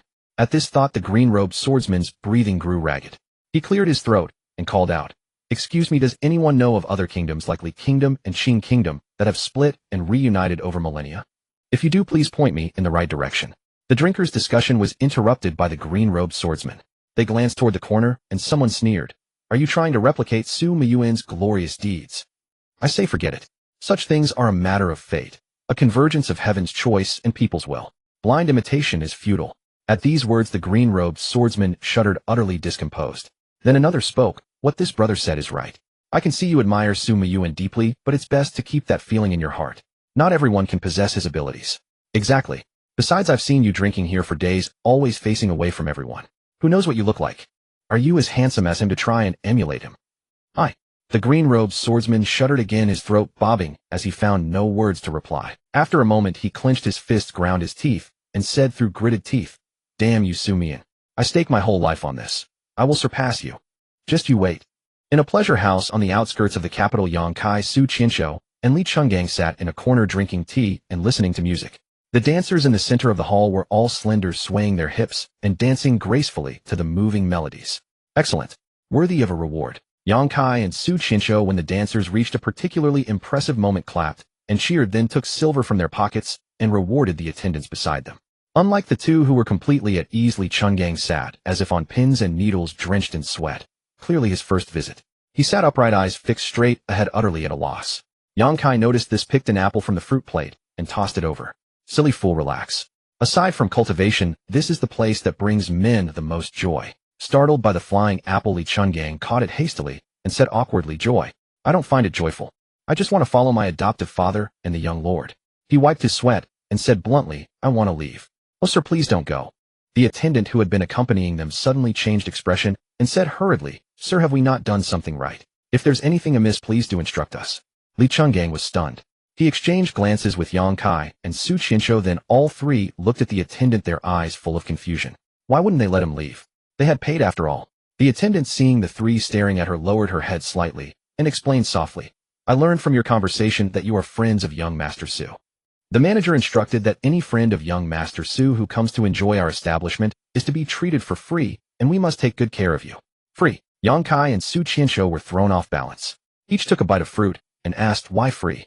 Because young Master Su is a hero of the realm. In handsomeness none surpass him, in grace none rival him, in vision none can compare. We all admire young Master Su. Since you are his friends, you must be fine people too. It's only right to waive the fee." The attendant explained softly, a hint of shyness in her voice. Thud. Yang Kai and Su Qianshou were dumbfounded. The fruit fell from their hands. After a long silence, Yang Kai spoke first. "I'm feeling unwell. I'll leave first." Su Qianshou followed. "I'm feeling unwell too. I'm leaving as well." Li Chuangong. On the grassland, the Tianyuan tribe, the direct tribe of Neja. In the military headquarters, Neja sat in the seat of honor. Below her in order sat Baturu, Lu, Donglai, Lan, Xingyan, Naza, and the chieftains of various tribes. This was the heart of decision-making for the entire grassland. The highest and most crucial decisions of the grassland were made here, for once determined, they were never altered. Does anyone still have objections to the merger of the two kingdoms? From the seat of honor, Neja surveyed the assembly and parted her jade-like lips. The spirit demon battle had left her with the lightest injuries, as she had recovered earlier that day, hence this urgent counsel. Su Muyuan had done so much for the grassland. As its ruler, she ought to respond with the utmost sincerity. Baturu, Lu Donglai, and the others exchanged glances, but remained silent. They had already accepted the plan. "Since there are no further objections, we will proceed as agreed. From today onward, we adopt the integration plan proposed by Lord Su, and I will coordinate its implementation with him." Neja, seeing no one spoke, announced the decision. "If there is nothing else, you may all take your leave." "Wait." An elderly tribal chieftain rose at that moment and said, "Your Majesty, I have something to say." Naja frowned slightly, but before she could speak, Baturu Lu Donglai and others also stood. "Your Majesty, I too have something to say." Naja looked at those standing. "Speak your minds plainly. But the decision just made cannot be altered." Baturu exchanged glances with the others who had risen, and they smiled knowingly. He said, "Your Majesty, what we wish to say is nothing ill. The merger of the two kingdoms is a grand, joyous occasion. We also see that Lord Su Muyuan holds you in his heart. Why not seal the bond with marriage and settle the betrothal between you two?" "What?" Naja, hearing that it concerned her and involved marriage to Su Muyuan, suddenly blushed. "Lord Su has never said he likes me. Do not speak recklessly." Baturu Lu Donglai and the others chuckled. "He traveled thousands of miles to help our grassland. We would never believe he harbors no feelings for you. Perhaps he is reserved and not one to take the initiative." Lu Donglai interjected. "Naja, now that the spirit demon is slain and internal strife quelled, you have reached marriageable age. As your elders, we wish to see you find a good match. If Lord Su is truly too reserved, cooking the rice before it's husked wouldn't be a bad idea." "What?" Naja's cheeks flushed crimson at this. At this moment, she found it hard to use her queenly authority to silence them. The chieftains who had risen burst into laughter at Lu Donglai's words. "In truth, this is what we wanted to say. Why not just settle it this way? We women of the grassland are bold in love and hate. To cook the rice before it's husked and to seal the union between Central Plains and grassland. Would that not be a beautiful tale? This isn't appropriate, is it?" Naja's voice grew softer. She had long harbored feelings for Su Muyuan, but he had never spoken of their relationship, leaving her both uneasy and vexed. Night fell. At the royal villa, Su Muyuan slowly opened his eyes and regained consciousness. Just as he awoke, he moved his right hand and immediately heard two joyful female voices. "Lord Su, you are finally awake." These two voices belonged to the maidservants who attended Su Muyuan. Su Muyuan sat up and asked, "How long have I been asleep?" "My lord, you have slept for 2 days." 2 days. Su Muyuan nodded lightly. Noticing that his white robe had been replaced by a new garment of the grassland style, he asked, "Who changed my clothes?" It was. Behind the curtain, the two maidservants exchanged glances. "We changed your clothes, Lord Su, not Her Majesty the Queen. Please do not be offended." "Oh." Su Muyuan nodded. At least Naja had not seen the golden spear on him. "So you changed my clothes. Did you also make them for me?" Su Muyuan asked again. No. The two maidservants waved their hands repeatedly. "It is already an honor to help you dress Lord Su. Your sacred body is precious. We are not worthy to tailor clothes for you. If you Lord Su have any." Seeing their flushed faces and nervousness, Su Muyuan smiled. "Do not be nervous. I am merely speaking with you normally. Ask whatever you wish." The two women exchanged glances, suppressing their anxiety, and finally said, "May we ask, Lord Su, do the clothes fit you well? Do you like this garment?" "Fit well." Su Muyuan stood up, stretched his limbs, and pondered seriously before replying. "Tell Her Majesty the Queen that the clothes fit perfectly, and I quite like them." "Really?" A smile spread across the faces of the two women, as if this answer was of utmost importance to them. Of course it was true. Su Muyuan chuckled inwardly.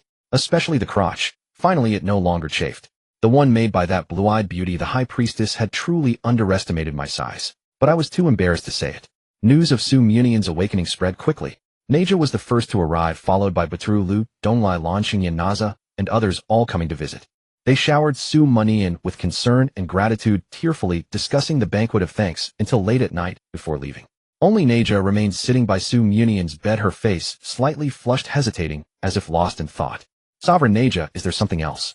Su Muyuan gazed at Naja's exquisite face, breaking the silence first. His eyes burned with admiration as he quietly appreciated the beautiful woman before him. "Oh." Naja snapped back to reality, meeting Su Muyuan's eyes before quickly lowering her head, whispering, "Lord Su, are your injuries healed?" "Almost there." Su Muyuan nodded and teased, "I have the strength to hold a woman in my arms again." "Oh." Hearing held in arms, Naja's cheeks reddened again, recalling what happened 2 days ago. Su Muyuan had carried her in his arms as they left the Great Rift Valley. Thank you, Lord Su." Naja lifted her head, glanced at Su Muyuan, and spoke quickly. Her words raced like the beat of her heart. "It's nothing." Su Muyuan waved it off, continuing to admire the beauty before him. "Oh." Naja nodded, and said, "You're not in a hurry to return to the Central Plains, are you? Please do come to tomorrow's banquet of thanks." "Banquet of thanks?" Su Muyuan felt a bit puzzled. Why was everyone talking about this tonight? Was there some important program? He thought for a moment, and quickly replied, "Rest assured, Sovereign Naja, I will definitely come. Last time the drinking wasn't satisfying enough, and the beauties were few. This time I intend to." Before Su Muyuan could finish, Naja gave a displeased snort, stood up abruptly, and strode toward the door. "Lord Su, it's late. You should rest now." Su Muyuan. What was wrong with speaking my mind? Su Muyuan was utterly baffled until he looked down and saw 2 imprints, one new, one old, of peach-shaped buttocks on the edge of the bed. Then he chuckled softly to himself. The next day at noon, Su Mianian attended the grasslands banquet of thanks held in his honor as scheduled. The banquet was of the highest standard. Jade plates of delicacies, aged wine, and elegant music filled the hall. Even the serving maids were meticulously adorned. At the banquet, Naja was the first to speak, raising a toast to Su Mianian. She thanked him for all he had done for the grassland, and as the ruler of the grassland agreed to the unification of the two nations. Su Mianian raised his glass in response, joyfully praising the grassland, as well expressing his hope that the Central Plains and the grassland would be friendly for generations, becoming one harmonious family. After the two most important figures had spoken, the banquet atmosphere quickly grew heated and reached its climax. The nobles in attendance were also elated, frequently toasting Su Mianian and thanking him for his deeds. Cup after cup. It was as if Su Mianian had not only saved their lives, but also their family's old hen. Though Su Mianian was surprised the atmosphere demanded it, and he could not refuse, so he drank heartily. Little did he know that after each noble toasted and left, they would signal to Naja, showing her their empty cups. Seeing this, Naja smiled bitterly, looked at Su Mianian with worry, and felt a complex turmoil in her heart. Night soon fell. Drink. Drink more. Today I, Su Mianian, am also overjoyed. I'll drink you grassland brothers under the table. In the great hall, Su Mianian shouted, jubilantly clutching an already empty cup, slumped on the floor. He was drunk. Half of the nobles who had toasted were also collapsed. Only Baturu and Lu Donglai, supporting each other, pulled Su Mianian up and walked him to Naja, saying with a grin, Your Majesty, for your lifelong happiness we have truly done our best.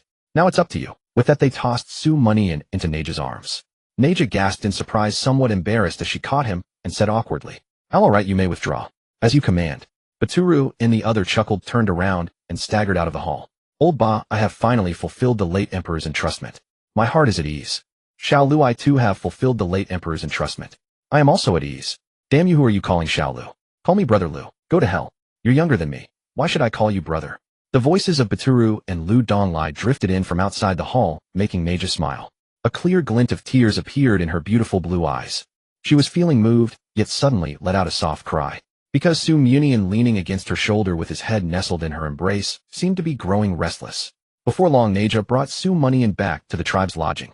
After settling Su Mianian on the bed, Naja stood up and said to the attendant who had returned with her, You may all withdraw. Without my permission, no one is to set foot within 1,000 meters of this place. Yes.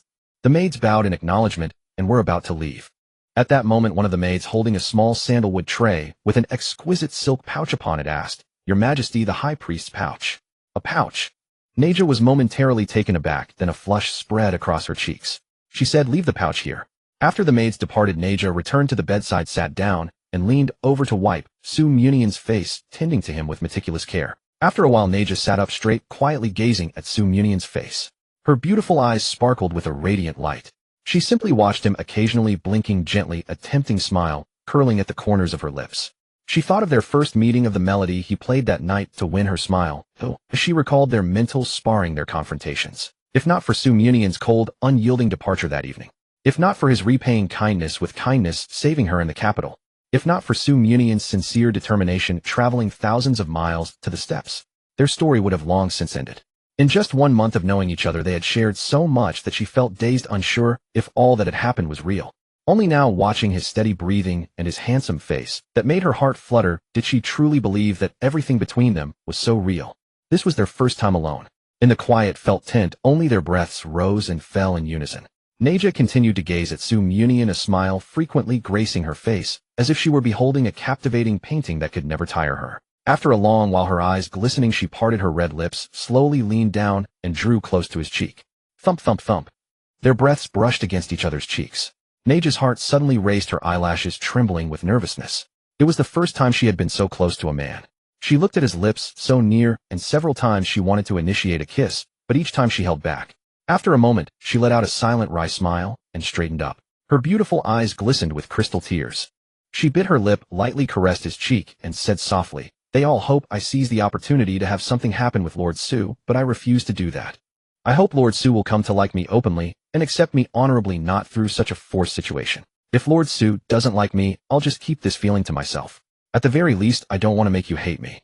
With these words, Naja curved her lips, but her gaze dimmed, tinged with a hint of loneliness. Crystal tears slid down her cheek and dripped onto Su Mianian's chest. But she quickly wiped her face, hastily turned away as she stood up, and said with a carefree laugh, Lord Su, rest assured, Naja will not make things difficult for you. Having met you is already a wonderful thing. Naja will not become someone you detest. She looked back at Su Mianian, confirming he was sound asleep, then resolutely turned and walked out of the tent. As she left, she took the pouch that had been left on the table. The night was cool, the stars lonely. On a small hill outside the tent, a solitary silhouette sat hugging her knees, looking somewhat fragile. Amid the whispering wind, the silhouette sobbed softly, her tears bending the grass and trickling down the leaves onto the ground, as silent as her weeping. This girl, not yet 20, who had presided over the affairs of the steppes for nearly a decade, once again revealed a vulnerable side. Since the late emperor's death, she had cried only 3 times.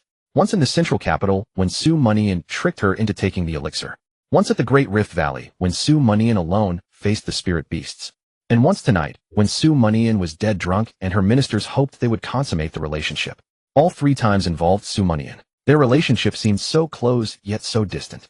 Close as love, yet distant as water slipping through a gap, as if nothing had ever happened. Perhaps it was all just her one-sided affection. And Su Mianian might only see her as a friend, a partner in the unification of their 2 nations. Thinking this, Naja buried her face in her knees and choked out, "Father, I really like him. Can you tell me what I should do?" For nearly a decade, whenever she faced an insurmountable difficulty, she would come here alone, seeking guidance from her departed father.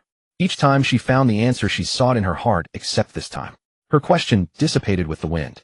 Matters of the heart. No one can give a correct answer.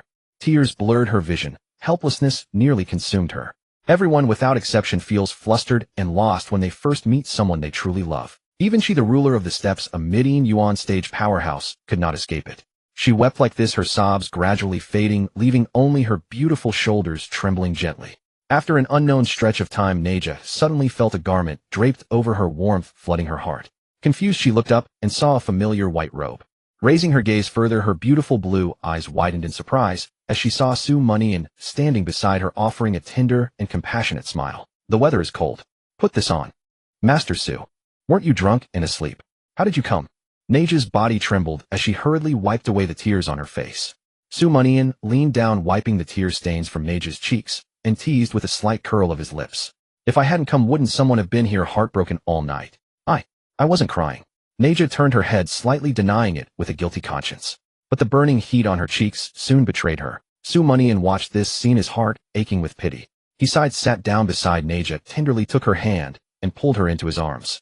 "I'm sorry. I should have told you about us earlier. It was his fault for making this beautiful girl so sad. But he had been so busy lately that he barely had any rest, putting it off until now." The beautiful girl in his arms let out a soft whimper, struggled slightly, then went limp and leaned against Su Mianian's chest. "It's okay, Master Su. As long as you're happy, don't worry about Naja. If Naja is causing you trouble, you can just leave." Naja pressed against Su Mianian's chest, only shaking her head after a long while. Seeing her so cautious, afraid of troubling him, Su Mianian felt a pang in his heart and let out a breath. He shook his head with a smile, lowered his head to whisper in Naja's ear. "Didn't you really want to know if I like you?" "My answer is I like you. I truly like you." The words like an electric current coursed through Naja's body, making her tremble, and tears welled up again. At this moment her heart had no more burdens. No more fear, no more anxiety. Like a child waiting for exam results, upon seeing the score, the massive stone in her heart finally settled. At this moment she was happy. "Master Su, hold me. Hold me tight." Naja buried her head in Su Mianian's chest and whispered, and she had already hugged Su Mianian tightly as she spoke. Su Mianian said no more, only held the beauty in his arms even tighter. The two held each other tightly, listening to each other's breathing and heartbeats exchanging warmth. In the distance, the maids who had withdrawn earlier finally saw them embrace, sighed in relief, and were overwhelmed with emotion.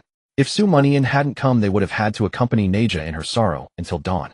They had been with Naja for a long time and rarely saw her so fragile. Seeing Naja find a support, a harbor from the storm, the maids also shed tears of joy. Su Mianian held Naja, feeling the softness of her body, and for once found a rare peace in his heart. In the 2 months since his transmigration, he had experienced too much, leaving no time for his heart to rest. The two held each other tightly for a long time. Finally, Naja slowly lifted her head from Su Mianian's chest, her cheeks flushed, blinking her moistened, beautiful eyes, and her lashes fluttering as she said, "Master Su, am I pretty?" "Why ask that again? I can't even remember how many times you've asked." Su Mianian spoke with a faint smile. Don't mind how many times, just answer me." Naja puffed her cheeks in mock anger and punched Su Mianian's chest. "Of course you're pretty, and very much so." Giggle. Hearing the answer she wanted, Naja laughed happily. Although she knew she was very beautiful, Su Mianian had never admitted it, which had once made her doubt her appearance. Was she not pretty enough? Then, she bit her tempting red lips, looked at Su Mianian's face, and slightly raised her chin. "So what you said, that I rank 200th among the girls you've seen, Is that inaccurate? Of course it's inaccurate. Su Mianian nodded, and as Naja's eyes gradually brightened he continued. I said that before just to annoy you. Actually among the girls I've seen you can only rank in the top 500. Naja's smile froze. She bit her lip flustered, and angry hit him hard, then turned away. Master Su, I'm not happy. Su Mianian was so infuriating. How could there be such an annoying man in the world? Naja fumed inwardly. Su Mianian's chest ached, but his smile only grew wider. Then how about I cheer you up? No. Naja snorted, and still didn't turn around. Su Mianian shook his head, his smile undiminished, and pulled Naja back into his arms. She struggled briefly, then yielded to his control. Feeling the warmth of Su Mianian's chest, Naja raised her fingers and traced aimless patterns on his chest, her heart filled with warmth. She wasn't really angry, and Su Mianian knew she wasn't, so she always felt comfortable when she was with him. After leaning against Su Mianian for a while, she suddenly thought of something, struggled up from his arms, and sat on his lap. Master Su, I want you to hold me like this. As she spoke, she took Su Mianian's hand and wrapped it around her waist. Su Mianian didn't refuse, but asked with slight confusion, Is there a difference? Of course there is. Naja blushed and shook her head, whispering, I read in a classic that this makes a man happier. Master Su, Naja wants to make you happy. This. Feeling the delicate body twisting in his arms, Su Mianian pinched Naja's rosy cheek and asked, But do you know that doing this puts you in danger? Naja let out a soft gasp, looked at Su Mianian in confusion, and shook her head gently. Why hadn't she seen any description of danger in the classic? Truly a blank slate. Su Mianian thought to himself with amusement as he looked at her. Do you know you're about to trigger a massive weapon? Right now I'm a soft seat, but soon I'll turn into a socket. You'll understand in a moment. Su Mianian said mysteriously, hugging the beauty in his arms even tighter. Oh. Naja pouted, then said, Master Su, can I ask you a question? Go ahead. Master Su, when did you start liking me? Naja looked at Su Mianian with longing eyes. A girl in her first love always cares about such questions. Su Mianian thought for a moment and asked back. Then when did you start liking me? A mature good man is always good at throwing questions back. Naja cast a reproachful glance at Su Mianian, then said, Naja started liking Master Su when you forced me to take the pill. Su Mianian nodded. That was quite early. Quite early. Naja's face paled at the words. So Master Su only started liking me tonight. Su Mianian shook his head. No, actually I liked you the first time I saw you. With a giggle, Naja couldn't help but laugh. How could Su Mianian be so amusing? Just now she thought it had taken him a long time to like her, but it was so early. Wait, Naja quickly frowned. Liked her at first sight. That was too fickle, wasn't it? She pouted and looked at Su Mianian unhappily. Master Su, I'm not happy again. Su Mianian was utterly confused. Liking her at first sight meant she was very charming, didn't it? How could she be unhappy about that? Then what would make you happy? Naja blinked her blue eyes, gazing at Su Mianian's handsome face as she poked his chest with her slender finger, her voice soft and lingering. Master Su, please. Love me well. These words were like a gunshot, igniting the fire in Su Mianian's heart. He held Naja, laid her down on the ground, and kissed her rosy soft lips. The two embraced and kissed passionately, rolling down a small slope. After a long time, Su Mianian lifted his head, looking at Naja's flushed cheeks and slightly dazed eyes, and said, It will hurt. Naja shook her head, her tone firm. Master Su, I'm not afraid. Lan Xingyin had prepared a sachet for her. She wouldn't lose to that woman. The night was quiet. Lan Xingyin, graceful and slender, stood by the window, her eyes complex as she gazed at the bright moon in the sky, whispering softly. It should be starting now, right? She was silent for a moment, then a smile curled at the corner of her mouth. Blessings to you, Naja. With that she turned and went back to the desk, reading through the ancient booklet she hadn't finished by the lamplight. When she was in a bad mood, she always liked to do this. In the room, the sound of pages turning went on for a while before Lan Xingyin sensed someone approaching the door. She looked up and saw Naja walking unsteadily toward her, her eyes red and her lips slightly swollen, saying, Xingyin, do you have any more sachets? Sachets? Oh yes. Lan Xingyin quickly got up, took out a sachet, and handed it over. Naja took it, flew away, and then flew back 2 hours later. She said the same thing again. Lan Xingyin handed over the sachet, watching Naja's departing figure, and exclaimed in surprise. Is it that intense? That night, Su Mianian and Naja pledged their love on the grassland. The moonlight prayed for them, and the wind blessed them. Far away in the Qingyun Lietian sect, in the middle of Qingyun Prefecture, an old man dozing off in front of the disciple's steel suddenly trembled all over and woke up. Staring at the steel that seemed to have been lit for a while, he exclaimed in surprise. How come there's a new disciple again? Let me see. He spread his palm, sensed the steel for a moment, and said, The last favor token has finally been used. From now on, our Qingyun sect has no more ties of gratitude with you so-called rich second generation. No with you so-called powerful ones. No with you who once helped Qingyun sect. After sensing for a bit longer, he took out a sect communication stone and muttered to himself. This kid is at the border of the Central East region. Qingxuang happens to be over there too. I'll have her bring him back for me. With that thought, the old man crushed the communication jade in his hand, and a beam of green light immediately flew out, disappearing into the sky. The night persisted. On the vast expanse of the grassland, a white robe was spread out upon which lay a pair of lovers intertwined in each other's arms. The wind whispered ceaselessly, and a charming voice sang, stirring the darkness. Unbeknownst to the lovers, as time passed, faint green spiritual energy dripped from the tips of blades of grass across the plains, rode the wind, and transformed into graceful arcs flying toward them. The arcs of spiritual energy converged above the pair, swirling to form two butterflies that danced playfully in the air, frolicked, and then reluctantly parted, merging into their bodies. This was the blessing of the grassland god. Dawn broke. A faint crimson glow in the distance tore through the night. Mianian, holding the delicate form of Naga on the white robe spread beneath him, slowly opened his eyes. In his arms, Naga slept soundly, leaning against him, her exquisite face etched with fatigue. The previous night, she had given herself entirely to Mianian, exhausted to the point of immobility before resting. Mianian looked at Naga in this state, a faint smile curling at the corners of his lips, and affectionately traced the bridge of her nose. Naga furrowed her brow and rubbed her nose, but did not wake, instinctively moving closer to his chest.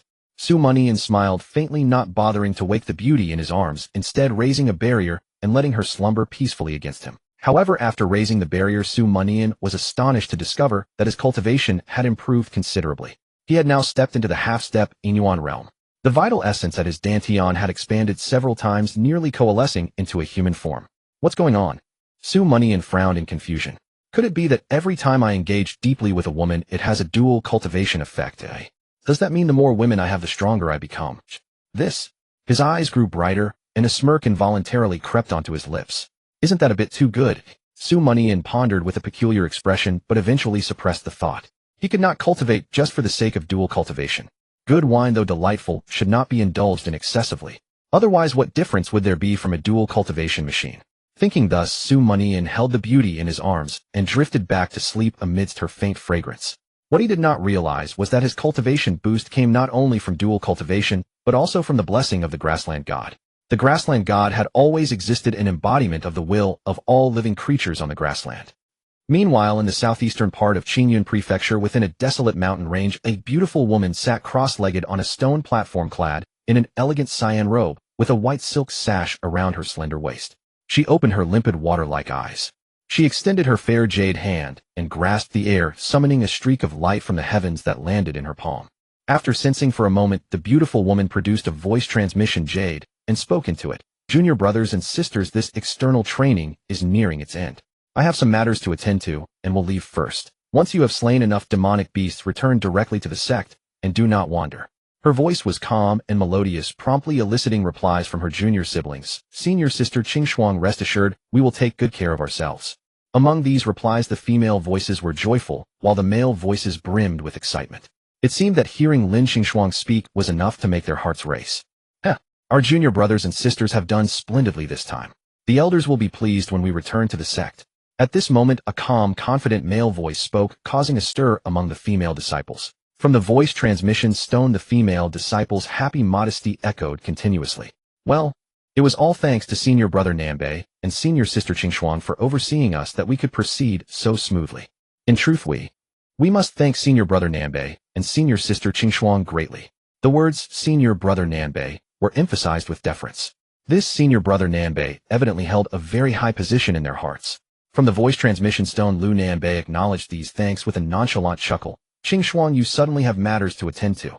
Do you need me to accompany you? The two of us together would at least alleviate the boredom. No need. Lin Qingxuang refused outright. She had no favorable impression of this Lu Nanbei. This joint expedition was merely an arrangement of the sect's mission.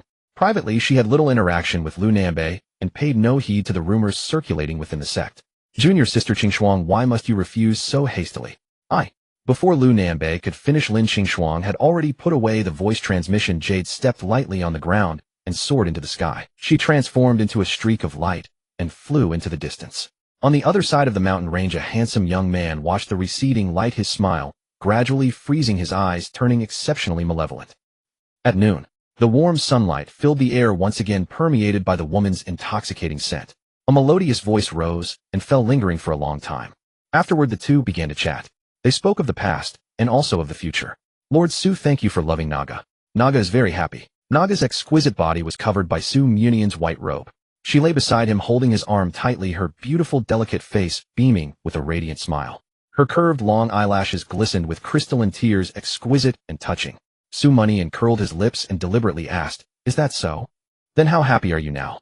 Naga paused thought for a moment, then raised her two lotus root-like arms, making a gesture of embracing the air, and gestured animatedly with her cheeks puffed out adorably. I have so much happiness." Su Mianian sighed inwardly, and teased, indeed, when a girl falls in love, she becomes more or less foolish. The wisdom of my past life never fails me. He looked at Naga with affection and smiled, saying, "There's still some time before nightfall." Naga hummed in response, looking at him expectantly, and parted her crimson lips, and then there was a banquet planned for the evening, orchestrated by Bachalu and Lu Donglai to see whether their grassland queen and Su Mianian, the guest from the Central Plains, had anything going on. If nothing had happened, they would have to drink Su Mianian under the table tonight. Su Mianian blinked, his gaze shifting from Naga's lovely face downwards, passing over the slightly languid snow-white, voluptuous body, barely concealed by the white robe, and mused, "We." Naga's face flushed, her willow brows knitted, both reserved and scared, and she said pitifully, "Lord Su, Naga hasn't rested enough yet." Night fell. Su Mianian, holding the hand of the grassland's foremost beauty, walked into the banquet hall under the gaze of thousands.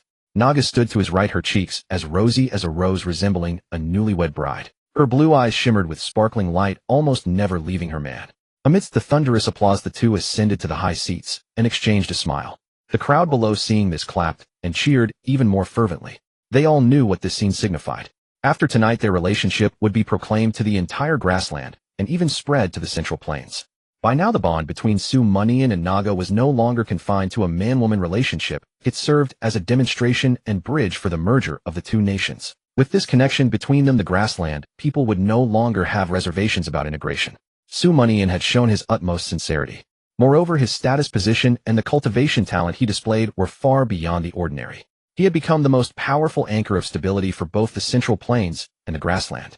The people needed a strong protector, and so did the nation. Following Su Mianian promised a bright future.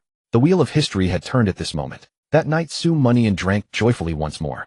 Unlike the previous night, he managed to drink all those who toasted him under the table. When he curled his lips and looked at the beautiful Naga, the grassland's foremost beauty's face fell. Oh, she would suffer again tonight.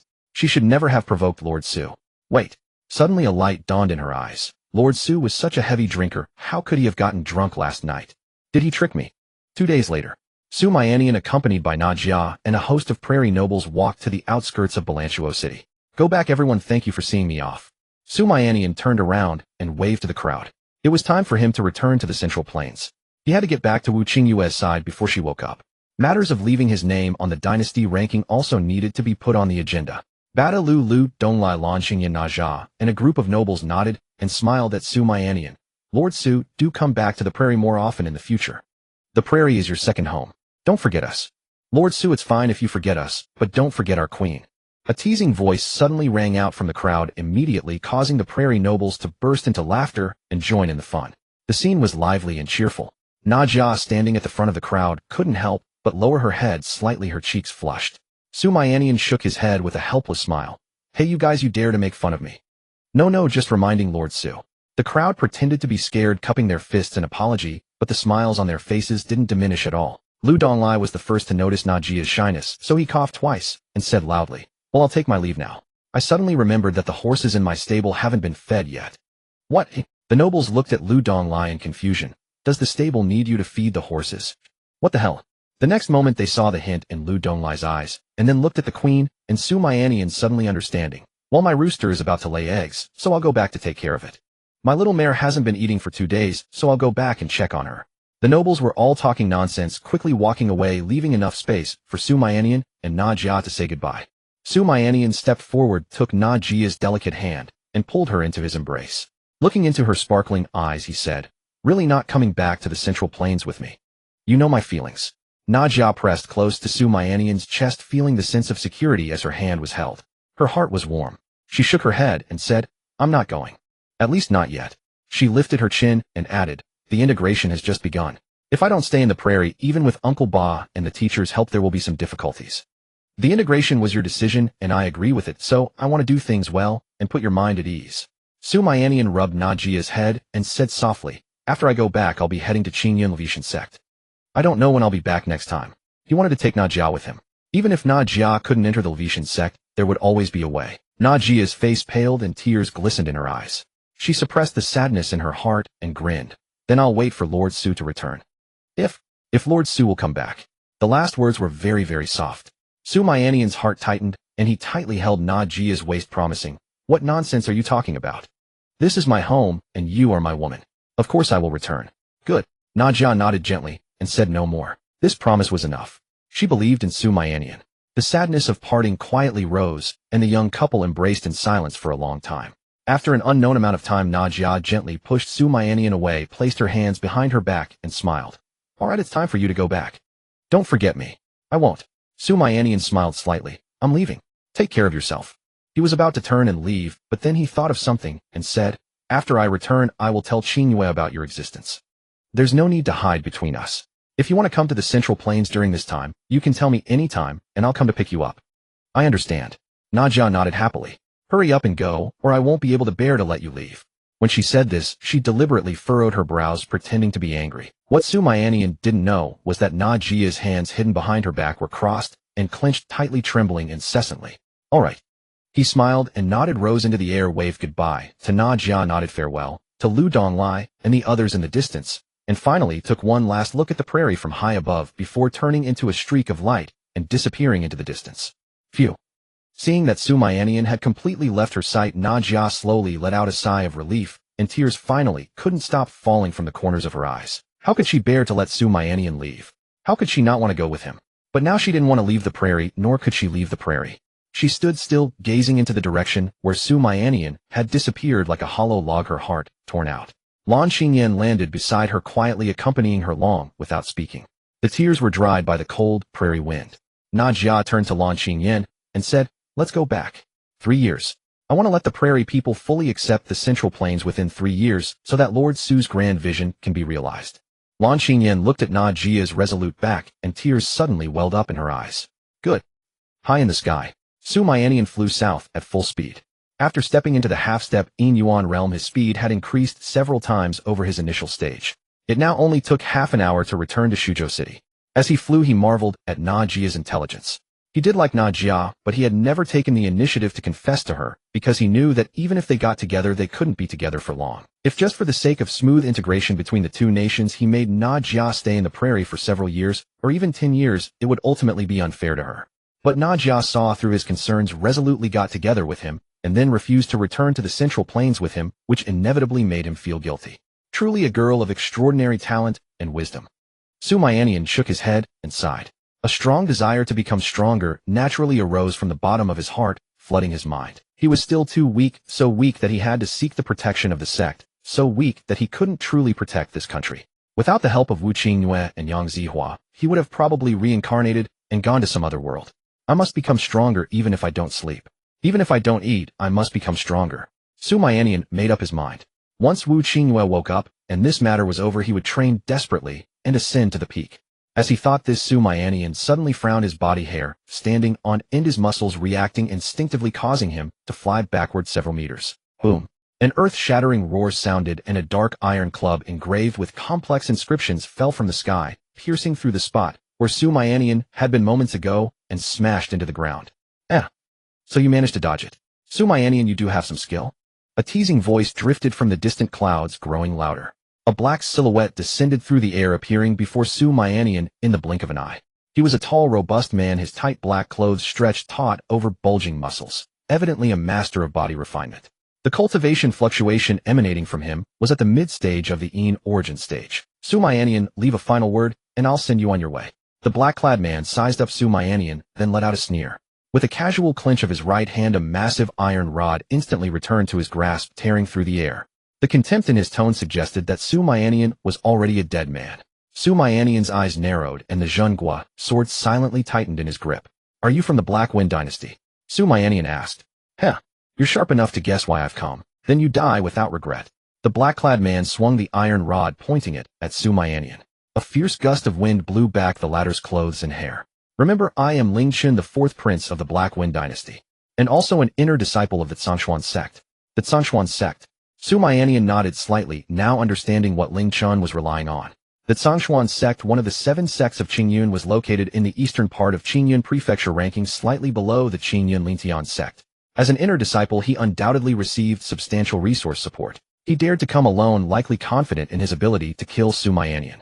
But you're only at the mid-stage of the Yin origin stage. Are you here to deliver your head? Mianian thought for a moment, then said, your father gave you a good name. But you should have died at dawn. It's my fault for dragging it out until now. As the words fell, Mianian's figure flickered, and a flash of sword light struck toward Ling Chen's neck. Ling Chen's pupils contracted as he raised his rod to block. With a loud bang, he was sent flying dozens of meters before steadying himself. The cloth on his right arm instantly burst, revealing a pale, eerily white arm. Mianian, excellent. You've got guts. Ling Chen glanced at his right arm and spoke with a grin. The iron rod in his hand spun rapidly, whipping up a gale sharp as a blade, and he hurled it fiercely at Mianian. He charged out right behind the rod, his muscles tearing through his shirt, making him look formidable. A single punch shot straight towards Mianian's face. He launched 2 attacks simultaneously. Mianian did not retreat an inch. Violet lightning surged from his body. With one sword stroke, he deflected the iron rod, and with the other fist, he clashed head-on with Ling Chun. Boom! A thick tidal wave of spiritual energy exploded outward in ripples spreading over 100 meters.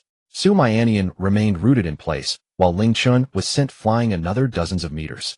Mianian, you surprise me. Your cultivation has risen too fast. I must kill you today no matter what. Otherwise, the Black Wind dynasty might truly fall to your hands one day. Ling Chun had never gained the upper hand, yet the confidence in his words never waned. It was as if he were the one who held all the advantages. Mianian wasted no words.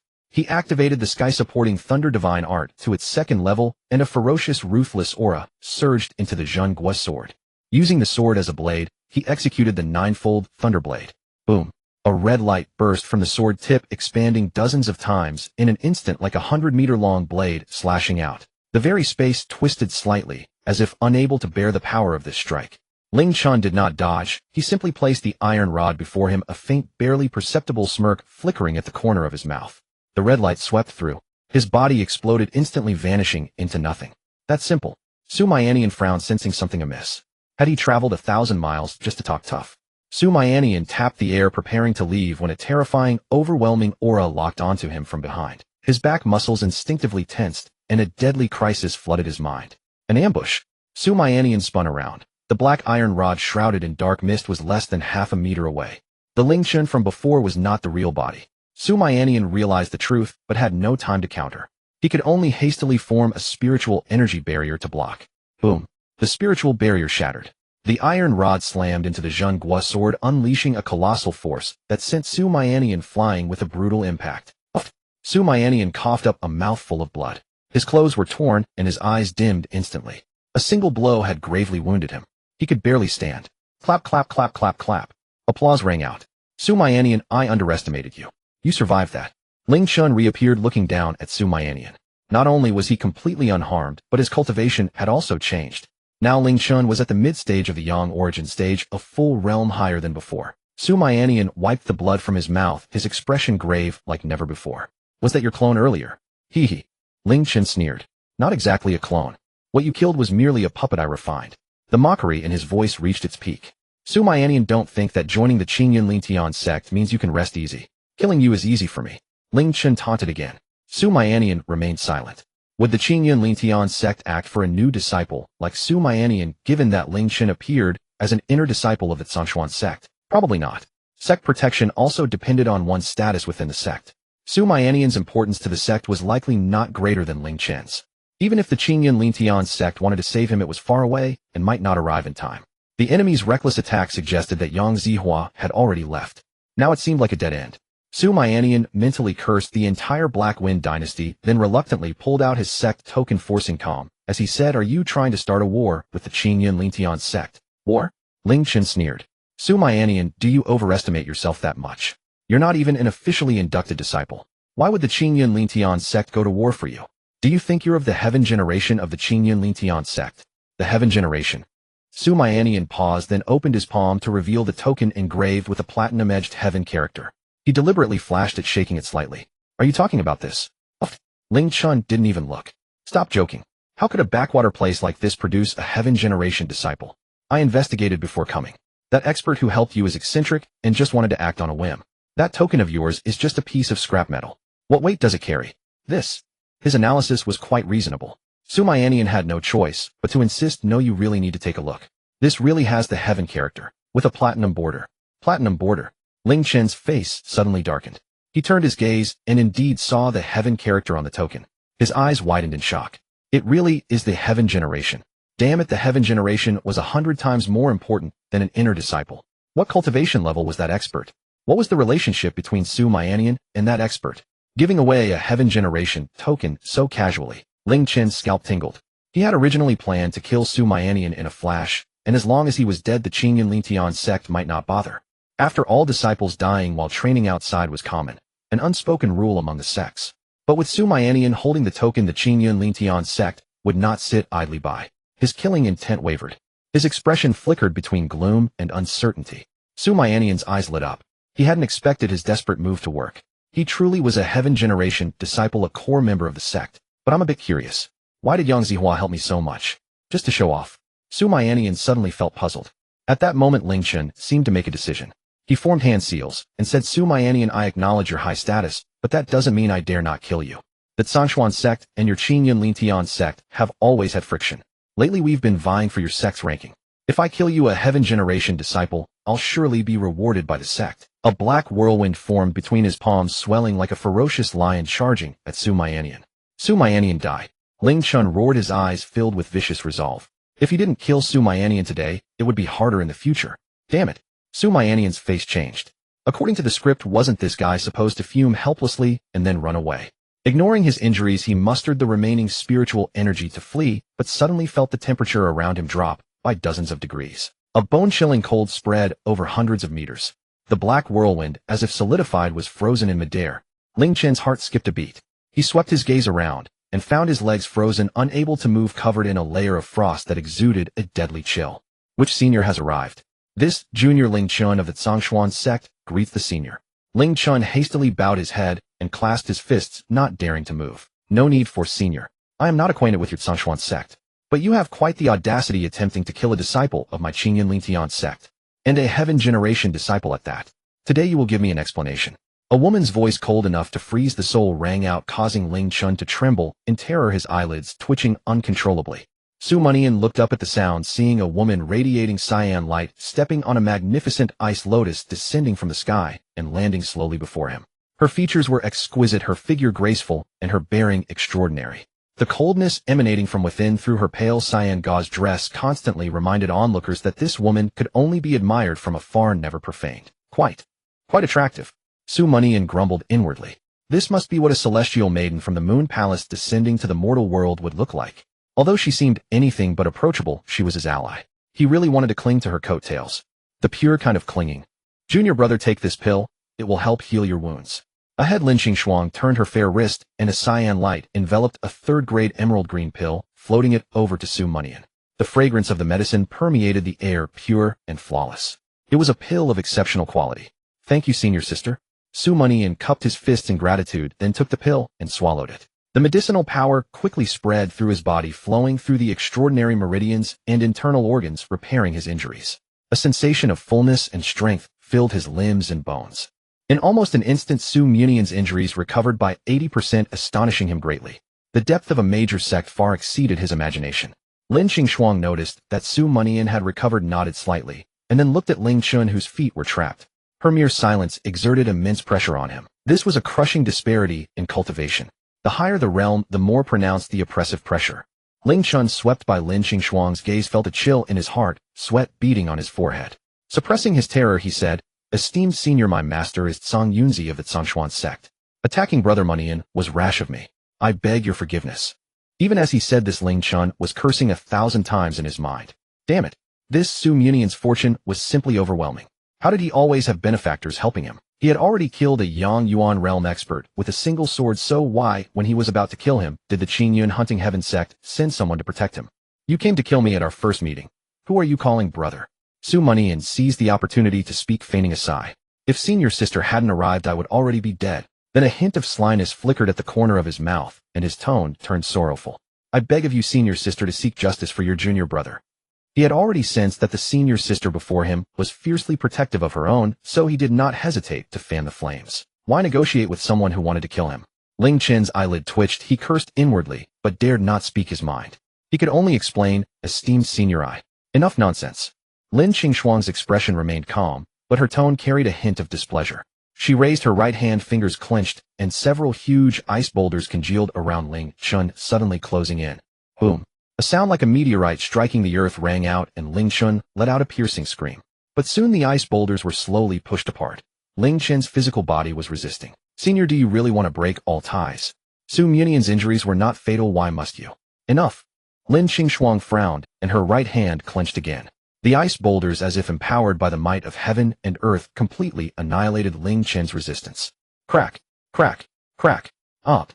Ling Chen screamed again, nearly curling into a ball, kneeling in midair, all his bones already broken. Seeing this, Lin Qingxuang released her grip, dispersing the ice boulders into mist. The temperature here dropped by more than 10 degrees. Su Mianian blinked, marveling at how formidable the senior sister was. Cold and ruthless, yet invincible. She was practically a war goddess. Ling Chun kept spitting blood, his eyes utterly lifeless. Senior, my bones are broken and my meridians damaged by the cold. May I take my leave? Ling Chen asked. Let you leave? Lin Qingxuang's gaze was icy as she looked at Ling Chun, immediately causing his mind to jolt as if struck. You injured my junior brother. I asked you to give me an explanation. Did you give one? Ling Chen's whole body shrank, his soul, as if plunged into an ice cave, trembling from within.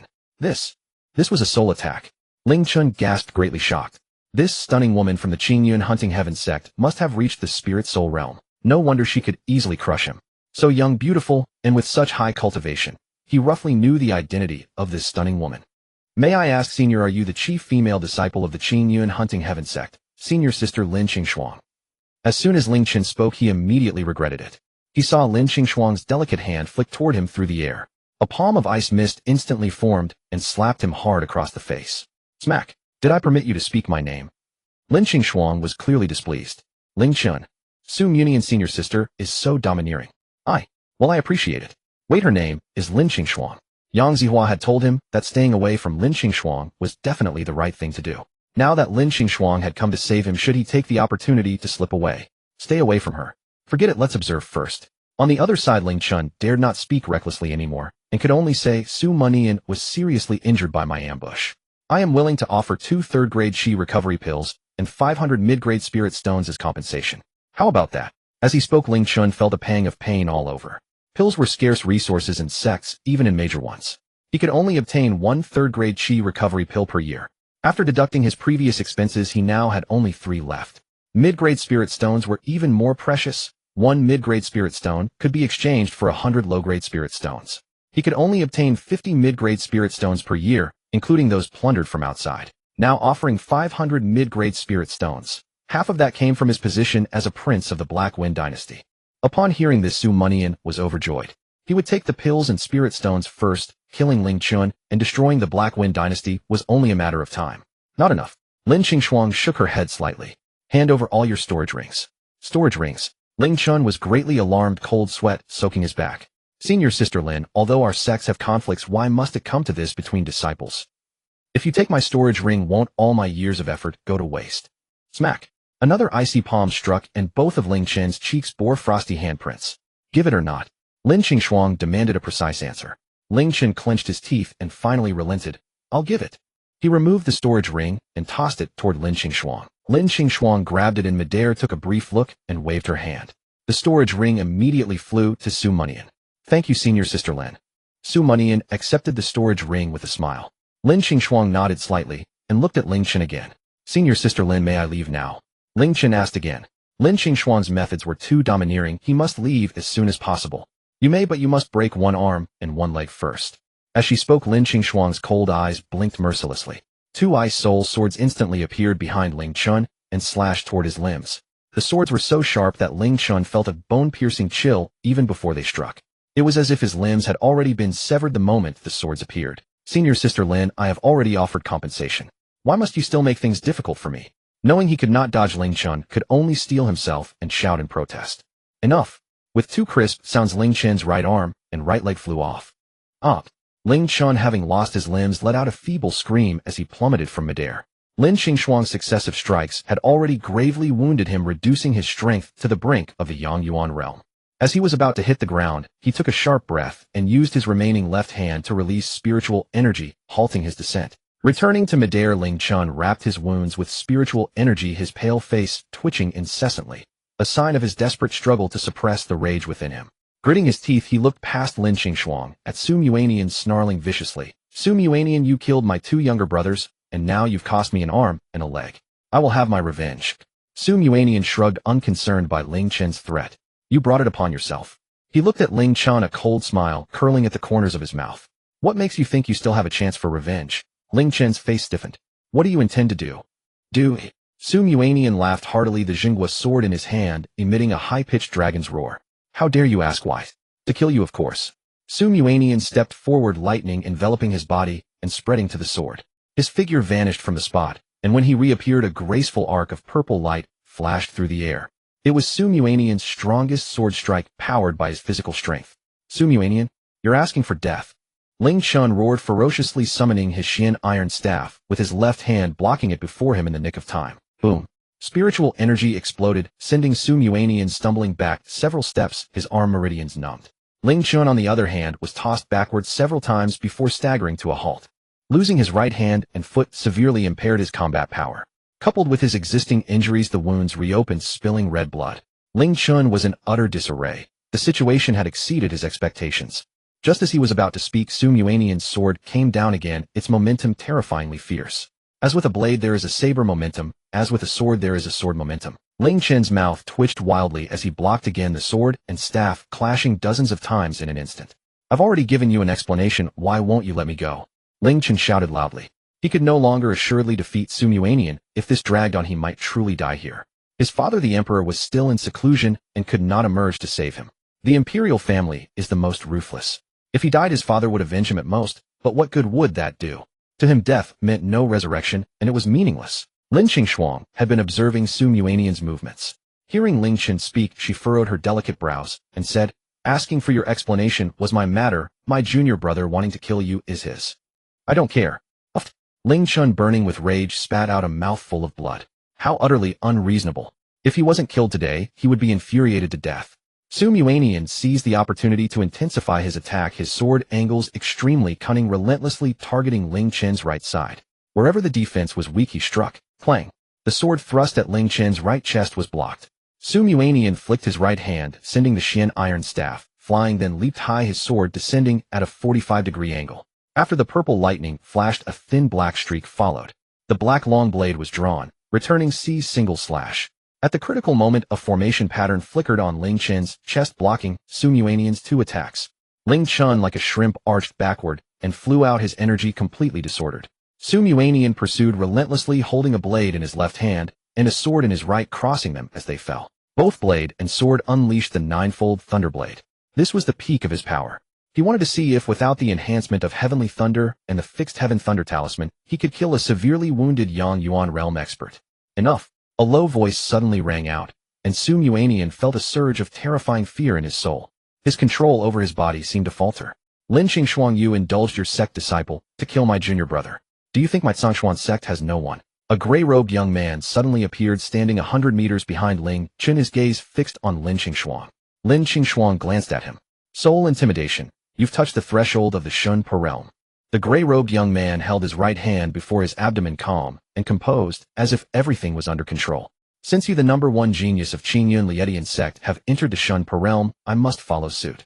Otherwise my Zhongshuan sect will forever be overshadowed by you. Lin Qingxuang's expression remained unchanged as she didn't speak, but the gray-robed young man understood with a glance and nodded. I came today precisely to prevent you from succeeding. Ling Chun was at the mid-stage of the Yang Yuan realm, not one of the sect's core members, but still important. Lin Qingxuang's eyes turned cold as she formed hand seals, ice crystal lights swirling around her palms. The temperature around the gray-robed young man plummeted instantly.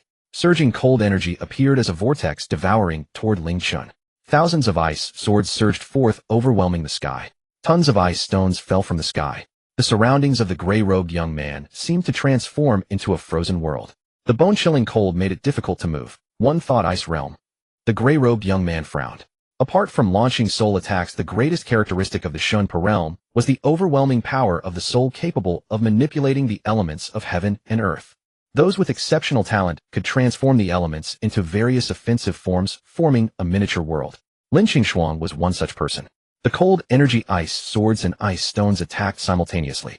The gray-robed young man responded quickly, trying to slow the assault with spiritual energy, but the three only paused briefly before crashing down like meteorites striking him. The gray-robed young man's face changed drastically.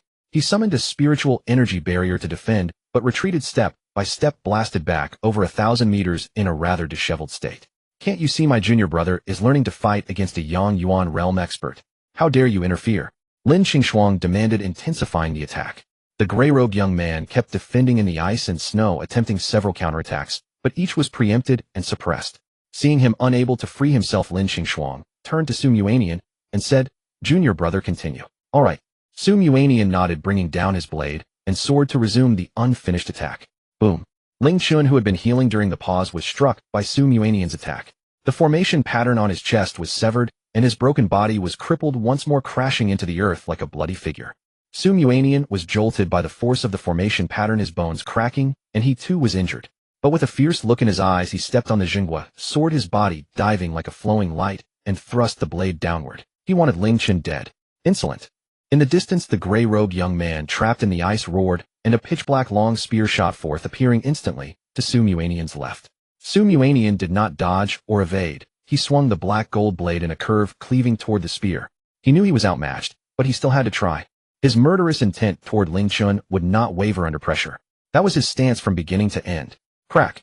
Su Mianian's tiger mouth split, the black gold blade recoiling from the spear's impact, the blade's back, cutting into his right shoulder. The spear flew back several meters, slicing through the air. "If you kill him, our two sects will go to war immediately." The gray-robed young man roared, his body emitting eerie black mist, pushing the ice and snow away step by step. His words were directed at Su Mianian. He was one of the three great disciples of Zhongshuan's sect. If he couldn't protect his sect's junior brother, where would his face be, and where would the sect's face be? Su Mianian spat blood from the corner of his mouth, but sneered, his left hand clenching the air toward Ling Chun, crushing all the latter's bones. Amid the agonizing screams, Su Mianian smiled. "If you won't let me kill him, then I won't kill him now. I'll kill him next time." His tone was colder than the blizzard that had trapped the gray-robed young man. Lin Qingshuang glanced at Su Mianian meaningfully, then dispersed the ice realm and spoke calmly. "Ji Xian, our Qingyun Lietian sect does not yield to threats. If you want war, you can start now. If not, you can leave." Ji Xian's face darkened as he grabbed the dying Ling Chun through the air and decisively flew away. The Zhongshuan sect would eventually clash with the Lietian sect, but not now. The disciple trial, which would determine the pattern of Qingyun Prefecture for decades to come, was about to commence, so it was not a time for large-scale conflict. This was true for both the Zhongshuan sect and the Lietian sect. Yet the Lietian sect was stronger and thus more fearless. After the two flew away, Lin Qingshuang landed beside Su Mianian. The fragrance of medicinal pills assailed his nostrils.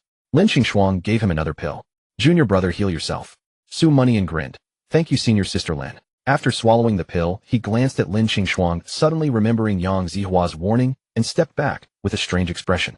Must not get too close to her. Maintain a safe distance. A trace of confusion flickered in Lin Qingshuang's eyes, but she said nothing. In the brief silence, they both took a careful look at each other. This senior sister is a proud daughter of heaven and as beautiful as a celestial maiden. She must be admired by many disciples.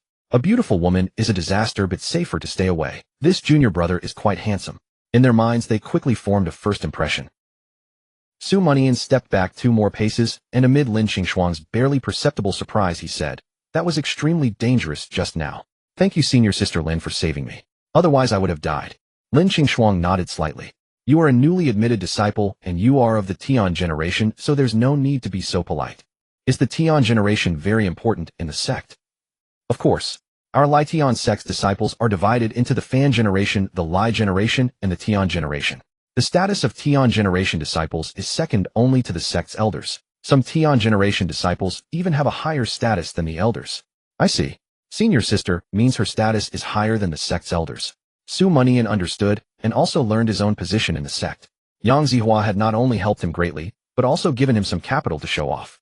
This gave him a little secret joy in his heart. Entering the sect, he wouldn't have to start as a menial servant. His script should be, starting as a Tian generation disciple, ordinary disciples are all crying. "I see." Su Mianian nodded and subconsciously asked, Seen your sister, were you injured just now? As soon as the words left his mouth, he regretted it. It was a bit presumptuous to show concern on their first meeting. And she wasn't even injured. I'm fine. Lin Xingxuang nodded slightly, her voice ethereal and light. That's good. Su Mianian breathed a sigh of relief. He had been overthinking. But at that moment he also realized that although Lin Xingxuang was a peerless celestial maiden, she was not a bad woman who played with men's hearts. Nor was she a master of romance, or a hypocritical green tea. Lin Xingxuang looked at Su Mianian and said, Junior brother, I came here this time on a sect mission to bring you back to the sect. If you have any unfinished business you can prepare, I will come for you in 7 days. 7 days? Su Mianian was somewhat surprised. That was clearly not enough time. He still had to wait for Wu Qingwe to wake up, take her to see his father, and then take her. If you can't wait, junior brother, we can leave now. Seeing Su Mianian's reaction, Lin Xingxuang added, Su Mianian, that's not what I meant. He thought for a moment and spoke his mind. There were still some details to be finalized regarding the merger of the two countries. The families of the fallen soldiers needed consolation. Listing on the dynasty rankings also required time. Lin Xingxuang approved of Su Mianian's thoughts. Junior brother, you are indeed a person of deep loyalty, righteousness, and patriotic ambition.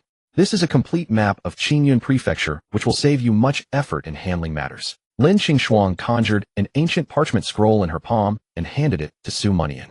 I cannot wait that long. Once you have finished your affairs, inject spiritual energy into the token, and you will see the direction of the sect. I will give you a 1-month deadline to come to the sect and formally enter the mountain gate. After that, the token will become invalid, and your disciple status will be revoked. The first part was spoken by Lin Xingxuang on her behalf, while the latter part represented the sect. Su Mianian took the parchment scroll and cupped his fists solemnly. Disciple understands. Lin Xingxuang was about to leave but stopped and looked at Su Mianian. Junior brother, I did not kill Ling Chen for you. Do you blame me, senior sister? Su Mianian was slightly surprised and shook his head. Junior brother has never thought that. That's good. I want you to kill him yourself with your own hands. Lin Xingxuang's words came from afar, reaching Su Mianian's ears. Su Mianian looked up at her retreating figure. I will follow senior sister's teachings. Shuzhou City. Private residence. Brother Su, you're finally back. As soon as Su Mianian stepped into the residence, he heard Nin Xiaoji's cheers. Her two little hands spread out at a 45-degree angle behind her, and she ran on her short legs into Su Mianian's arms. In her hand, she was holding an unfinished piece of fruit.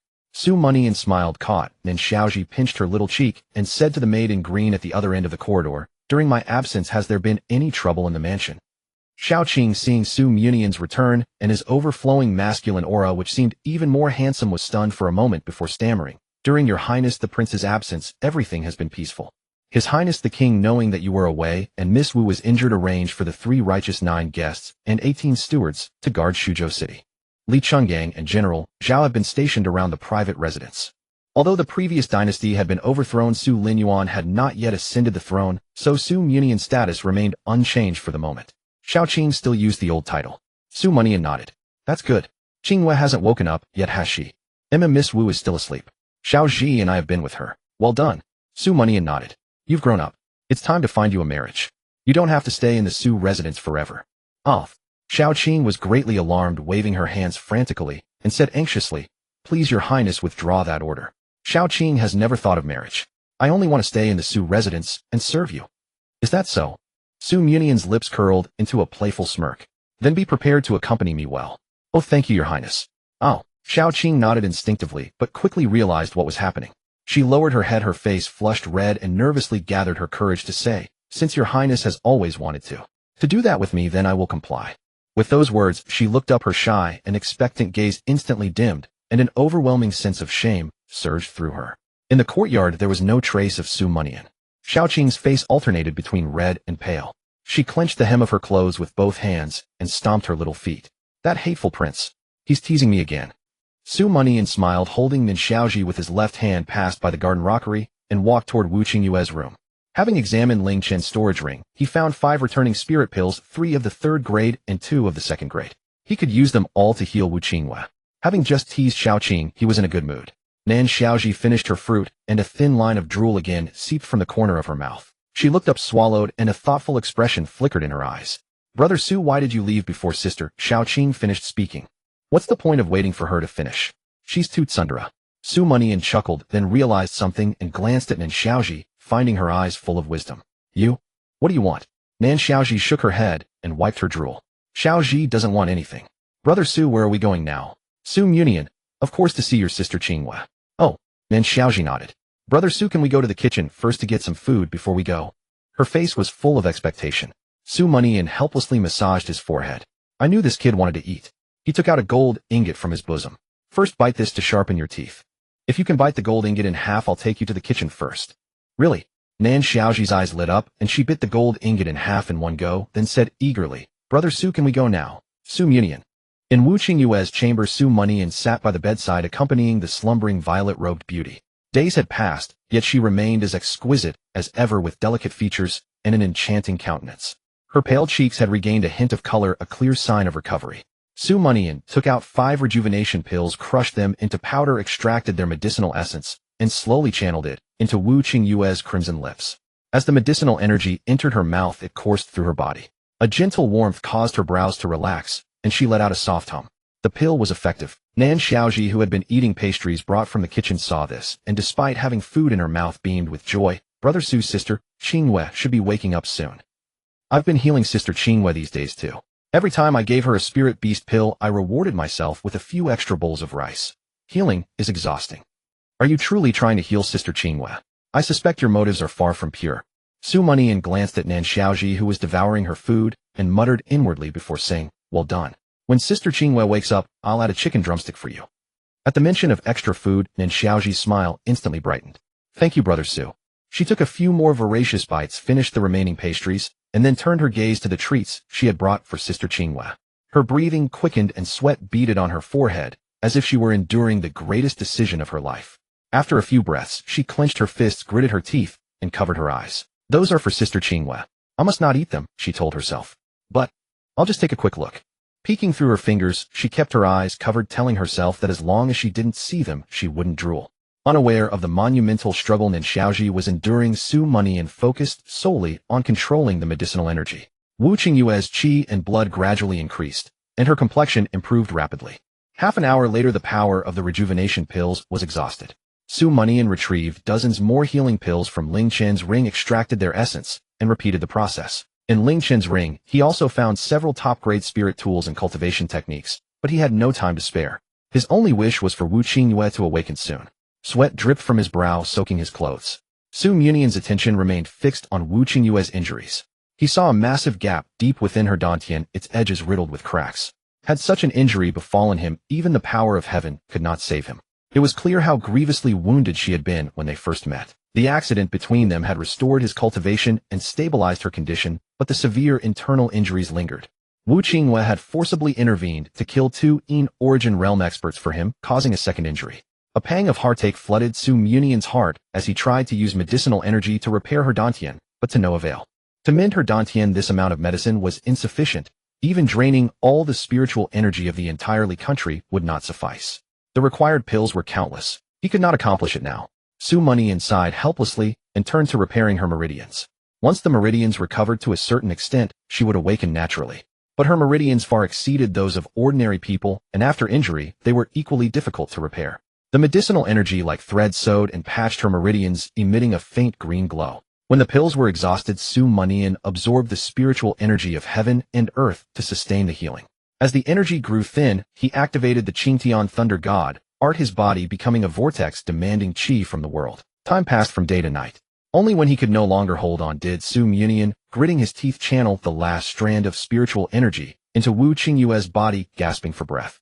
After a day of healing, Wu Qingyue's complexion had regained a healthy flush and the damaged meridians had recovered nearly 20%. Exhausted, Su Mianian sat by the bed keeping vigil.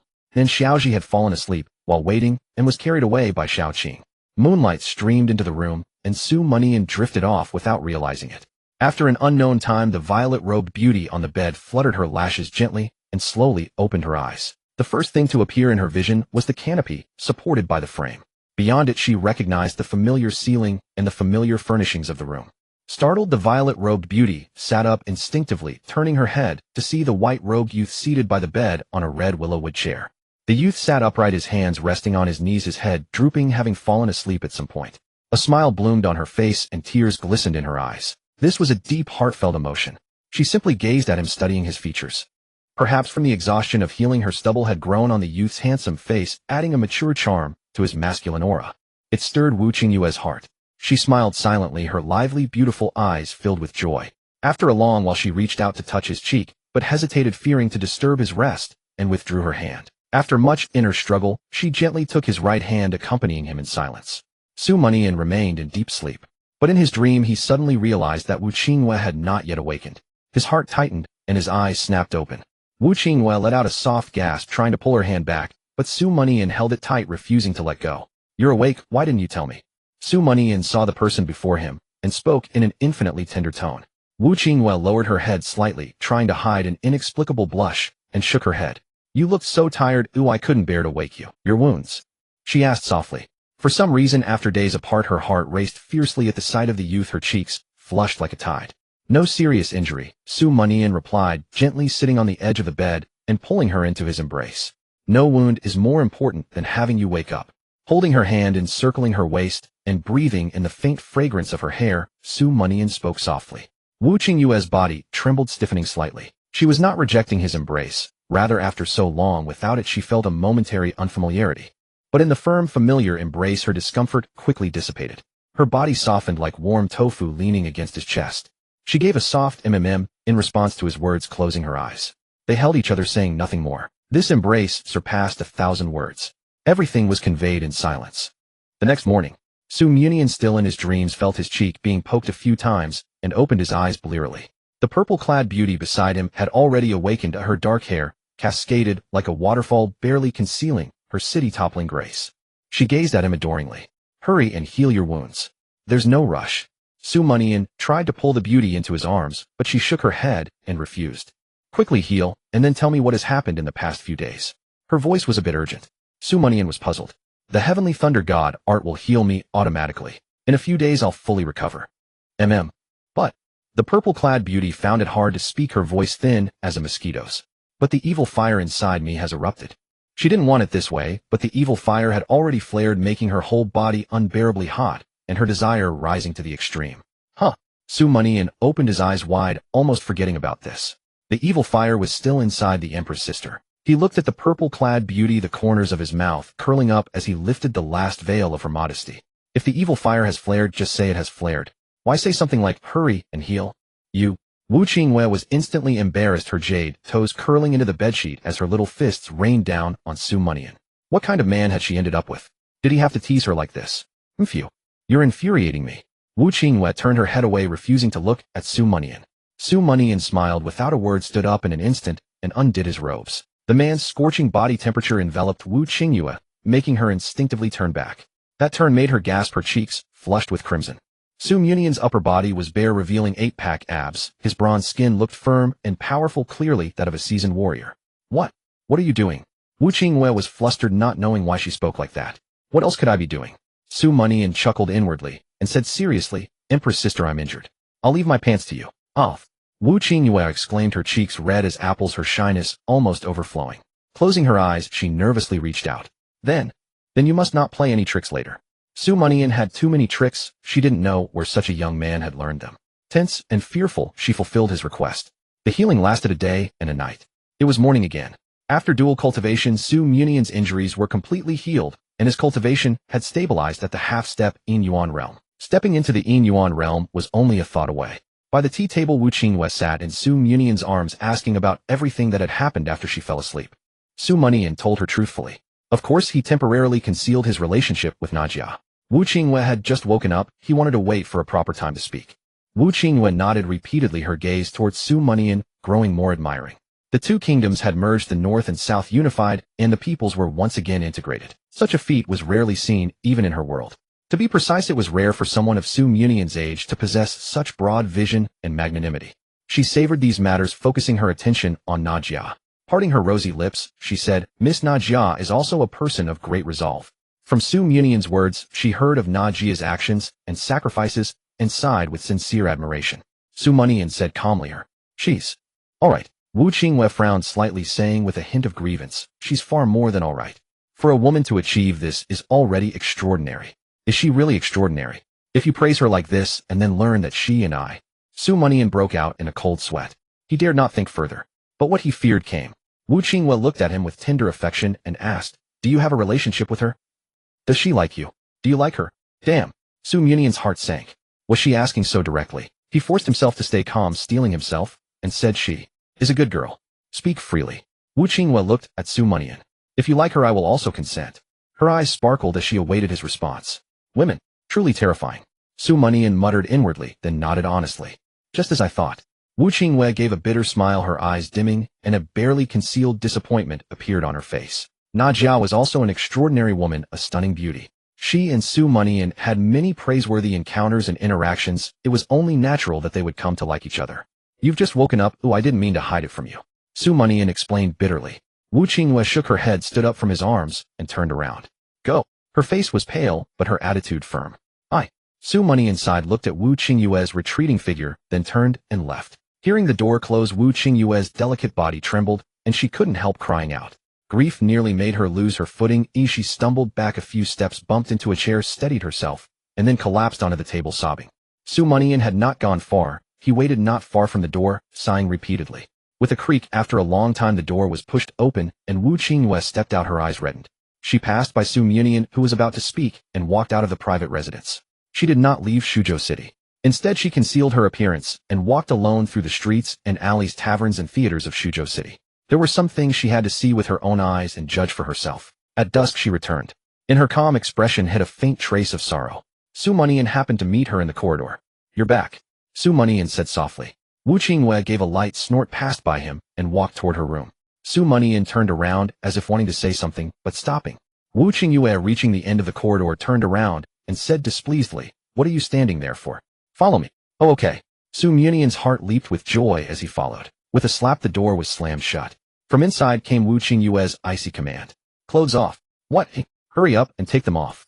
A few seconds later, the sound of a scuffle came from inside, followed by what seemed like the scuffle hitting the bed frame. From now on, the sweet nothings you said to her you are not allowed to say to me. The beautiful moments between you and her you are not allowed to tell me. The moves and positions you used with her you are not allowed to use with me. Late at night, Wu Qinghua was holding Su Munian's shoulder, her jade fingers tracing random patterns on his chest. She stopped crying and remained silent. Have you forgiven me? Su Munian gently patted her smooth, beautiful back and asked softly. Wu Qinghua shook her head, silent for a moment. I'm not blaming you. I'm blaming myself. Su Munian was silent. Wu Qinghua turned on her side, looked at Su Munian, and said softly, if only I could be more magnanimous. Actually, if you take another lover, you don't have to hide it from me. Getting angry at you today was my fault. I thought I wasn't good enough, not pretty enough. After going out today and hearing the people's praise for you, I realized that it's not that I'm not pretty enough, but that you are too outstanding. She spoke in fragments, seemingly disjointed, yet it was the monologue of her heart. I'm sorry, even though I know it's not good, I still subconsciously compare myself with her, trying to compete. The request I made at dusk, you don't have to take it to heart. Just treat it as a little woman's harsh words when she's jealous. Her jade finger traced on his chest, tear after tear falling. Little sister's injuries still need to recover. I'm about to leave. Hearing about the beautiful moments between you and her makes me can't help but think of the story between you and me. It seems too bland, like water slipping through a gap, leaving nothing to hold. So I'm also selfish. Wu Qinghua smiled a smile like a flower about to shatter, struggling to piece itself together. I can magnanimously accept you and her, and I can accept whatever happens between you and other women in the years to come. But I have one small request: no matter what happens in the future, don't forget me, okay? Her tone was sincere, carrying a humble plea. I won't forget. Su Munian's voice was hoarse as he smiled and wiped away Wu Qinghua's tears. The rest of our lives are long. Our story can be written over a lifetime. On the second day of reconciling with Wu Qinghua, a cloud ship rose from above Shuzhou City, heading toward the capital. Su Linyuan wished to consult Su Munian on matters such as casualty compensation, the new dynasty's coronation, and the listing on the dynasty roll. There was also new news regarding whether his mother Yi Qingro could awaken. However, Su Linyuan did not elaborate, saying they would discuss it upon arrival. The cloud ship cut through the clouds, gliding at a steady pace with the mountains and rivers below slowly receding. Compared to the previous urgency of traveling to the capital to kill Li Daoxiu, Su Munian was much more relaxed this time. The flight time also extended from half a day to 3 days. 2 days later, in the second-floor hall, the soft breeze through the window stirred the hair of the maid Xiaoqing, who stood with her hands cupping her cheeks. This was Xiaoqing's first time aboard a cloud ship. Last time, when returning from the capital, she had fainted before she could even register what was happening. When she woke up, she was already in Su Munian's private residence. She gazed at the scenery outside the window, occasionally breaking into a radiant smile. Behind her by the dining table, Nan Xiaoji warily arranged pastries, fruits, and a bowl of sweet soup. After repeatedly confirming that the cloud ship would not sway or suddenly plummet, she finally revealed an excited expression. At last she could enjoy a proper meal. Nan Xiaoji grabbed a pastry and popped it into her mouth, savoring an indescribable delight. It was the happiest she had been in 2 days. Brother Su had finally taken her advice and steered the cloud ship away from stormy regions, although the sky had been clear for the past 2 days with no storms in sight. After finishing the pastry, Nan Xiaoji generously offered to share the fruit with Xiaoqing, who politely declined, and then she turned her joyful gaze to the sweet soup. Her eyes gleamed as she prepared to take a big gulp, but the sweet soup suddenly rippled, spilling onto Nan Xiaoji's face. Bang! Bang! Bang! The cloud ship jolted violently, and from the outside it seemed to descend through the air like a staircase. Xiaoqing's face went pale with fright, and she desperately clung to the window. Ah! Another storm. Nan Xiaoji's smile froze, her little face twisted with bitterness, and she was on the verge of tears. Her sweet soup.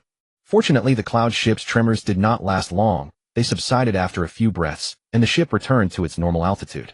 Nan Xiaoji glanced at the remaining sweet soup in the bowl, hastily took a sip, then grabbed an apple. She walked over to Xiaoqing, climbed onto a chair, and looked out the window. Sister Xiaoqing, are you all right? Did we fly into another storm just now? No, I'm fine. Xiaoqing patted her chest and let out a sigh. She had no cultivation, but after 2 days of flight, she had grown accustomed to such occurrences. It was nothing serious. We didn't enter a storm just now. Xiaoqing thought it over. The sky had been clear and cloudless. There was no sign of a storm. Huh. Nan Xiaoji furrowed her little brows, a glimmer of wisdom flashing in her eyes. Could it be that the cloud ship is broken? Xiaoqing was about to nod, but then shook her head. This is the young master's cloud ship. How could he allow it to be broken? The implication was clear. This was the young master's prestige, so the cloud ship was certainly fine. If the cloud ship was not the problem, then what was? Xiaoqing was utterly perplexed. Nan Xiaoji did not understand what prestige meant, but that did not stop her from nodding in agreement. Her wise eyes sparkled. If only Sister Qingwei weren't sick. Brother Su said she's been ill for 2 days and hasn't even gotten out of bed. When Sister Qingwei gets better, I'll ask her. The ailing Wu Qingwei was in the 3rd floor master bedroom, receiving Su Mianian's baptism. The bedboards creaked noisily. The cloud ship's tremors were entirely Su Mianian's doing. The shaking stopped after a few breaths, not because Su Mianian had given up, but because the spiritual energy barrier in the room had been breached. Fortunately, Su Mianian repaired it in time, preventing a major disaster. Wu Qingwei closed her eyes, long since having surrendered all resistance. Her beauty, which could rival that of celestial maidens, and her devilish figure. Su Mianian could never tire of admiring her. He finally understood why the king no longer held court in the morning. With such a beauty by his side, what did the realm matter? It was utterly unimportant. The creaking continued for another hour before gradually subsiding. After soothing Wu Qingwei to sleep, Su Mianian dressed and spread an ancient parchment scroll on the desk. This was the map of Qingzhou given to him by Lin Qingxuang. Qingzhou, located in the northern part of the Qingtsang continent, contained thousands of dynasties, both large and small. All these dynasties had to operate under the rules set by the Dynasty Administration Bureau. According to Yang Zihua's description, in ancient times dynasties were not bound by rules, and it was common for large dynasties to directly annex smaller ones. The entire Qingzhou, and indeed the whole Qingtsang continent, was mired in wars and punitive expeditions among high-level dynasties. High-level sects and demon beasts joined the fray. Rivers of blood flowed, countless lives were lost, causing a sharp decline in the continent's population and leading to some little-known consequences. Thus, a super-strong being who could annihilate a dynasty with a single hand appeared, convening a discussion at a white jade round table on a high mountain. They decided to establish the Dynasty Administration Bureau to govern all dynasties across the continent. When the news spread, it immediately met with opposition from the strong rulers of high-level dynasties. Among them, the Great Eagle Dynasty openly challenged the experts at the round table and was ultimately wiped out in one stroke, a warning to others, turning into a desolate wasteland on the Qingtsang continent. Thousands of years passed, and the Dynasty Administration Bureau declined in power, no longer as illustrious as in its heyday, but it was still not to be trifled with. As long as a dynasty was registered on the dynasty roll, high-level dynasties could not directly annex lower-level ones without going through the bureau. This gave low-level dynasties a chance to breathe and survive in the cold-blooded conflicts. A single hand destroying a high-level dynasty. Su Mianian's eyelids twitched. That was insanely powerful. He knew that dynasty levels were determined by territory size, population, and the cultivation realm of the ruler. Among these, the ruler's cultivation realm was the most critical factor. The Peach Blossom Dynasty in the northwest corner of the Qingtsang continent, though consisting of only 3 islands, was a solid 6th-level dynasty. Because its ruler, Peach Blossom Island Lord Hua Jiufeng, was a genuine Dharma control realm expert. The highest-level dynasties were 7th level, with rulers at the spirit law realm, of which there were only a handful on the Qingtsang continent. So it seems our new dynasty is truly a weakling. No wonder Ling Jiofeng treats us like dirt. He has every right to be arrogant. Su Monian sighed inwardly. Thinking further, he complained, the first emperor was so strong back then, why didn't he leave a legacy for the dynasty? Then I wouldn't have to struggle. Forget it. If he had left a legacy, perhaps my Su family would have perished in the river of time long ago. Su Monian now had a splitting headache. He desperately needed to become stronger. How to become stronger? Only through dual cultivation. His gaze shifted from the map to the sleeping beauty. He must break through to the Yin origin realm tonight. With a soft sizzling sound under the enhancement of dual cultivation, the vital essence within Su Mianian's dantian expanded several-fold, forming a human-shaped essence radiating a white light. Insubstantial yet solid, it was the Yin essence.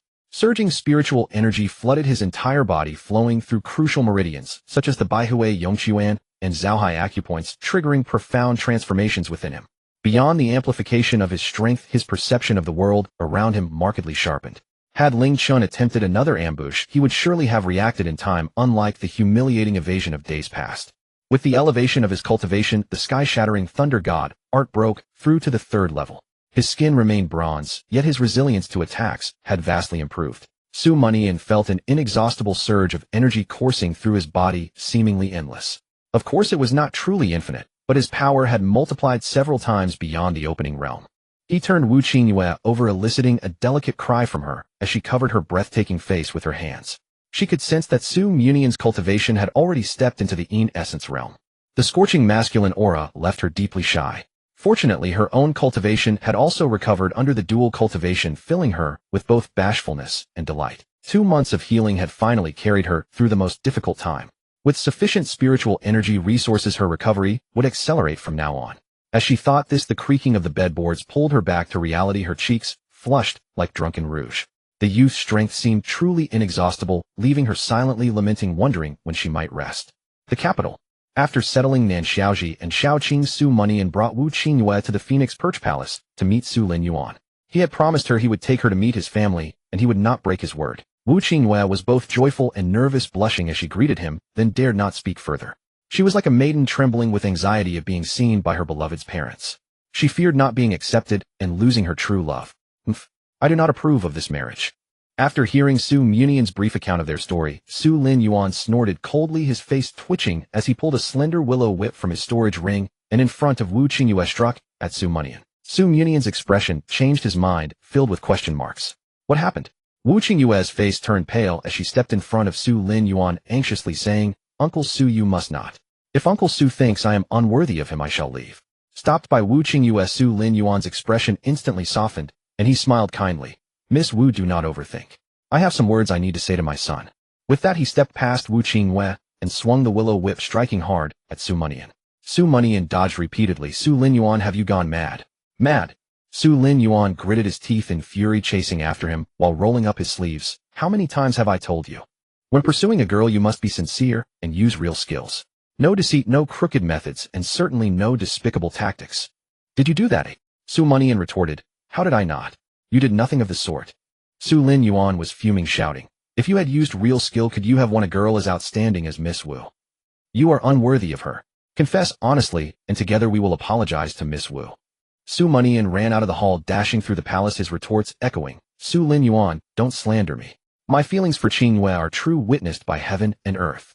Still being stubborn, Su Lin Yuan pursued relentlessly, the whip whistling through the air, striking the ground with sharp cracks. In the palace, Wu Qingyue couldn't help but chuckle, her earlier tension and disappointment vanishing. So Su Lin Yuan hadn't rejected her. He had merely thought Su Monian had deceived her and wanted to stand up for her. A quarter of an hour later, Su Monian and Su Lin Yuan returned, both panting heavily.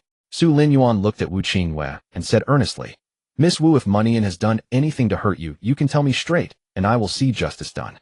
It is my fault for not disciplining him properly.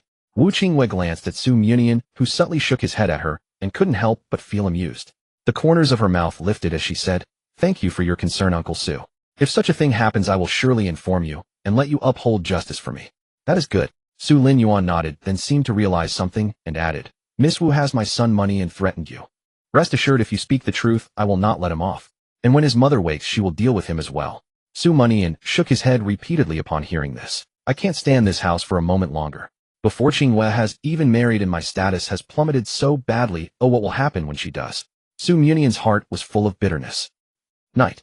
In the rear courtyard of the imperial palace, Su Mianian and Su Lin Yuan stood atop a pavilion gazing at the bright moon in the sky, discussing matters of the new dynasty. After a long while, Su Lin Yuan withdrew his gaze from the moon and patted Su Mianian on the shoulder. "You've done well, son. Your father is proud. All thanks to your teaching, Dad." Su Mianian shrugged and returned a flattering remark. "You rascal." Su Lin Yuan laughed heartily, his eyes brimming with immeasurable pride. Looking at Su Mianian, he saw a reflection of his younger self. The student surpassing the master. That was what he was glad to see. "When do you leave?" Su Lin Yuan sighed, inwardly asking the question he most wanted to ask tonight. 15 days from now, Su Mianian replied. With all matters settled, he still needed to visit Kanglan City, where the dynasty's administration bureau was located. Good. Su Lin Yuan nodded and took out a letter from his bosom. "This is from Master Yun Lei of Dragon Tiger Mountain, sent half a month ago. The letter is for you alone. He has prepared a grand gift for you. Whether your mother can awaken should be mentioned in it." He then pulled out a jade slip. "Go to Jiangnan in the next few days. You brought Miss Wu to see me rather hastily, so I only prepared a small gift for her." "Understood." Su Mianian nodded, accepting the letter and the jade slip. He did indeed want to visit Jiangnan and Dragon Tiger Mountain. The new dynasty's coronation and the grand unification ritual. Will you attend? No. Su Mianian shook his head, uninterested in the coronation. The grand unification ritual was a symbolic sacrifice for the unification of the North and South, and Naga would surely participate. If he attended, he feared Wu Qingyue's little jealousy jar would tip over again. Worried that if they meet, the situation might get out of hand. After nodding, Su Lin Yuan laughed with a hint of schadenfreude. "You've tasted the bitter fruit, haven't you? How many times have I told you don't be too flirtatious?"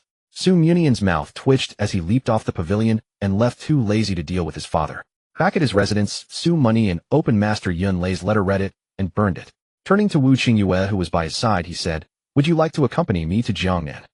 To enjoy the beautiful scenery of Jiangnan and savor the delicacies?" Wu Qingyue nodded, gently smiling sweetly. "Wherever you go, I will go." Misty rain veiled Jiangnan. Mountains and rivers were dyed like ink washes. A single leaf boat drifted upon the river, sailing southward with the current. Su Mian stood at the prow, savoring the hazy drizzle of Jiangnan. The purple-robed beauty sat inside the cabin brewing tea over a gentle flame, her gaze fixed on the youth at the bow. A beautiful smile occasionally graced her lips. For the first time, she could calm her heart and admire the splendor of the world, feeling a profound sense of peace. Cultivating stillness was itself a form of cultivation. The small boat weaved among dozens of towering merchant vessels, yet none dared to contest the path with it. For all the world knew that the handsome youth in white robes was the renowned Su Mian, the crown prince of the new dynasty, the pillar of the realm. The crown prince's journey southward was naturally for an important affair. To catch a glimpse of the elegant prince from afar was a rare fortune in life. The rain grew heavier, and Su Mian returned to the cabin. The purple-robed beauty offered him a cup of hot tea, which he slowly drained. 20 li more, and we'll reach Longhu Mountain. My recovery of cultivation owes much to the Thunder Emperor token bestowed by Longhu Mountain. Su Mian's voice was gentle, tinged with emotion. Had it not been for the Thunder Emperor token, his transmigration might not have lasted a month. Wu Qingyue nodded slightly, her voice soft. "Perhaps this is fate. If you hadn't saved my sister and me, I too would have fallen." She looked at Su Mian, her eyes holding a smile. Su Mian toyed with his teacup. "Visiting Longhu Mountain before we leave. It's only fitting to see things through." "Indeed." Wu Qingyue murmured in agreement, her jade-like fingers lifting the teapot to pour him another cup. Longhu Mountain, the foremost wonder of Jiangnan, renowned for alchemy and Taoist cultivation. Beneath the rain and mist, the towering Longhu Mountain appeared and disappeared, purple smoke curling upward, merging into the multicolored auspicious clouds at the horizon.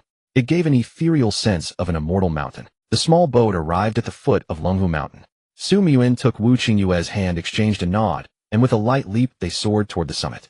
The mountain gate of Longhu Mountain. Perched atop the peak, the mountain gate was shielded by a formation unreachable by ordinary mortals. A young Taoist of 12 or 13, holding a broom woven from yellow bamboo strips, swept fallen leaves before the gate. He remained unperturbed by the rain.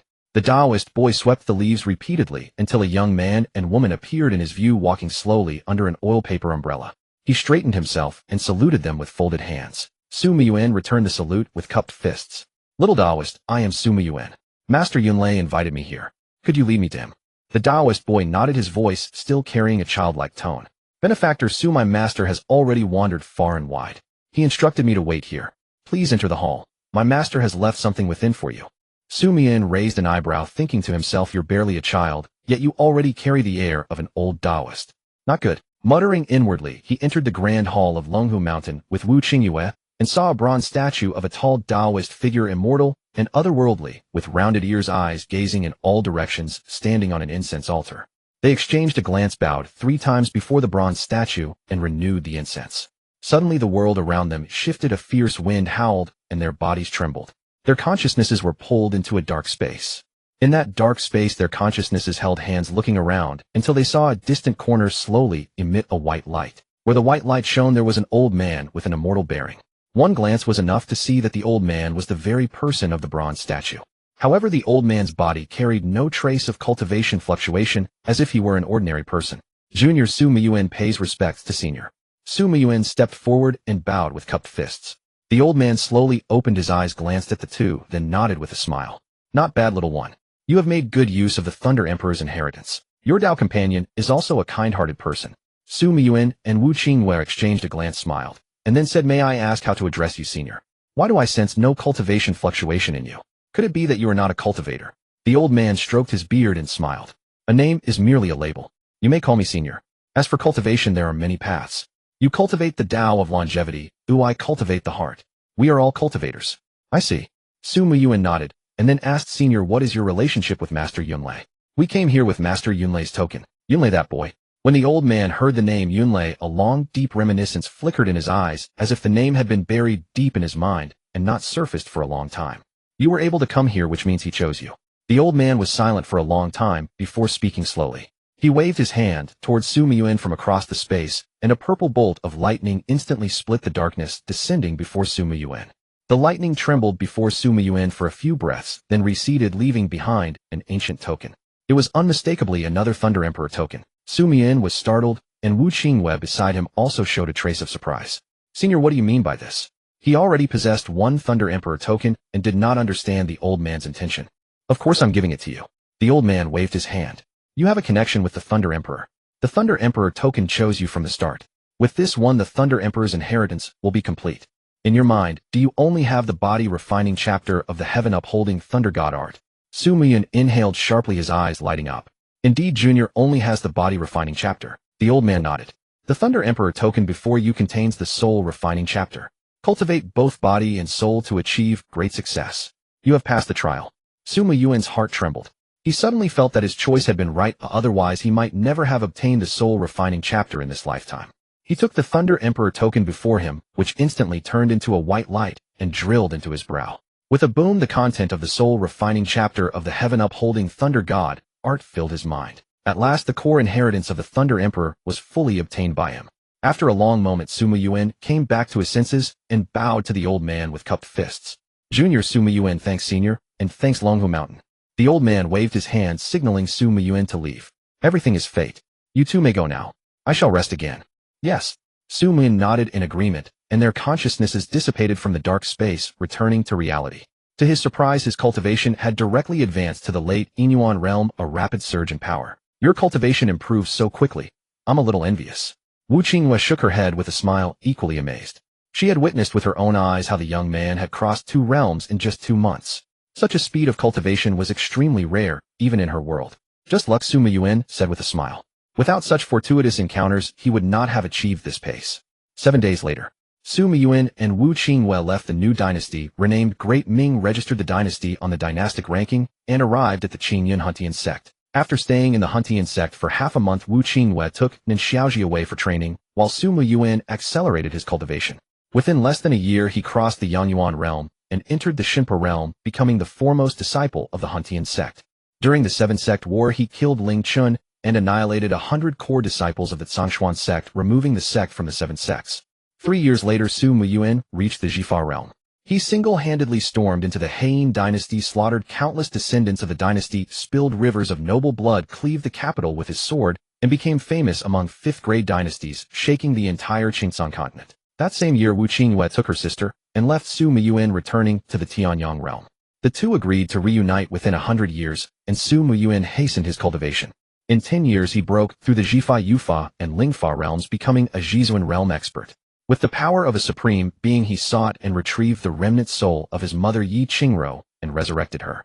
That same year, Su Miyuan returned to the grasslands to meet Najia. They lived as husband and wife at the foot of Changbai Mountain for 10 years, during which he comprehended the mirror of fate and triggered the tribulation of ascension. Su Mianian successfully crossed the tribulation, and Na Jia, nourished by the heavenly tribulation, gained a lifespan of 10,000 years, becoming immortal. Another 50 years passed. Su Mianian ascended and departed from the Diang realm into the Tianyang realm. Upon learning of Wu Qingyue's star domain, he set out to find her. 40 years later, Su Mianian obtained the fortune of heaven and earth, breaking through realms. Destiny Dao, Inquiry Dao, Annihilation Divinity, Peering, and God-slaying, becoming the 9th God-slaying powerhouse in the Tianyang realm in 10,000 years. When the century-long agreement arrived, Su Mianian entered the Tianbei star domain, reunited with Wu Qingyue, and slew the old man who had schemed against her at the extreme north of the star domain, shaking the entire Tianyang realm. Another 100 years later, Su Mianian comprehended the heaven-stepping intent, became the strongest in the Tianyang realm, and departed, with Wu Qingyue stepping into the second universe. 10,000 years later, Su Mianian stood at the zenith of the 7th universe, attaining immortality.